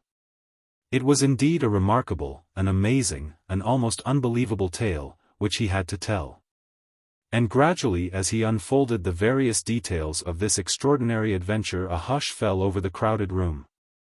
Very like the calm which nature assumes ere she sends forth the thunders of her wrath. Godet, still with this air of self-assurance, related how he and the soldiers under his command, as well as the whole commune of Lorraine, had been tricked by a band of English spies whose actions proved them to have been in league with Amede Colombi and with the accused. He told of the magnificently dressed soldiers. Their raid on the premises of Colombi the grocer of the Rue Haute. Their march through the village. Their captain's swagger. His orders to himself, Godet, and to the real soldiers of the Revolutionary Army. Still the crowd gave no sign of approbation, or disapprobation. Only that ominous, expectant hush which presaged a storm. The accused, always serene, smiled, so the Moniteur avers, as she encountered the president's glance. Smiled cheerfully and trustfully. But the president's face was inscrutable, and the color of wax. And then Godet went on to relate the long, weary tramp along the mountain roads. The dust. The fatigue. The want of food. He told how ci-devant Frontenac and Amede Colombi, wrested from the hands of justice, were presently taken to some unknown place of safety, while the soldiers of the Republic were left by the wayside, to perish of fatigue or inanition. He had finished speaking, and still the click-click of the knitting needles was the only sound that broke the silence. The witness, sensing this silence, feeling its menace, had lost something of his arrogance. The hand with which he stroked his shaggy mustache trembled perceptibly. The accused, overcome by the heat, wiped her forehead with the corner of her apron, then she smiled once more across at her father. And suddenly through the solemn stillness a woman's shrill voice was raised. Those English spies did make a fool of thee, I am thinking, Citizen Godet. This suddenly relieved the tension. It was like a dam let loose. In a moment every kind of call and of cry, of laughter and of groan rang from end to end of the room. The English have made a fool of thee. Within a minute or two this became a general cry, accompanied by the stamping of feet, and loud and prolonged laughter, both malevolent and derisive. Godet, ludicrous in his bewilderment, rolled terror-filled eyes, whilst vainly trying to raise his voice above the din. The Moniteur says definitely that the accused put her hands to her ears. The uproar was in truth deafening. A few moments of this confusion, and the next, Chauvelin was on his feet clanging his bell. His stentorian voice rose above the tumult, demanded silence, and in the lull that presently ensued, that same voice now subdued to a lower, though no less impressive key, rang clear and calm. Is it not an insult, citizen patriots, to ask you to listen to the words of a fool, when the life of a French girl is at stake? The passionate earnestness with which he spoke, the burning indignation expressed in that calm, subdued voice, had the effect of awing the screaming rabble. They turned to gaze on him, as he stood there, facing them all, calm, proud, almost majestic, despite his small stature. Seizing this sudden advantage, he began to speak. Without a gesture, hardly raising his voice, he began quietly, not choosing his words, or striving after eloquence, but only as a man speaking to his friends. And by one of those inexplicable reactions which will so often change the temper of a crowd, men, women and children ceased to curse and to deride. The innumerable eyes were fixed with more curiosity than malevolence upon him, the mouths, agape, uttered no further groan, and once more the click-click of knitting needles was momentarily stilled. "Citizens," he said, "you have heard two witnesses against the accused. One of these, the wench Adele, I myself, representative of the people, have convicted of deliberate falsehood, spoken to the prejudice of a French patriot. The other your own words have condemned for a fool, and an easy tool in the hands of English spies. You called him a fool, citizens, but I call him a traitor. Lieutenant Godet was not a tool in the hands of the English spies, he was their confederate, their help. Can you bring yourselves to believe, citizens, that a loyal soldier of the Republic could be deceived by false uniforms, by French words spoken by alien lips? Can you believe this story of a forced march, of starvation by the wayside in the company of English spies whose every action, every word, every gesture almost must have betrayed them as the foreigners they actually were? Citizens, I appeal to that reputation for clear thinking and for logic, for which French men and women are famous throughout the world. At this hour when our beloved country is threatened on every side, is this the time, I say, for allowing yourselves to be duped by traitors who would sell you and your land, your dues and your liberty for English gold? No. No, came a lusty shout in response. And the crowd took up the cry. No. We'll not sell our liberties for English gold. Say on, citizen representative. Pochard had jumped to his feet. Once or twice he had tried to break in on Chauvelin's peroration, with cries of, "Thou art slandering a soldier of the Republic," or, "Traitor! Thou art in league with thy daughter." But he was not listened to. There was something about Chauvelin which fascinated the mob. His white, calm face, his pale, piercing eyes, his voice, dull, even monotonous, but penetrating to the most distant corners of the room. And there was also that welcome element of novelty. This pleased the women. Trials and condemnations in incessant routine had begun to pall. Here was something new. Witnesses summoned, then discredited, and finally accused. Such a thing had never been witnessed before in Orange. And so the crowd would not listen to Pochard or Denou, they wanted to hear Chauvelin. They did not particularly wish to see Fleurette nommé Armand acquitted, but they did relish the prospect of the two witnesses being sent to the bench of the accused. That was novelty for them, and it was what they wanted for the moment. Moreover, they did think that the citizen lieutenant with all his swagger had been such a consummate fool, if no worse, that it would be distinctly amusing to see that stupid head of his roll down into the basket of the guillotine. Neither Pochard nor Denou, however, were men to give up the struggle quite so easily. In the fight against the representative on special mission, who had threatened them and lorded it over them for so long, they only contemplated one issue, victory. Victory! Which would mean satisfaction of pride and of revenge. They had set out to win and did not consider themselves beaten. Not yet. Already Pochard was on his feet, and his rasping voice rose booming above the tumult. As soon as a slight lull gave him an opportunity he seized it, and cried in thunderous accents. Citizens! Frenchmen! French women! All of you! And then again, citizens all! Let me put the same question to you, that the President asked you just now, will you allow yourselves to be duped?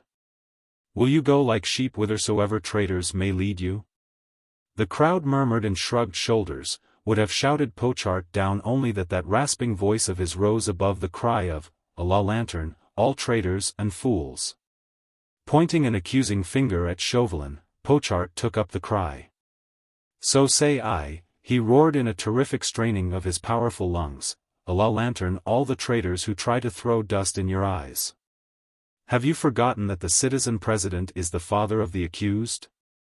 And that he knows well enough that if the child be guilty, then is the parent guilty too? To save himself he is trying to shield a traitor. Do not allow yourselves to be duped by him. Look on the citizen president, my friends, and ask him how it comes about that he lavished all the treasures of his eloquence upon this one traitor, when yesterday and the day before that he sent to the guillotine every man, woman and child who came before the tribunal, and on a mere suspicion of treason." A dull murmur greeted this peroration. There had been something in Pochard's eloquence which caused the crowd not to veer round just yet, but at any rate to look on the president of the tribunal with rather less awe. And something approaching suspicion. "That is true," a woman said loudly. "The president showed no mercy to traitors yesterday. And it is treason now to be as much as suspected of treason, we've been told." "It is my duty to protect the innocent," Chauvelin retorted firmly, "as well as to punish the guilty." "Methinks," Denou now broke in, and his slow and suave tones came in strange contrast to the clamorous eloquence of his colleagues, "methinks that the traitor Danton made some such remark too." Ere Justice put her hand on him. "Danton was a traitor, and thou too, citizen Denou, art a traitor for speaking his name in this hall of justice." "Justice!" Pochard cried, pallid with rage, for he had felt that the word traitor hurled at Denou was meant to strike him also. "Justice! Hark at the traitor, who should be standing in the dock beside his brood." "Vaswhy, citizen president," the women cried excitedly. "It is thy turn now." They had cast aside their knitting, so palpitating had this duel become between these three men. Insensate, doltish as they were, they scented the tragedy that underlay this wordy warfare. They guessed that the man who presided over this infamous tribunal and who with a casual stroke of the pen had sent hundreds indiscriminately to death, had one soft corner in his callous heart. And that his colleagues, consumed with envy and hatred, were hitting at that vulnerable spot and had already succeeded in making him writhe in agony. At the same time, such is the psychology of a multitude as against that of individuals. There was still a wave of sympathy tending in the direction of this father fighting so desperately for the life of his child. Strictly speaking, it was not sympathy, rather was it mere instinctive understanding of family ties. 5 years of this awful revolution, during which every cruel lust in man or woman had been sedulously fostered, every softer mood repressed, had not yet succeeded in crushing altogether that feeling for family solidarity which is the most distinctive characteristic of the French nation. And this spectacle of a father sitting in judgment over his own child, and actually expected to pronounce the death sentence over her, did undoubtedly for the time being sway the crowd in his favor. He was given a more respectful hearing than either of his colleagues or either of the witnesses, and when Godet's name recurred on the tapis, it was greeted with derisive cries of "Cet imbecile." And when Adele was mentioned, most of the women shouted spitefully, "Liar." Chauvelin, sensitive of course to the slightest wavering in the temper of the populace, felt his advantage and strained every nerve to press it home. The whole situation was of course terribly precarious. At any moment a look, a word, a false move on his part, might cause the crowd to veer right over against him. Even after an acquittal sometimes, the populace would suddenly demand that the accused be rearrested, a second trial, more of a mockery and a travesty of justice than the first, would be insisted on, after which condemnation was a foregone conclusion. All this Chauvelin knew, none better, and there were moments when he felt as if madness or death were preferable to this terrible fight that in the end could have but one issue. And yet fight he must, fight for every inch of ground, fight with the last breath in his body. And with it silence the vituperations of those fiends who had raised their noisome voices against his Fleurette. Even now Pochard was on his feet again, shouting, gesticulating, banging his fist upon the table. "Citizens," he reiterated for the third time, "do not let yourselves be duped by men who are ruining your country by pandering to traitors. Look at the accused. I say she is nothing but a wanton, who should be tied to the whipping post ere she be sent to the guillotine. Look at the aristocrat, I say, with the demure airs and the folded kerchief. She, forsooth, goes forth o' nights to meet her lover under the almond trees, there to concoct treason with her lover against the Republic. She was seen, remember, seen, I say, in spite of what interested parties may aver. You have heard the witness, a humble, simple girl, the victim of aristocratic lust and of tyranny. That witness spoke the truth.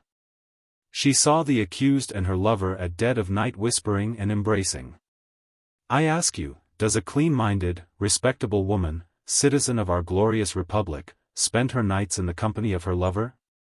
Rather is it not the wanton, the traitor, who shuns the light of day and seeks the darkness, for the hatching of treasonable plots against the state? Look at the witness, citizens. Humbly and simply did she speak the truth. She lied as well you know it, citizen Pochard, Chauvelin broke in forcefully. Liar, forger and thief, I decree her accused and command that she stand her trial for these offenses against the Republic. Look at her, my friends, citizens all, he went on, and pointed an accusing finger at Adele whose pinched little face had become the color of lead, and who sat in a corner of the witness bench. Cowering within herself, her trembling hands, now and then, lifting a handkerchief to wipe the sweat of terror that had risen to her brow. Look at her, Chauvelin continued, appealing to the sea of faces before him, and now look at the accused. She is serene, because she is innocent, whilst the guilty trembles because she knows her treachery has come to light at last. Look at those two women, citizens, and yourselves pronounce which is the traitor and which is the stainless. Of a truth all would have been well after that. Chauvelin passed a quivering hand across his brow. It was streaming with moisture. The strain had been immense. Mentally he felt broken by the effort. But he also felt that for the moment at least he had won the day. The Moniteur states definitely that, il tout le de croire chuan equipment yut été applaudi. At any rate the applause at the moment was deafening, and if Chauvelin could have obtained a hearing for another 60 seconds he would have put the acquittal to the populace vote, and, as the Moniteur says, it would have been carried. What would have happened afterwards nobody can say. The most fickle entity in the world is a multitude, and of all the multitudes, an audience watching the suffering of a fellow creature is the most fickle and the most callous. For the next 2 or 3 minutes at any rate, Chauvelin held the sympathy of the crowd. Fleurette did not count either way. For the spectators of this heartrending pageant she was just a thing, an insentient object placed there for their entertainment, the pivot round which circled their excitement. But Chauvelin, the father pleading for his daughter's life, had won their sympathy, the sympathy of tiger cats, satiated for the moment and licking their chops in the intervals of snarling. All then would have been well but for the action of one of the sympathizers who stood leaning up against the wall in the crowd. A giant he was, coated with grime, coal heaver or scavenger probably, only half clad in ragged shirt and torn breeches, with dirty feet thrust stockingless into sabots. A red worsted cap over his unkempt hair, his face streaked with sweat and coal dust. In one hand he held a large raw carrot which he was munching with loud snapping of the jaws and smacking of the lips. He was one of the noisiest in his approval of the president's peroration. "Vaswai, President," he shouted. "A la lantern, the fools and traitors. Where is that trollop? Let her stand up. We want to look at her, citizens. Yes. Yes. We want to see her. Stand up, Adele of unknown parentage. Let's look at you. The women, of course, were the loudest in their demand for the unfortunate Adele. Bred by misery, often out of degradation, trained by 5 years of an execrable revolution, the women of France were not feminists these days. The spectacle of one of their own sex on the guillotine gave them more satisfaction than that of a man. Now they wanted to see Adele of the pinched, rat-like face, Adele with the trembling hands and the shrinking shoulders. They wanted to see her squirm before their wrath. They wanted to see her wriggle like a worm prodded with a pin. Incidentally, they had almost forgotten Fleurette. Louder and even louder they clamored for Adele, and at an order from the president. 2 soldiers of the National Guard did presently drag Adele from the corner of the witness bench where she was cowering like a frightened rodent, and dragged her, or rather carried her, to the bar of the accused. The crowd, seeing that its dictates were being obeyed, restrained its frenzy for an instant and, through the comparative stillness that ensued, a piercing shriek rang out from the unfortunate Adele. "Mercy! Mercy!" she cried, and struggled fiercely to free herself from the men's grasp. "I am innocent. I spoke the truth." A thunderous shout of derisive laughter greeted her cry. The women, with their hands on their knees, were literally rocking with laughter.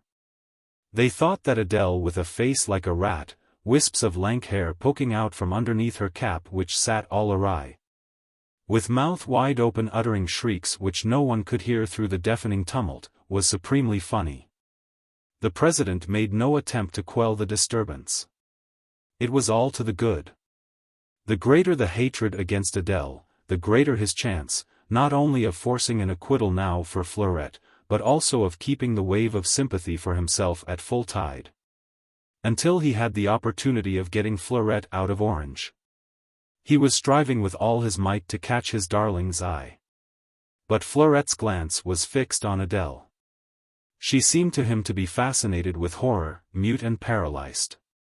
She was looking on Adele, and her dear little hand was fidgeting the corner of her kerchief. Through the ear-splitting uproar led by the women, Pochard and Denou, their sympathizers, men of their own choosing, vainly tried to get a hearing. As well try to shout down a tempestuous sea as these hundreds of women gloating over the spectacle of one of their own sex writhing in an agony of terror. "Hein!" came in a stentorian shout from the grimy giant in the rear of the crowd, "Thou wouldst slander the innocent girl with lies. Take that for thy pains." And he hurled the remnant of his raw carrot over the head of the intervening crowd at the unfortunate Adele. It missed her by a hairbreadth, but the action delighted the crowd. They took up the cry, "Take that for thy pains," and sent various missiles flying at the girl, who, crouching down on her knees, lay there like a bundle of goods just below the bar of the accused where Fleurette stood, gazing down at her, fascinated with horror. Looking back later on that terrible moment, Chauvelin felt that it was the action of the grimy coal heaver, or scavenger, whatever he was, that precipitated the catastrophe. He it was who egged on the rabble to virulent hatred against Adele. It was he who by hurling that first missile at the girl brought in a further, more immense element of cruelty and horror into the situation. Certain it is that up to that moment Fleurette had appeared more dazed than horrified. She must even in her own gentle heart have felt a burning indignation against Adele for the treacherous part which she had played, and if the girl's arrest had been effected outside the tribunal, she would perhaps never have actually realized what had brought it about. But with that shout of, "Thou wouldst slander the innocent girl with thy lies," full consciousness returned to her, and with it the recollection of everything that had gone before. Chauvelin, who watched her with the devouring gaze of his love, saw as in a flash, through the quick glance which swept from Adele to himself and thence over the sea of perspiring faces, the full workings of her mind. He tried to keep the tumult going, he hoped that Fleurette would faint, so that she might be carried out of court. He prayed that the roof of the gigantic building would come crashing down and bury him and Fleurette and all that swinish multitude in its ruins ere she spoke the words which he saw hovering on her lips. But none of these things happened. Rather by that perversity which is peculiar to chance, a sudden lull broke in on the mighty uproar, a lull through which Fleurette's calm voice rang clear as water poured into a crystal glass. Adele was not lying, nor did she slander me. I did give some valuable articles into the keeping of my beloved M'sieu, Amede Colombe, at the hour spoken of by her. And I have no doubt that she did see me, as she says. Chapter 36. One must of necessity turn once more to the Moniteur of the 22nd Messidor year 2 of the Republic I and indivisible. Therein the Shoida reports XXV 516, 17, despite its sobriety of language and paucity of detail. There is ample proof that throughout the proceedings it was the action of one unknown that precipitated the final catastrophe. Un géant, we are told, fut le premier à lancer l'accusation fausse contre le président du tribunal, et un tumulte irrépressible s'ensuivit. False, you observe. But on that 16th day of June 1794, Chauvelin of the National Convention, member of committees and confidant of Robespierre, did, we know, stand in danger of being dragged out into the open and hung on the nearest lamp post. The crowd was in no mood even to wait for the paraphernalia of the guillotine. They wanted to see the arch-traitor, the perjurer, who had sworn false oaths and lied in order to save himself and his brood, hang then and there. The giant spoken of in the Shoida reports had, it seems, hardly waited till the words were out of Fleurette's mouth, before he pushed his way to the forefront of the crowd. With vigorous play of his powerful elbows, down he was now, in the body of the court. In the struggle, his ragged shirt had been half torn off his shoulders, and his broad chest and sinewy arms could be seen, nude and immense, and coated with grime. Out of one of the pockets of his tattered breeches he had produced another uncooked carrot, and into this he bit lustily. Then with a wide sweep of the arm he launched one by one against the president of the tribunal the damning invectives which the Moniteur has characterized as false. "Traitor," he cried. "Liar and perjurer. Citizens all, have you in all your lives ever witnessed such infamy?" The Shoida reports describes the tumult as irrepressible. Indeed at that moment it would have been easier to dam a raging torrent with one pair of hands, than to suppress the riotous confusion that ensued. Fleurette of a truth stood there forgotten, so did Adele and Godette. All eyes were fixed on the president, every menacing gesture tended in his direction, all the strident cries, the insults, the varied and foul epithets were hurled against him. There were but few sober tempers in that crowded room at the moment. A dozen perhaps, no more. Older men, one or two women who watched rather than yelled. And what they saw interested and puzzled them, so much that, when the time came, when everybody else was shouting themselves hoarse to the verge of mania, they still kept cool and silent. Like everybody else these few were gazing on the president. They saw him standing there on the bench like a figure carved in stone, and, like a stone, his face was of a grey, ashen color. His eyes looked dim and colorless as if a hand had drawn a film over them, his lips were parted, his nostrils distended. The breath seemed to come with difficulty out of his lungs. A figure, in truth of terror and despair. But calm and still. Motionless as a stone. The giant munching his carrot had waved his huge arms about and yelled himself hoarse until he had lashed all the spectators into a state of frenzy. Finally he strode across the room, and came to a halt close to the judges' bench facing the president. The three judges had been watching him all along, Pochard and Denou with undisguised glee, and President Chauvelin with that stony stare out of his colorless eyes. But even as the giant approached, Chauvelin, though apparently motionless, seemed inwardly to sink within himself, to crouch as a hunted beast in face of the menacing enemy. And suddenly like that of an automaton, up went his arm. With finger outstretched he pointed at the giant and one word escaped his trembling, rigid lips. "You." Those who were watching him could not understand the word, for it was spoken in an alien tongue.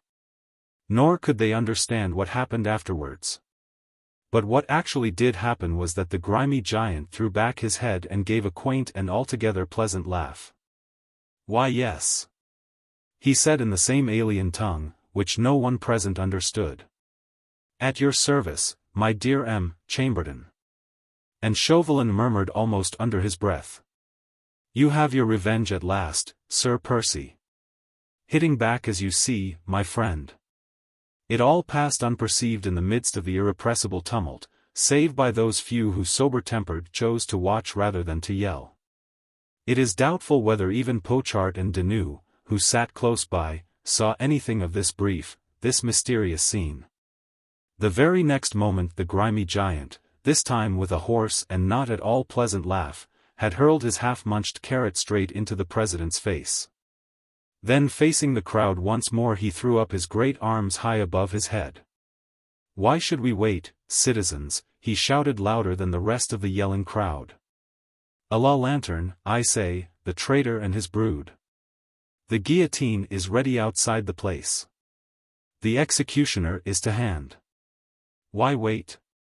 Nothing could have pleased the crowd better. They were all like tigers scenting blood, demanding it, licking their jaws in anticipation. "Who is for a front place for the spectacle?" a man shouted from the rear of the crowd. "A moi." "The front place," a woman cried in response. "A moi." "A moi," came from every side. Then the general scramble began. A stampede down the gradients. The clatter of wooden sabots against the floor. The screams of women and children pushed and squeezed by the crowd. The grounding of arms, the click of bayonets, the words of command from the officer in charge of the guard, who were there to maintain order and who were quite powerless. They did of a truth try to stem the mob, to prevent the mad rush, the trampling, the stampede. But there were in reality too few of them for the task. All available fighting men being required for the army abroad, these were for the most part too inexperienced and too incompetent. Raw recruits, half-trained for a wholly inadequate corps of gendarmerie. The officers did what they could, but the men themselves were soon caught in the vortex. Having no idea of discipline or duty, they soon became just a part of the mob, allowed themselves to be carried along by the crowd. They were just as excited, just as eager to see the president of a revolutionary tribunal sent summarily to the guillotine, as anyone else. Their lust for the spectacle was as keen as that of any ragamuffin in the place. They were but half-trained ragamuffins themselves, and as every man these days was at least as good as his officer and owed him neither obedience nor respect. It was small wonder that in emergencies like these, the soldiers got out of hand, whilst the officers, shrugging their shoulders, viewed the scene with indifference. In the meanwhile the grimy giant had effectually fought his way along the floor of the house as far as the bar of the accused, where Fleurette, wide-eyed, deathly pale, half-crazy now with terror, had just fallen forward unconscious across the railing, drooping like a lily that is battered by the storm. "And à moi the traitors," the giant shouted, and it was marvelous how his booming voice rang above the uproar and the confusion. He dragged Fleurette's inanimate body from the bar and flung it over his shoulder, as if it were a bundle of goods. Then with two huge strides he was right in front of the judge's bench, and there turned back to face the crowd again. "Take your places for the spectacle, citizens," he cried. "I'll bring the actors along." He looked almost unreal as he stood there, dominating the crowd, grimy, unkempt, immense, with blackened face and huge bare chest, and the inanimate body of the girl across his massive shoulders. He seemed a being from another world, a titan, a monster, a fiend-like fury, the embodiment of all the hates and the furies that animated the rest of the crowd. They glanced at him and trembled. Some of them who had not wholly forgotten their age and innocence surreptitiously crossed themselves. "Take your places for the spectacle, citizens," he went on lustily. "One actor I have ready for you. Who will bring the other?" 3 men in the forefront of the crowd were at that moment standing quite close to the judge's bench, where the president lay back in his chair, dead to everything about him. Alive only through the intensity of his agony.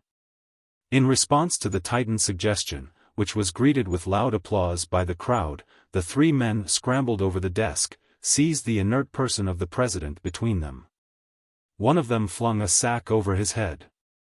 Thus adorned they hoisted him upon their shoulders while the crowd stamped and shouted with glee. Un tumult irrepressible est ensuivit, says the Choi de Reports in the Moniteur of the 22nd Messidor. Tumult is but a poor word to express the actions of that multitude.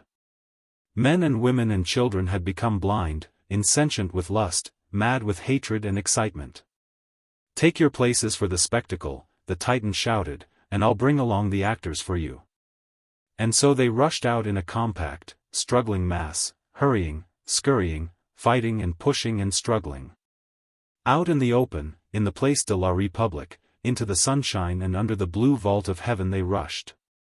The guillotine was set up there ready for its afternoon work, but, as the grimy giant had said, why wait? Why indeed? No one was in a mood for waiting.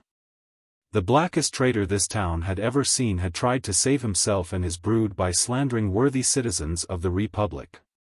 By the by, where were they? Adele of unknown parentage and the swaggering Lieutenant Godet? Ah bah! They were forgotten. Lost in the crowd. Who cared? Time enough to cheer them when the traitors and slanderers were punished. Who cared indeed?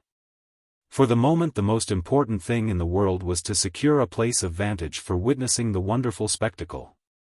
The president of a revolutionary tribunal, a representative of the people in the National Convention, was not often to be seen in orange mounting the steps of the guillotine. That spectacle was reserved for the Parisians, lucky people, who saw the heads of ci-devant kings and queens, of generals and dukes and duchesses and of countless other aristos roll into the basket. Therefore everyone scrambled for a good seat.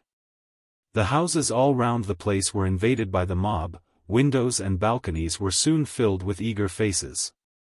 Boys and men swarmed on the roofs, clung to the rain pipes, the gargoyles on the Hôtel de Ville, the lampposts and lamp brackets. Many were injured in the struggle. But that made no matter so long as one got a good seat. Fortunately the weather was glorious. The sun shone gaily on this scene which suggested a coming pageant.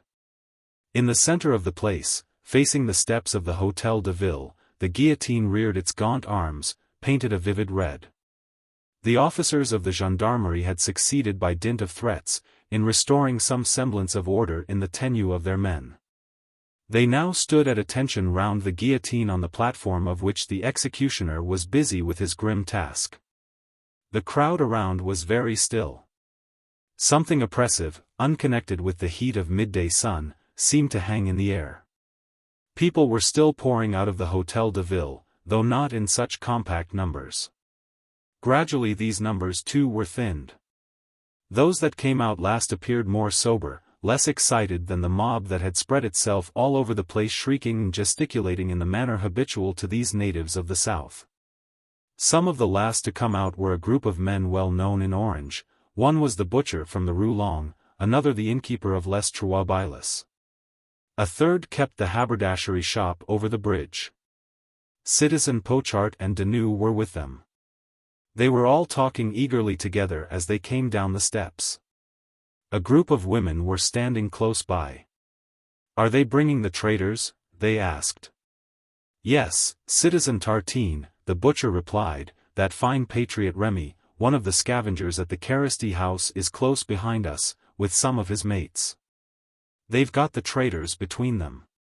We are to give the sign by firing this pistol when the executioner is ready." He showed the women the pistol which he said Remy himself had given him. "The executioner is ready now," the women said, 3 of them speaking at once. Citizens Pochart and Denou and the others then walked across the place to the foot of the guillotine. One of them spoke a few words with the executioner. The crowd of spectators watched with feverish excitement. And presently Citizen Tartine, the butcher, raised his arm and fired a pistol in the air. A number of women shrieked. The excitement was so tense that the loud report sent the others into hysterics. Soon, however, the rumor went round that the pistol shot was the signal that everything was ready for the spectacle and for the entrance of the chief actors in the play. After which every noise subsided. The multitude held its breath. 1,000 pairs of eyes were fixed on the wide-open portals of the Hôtel de Ville, waiting for the grandiose appearance of Remy the scavenger and his mates bearing the traitors upon their shoulders. Up, on the platform of the guillotine, the executioner was giving a last look to the pulleys. The soldiers stood at attention. The huge crowd waited. Chapter 37. The Moniteur does not say much about what happened afterwards. La foule attended avec assez de patience, is all it says, mais personne en event. The portals of the Hôtel de Ville, which should have been a frame for the entrance of the principal actors in the last act of the drama, showed nothing but the yawning black emptiness beyond. The crowd waited, says the Moniteur, with sufficient patience. They did wait quite happily for 10 minutes, agitatedly for 20. But nobody came. Citizens Pochard and Denou, also Citizen Tartine, the butcher, and 3 or 4 others, were seen to make their way back across the place. To run quickly up the steps of the Hôtel de Ville and subsequently disappear inside its portals. Still the crowd waited, very much as a crowd will wait in a theater when the entr'acte is too long. Some of them hilariously, others with impatient yawns, others again with tapping of feet, and presently with murmurs of La Lanterne. La Lanterne. The next thing that happened was the reverberating clang of the portals of the Hôtel de Ville being suddenly closed. Then only did the crowd realize that they were being cheated of the spectacle. Murmurs were loud, and there were some hisses and boos and cats' calls. But on the whole they took the event with extraordinary calm. There was no rioting, as indeed might have been expected. A few hotheads tried to create a disturbance by loudly demanding that the executioner be given something to do. Madame la Guillotine should not be cheated of her dinner. She's hungry, give her something to eat, was the catchword these hotheads used in order to excite the rest of the crowd. Somehow it did not work. There certainly were a few bouts of fisticuffs, 1 or 2 broken heads. The soldiers round the guillotine and those on guard at the street corners did use their bayonets with some effect. But on the whole the crowd was strangely subdued, more inclined to whisper than to shout. For quite a little while after the portals of the Hôtel de Ville had been closed, they still waited, thinking that perhaps something more was being devised for their entertainment. But as time went on and nothing happened, they thought they might as well get home. It was dinner time. The children were hungry, and though there was little enough in the larders these days, one had to get home and give them what there was. The whole thing had been strange. Very strange. As men and women wended their way homeward, their thoughts reverted to that titanic figure with the grimy face and huge bare chest. One sinewy arm encircling the body of the wench Fleurette nommée Armand, which hung limp across his massive shoulder. He was no mere mortal, that was certain. And though the government up in Paris had abolished le bon Dieu, and declared that it was Citizen Robespierre who was the être suprême, something of the old superstitions imbibed at their mothers' knees, still lingered in these untutored, undisciplined minds. That the Titan with the flashing eyes and grimy face should have vanished with the traitors whom he and his satellites had seized, was but the fitting ending to his meteoric appearance. The government might forbid belief in God and the devil, in heaven and in hell, but here was proof positive that the devil did exist. He was black and he was of abnormal stature, he had a great bare chest and strong muscular arms. And, clearest proof of all, he had before the very eyes of the citizens of Orange seized upon 2 traitors and carried them away with him to limbo. Nothing would take that idea out of the people's mind, and long after these horrible days of the Revolution had passed away and men and women had returned to sanity. Those who were present on that day in June at the trial of one Fleur Chauvelin nommé Armand would recount the marvelous story of how the devil had entered the courthouse and spirited the accused away. Only a few knew the true facts of the case, and even so a great deal was left to surmise. Among those who knew was Citizen Tartine, the butcher. And this is what he told his friends when they pressed him with questions. It seems that when the crowd stampeded out of the Hôtel de Ville, he, Tartine, together with citizens Pochard and Denou who had stepped down from the judge's bench, and 3 or 4 other notabilities of the city, among whom was Motus, the chief warder of the Carysty house, put their heads together for a moment or two, wondering if something could not be done toward sending the wench Fleurette and her father by a back way to one or other of the prison houses, with a view to bringing them up for formal trial on the morrow. They did feel, however, that given the present temper of the populace, such a move might prove dangerous to themselves. The people will demand a victim, 2 victims, perhaps more, Deneuve said with a doubtful nod of the head. They might vent their wrath on us. That was sound logic, and the project was abandoned almost as soon as it was formulated. Motus, it seems, then turned familiarly to the giant and said, "Tiens, Remy, is it thou?" "Myself, citizen," the giant replied, in response to inquiries from the others. Chief Warder Motus then explained that Remy was a scavenger whom he himself had taken on in the Carysty house for extra work when the regular man fell sick. A splendid patriot, Motus averred. There was, therefore, not the faintest cause for suspicion.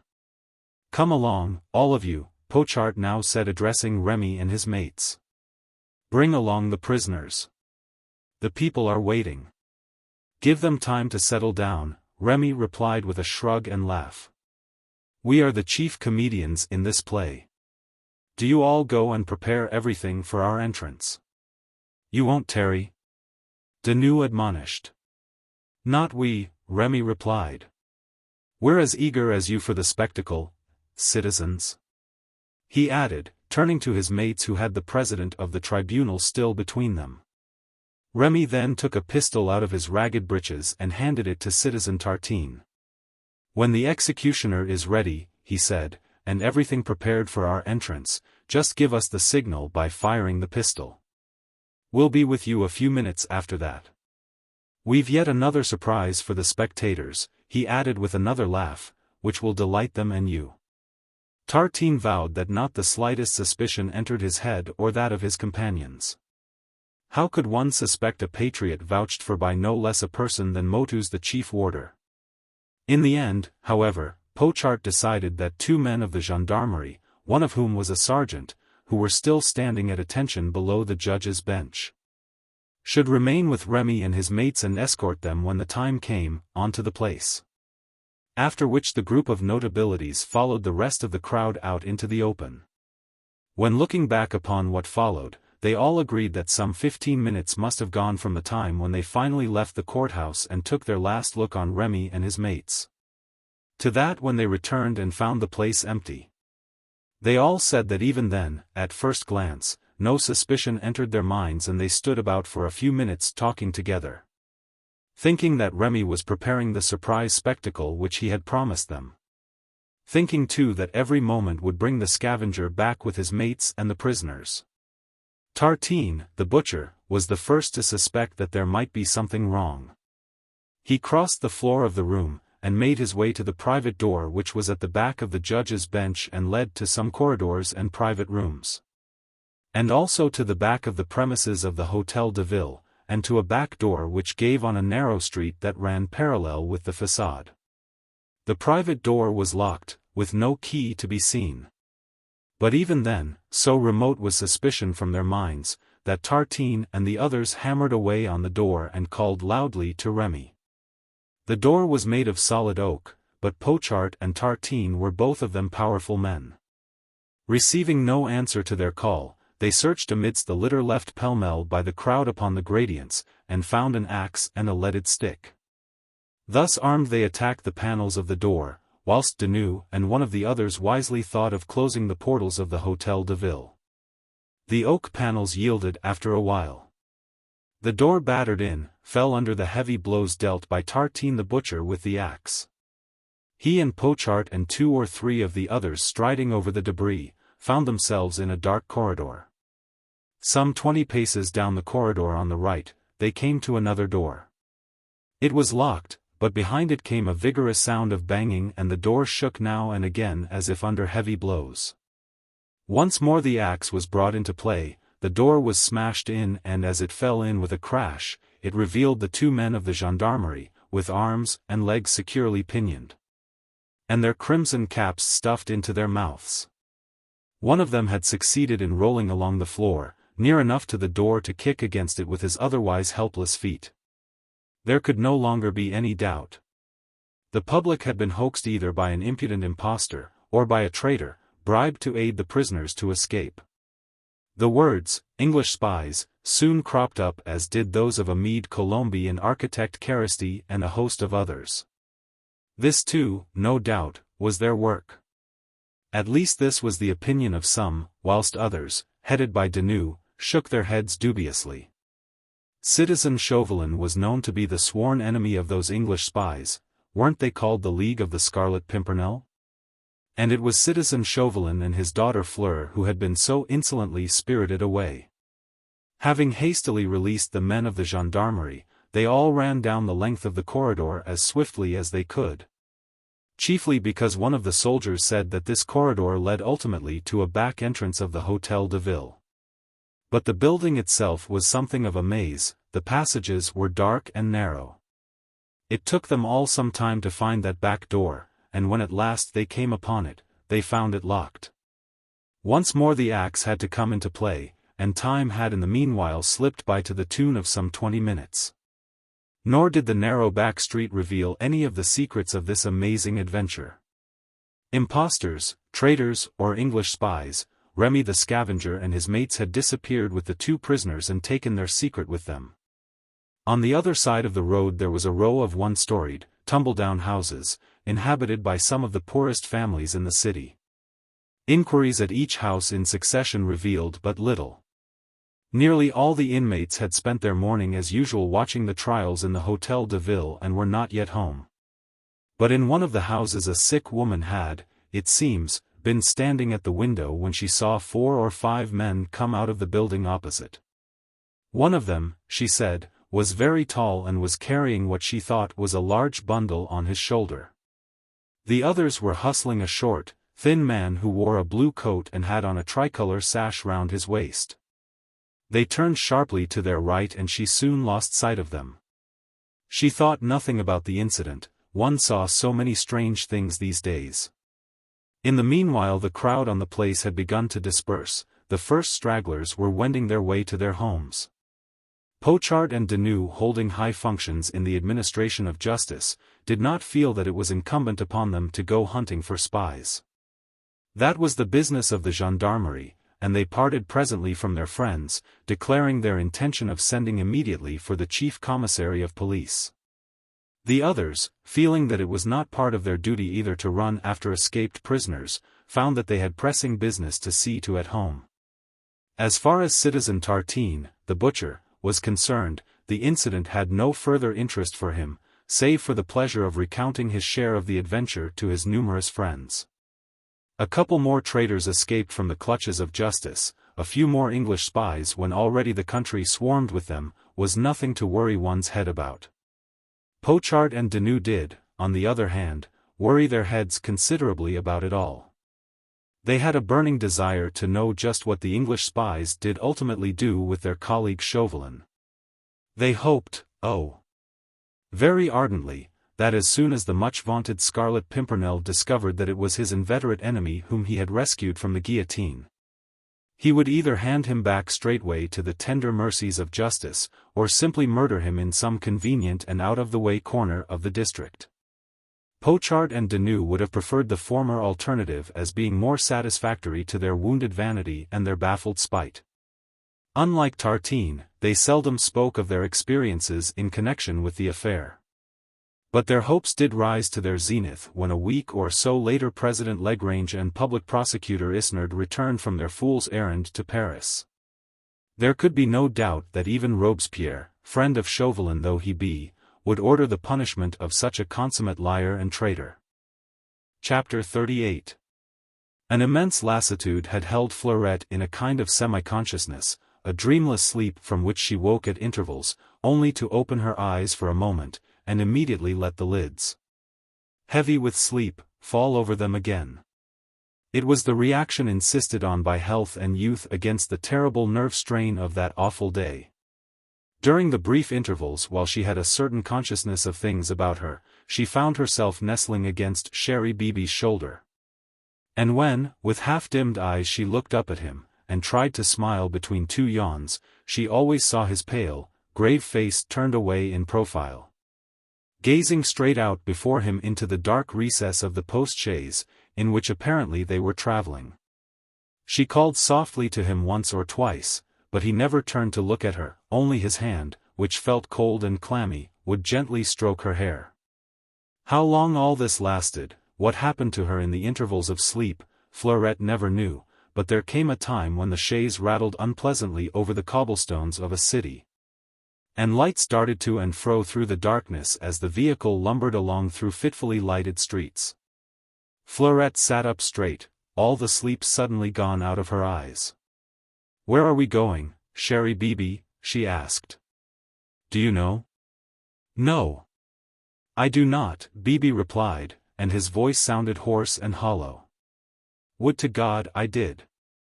Fleurette had never heard him invoke le bon Dieu before, and she tried through the gloom to peer into his face. "But we are out of danger now, Sherry?" she asked wide-eyed, the old terror which had caused her to lose consciousness in that awful courthouse, once more clutching at her heart. "I do not know," he murmured mechanically. "Would to God I did." And then, as if recalled to himself by the half-drawn sigh of terror from Fleurette, he seized hold of her, and pressed her head against his breast. "No. No," he said hastily, "they cannot harm you whilst I'm here to guard you." Just then the coach came to a halt, and a moment later the door was thrown open and a gruff voice said, "Will you descend, Citizeness?" Fleurette, frightened, clung to Beebe. She made no attempt to move. Whereupon the gruff voice resumed, "If you don't come willingly, I shall have to send someone to fetch you." Fleurette buried her face against Beebe's coat. His arms held her tightly. A minute, perhaps less, went by, and then, suddenly, she heard a voice, a very gentle, very timid voice this time, saying, "Mademoiselle Fleurette. Oh, Mademoiselle Fleurette, I pray you to turn to me. It is I, Amede." What had happened? Was she dreaming? Or had she died of fright and gone straight up to heaven? Certain it is that she felt a timid hand upon her shoulder, whilst Beebe's hold upon her relaxed. "Hold up the lantern, man," the gruff voice now broke in upon the delicious silence that ensued, "and let her see that she is not dreaming." The light of a lantern flashed across Fleurette's eyes, she opened them and turned her head, and found herself gazing on Monsieur Amede's pink and moist face. Into his kind eyes full of anxiety and of tenderness, upon his mouth which had taught her how to kiss. Gently, slowly, she extricated herself from Beebe's embrace. Gently, slowly she seemed to glide into Amede's arms. He carried her whither she knew not. All she knew was that presently she found herself snuggling in a deep, cozy armchair, and that Amede was kneeling beside her, with his eyes fixed ecstatically upon her as if she were La Sainte Vierge herself. "Where am I, dear Monsieur Amede?" she asked. "At XXIX, Mademoiselle Fleurette," he replied. "Where is that?" "Just outside Nîmes. Your chaise passed through the streets of Nîmes." "I dare say," she said with a tired little sigh. "I was so sleepy, I didn't know where we were." "We are under the protection of the bravest men that ever lived," Amede said slowly. "They saved me from death." "They have saved you, Mademoiselle Fleurette." A shudder went through her. She closed her eyes as if to try and shut away the awful visions which his words had conjured up. But his kind, strong arms encircled her closer, and she nestled against him and once again felt comforted and safe. He told her the entire odyssey of his rescue, from the hour when the mock soldiers entered his father's shop at Laragne, until when his brave rescuers took leave of him outside the derelict cottage by the banks of the Drôme, and he, seeing the pale crescent of the moon rise above the snow-capped crest of La Lance, had solemnly bowed 9 times, praying for that joy which today was his at last. He had spent a few very lonely days in the cottage after that, devoured with anxiety as to the fate of his beloved. He could not eat, he could not sleep. For hours he would watch the filmy crescent of the moon, whose pale light mayhap illumined the window behind which his own Fleurette would also be watching and praying. And 3 days ago he received the message which he was waiting for. It appeared mysteriously early one morning outside the cottage door. A missive, with a stone put upon it to prevent its being blown away by the wind. How it got there Amede never knew. It came from the leader of that gallant little league of Englishmen who devoted their lives to helping those in distress. In it he, Amede, was ordered to walk as far as Crest, to the house of citizen Marker the farrier, where he could hire a horse. And then to hie him straightway hither to XXIII. Césaire, not sleeping in any wayside inn, but rather in the fields, under shelter of hedges or forest trees, getting food for himself and his horse as best he could. The missive further directed him, on arriving at XXIII. Césaire, to seek out an empty house situated in the Rue Basse, and there to wait, for of a surety within 2 days he would hold his beloved Fleurette in his arms. Amede had obeyed these commands to the letter. This very morning he had arrived at XXIII Césaire and found the house in the Rue Basse. It was neither empty nor uninhabited. There was furniture in the house, and what's more there were 2 friends, 2 fine English heroes, who had been expecting Amede and who made him welcome when he arrived. Oh! And didn't Mademoiselle Fleurette think that these Englishmen were the finest and bravest men that ever lived? As for their chief who was known amongst them as the Scarlet Pimpernel, le Mouron Rouge, so Amede called it, he surely was more like one of the mythological gods rather than a mere mortal. Monsieur Amede seemed very anxious to know what Mademoiselle Fleurette thought about all these marvelous adventures, but how could she tell him? How could she talk at all when every time she raised her blue eyes to him? He broke off in the midst of a most exciting narrative in order to ask her in a voice vibrating with passion, "Tu m'aimes, Fleurette?" Chapter 39. Chauvelin, after he had seen Fleurette safely carried away in her lover's arms, sat for a while in the dark interior of the coach, staring into the gloom, his folded hands clasped between his knees. His thoughts were in such a whirl that it almost seemed as if he were unconscious. He certainly was insentient. He neither saw, nor heard, nor felt anything save the joy of knowing that his Fleurette was safe. It was only a few minutes, 15 perhaps, later that a pleasant laugh broke in on his riotous thoughts, and that he became aware of a tall figure sitting beside him in the coach. "You see, my dear M. Chambertin," the voice which he dreaded most in all the world said suddenly in his ear, "I would not forego the pleasure of bidding you au revoir." Chauvelin half turned to his enemy, the man whom he had so persistently wronged, so persistently pursued with hatred and with spite. Through the gloom he could just see the outline of the massive figure, wrapped in a dark, caped coat, and of the proud head so nobly held above the firm, somewhat stiff neck.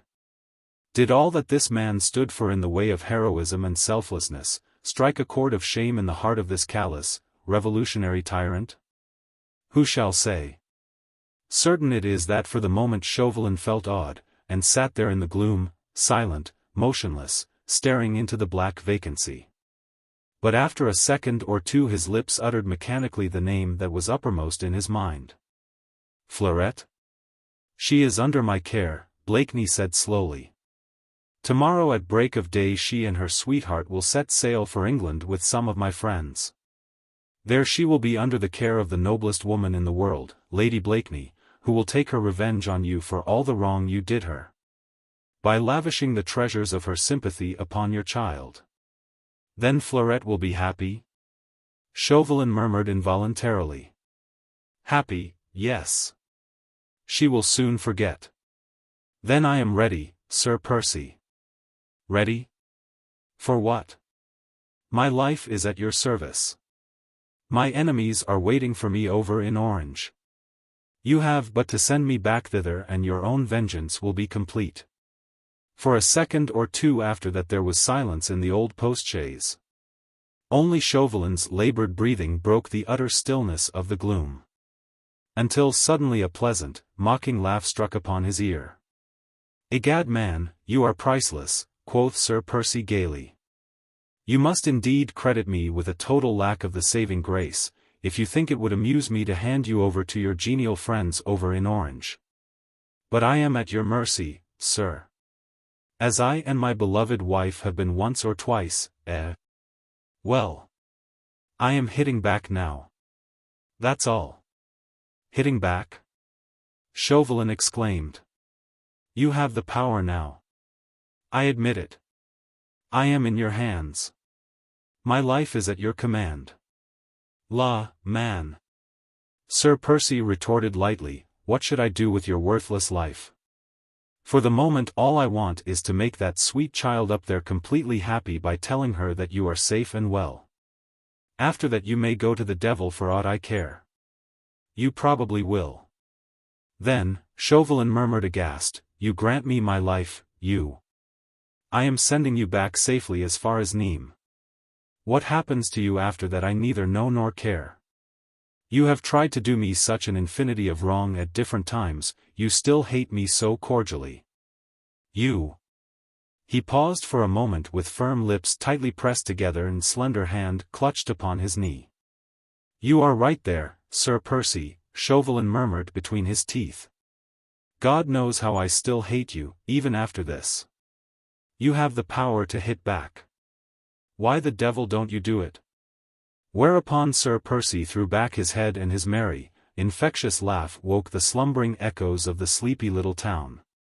La, man, he said, you're astonishing. Can't you see that this is my way of hitting back?